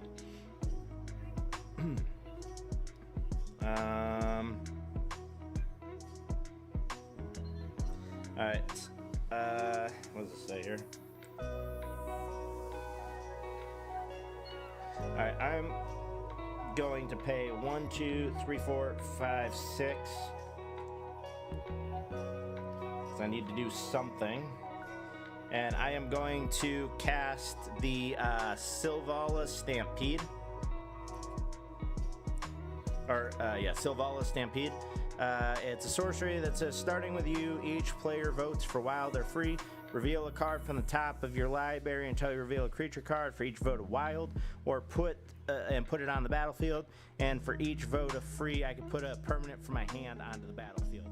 So, Factor is a healthy meal service that ships meals designed by dietitians and cooked by chefs right to your door each week. The food arrives pre-cooked and only needs to be heated up in a microwave or oven. They use organic ingredients in their meals, meaning there aren't any GMOs, hormones, preservatives, or even refined sugars, which is great. And their meat comes from grass-fed and pasture-raised sources, and the chicken is also humanely raised. The chicken was super tender and it easily broke apart. I had the black pepper and sage pork chop, and to put it simply, I loved everything about this dish. I mean, I've had amazing pork chops before, and you could say that nothing really compares to chops fresh off the grill or pan. but these chops are actually close seconds to some of the best chops I've had. I actually really like this dish. I would say it's easily a 9 out of 10. Though if you end up trying Factor out, I'd recommend doing so on the website using the link below for a nice discount on your first order. Then you can choose from 5 set meal preferences, which are chef's choice, meaning these are well-balanced meals for any diet, keto, as in low-carb, high-fat meals, Calorie Smart, which includes meals no more than 550 calories, Protein Plus, with meals containing 30 plus grams of protein, or vegan and veggie, which is self-explanatory. And it's fantastic for individuals, couples, or even families who want to eat clean and don't have the time to do it maybe. So if you're looking to have high quality, tasty, ready-to-eat meals that you can eat with minimal effort, then Factor is well worth the price. So I'm gonna vote for free. I'll go for wild.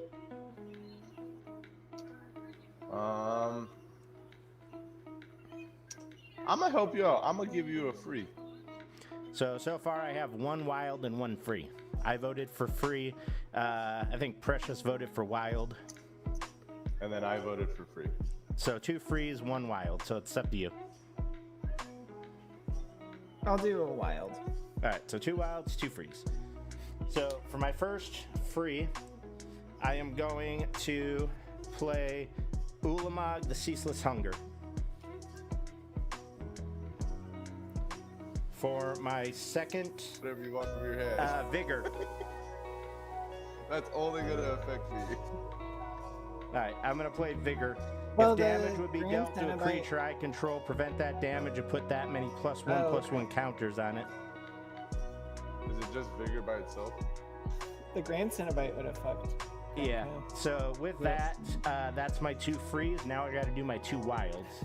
Yeah, let's see. The Ceaseless Hunger. So my first one is going to be Lotus Cobra, and my second is going to be the Rampaging Beloths. Alright, we've got an Ulamog on the field, and it's indestructible. This is a big stompy game. Well, I did say it was. I did say it was big, dumb, stupid creatures. Yeah. So, with that being said, I can't do anything. All my stuff is tapped and can't attack, so I'm going to pass the turn. Untap, upkeep, and draw. All right, let's do 3. Or yeah, we'll do 3. We'll play Mond. When he or another goblin I control dies, they deal 1 damage to any target.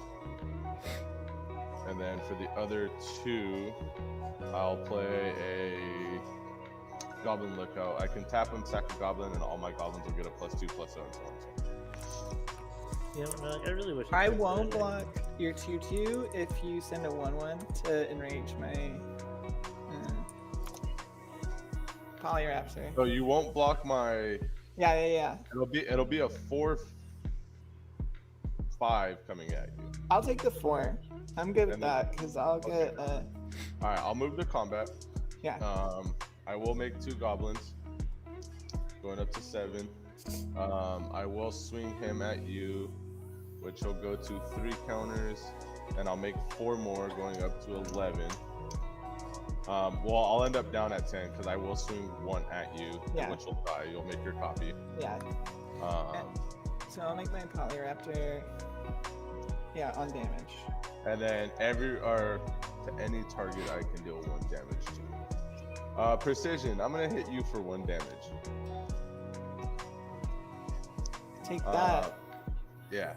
I will move to main phase 2. I have a trigger on damage. So Polyraptor, ETB, Polyraptor, Vaultborn Tyrant, Panthlaza trigger. So I'll discover it for 5. It's an Enlightened Tutor. I'll cast it. And we'll get a Smothering Type? I don't know. I'll get a food chain. Alright, and then I'll draw it off of Vaultborn Tyrant, and I'll gain 3. And I'll take 4, so I'll go down 1. Okay. Okay. Then I'll move to main phase 2, and I will tap Krinko. So I will go up to a total of 26 goblins. Last one is Edict, anybody? Oh, wait, nobody's playing Blight. No, nobody's playing Blight. So, I will then pass turn. Alright. Untap. Upkeep draw. I'm just really curious on who he's swinging the Ulamog at. Alright, I'm gonna play Command Tower. At this point, I've just been the beat stick the entire game, so it's more or less my defensive wall. Oh, I have Sylvan Library trigger. I'm so sorry. That was literally in my opening hand. That's why I was complaining about like 10 and 12 drops without having any mana. Okay, I'll tap 3. I'm gonna cast. Let's see. Actually, let's do this first. I'm going to tap 5.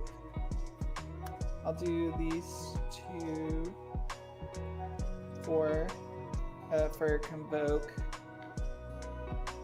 and my Llanowar Elves. So for 2, I'll do that Court of Calling we saw earlier. For 2. What does that do? It's a tutor.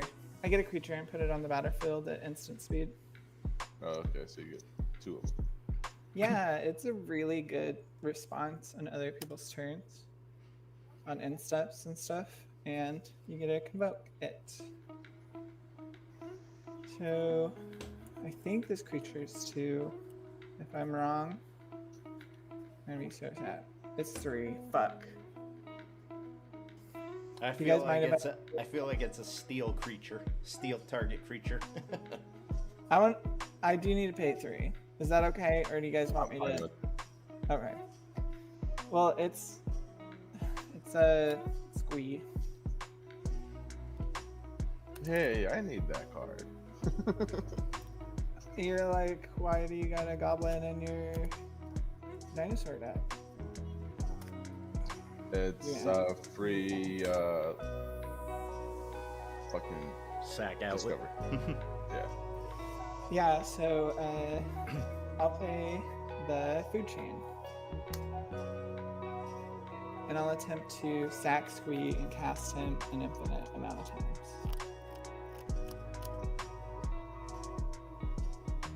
To add infinite creature mana. Yeah, you'll +1 until then. Yeah, and then I'll get one of every color forever. So just sack him for cast him from exile, sack him, cast him, exile. And with that, I will cast a Galta. And then put your entire hand on the field, even though you already have an infinite amount of mana. Yeah, that's true. Yeah. Well, I'll have a Pantlaza trigger here first. So, the first Pantlaza, it's a Desperate Ritual, and I'm adding 4 red to my infinite amount for be able to cast anything. So infinite +4. Infinite +3.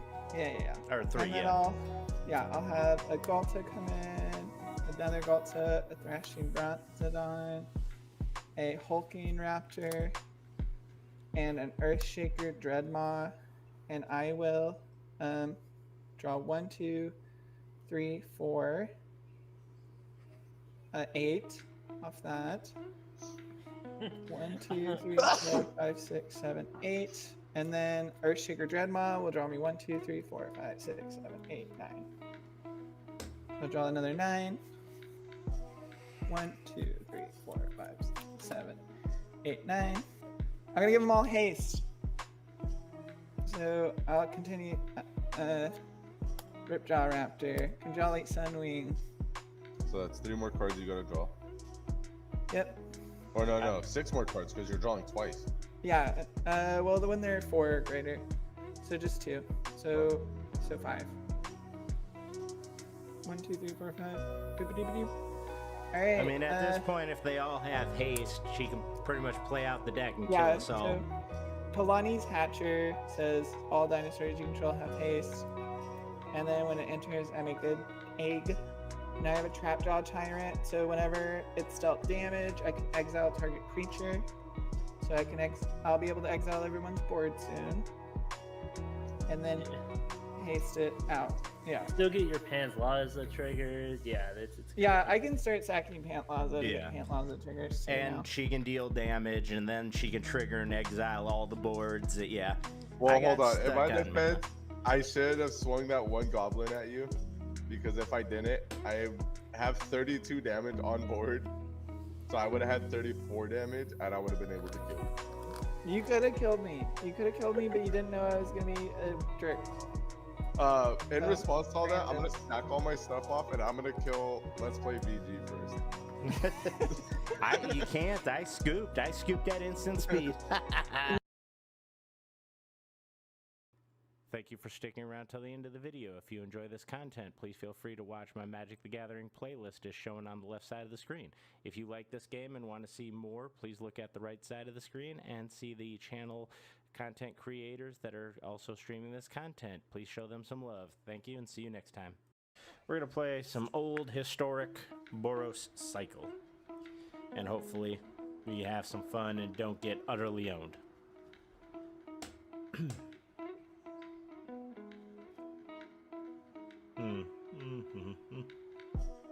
Sure, we'll keep.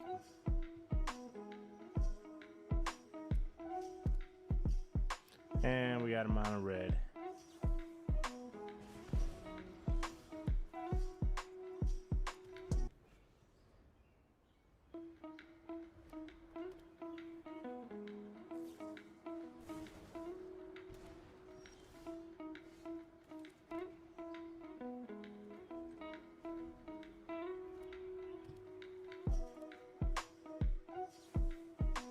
Just gonna let him keep wasting all his attacks on me.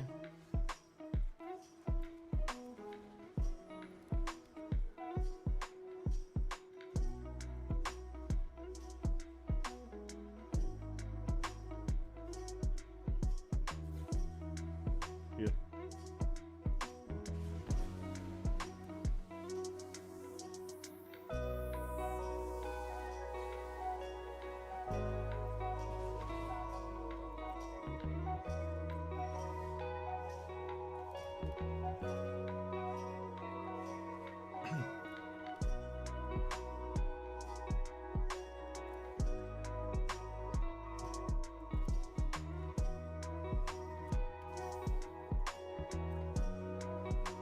Now that at least gives me ability to cycle him up to a 4 if I have to.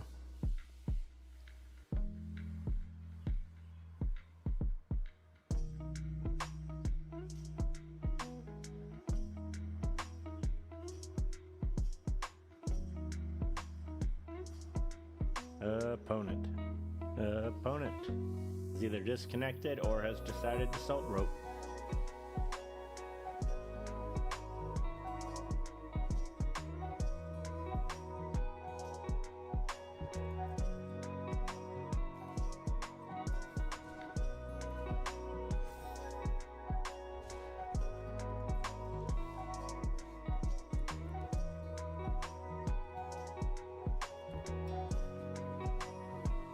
Opponent.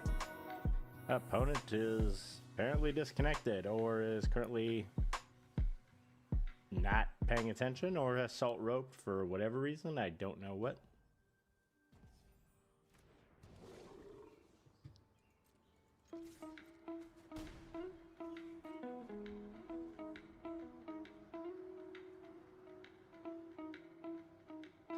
Yeah, and that's his last one.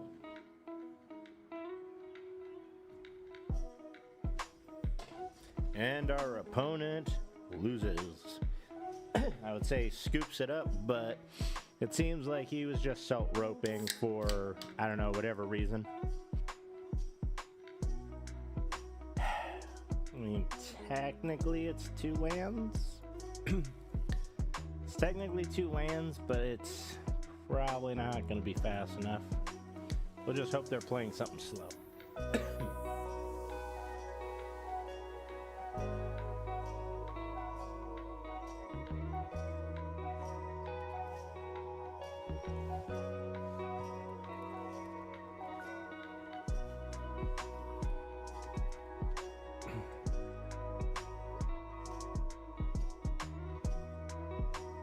Opponent.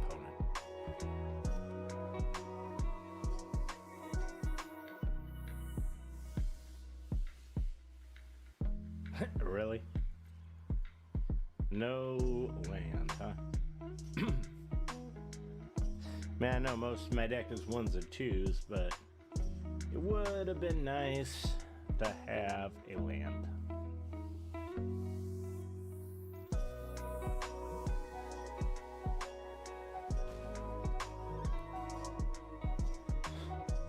Play him, add a little bit of protection since I can't really do anything else.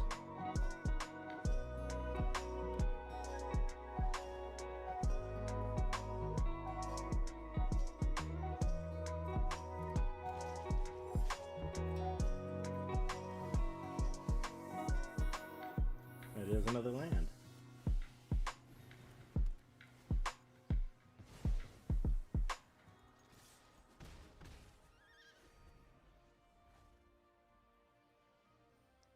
Man, I probably could have held off for something a little more threatening, but getting rid of this guy.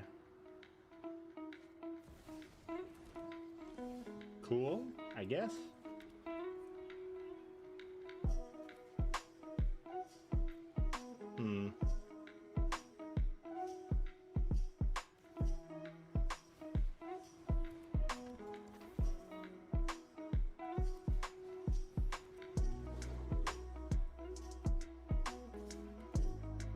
Opponent, do you take 2 or do you let me slap you again?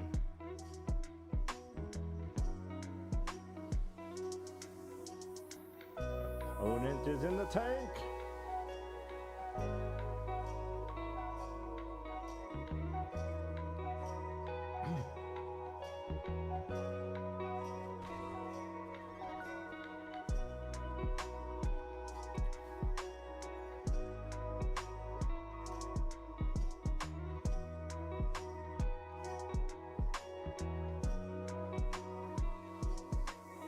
That puts him up to 7 life. Or not 7 life, 7 lands. Okay, I'm okay with that. Opponent, how would you like a 0-1?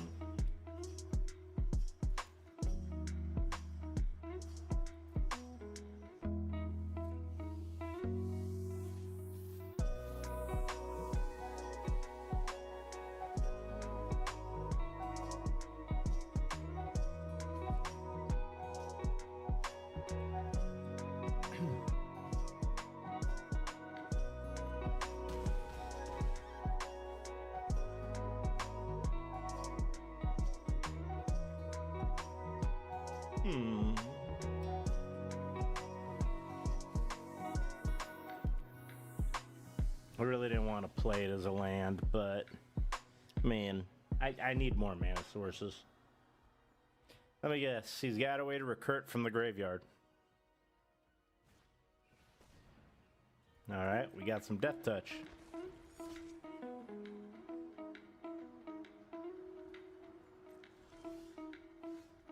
We got a land.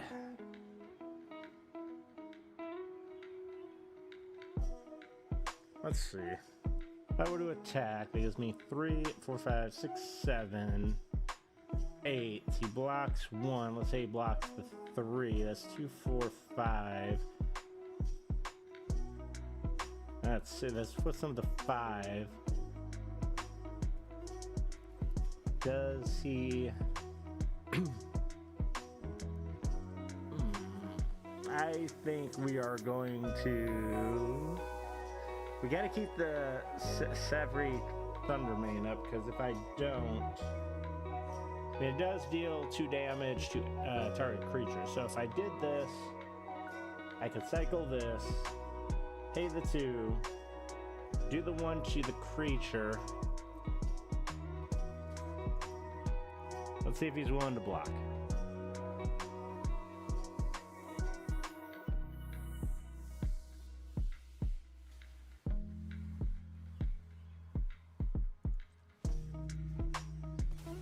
Give it protection from black.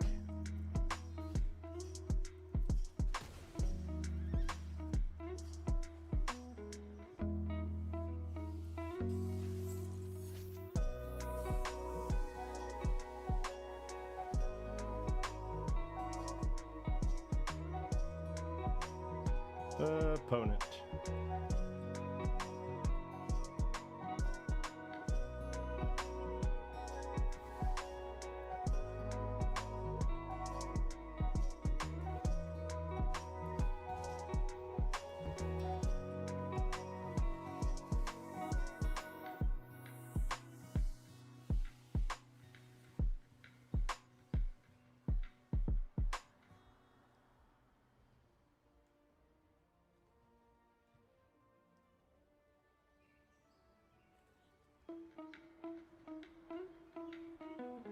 The opponent is thinking.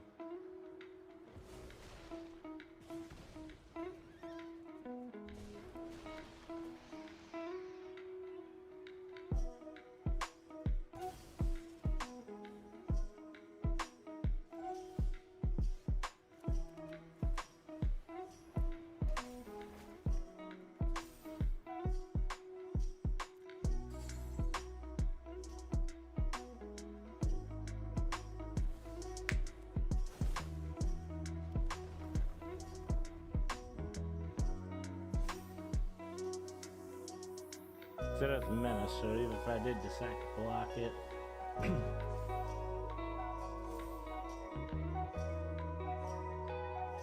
So if I cycle, I do 2 damage.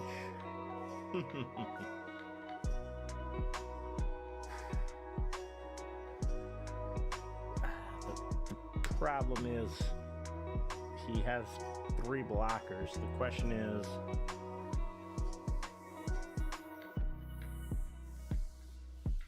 I guess we attack and see where it goes from here.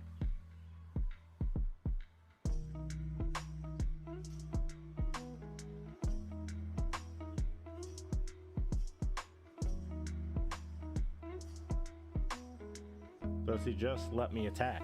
Is the question.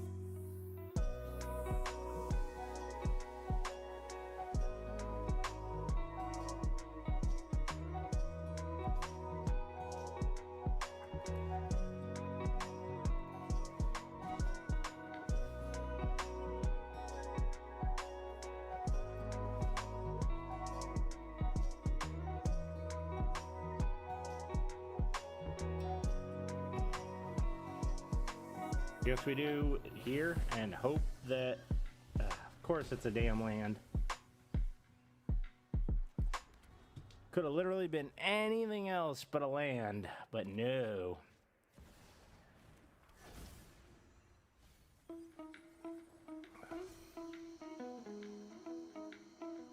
And well, that's a game.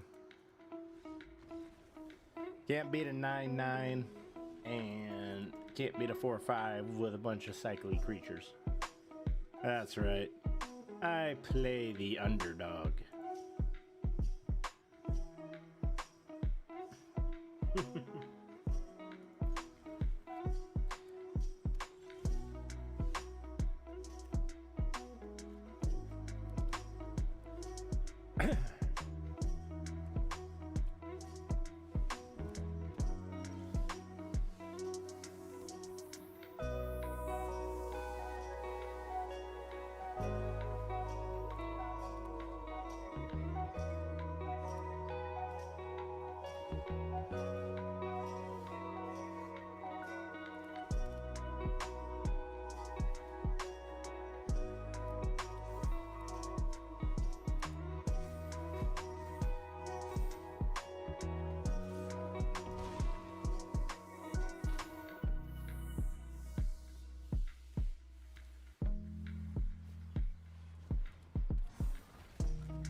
Opponent.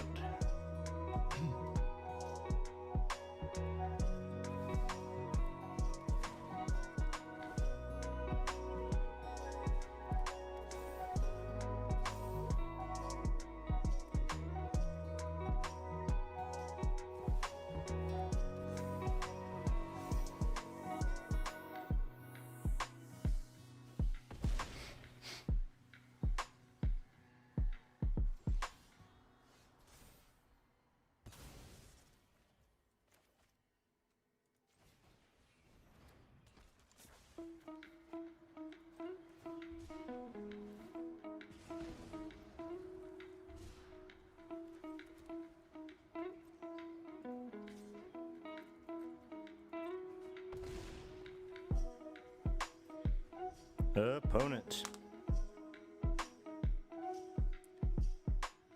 Can you outpace us?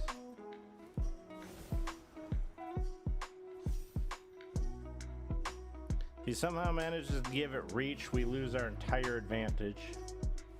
He now doubles his mana. It's a bunch of cards. Has 4 life. He's going off.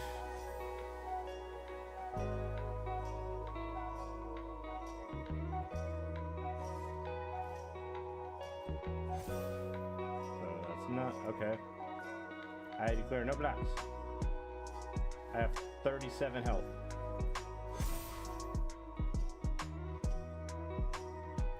Go ahead.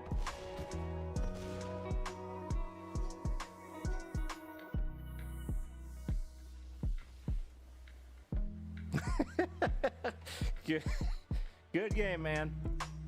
You went off, you made a bunch of biggies, but you done jacked up. All right, we finally have our flourishing fox. Unfortunately, our opponent is black, so I think we're dead anyway.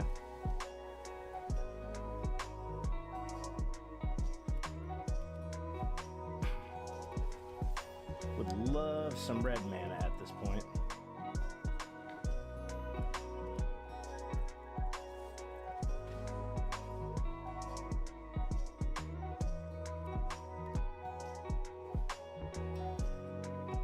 Okay, we're introducing day and night into the cycle. They can exile an on-land permanent, so what is important to him? I think we're gonna get rid of his card draw engine.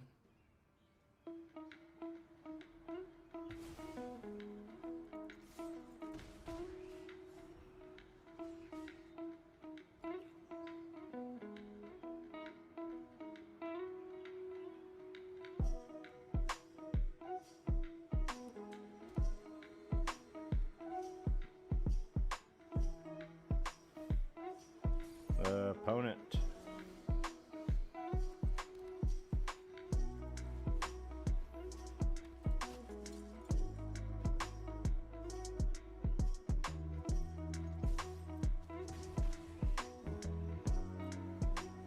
At this point, I may have to cycle it. I'm not getting any red mana.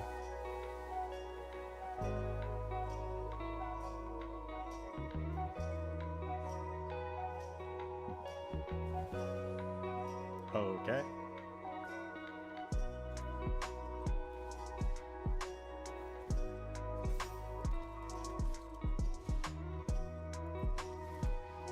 Oh, that ethereal armor is going to hurt.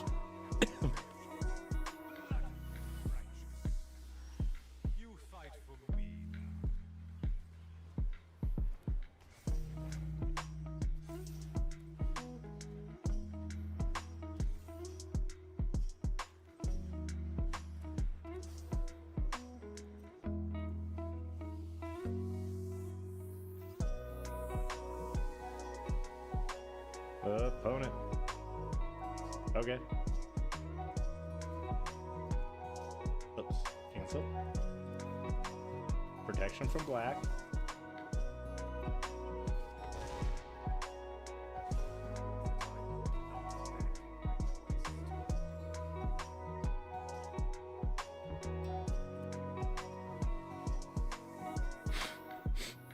feel like that Wrecker's Bank Buster is one of the things he's really trying to go for right now. Okay, he's exiling a permanent.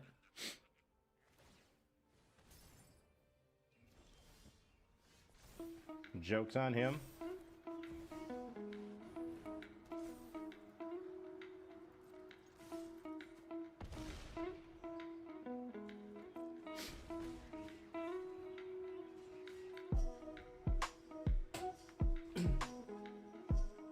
I got protection for my creature, which I got opponent. If it's what you've been using, which apparently seems to be board wipes or targeted removal, I can just give it protection and you lose.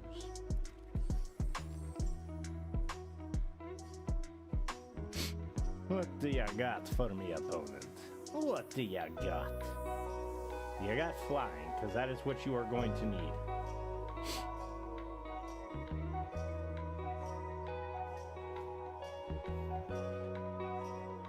I don't care about that. Good game. Thank you for sticking around till the end of the video. If you enjoy this content, please feel free to watch my Magic the Gathering playlist as shown on the left side of the screen. If you like this game and want to see more, please look at the right side of the screen and see the channel content creators that are also streaming this content. Please show them some love. Thank you and see you next time. We'll try that. Again, we're just trying to go through and knock out our daily achievements, and then we'll go through and look at our other options as far as what we're going to do. Alright, that seems like a really good hand. And we're first, which makes it even better.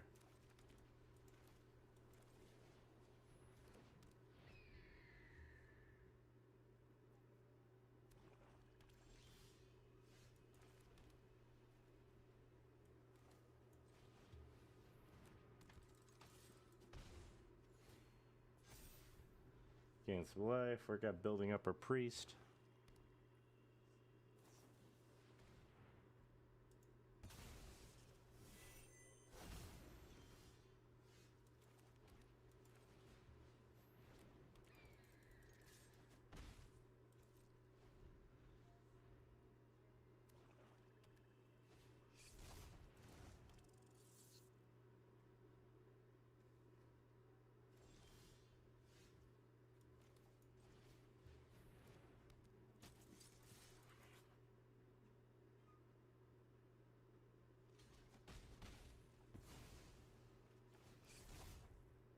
Everything gains life, everything gets counters.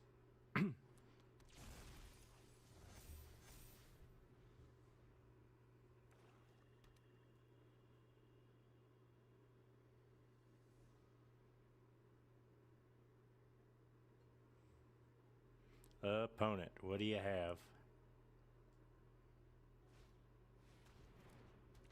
He has Death Touch.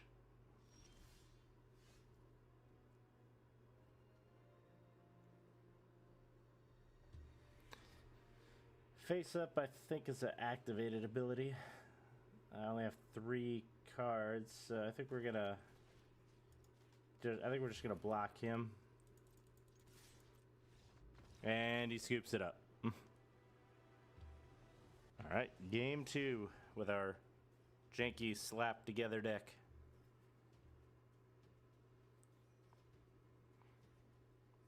This is so rough.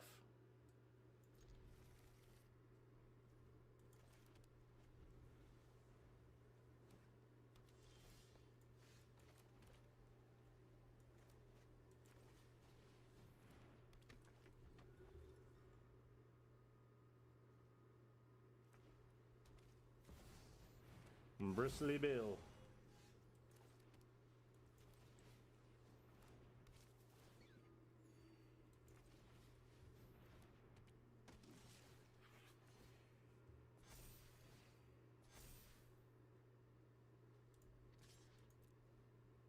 Do you want to trade your Bristly Bill for my guy? I'll take the trade. I'm good with that.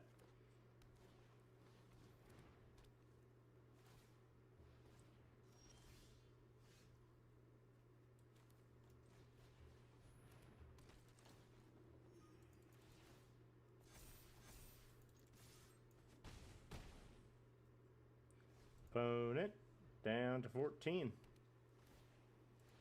Goes up to level 3.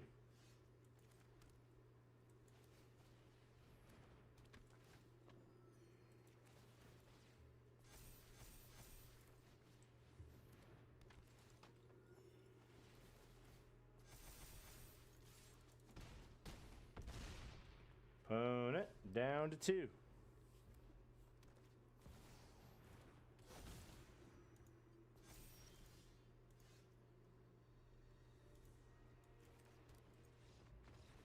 GG's. Nah, I can't keep that. This is kind of worse. I mean, I guess I get rid of one of the pacifies, but...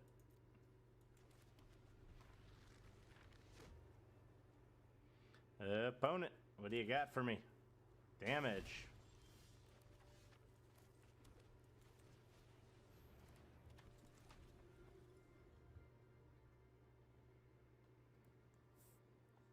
He's playing blue-black.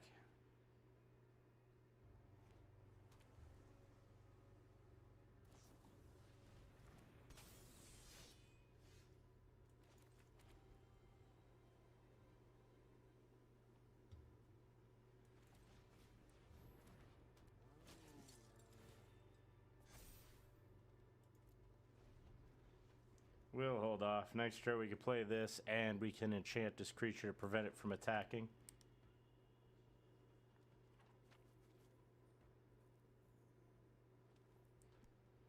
Zobira only really does anything when it enters, so unless he sits there and bounces it, I should be fine.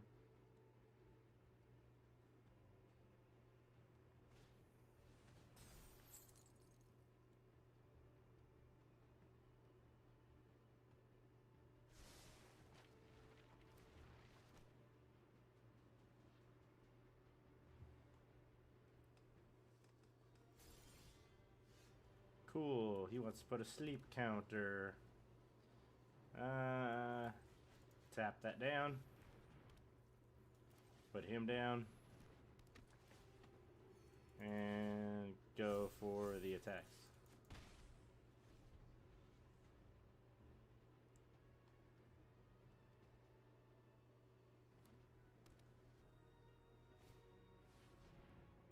Opponent with the roaming throne.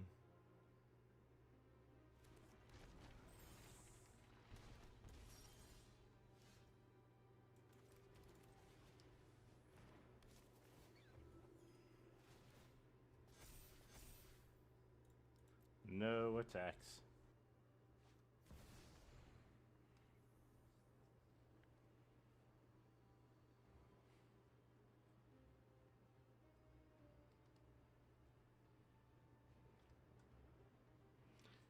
Teleon deck. I don't think I've ever seen a Teleon deck.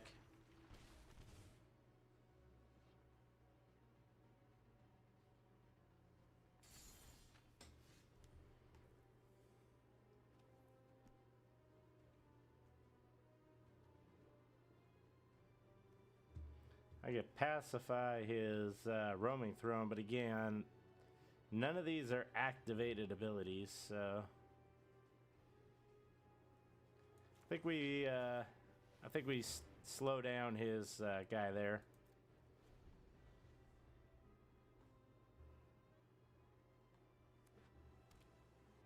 Opponent.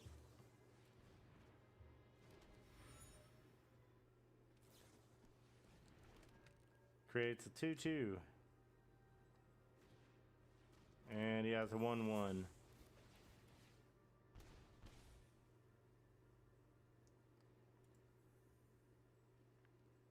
So he has still a 7 power that can block.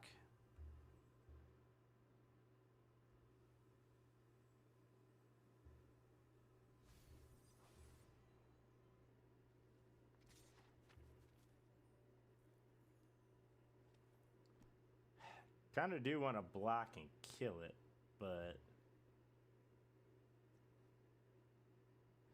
yeah, I think we block it and I think we kill it, and then we'll let him choose.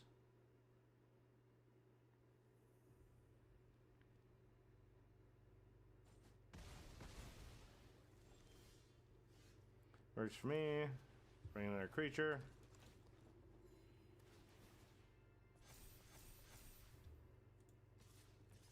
Swing in for 10.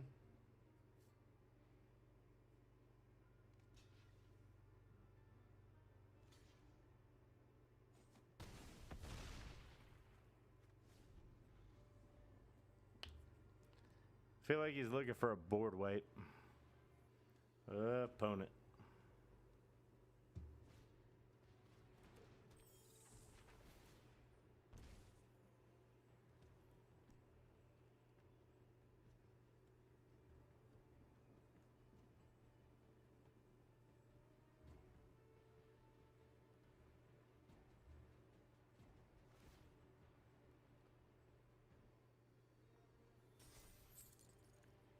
Always with the stun counters, eh?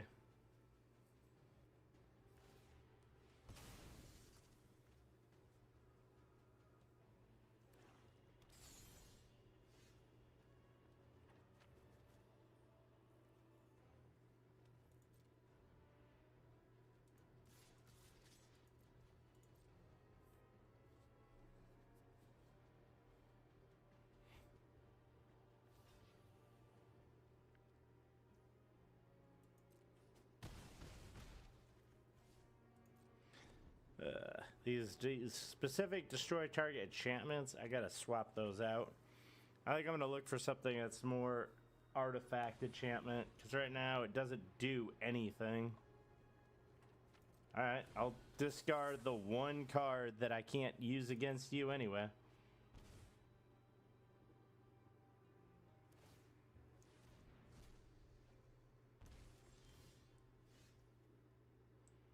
Oh, that is nice. Unfortunately, I don't have any other enchantments, so...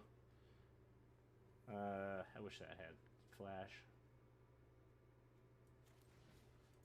Just to instigate the fun.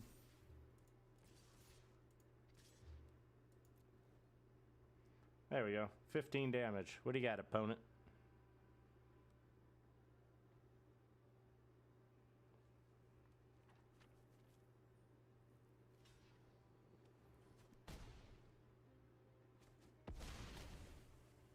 Nine going down to 5. He draws 2. And do we have him locked down? He has 0 blockers. He has to have at least 3 blockers to prevent me from killing him.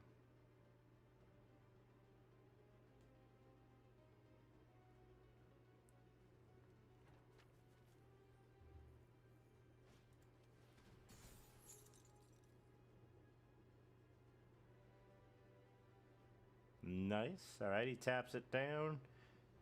However, can he get a blocker that's 2 or less? Because I still have lethal on the battlefield.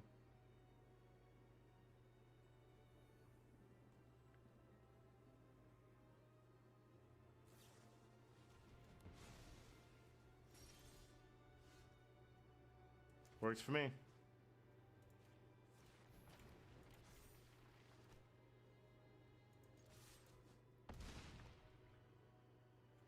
GG's. The one of the one of angelic armor in the end there was that was just perfect. Yeah, I think we're gonna go with the disenchants. Yeah, we'll just roll with 3 disenchants. Works for me. Rough.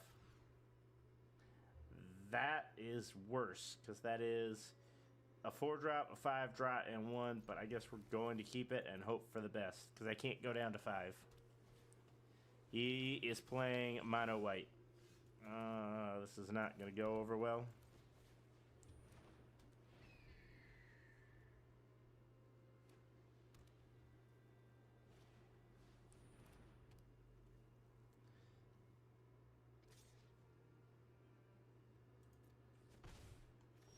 Alright. I guess we're going to destroy his enchantment because I have nothing else I could do.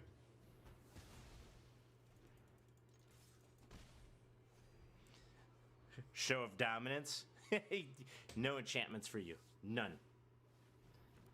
He's the bunny deck. That's what it is.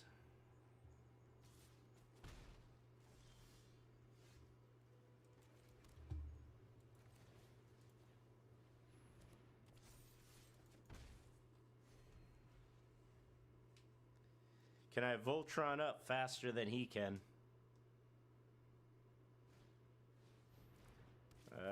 There's like 3 life gain right there. Puts it back to 20. Go to 19. Got another disenchant. Bulk up my creature. Now it's 7/7. He's down to 13. Opponent.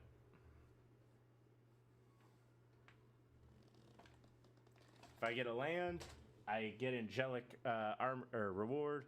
If I don't get a land and he tries to like pacify it or whatever, I can swing and beat him down with the creature again.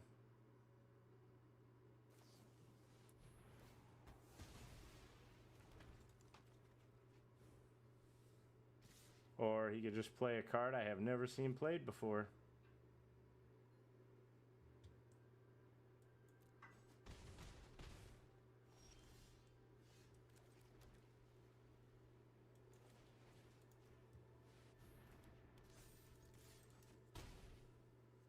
Opponent, what do you got?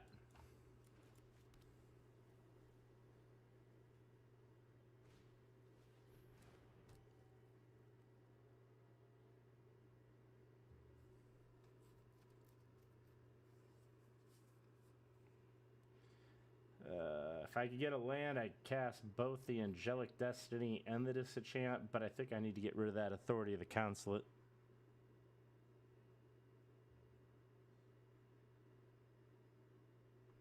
Does he have another destroy target creature?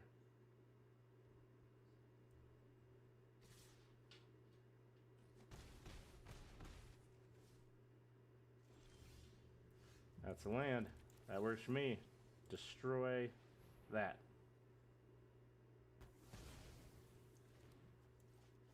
Equip to that.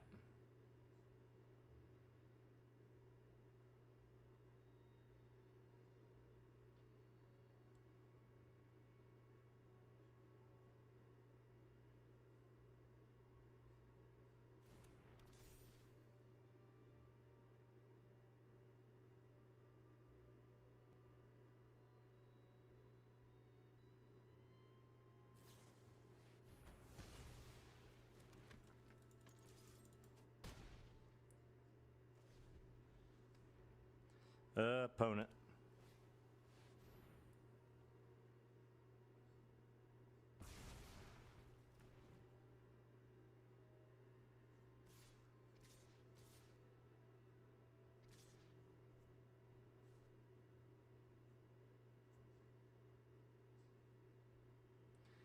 Opponent has every board wipe under the sun.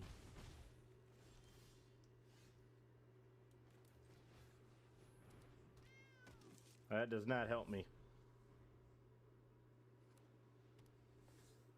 Opponent.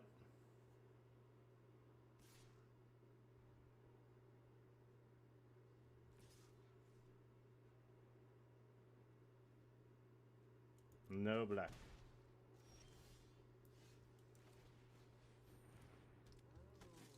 Opponent.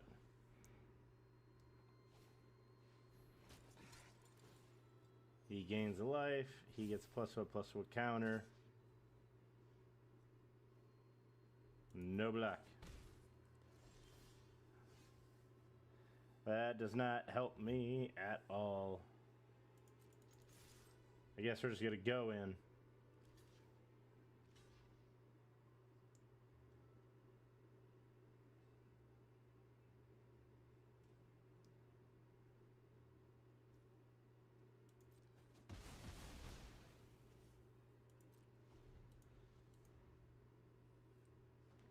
Opponent.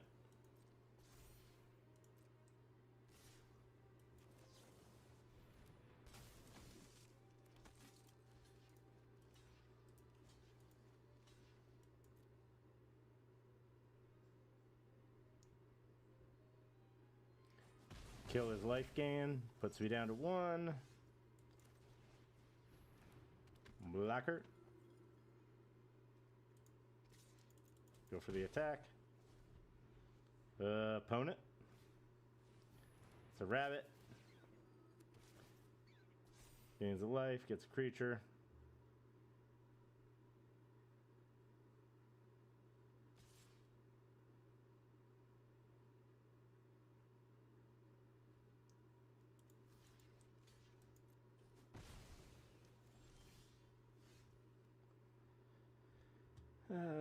So close.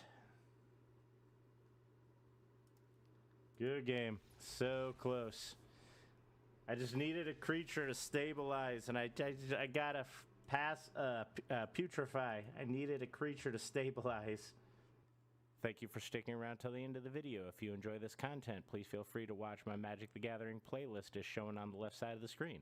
If you like this game and want to see more, please look at the right side of the screen and see the channel content creators that are also streaming this content. Please show them some love. Thank you and see you next time. So I'm technically going down to 4 here because that's how bad my draws were. So I will put these 3 on the bottom. And I'm ready to go. Cool. I will draw for turn, and I will play a Plains, in which I'll tap the Plains for a Soul Warden. Pass. Draw for turn. I'll play my land for turn, which is going to be a Azorius Guildgate, which enters the battlefield tapped and taps for a white and a blue, or white or blue, and I will pass.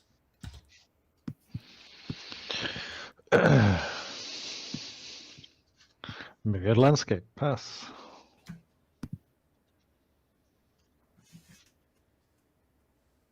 Bloodfell Caves, I gain a life, pass.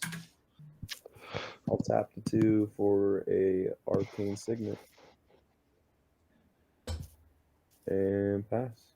I'll untap. I will draw. Also, Aloro, you're missing your. Oh yeah, the 2 from last and 2 from this. Yep. There we go. Okay. I just made an Aloro deck. It's very fun. Tap for the white, and I'm going to play Authority of the Council. Creatures your opponent's control enter the battlefield tapped. When a creature enters the battlefield under your opponent's control, you gain a life. And then I'm going to play Tranquil Cove, which will enter the battlefield tapped, and I will gain a life, and then I will pass. I will tap 1, 2, 3. I'll play a Patchwork Banner, naming soldiers. And then I'll tap the Throne of Eldraine for 4 white. I will use 3 of it to cast a Tukasa Welcome. Whenever one or more creatures with mana value 3 or less enter the battlefield under your control, draw a card. This ability triggers only once each turn. I'll use the 1 last remaining white and this Plains for an Ashes of the Abhorrent. Players can't cast spells from graveyards or activate abilities of cards in graveyards, and whenever a creature dies, you gain 1 life. I'm gonna send 4 your way. Let's go. Are you sure you want to? Yeah. Okay. Then I am going to pay 3 and flash in Stasis Snare, exiling your 2/4. Okay. And then I will take 2. Okay. And I will pass. I am going to pay 1, 2, and 3. And I am going to cast Eidolon of Countless Battles. I am not going to bestow it. Untap, draw. I'll play a Plains for turn. I'll tap the Throne of Eldraine for 4 white. And then 5 white and 6 white for my commander. I will gain 1 life. Whenever you're dealt damage, you may create that many 1/1 white soldier creature tokens, and it is a 3/3, but it is a 4/4 because of my banner. I will then tap 1, 2, 3, 4, 5. Yeah. For an Archangel of Fun, I will gain a life. whenever you gain life, put a +1/+1 counter on each creature you control. It is a 3/4 with flying and lifelink. I will move to combat and swing a 2/2 at you. Let's play.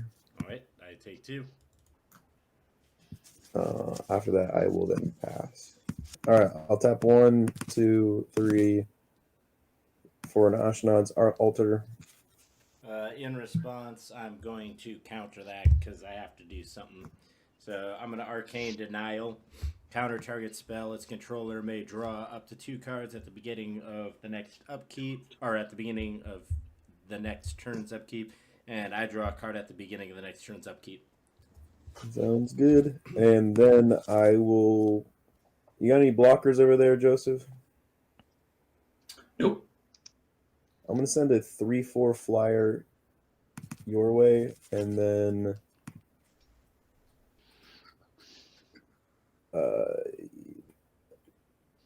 who has blockers? I have a 1/1. What do you got over there, Tiger?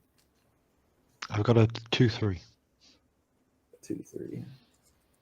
I'll send a 3/3 your way, Tiger, and then I'll send a 5/5 at. How big's your creature over there? Let's play. It's a 1/1. I'll send a 5/5 your way. I will take Commander. 5. You say commander? We got 5 commander coming your way. Let's play. You got 3 coming at you, Tiger, and you got a 3/4 flyer coming at you, Joseph. I took the 3. Okay, I'll take the 3. I will gain 3 life from the life link. 1, 2, 3, and then I'll put a counter on each creature I control, and then pass. Let's see. I'm drawing a card. I don't know. I know you swung a 12 at me last time, so it should have been a 12, 13 from when I counted his, 14, 15, 16, and then whatever Boschcast won. So it should be a 17. Okay. All right. 17. So now it's a 19. And what do we do with that? Okay. I am going to go to combat. And I am going to swing this big dude. And Garna.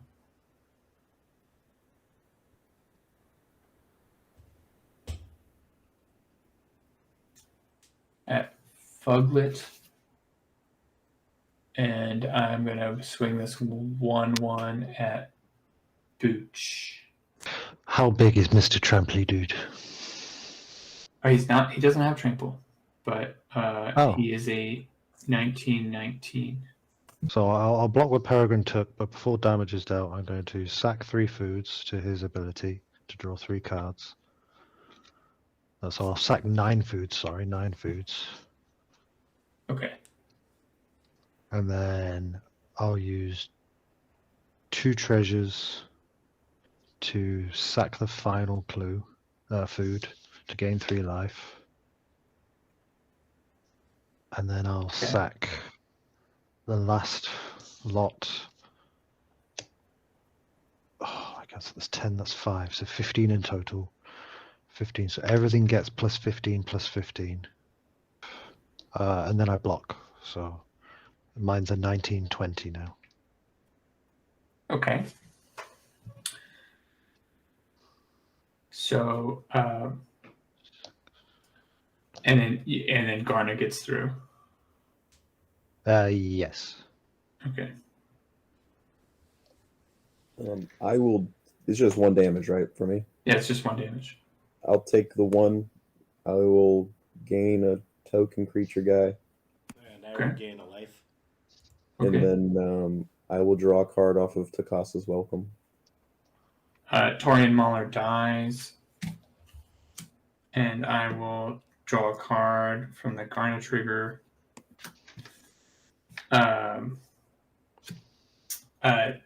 When Torian Mauler dies, Vengeful Blood Witch triggers. And I will have Boosh, you lose 1 life, and I will gain 1 life. And then Fuglet takes 4 from Garna. And then I'm going to cast this Blasphemous Edict. And how many creatures are on the battlefield right now? There's 15 total, sorry. Okay, so yeah, 15. Okay. So it costs 1. Each player sacrifices 13 creatures of their choice.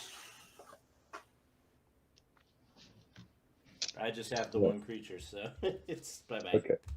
15 creatures die. I'm going to gain 15 life. Then I'll cast this Dark Ritual.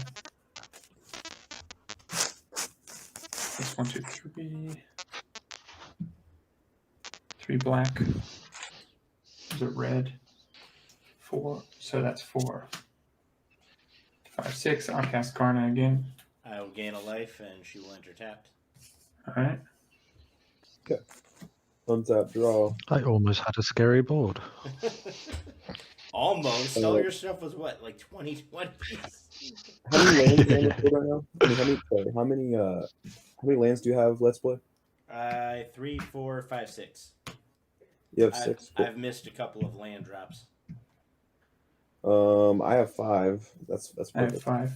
Okay. I will pay. I will float 4 white mana. I will use 2 of it to play a Loyal Warhound. When Loyal Warhound enters the battlefield, it's a 3/1 vigilance. When it enters the battlefield, if an opponent has more lands than I do, which someone does, search your library for basic plains, card put on the battlefield tapped. I will find a plains. I will gain a life, and he will be tapped. The plains will be tapped. Close and shuffle. He comes in tapped. And then I will play a plains for turn.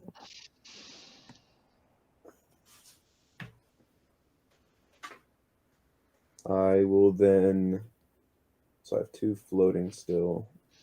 2 floating white. Let's see. So I have to pay 6 because I have 2 floating. I will pay. Damn, that's a lot of mana. Okay. 1, 2, 3, 4, 5, 6, 7, 8. Damn. For my commander, I'll come and tap. I will gain 1 life. I can't really do much of else, so I'll just pass. I'm going to pay 2, and I'm going to play Ashes of a Parent. What does it do? Players can't cast spells from their graveyard or activate abilities from their graveyard, and whenever a creature dies, I gain a life.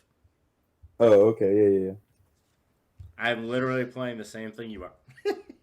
I'm going to pay 2 mana. And I am going to cast Nyx Fleece Ram. At the beginning of my upkeep, I gain a life. And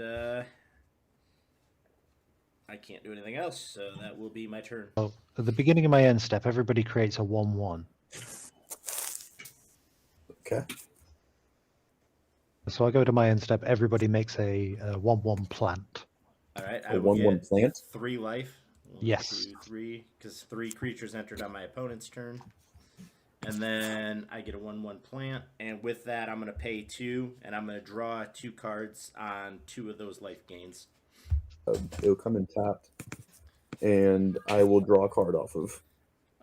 Mine's going to be a metallic sliver because I don't have a plant, and it is technically a 1/1. So Yeah, mine's going to be a scion, so it doesn't matter. Whenever a token creature dies, he gets a +1/1. all right, so I'm going to pay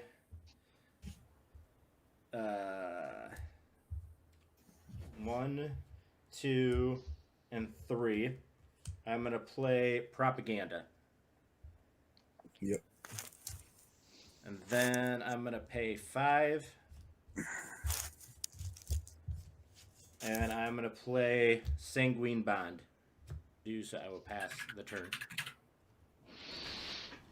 How My much is creatures it? are I double 1/1 counters, and if you cast a instant or sorcery, I create a 1/2. Oh, I you will cast go 2 to my end creatures? step. When you cast I 2 did. creatures, they will enter tapped. I will gain 2 more life, and Bashu will take 2 more damage. I will go to my end step. Everybody will create a plant. I will get 3 life, and I will deal 3 damage to Bosch. All right, I'm gonna send everything at Alora. All right. You have to pay 2 for each, just FYI. Yeah, 2 for each attacking Okay. creature. 1, 2, 3, 4, 5, 6. Okay, so I could do 3. I could do 3. 3. I will send my 3 smallest creatures at you. I know you said one of them had menace, right? Yes, one of them has menace. And then the other one's a 1/1, and what's the third one? A 2/2. I will block the 2/2 with the 0/5, and I will block the 1/1 with my 1/1. Okay. They will die. I will gain 2 life, and when they die, I'm gonna deal 2 damage to Bosch. Uh, All right, and I will draw a card. And then I will take the 2 Dealing from the 2 menace damage, guy. or is it life loss? It's life loss. 2 damage. Okay. And you said the other one that I didn't block, the menace, that was a 2/2? It's a 3/2. 3/2. Okay, so I'll lose 3. Yeah. So I gain 2, lose 3, so I lose 1. Okay, there we go. Math is hard. Okay. And then that's it. To play 1, 2, and a black. And we're going to cast Kambal, Council of Allocation. Whenever an opponent casts a non-creature spell, that player loses 2 life, and you gain 2 life. I'm going to pay 2. I'm going to cast Tainted Remedy. If an opponent would gain life, that opponent loses that much life instead. That's it. That's all I got. Is that a creature? No. Okay. They everything. So I cast 1 creature, and I casted 2 enchantments. Okay. And that's turn. I'll pay 1 and 2, so a total of 4 to float 1 for a bond to a whatever monument. With that, Campbell will trigger whenever an opponent casts a non-creature spell. That opponent loses 2 life. I gain 2, so you'll lose 2. I'll gain 2. You'll lose 2 more. Yep. I'm gonna tap this. I'm gonna float 1. I'm gonna Swords to Plowshare. Your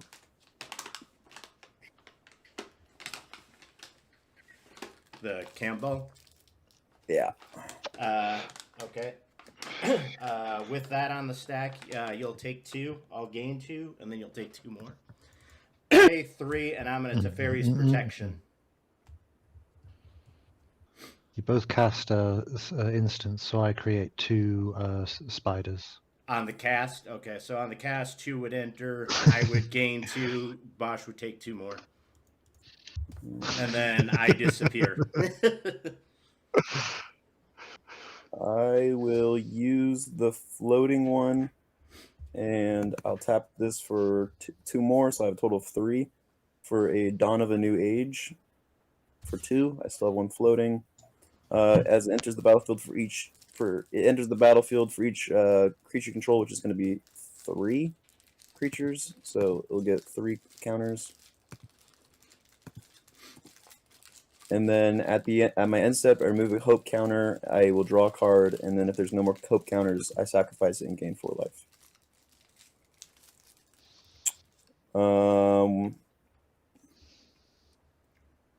I guess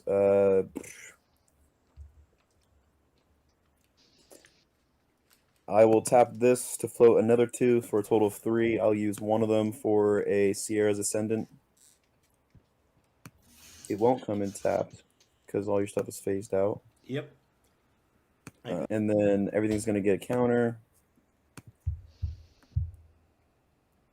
And then when I cast a white spell, I get a 1/1 white warrior token.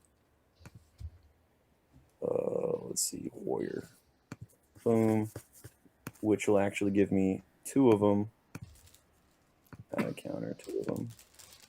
Boom. And then that will make me get 2 counters on everything again. 1, 2. Wait, shit. 1, 2, 3, 4, 5, 6. It doesn't see or doesn't see those guys, so it's whatever. And then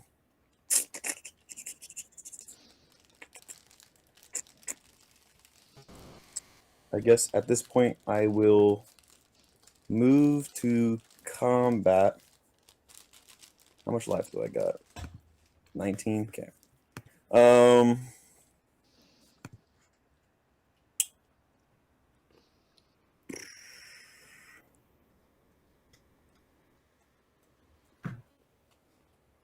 So you guys got no blockers, Tiger and Joseph, right? I have 1, 2, 2. No, I have a 10-10, a 9-11, and 2 1-2s. Okay. I'm gonna swing everything at Joseph. So it'll be. Wait, sorry. You're at 24 life. You have no blockers, or you have 1 blocker? I have 1 blocker. How big is it? It's a 2-2. 2-2, and then Tiger, you got 3 blockers. 4 blockers. And they're massive. Okay. Yeah, so I'll swing a 9-7 at you, a 10-10 at you, a 8-8 at you, and that's all I can. Joseph. Okay, so I'll block the biggest one. 10-10. Great. Then I'll take the rest. 8 and 9. Okay, so 17. Yeah, 17 damage, and then I will pass, or I will move to my end step. I will take a Dawn of the New Age counter off to draw a card. I'm at 9 total cards, so I will I'll discard down to 7, which I already did, and pass. And I have a Garnet trigger, so everybody loses a life. Okay. Is that damage? It is damage. All right, so I'll gain. And you doing that on my up? Are you doing that on my end step? It's a death trigger from. So that would be in combat, yeah. Okay. Yeah. So I'll just make a 1/1 soldier. I'll make 2 of those bad boys. Let's see. There's that. Boom and boom. There are 3 3s. And then that will put a counter on all of my creatures twice, and then I will just pass the turn after that. Alright, so once all that is done, I move to my turn now. So I show back up, I untap, I upkeep. On my upkeep, I will gain 2 life off of Alaro. When I gain the 2 life, Bosch, you will lose 2. And then I've drawn. I might respond to your upkeep. Okay. I'm gonna pay 1, 2 for 4, and then 3 for 6. And I'm gonna play a Perch Protection. And it has gift an extra turn. I will gift an extra turn to Tiger. Create 4 2/2 blue bird tokens with flying. If the gift was promised, which it is, all permanents you control phase out, and until your next turn, your life total can't change, and you gain protection from everything. All right. Well, on the cast trigger, you will take 2 damage. I will gain 2, so you'll lose 2 more. I'll create 8 2/2 bird tokens. All right. When those 8 bird tokens come in, I will gain 8 life, and Tiger, you will lose 8 life. Okay. I'll get 8 of these bad boys. Add counters. 8. 8 of them. Cool. And I have 2 birds with flying. Cool. And then, yeah, I'll phase out until my next turn. Tiger will have 2 turns. And, yeah. I'm going to pay 1, 2, 3, 4, I'm going to cast Angelic Accord. At the beginning of my end step, if I gain 4 or more life this turn, put a 4/4 angel with flying on the battlefield. At this point, I've gained way more than 4.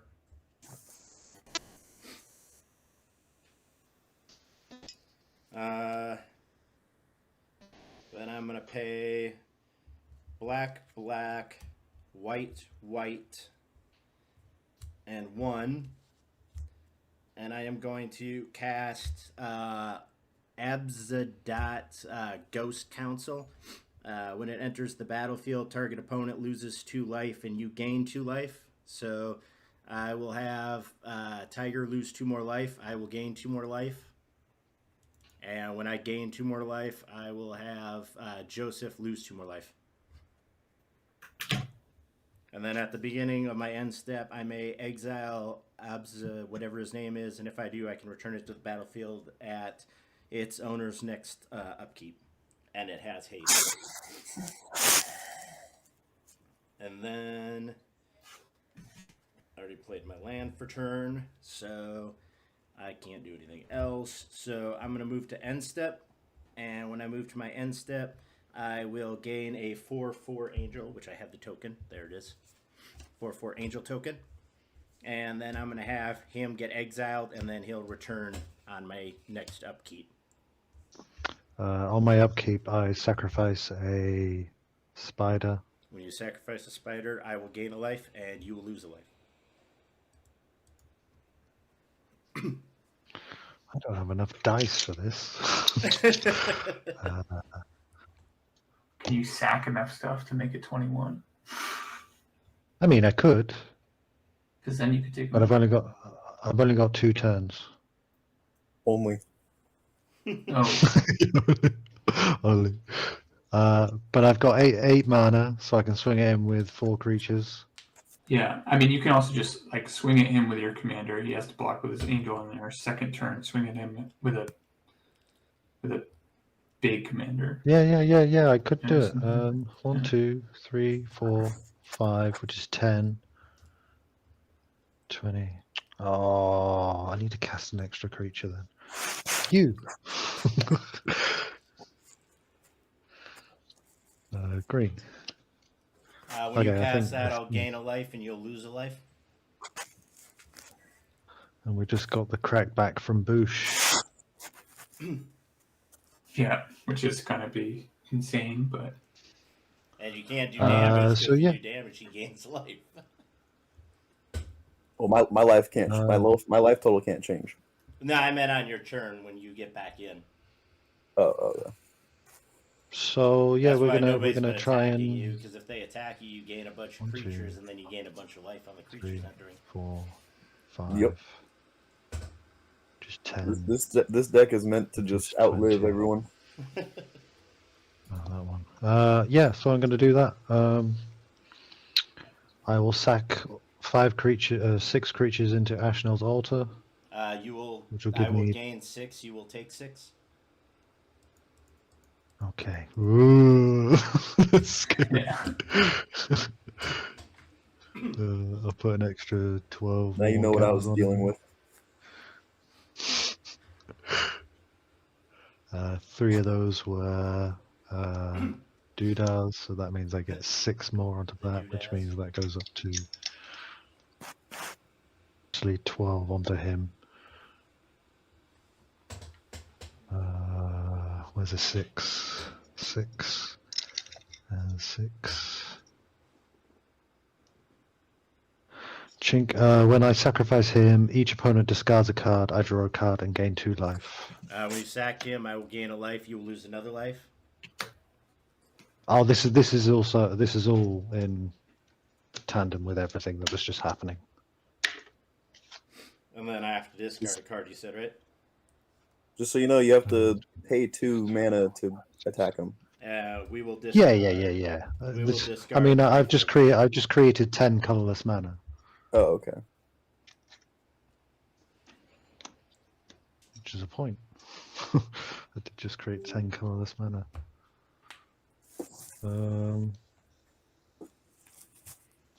Fuck it. save that for the next turn. And then, yeah, gonna swing my commander at you. I will let's block play. with the angel.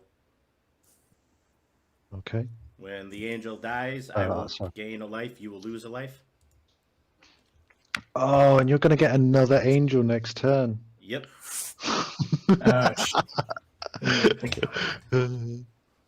Yeah. Well, it was a good try. 1, 2, 3, 4. Oh yeah, well maybe you'll draw removal for the angel or something. Oh yeah, very true. I'll play the Tuskguard Captain. I will gain a life. You will lose a Creatures life. I control. Creatures I control have trample with 1/1 counters on them. All right. Go to my end step. Aid from the cowl. It is a land. Second turn. Don't we all get spiders? Or You not you all spiders, get trees? plants. Yeah. So I will gain Yeah, 3 you get life. You plant. will lose 3. Do I gain? I would just gain a single one, but right? Yeah. Well, no. Wait, your stuff's phased out. So yeah, you would just gain a single one. Okay. Because if all your stuff's phased out, it won't see the thing. So. Yeah. So I'll gain the 3 life, and then you all lose 3 life, and then I have the plant.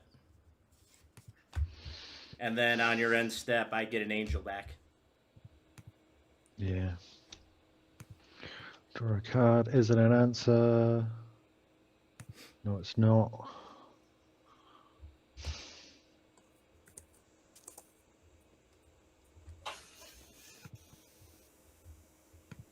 I mean, it's going to cost me 3 more life to do it. To get it. They're 4/4 angels.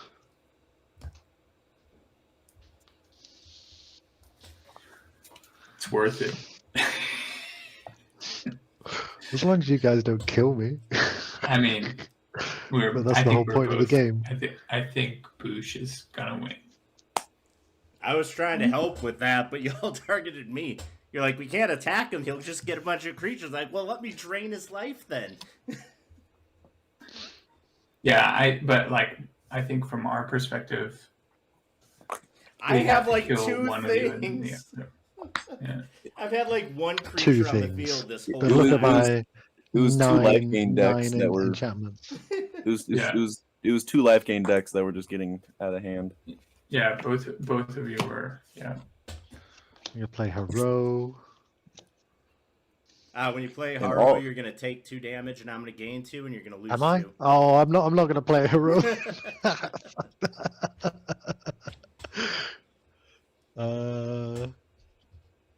If that's the case, I'm going to sacrifice Blighted Fen.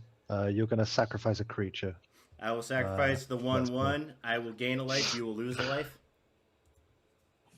No! They go up by 2. So that's 4. Wait, so it's any death trigger? Is that the thing? Anytime a creature Anything, dies, I anytime. gain a life. Anytime a creature enters on your turn, I gain a life. And anytime you cast a non-creature spell, I gain 2 life and you lose 2 life. Right. Yeah, I know that. Okay. Right, she is now 12, 24, 26. That's 22. Sweet, I can kill you. 26 trample coming at you. All right, I will block Pay with the my 2. angel, and it will die. You'll take a damage when it dies, and then I'm done. You can block. You can double block and deal 2 more damage. I can't. It's flying. It has flying. The fuck? His commander has flying, right? Oh damn, it does. Yeah. Yeah. Yeah.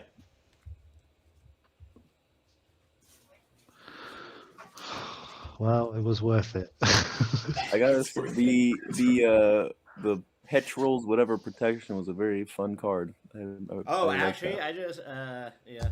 So Make my opponents kill others for me. That's nice.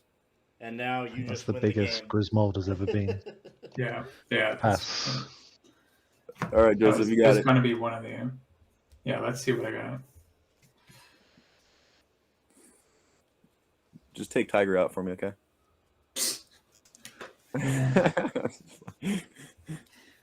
The funny part is I literally had the card that I was going to use to win, but he phased out, so I couldn't do it.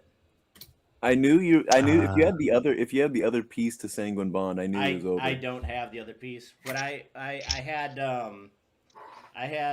been sitting with this card in my opening hand, the Doubt the Deathless.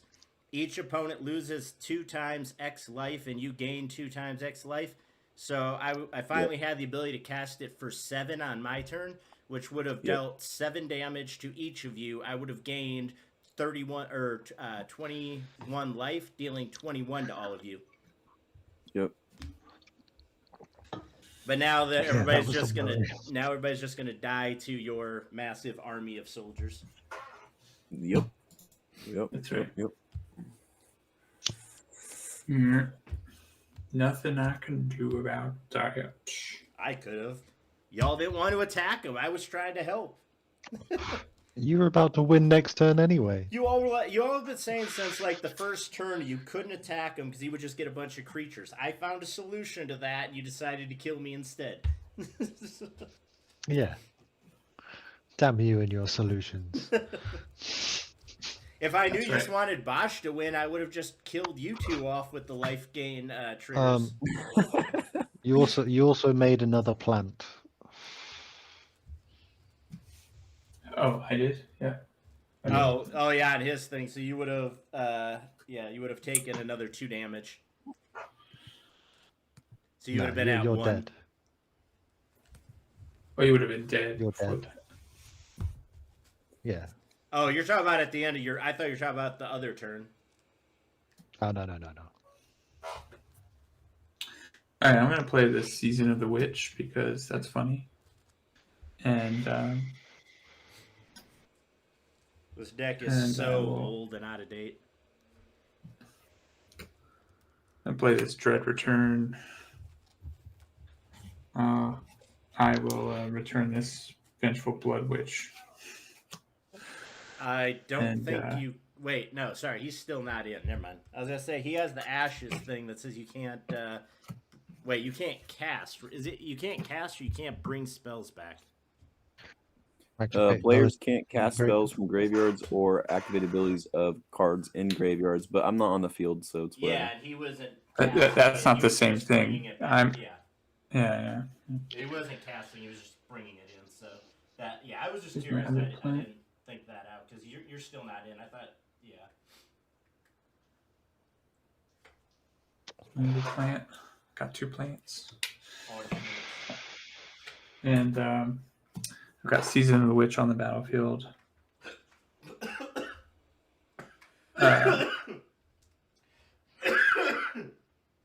So I have to attack. No, you don't. Yes, I do. Or else I'll lose all. What? I guess I could lose all my stuff. Quick, kill. Oh yeah, Tiger. that would be funny actually. Kill Tiger. I can kill Tiger. I can actually. In fact, if I don't attack, I will. Kill Tiger, and then you get 2nd place. That's fine. That's what's going to happen naturally because I'm not going to attack. And Tiger dies. So at the end of each player's turn, all of his or her untapped creatures that could have attacked but did not are destroyed. I see.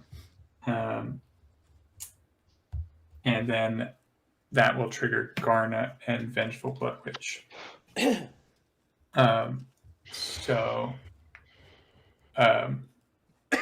Everyone's gonna lose. Everyone's gonna lose 1, 2, 3, 4, 5, 10 life. Except for Bosch, because his life total can't change. Oh right. Everyone's gonna lose 10 life, and then I'm gonna gain 10 life.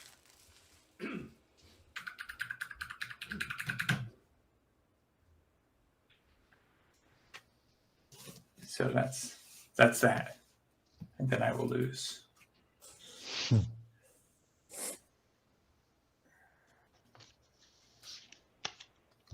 I just wanted to cast Season of the Witch because it's a cool card.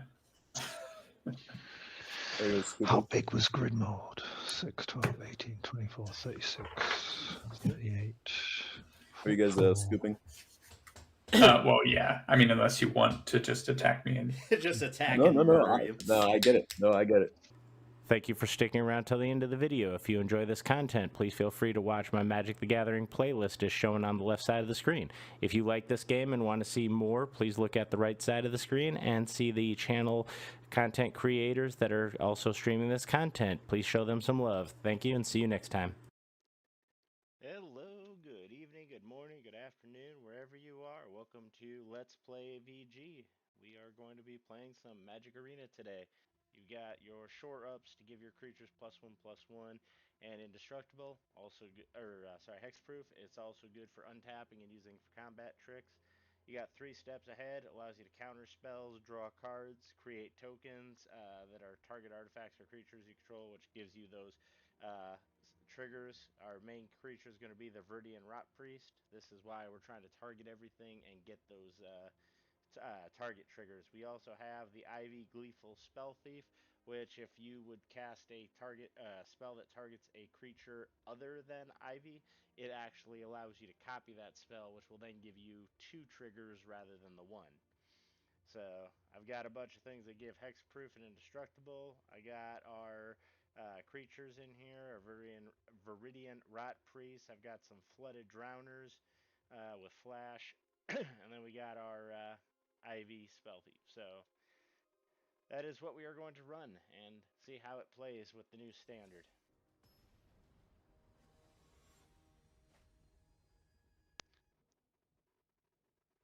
Alright. So we got our first opponent. However, our issue is there is no green mana in this. This is better, but I don't have Spell Thief, so we will keep the hexproof. I'm not really concerned about the +1 right now. So this will at least give us a turn 2 play.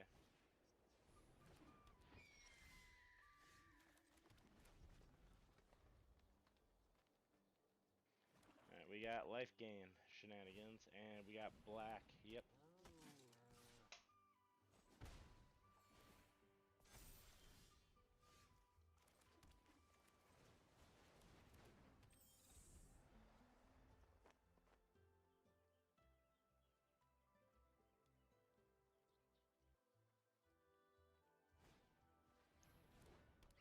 He's got a second flyer, so if we trade, he's just gonna get bigger. I don't want to trade.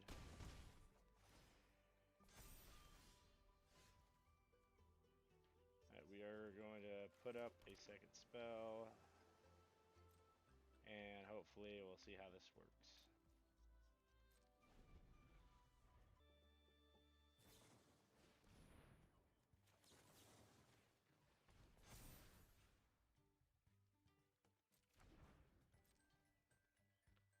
Would work out so much better if we had our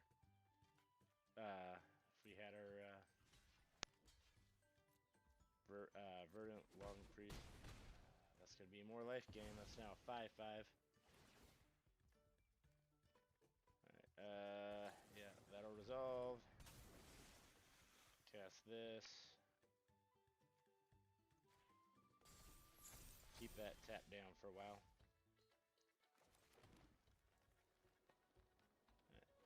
Yeah, so we go in for the hit.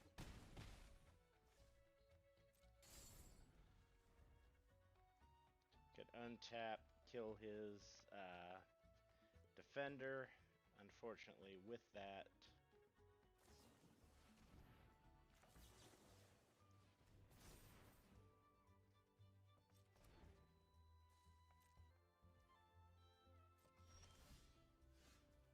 more lands does not help me here.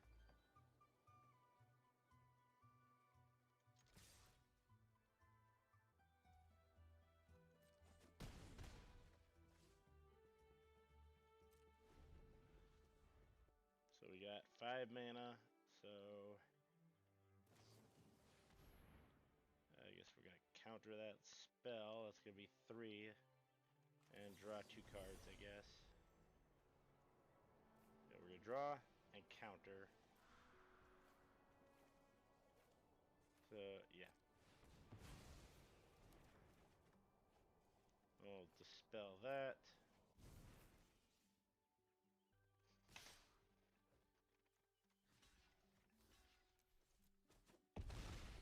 Oh, well, that was some lag right there.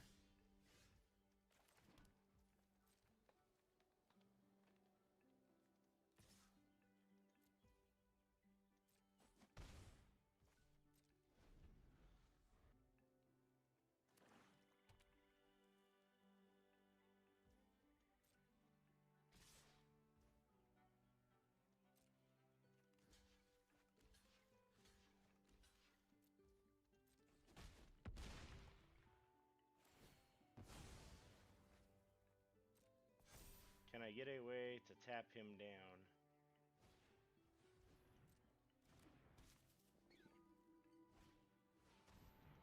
Yeah, I don't have a chance. That's game.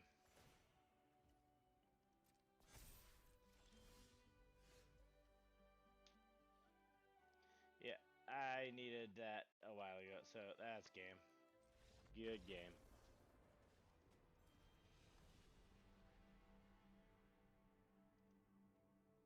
Hopefully, this isn't too bad.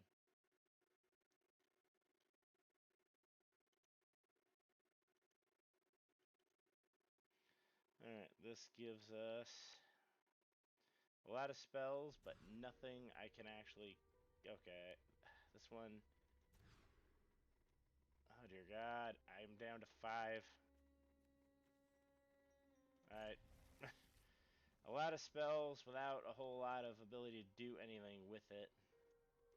So we're just going to get rid of these, and we're going to keep these. I had no creatures in the first hand. I had a creature, but no ability to cast any spells in the second hand. It was horrible. Okay, there we go. I got the latency and everything fixed up on here now, so everything should be good. The signal should be better. I apologize for the delays.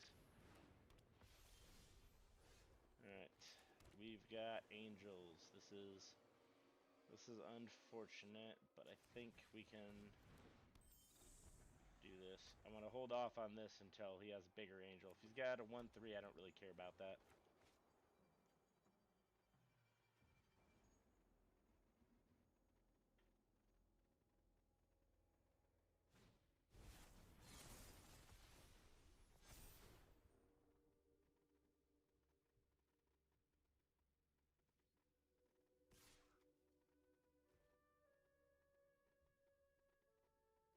I'm not blocking a 2/4 with a 2/1. That's just not happening.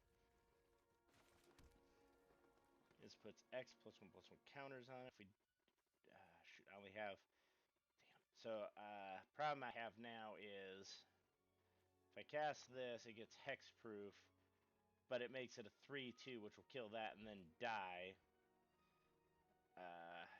And it won't do anything about that. And I only have 1 blue mana, too.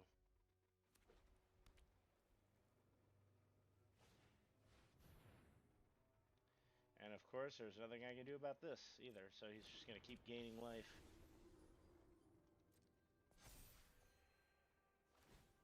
To be in combat, target creature you control, okay. He is going to clearly attack with that again, so I think what we're going to do is flash this in, tap him down, and that'll at least prevent the 3/5 from coming in.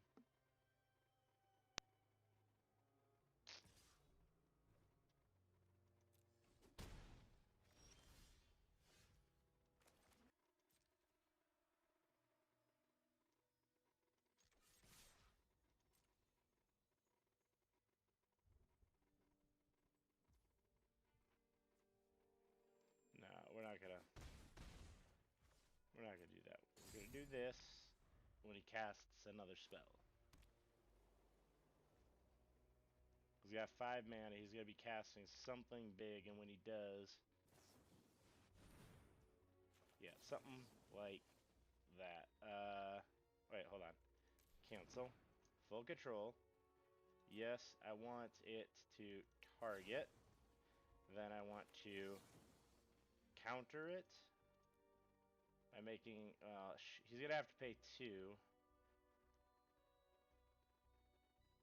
Yeah, because I can only afford the 2. But we're going to do that. I'm gonna submit the 1.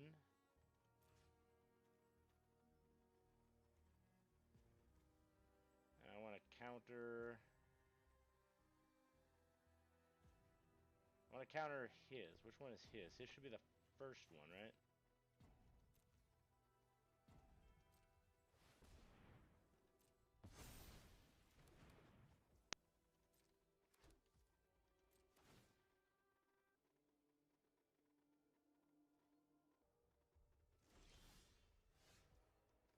Alright. That. And we will go in.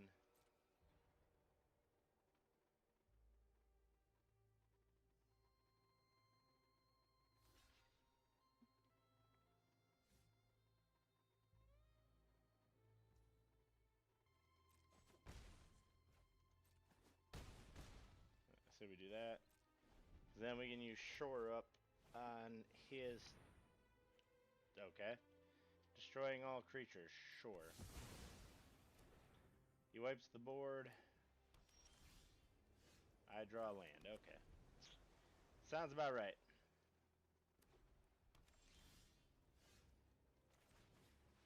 I have another Ivy. I like this. Play my land for turn.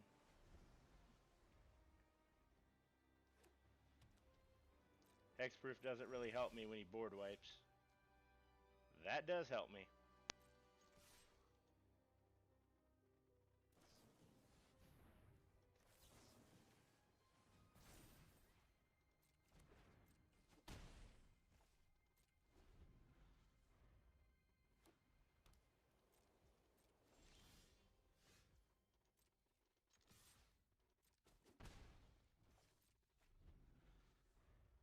I'm going to hold back the +3/+3 and trample. I want him to play a creature.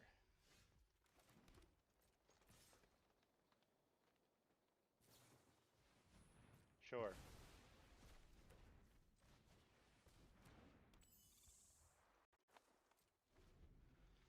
Sure. Okay.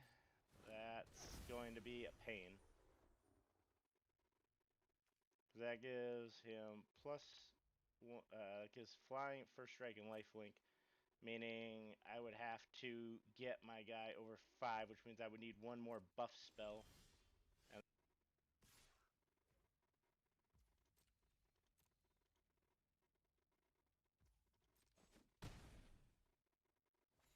so you're really gonna win because I can't stop drawing lands? This deck is destroy target artifact chamber creature with flying. Thank you. Don't take the action. I want to destroy his creature.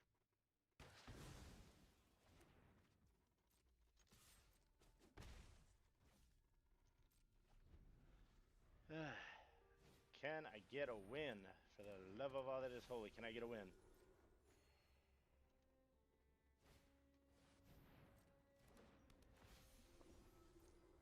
So if he double blocks, I am...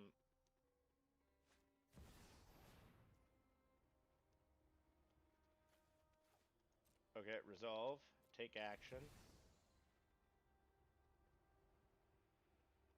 Yes, I would love to get +4/+4.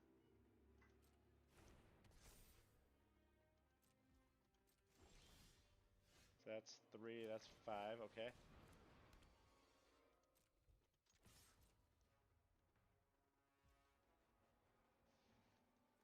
I can make it 8.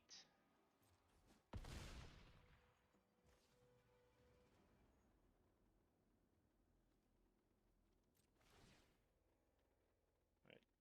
Do I give it a +1?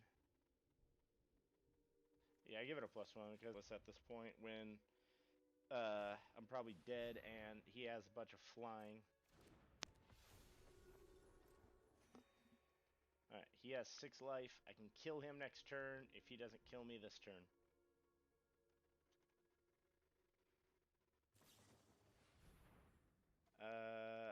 give hexproof, so that is game.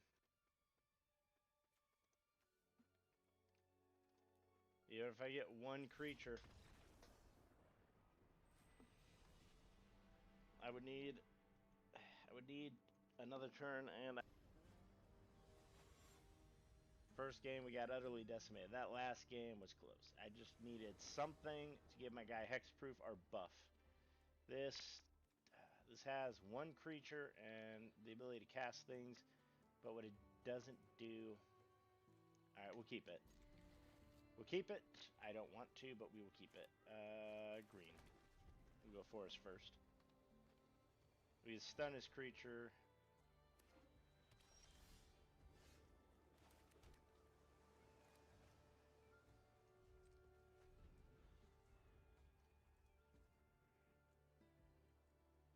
Alright, we got our two colors out. We can flash it in next time. He's scrying. Actually, I don't want to flash it out because there's no point in flashing it out without him having a creature on the battlefield to counter.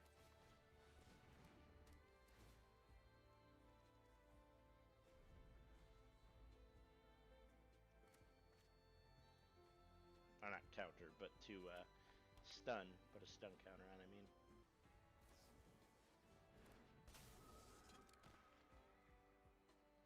Okay, that is a 1/1 and a cat. So if I cast this, I kill his flyer. That doesn't really do much for his ground, though.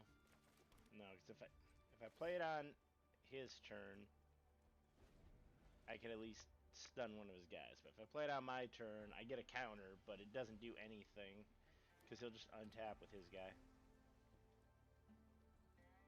What do you got? Okay, you're going for the equipment. Who are you equipping it to?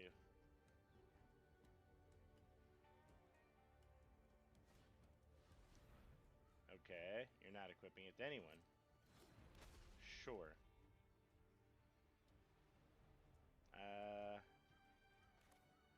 Yeah, I say we stun.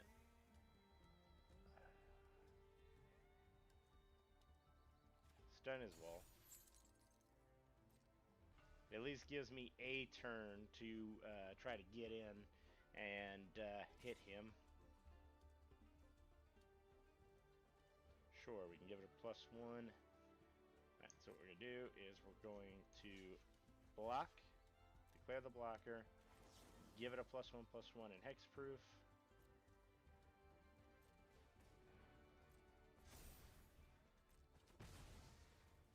He dies.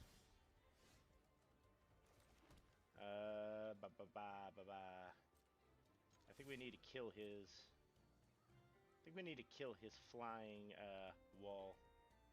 It's got a stun counter, so it won't untap next turn. So I think we're gonna hold off.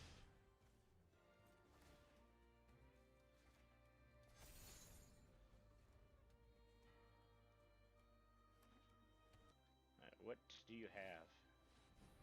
You have an angel. I am glad we waited.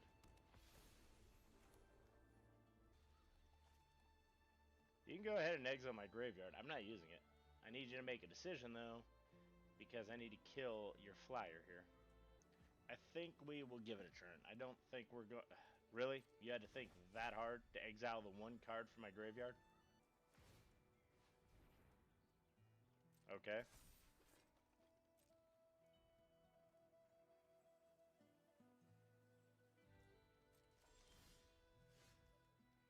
That's amazing. Go for combat. Come on. I know you want to block. I know you want to block. Come on, Cybro Mike.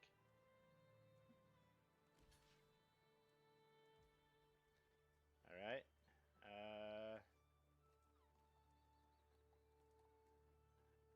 We give it trample. If we give it trample, I should still have enough. So yes, I say we give it trample. So +3/+3 in trample. That way, I do the 5 and then the 2 to him. Awesome. I love it. Do I make a raccoon or do I make him bigger?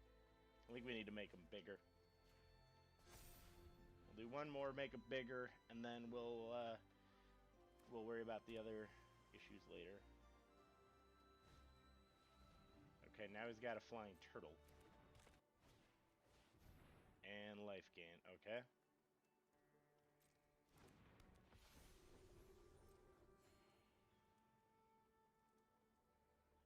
I really just need to kill the wall, because if I can kill the wall, I can get through his board. He's got 2 lands, and he's being very cautious about tapping them. Okay. I'm okay with that. I am going to kill the wall, because I can outpower the others. I don't care if you get a treasure. I really don't.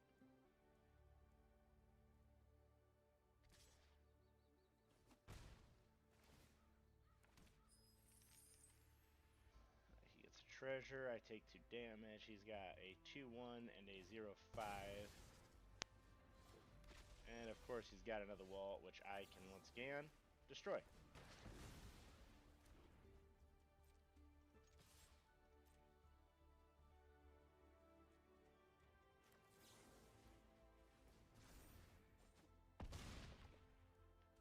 Down to 8. I'm gonna make a raccoon.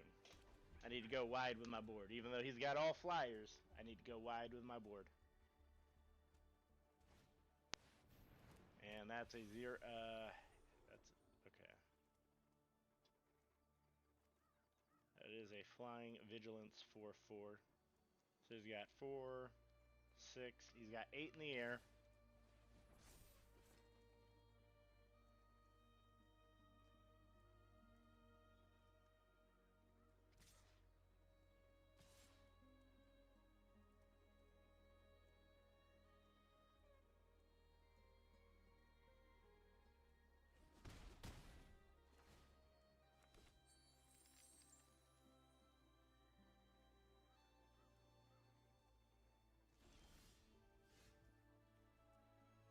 Well, hello there.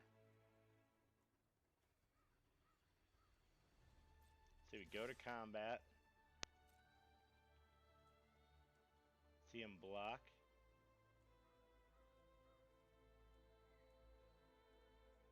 He's gonna have to block the Flood Pit Drowner. He doesn't really have a choice.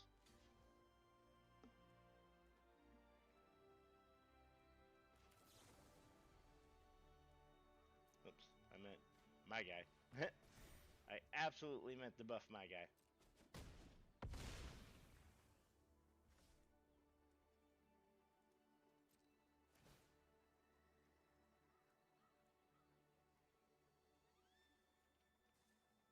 So we just keep going wide.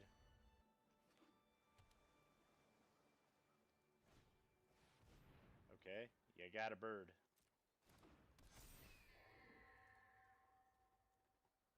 I'm gonna tap down his flyer with the equipment on it. Then that will at least prevent him from doing the extra 1 damage. Okay, he's going for a card.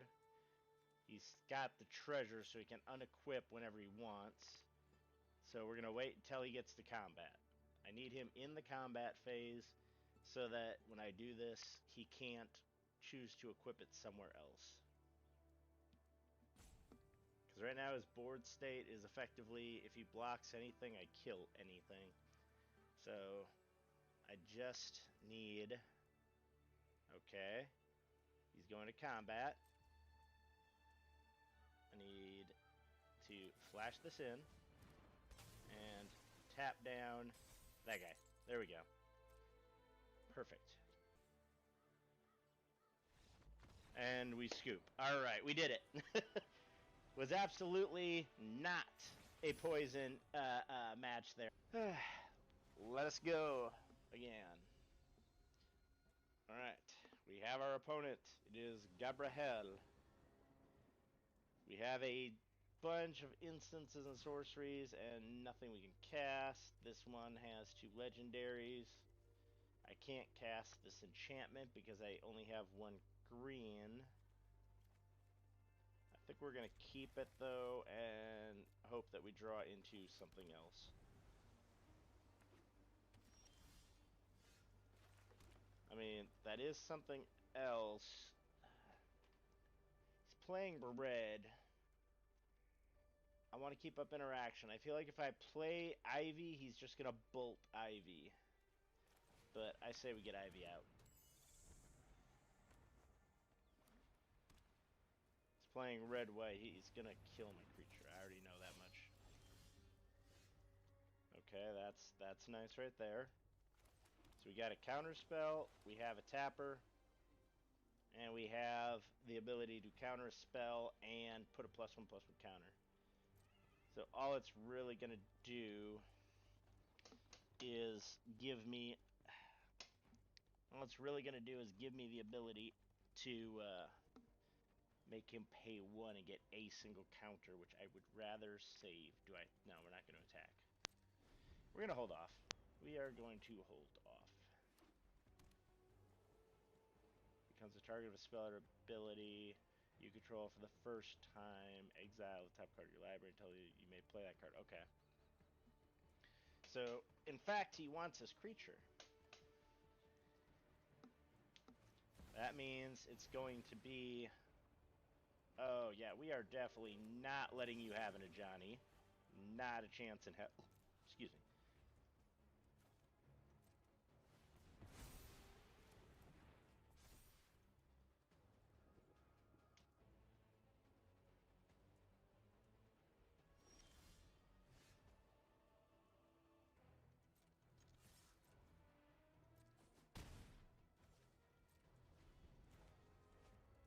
I need another green spell so I can cast this dang card. Wait, is he really going to scoop after one thing?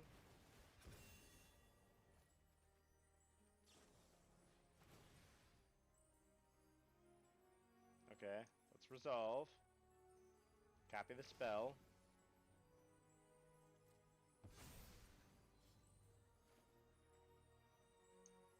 He'll get prowess. Sure. We'll resolve. Copy the spell.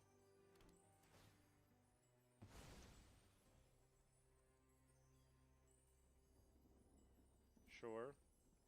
Sure. And sure.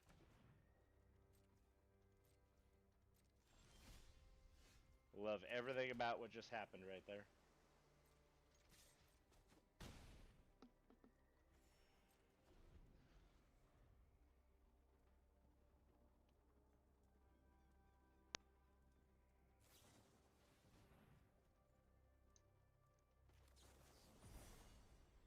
Counter the spell, and we scooped! Oh my god, that was great! The entire thing kind of relies on the combo of having the Viridian Rot Priest and the... seriously, again? I play 12 creatures. How do we seriously keep not having any creatures in our opening hand? This is wild. We have every instant and sorcery in our deck.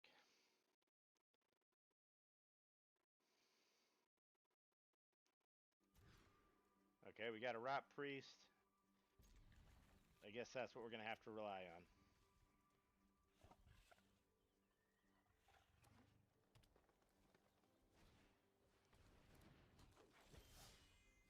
All right, we got something else. Sweet. All right, so we got the Rot Priest, and then we got our Ivy. And then we, if we ever get a green, can move into this. It's an ability, so it doesn't do anything, but still. Alright, we got landfall triggers.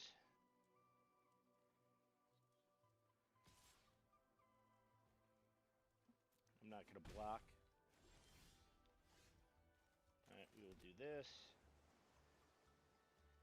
We'll do this.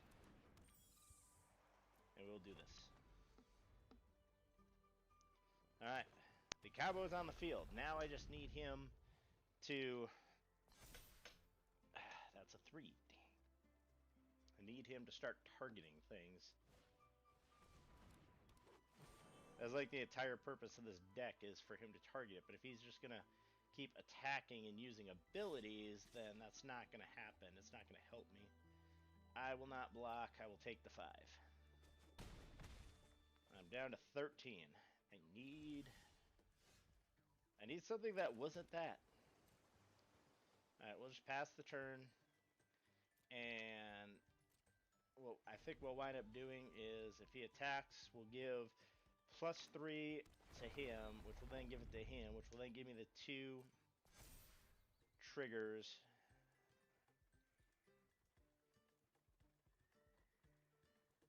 And then, yeah, and then I should be able to block with the Viridian for his Bristle. Sure. I will take that. You can have it. I'd like to take a copy of it, though.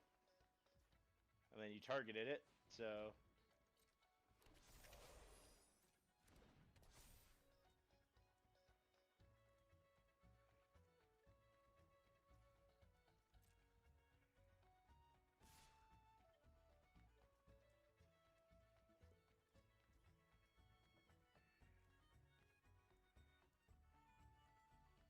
Alright. We'll just block here. See what you do.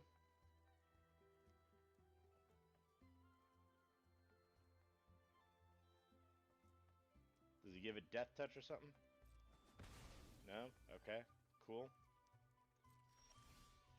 Okay, so the issue is I keep getting screwed on green mana. Meaning, if I play this, I can't do this to try to beat him.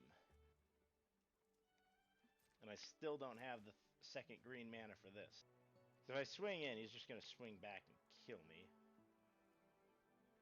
I do need to attack, though. So if I do, that makes it an 8-6. He kills my guy. I can't play anything. I guess we'll do it.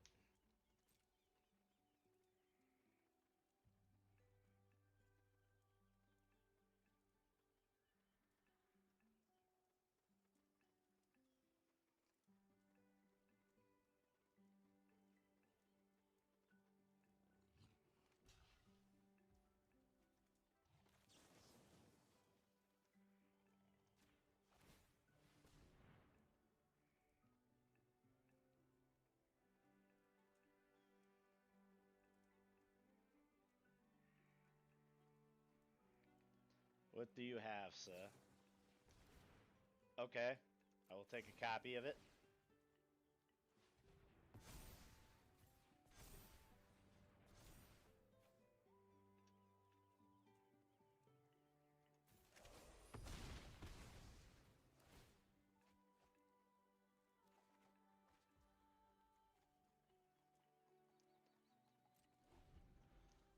Okay, that kind of worked.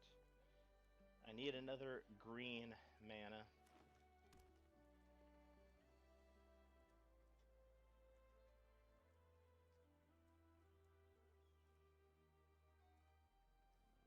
So I give it +1/+1 and hexproof, but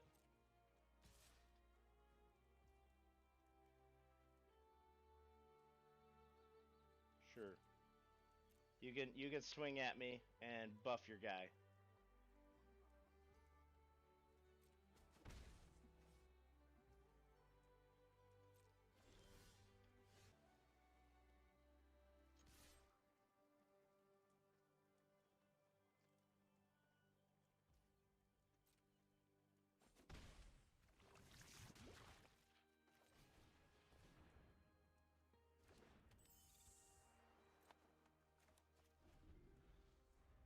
Alright, what do you have? You have a land. And you scooped. Good game! Okay, apparently his entire game plan was Bristly Bill. There we go. This is like the best opening hand I can ask for. We get the Viridian, we drop the Ivy, we have a bunch of counter spells and buffs that we can play throughout.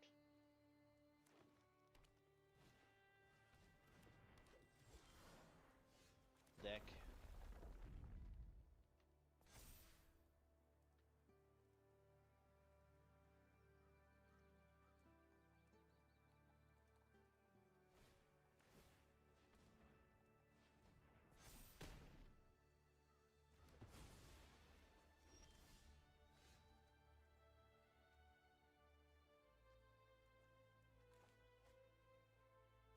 Okay. Well, this just went south real quick because if I swing, I don't do anything because he can't block, and then we run into the issue that he's just gonna go off with his Bristly Bill because I can't do anything about Bristly Bill right now. He's got a 5/5, so the best I can do is Giant Growth, and then he just puffs his guy.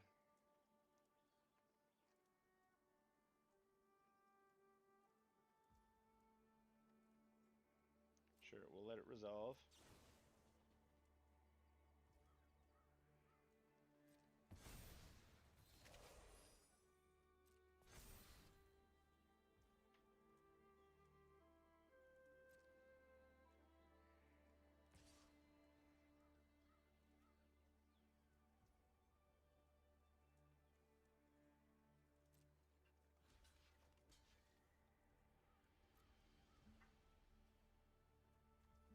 He's going to have trample. So if I don't do anything, I'm taking 4. If I buff it, I feel like I'm just wasting it. Alright, we're just going to buff it.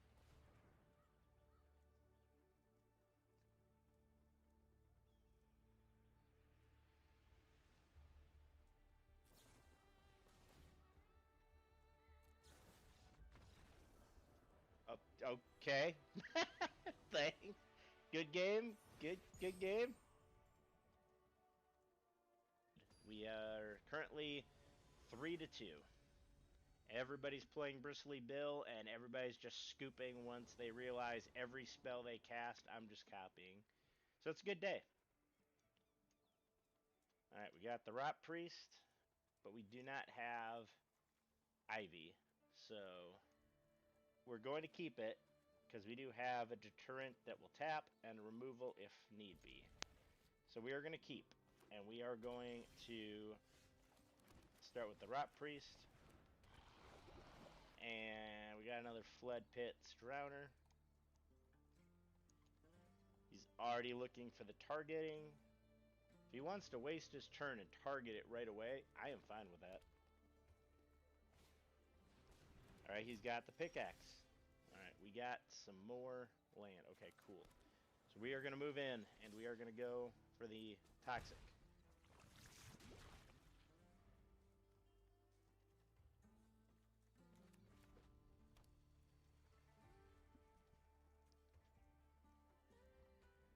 Feel like he's got a haste.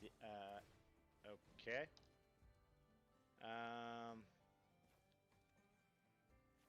Hold on. What does this do now? Right, he's deals 2 damage if it was kicked at the. Okay, he didn't kick it, but he dealt 2. So what I could do is buff my guy, targeting it, auto paying, targeting again, giving him more poison, and protecting my creature from dying. And we win. GG's. GG's. So we are at 4-2. 4 wins and 2 losses. Or no, sorry. Yeah, 4 wins, 2 losses. And now this is where our luck runs out because I have a tapper, but I have no way of toxic. Okay, here we go. This is better. I got a crap ton of green, so we'll get rid of a forest. We got protection, we got Rot Priest, and we got buffing Rot Priest. And any other spell that we need. So I think we are good with this hand here. I mean, I already kept it, so I don't really have a choice anymore. Alright, he's got red, and he's got haste. That means if I play this, it's dead. He's just gonna burn it. I probably should have waited. Because I'm not gonna block, and he's just gonna burn it, get the prowess. Yep, there it goes.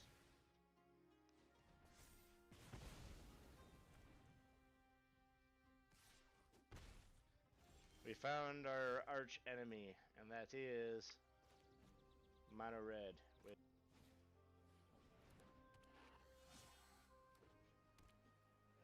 Mono Red, my arch nemesis.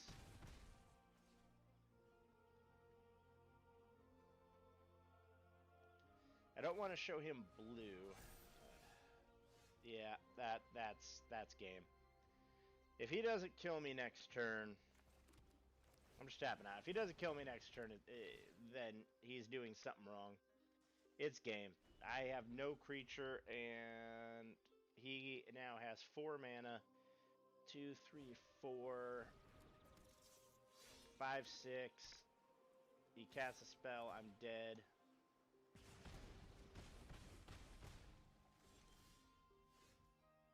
Yeah, not a chance.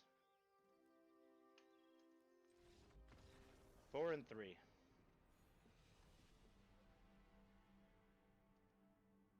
Alright, I think 7 is a good round number to call it.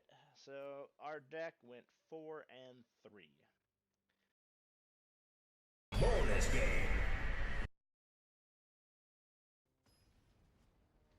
Alright, so we made a few slight modifications.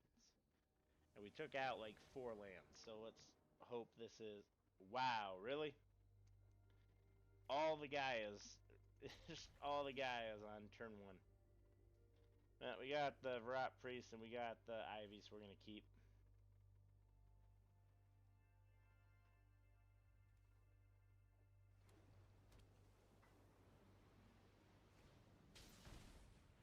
We got blue and red. He's dealing damage to himself. Tells me it's a lot of spell slinging, which means if I can get Ivy onto the battlefield, I can take control of a lot of his spells. Well, not necessarily take control, but I can gain a lot of power off his spells.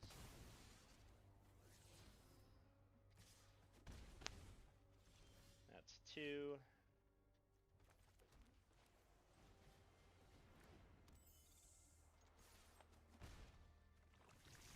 We got Ivy on the field. And next turn we start keeping up the Flood Pits, and we keep up the Gaia's gifts. If I keep up Gaia's gift, that would target the Viridian Rot Priest.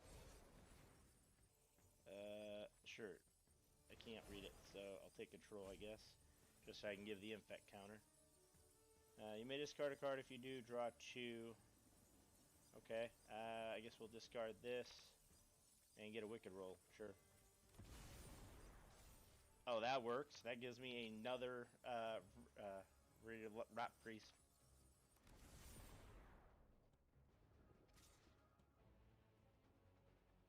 Sure. I'm not going to block. Go ahead.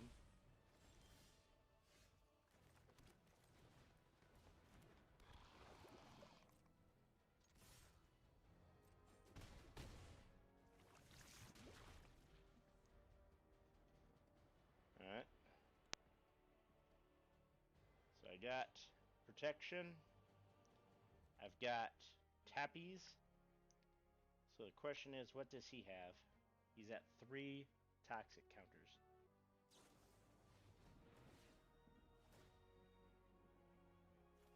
Alright, he's going for the damage. I'm gonna go for the protection with this guy. The double toxics, and he scoops. There ya go. There ya go. We have no green mana, but we have a Rot Priest. We're gonna have to mulligan. We now have green mana, but we have no creatures, so we gotta mulligan.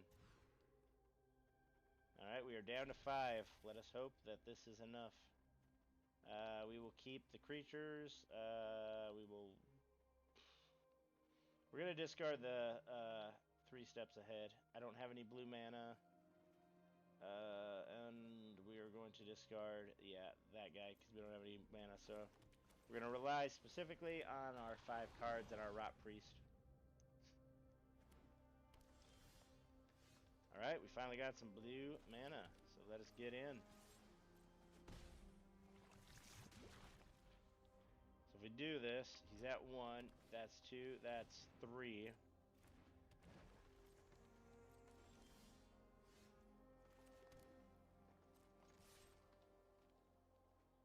He's not going to block, so that's fine. That puts him at 2. I got 2 here, which will potentially put him at 4.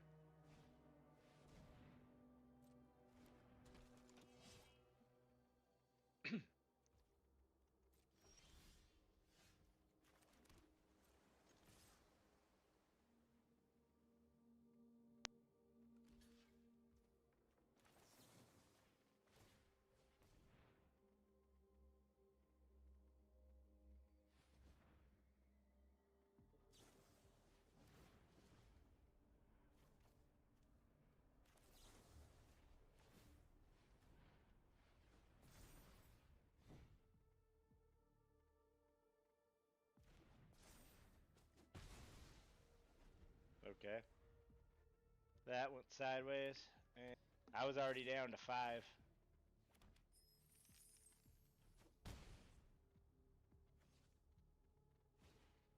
I literally thought that spell he cast was doing damage. Alright. We're just gonna pass the turn, I guess.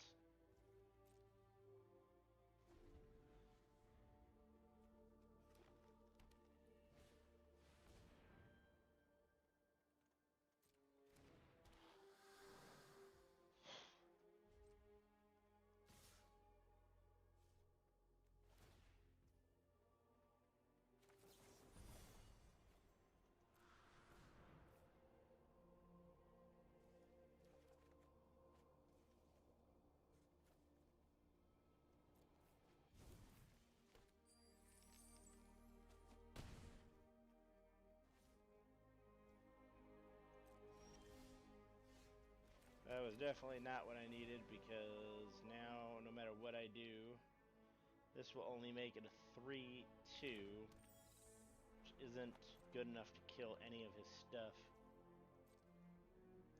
Especially since he now has a 4-4.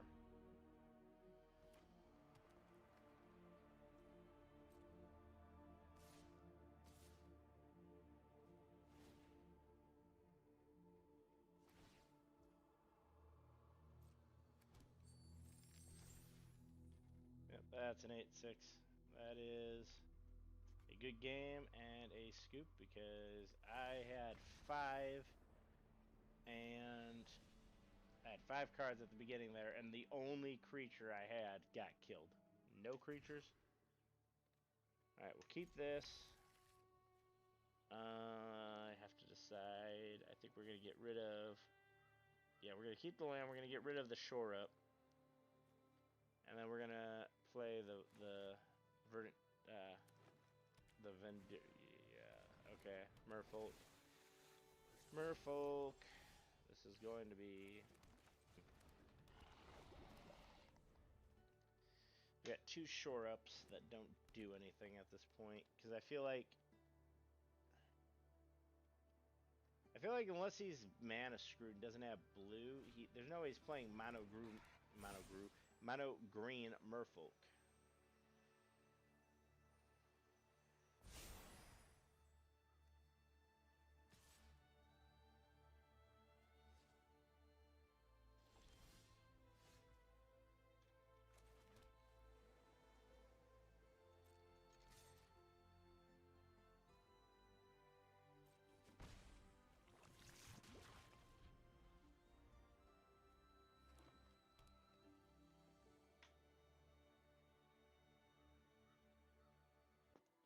Can I make him believe?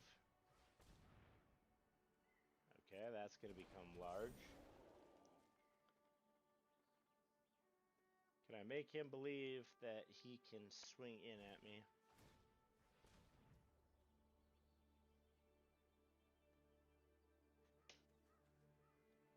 Okay, we're going to give it hexproof.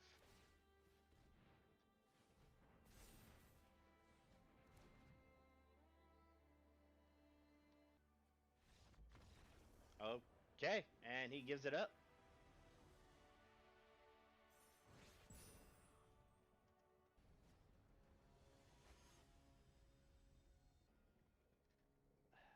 Can't do anything with that. This one I can do. What do I get rid of is the question. I think we're gonna get rid of this one. I think this one's gonna be the one we get rid of.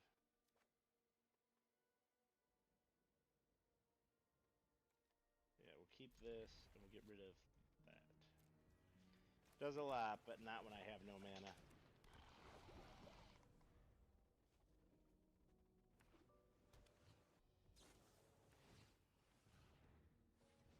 Okay, you're gonna return it to my head and gift me a fish. I'm okay with this.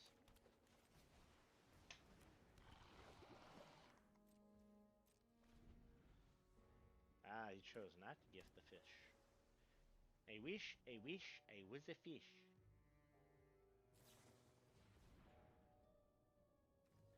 Can't counter it. I really want to, but I can't counter it.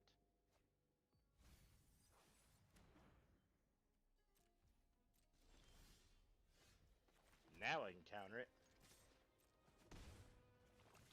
This gives me enough to make him have to pay 1 or counter a spell, and it'll count or target my venerated rot priest, which will allow me to give him another infect or toxic counter, and it's an all-in-one happiness. I just need him to tap out for whatever he's going to play next, so that he doesn't have the ability to pay the 1. That doesn't help me, because that is going to allow him to pay the 1. Alright, we're not countering that, I guess.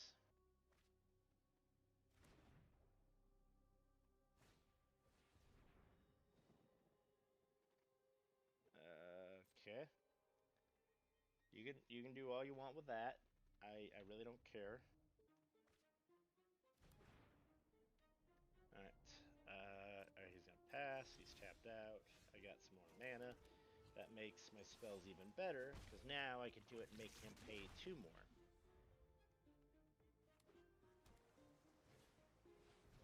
Awesome. He has a Djinn. Can you pay 2 more for the Djinn?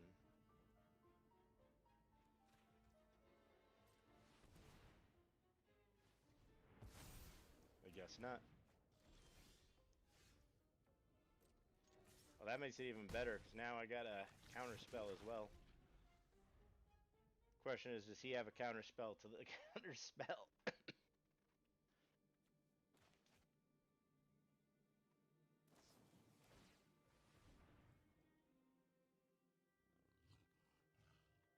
So if I counter this,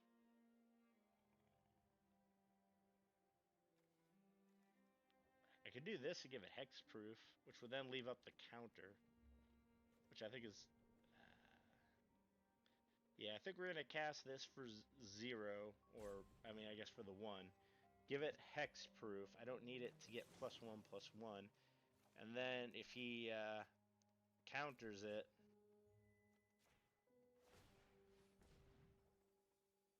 I have a counter to his counter.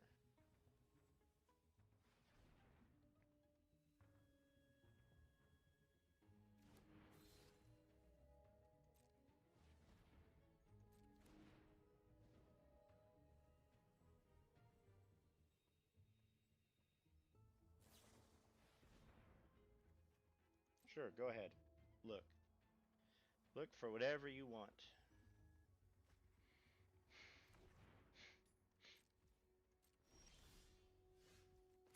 Okay, I will continue to take more. Alright, this works perfectly. If he targets it with anything, I target it with my spell. Cool. Shore up, he takes infect, I win the game.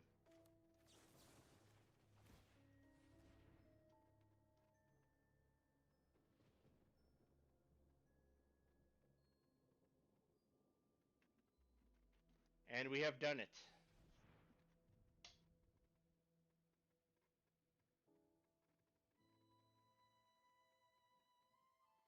It doesn't matter if you counter the spell, you're still taking the toxic. That still puts you to 10, and you still die. Good game. Go ahead. Goodbye.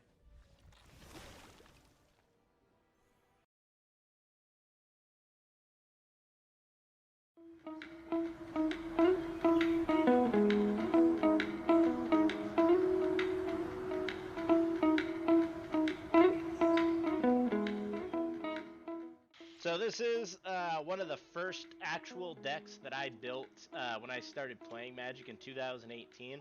I started playing with the 2018 Commander decks, but this is the first one I built myself, which is going to be Glissa the Traitor. The Glissa the Traitor is a black and 2 green for a 3/3 that has First Strike and Death Touch, and says whenever a creature an opponent controls is put into the graveyard from the battlefield, I get to return a artifact from my graveyard to my hand. So I will start. I will untap, upkeep, and I will draw.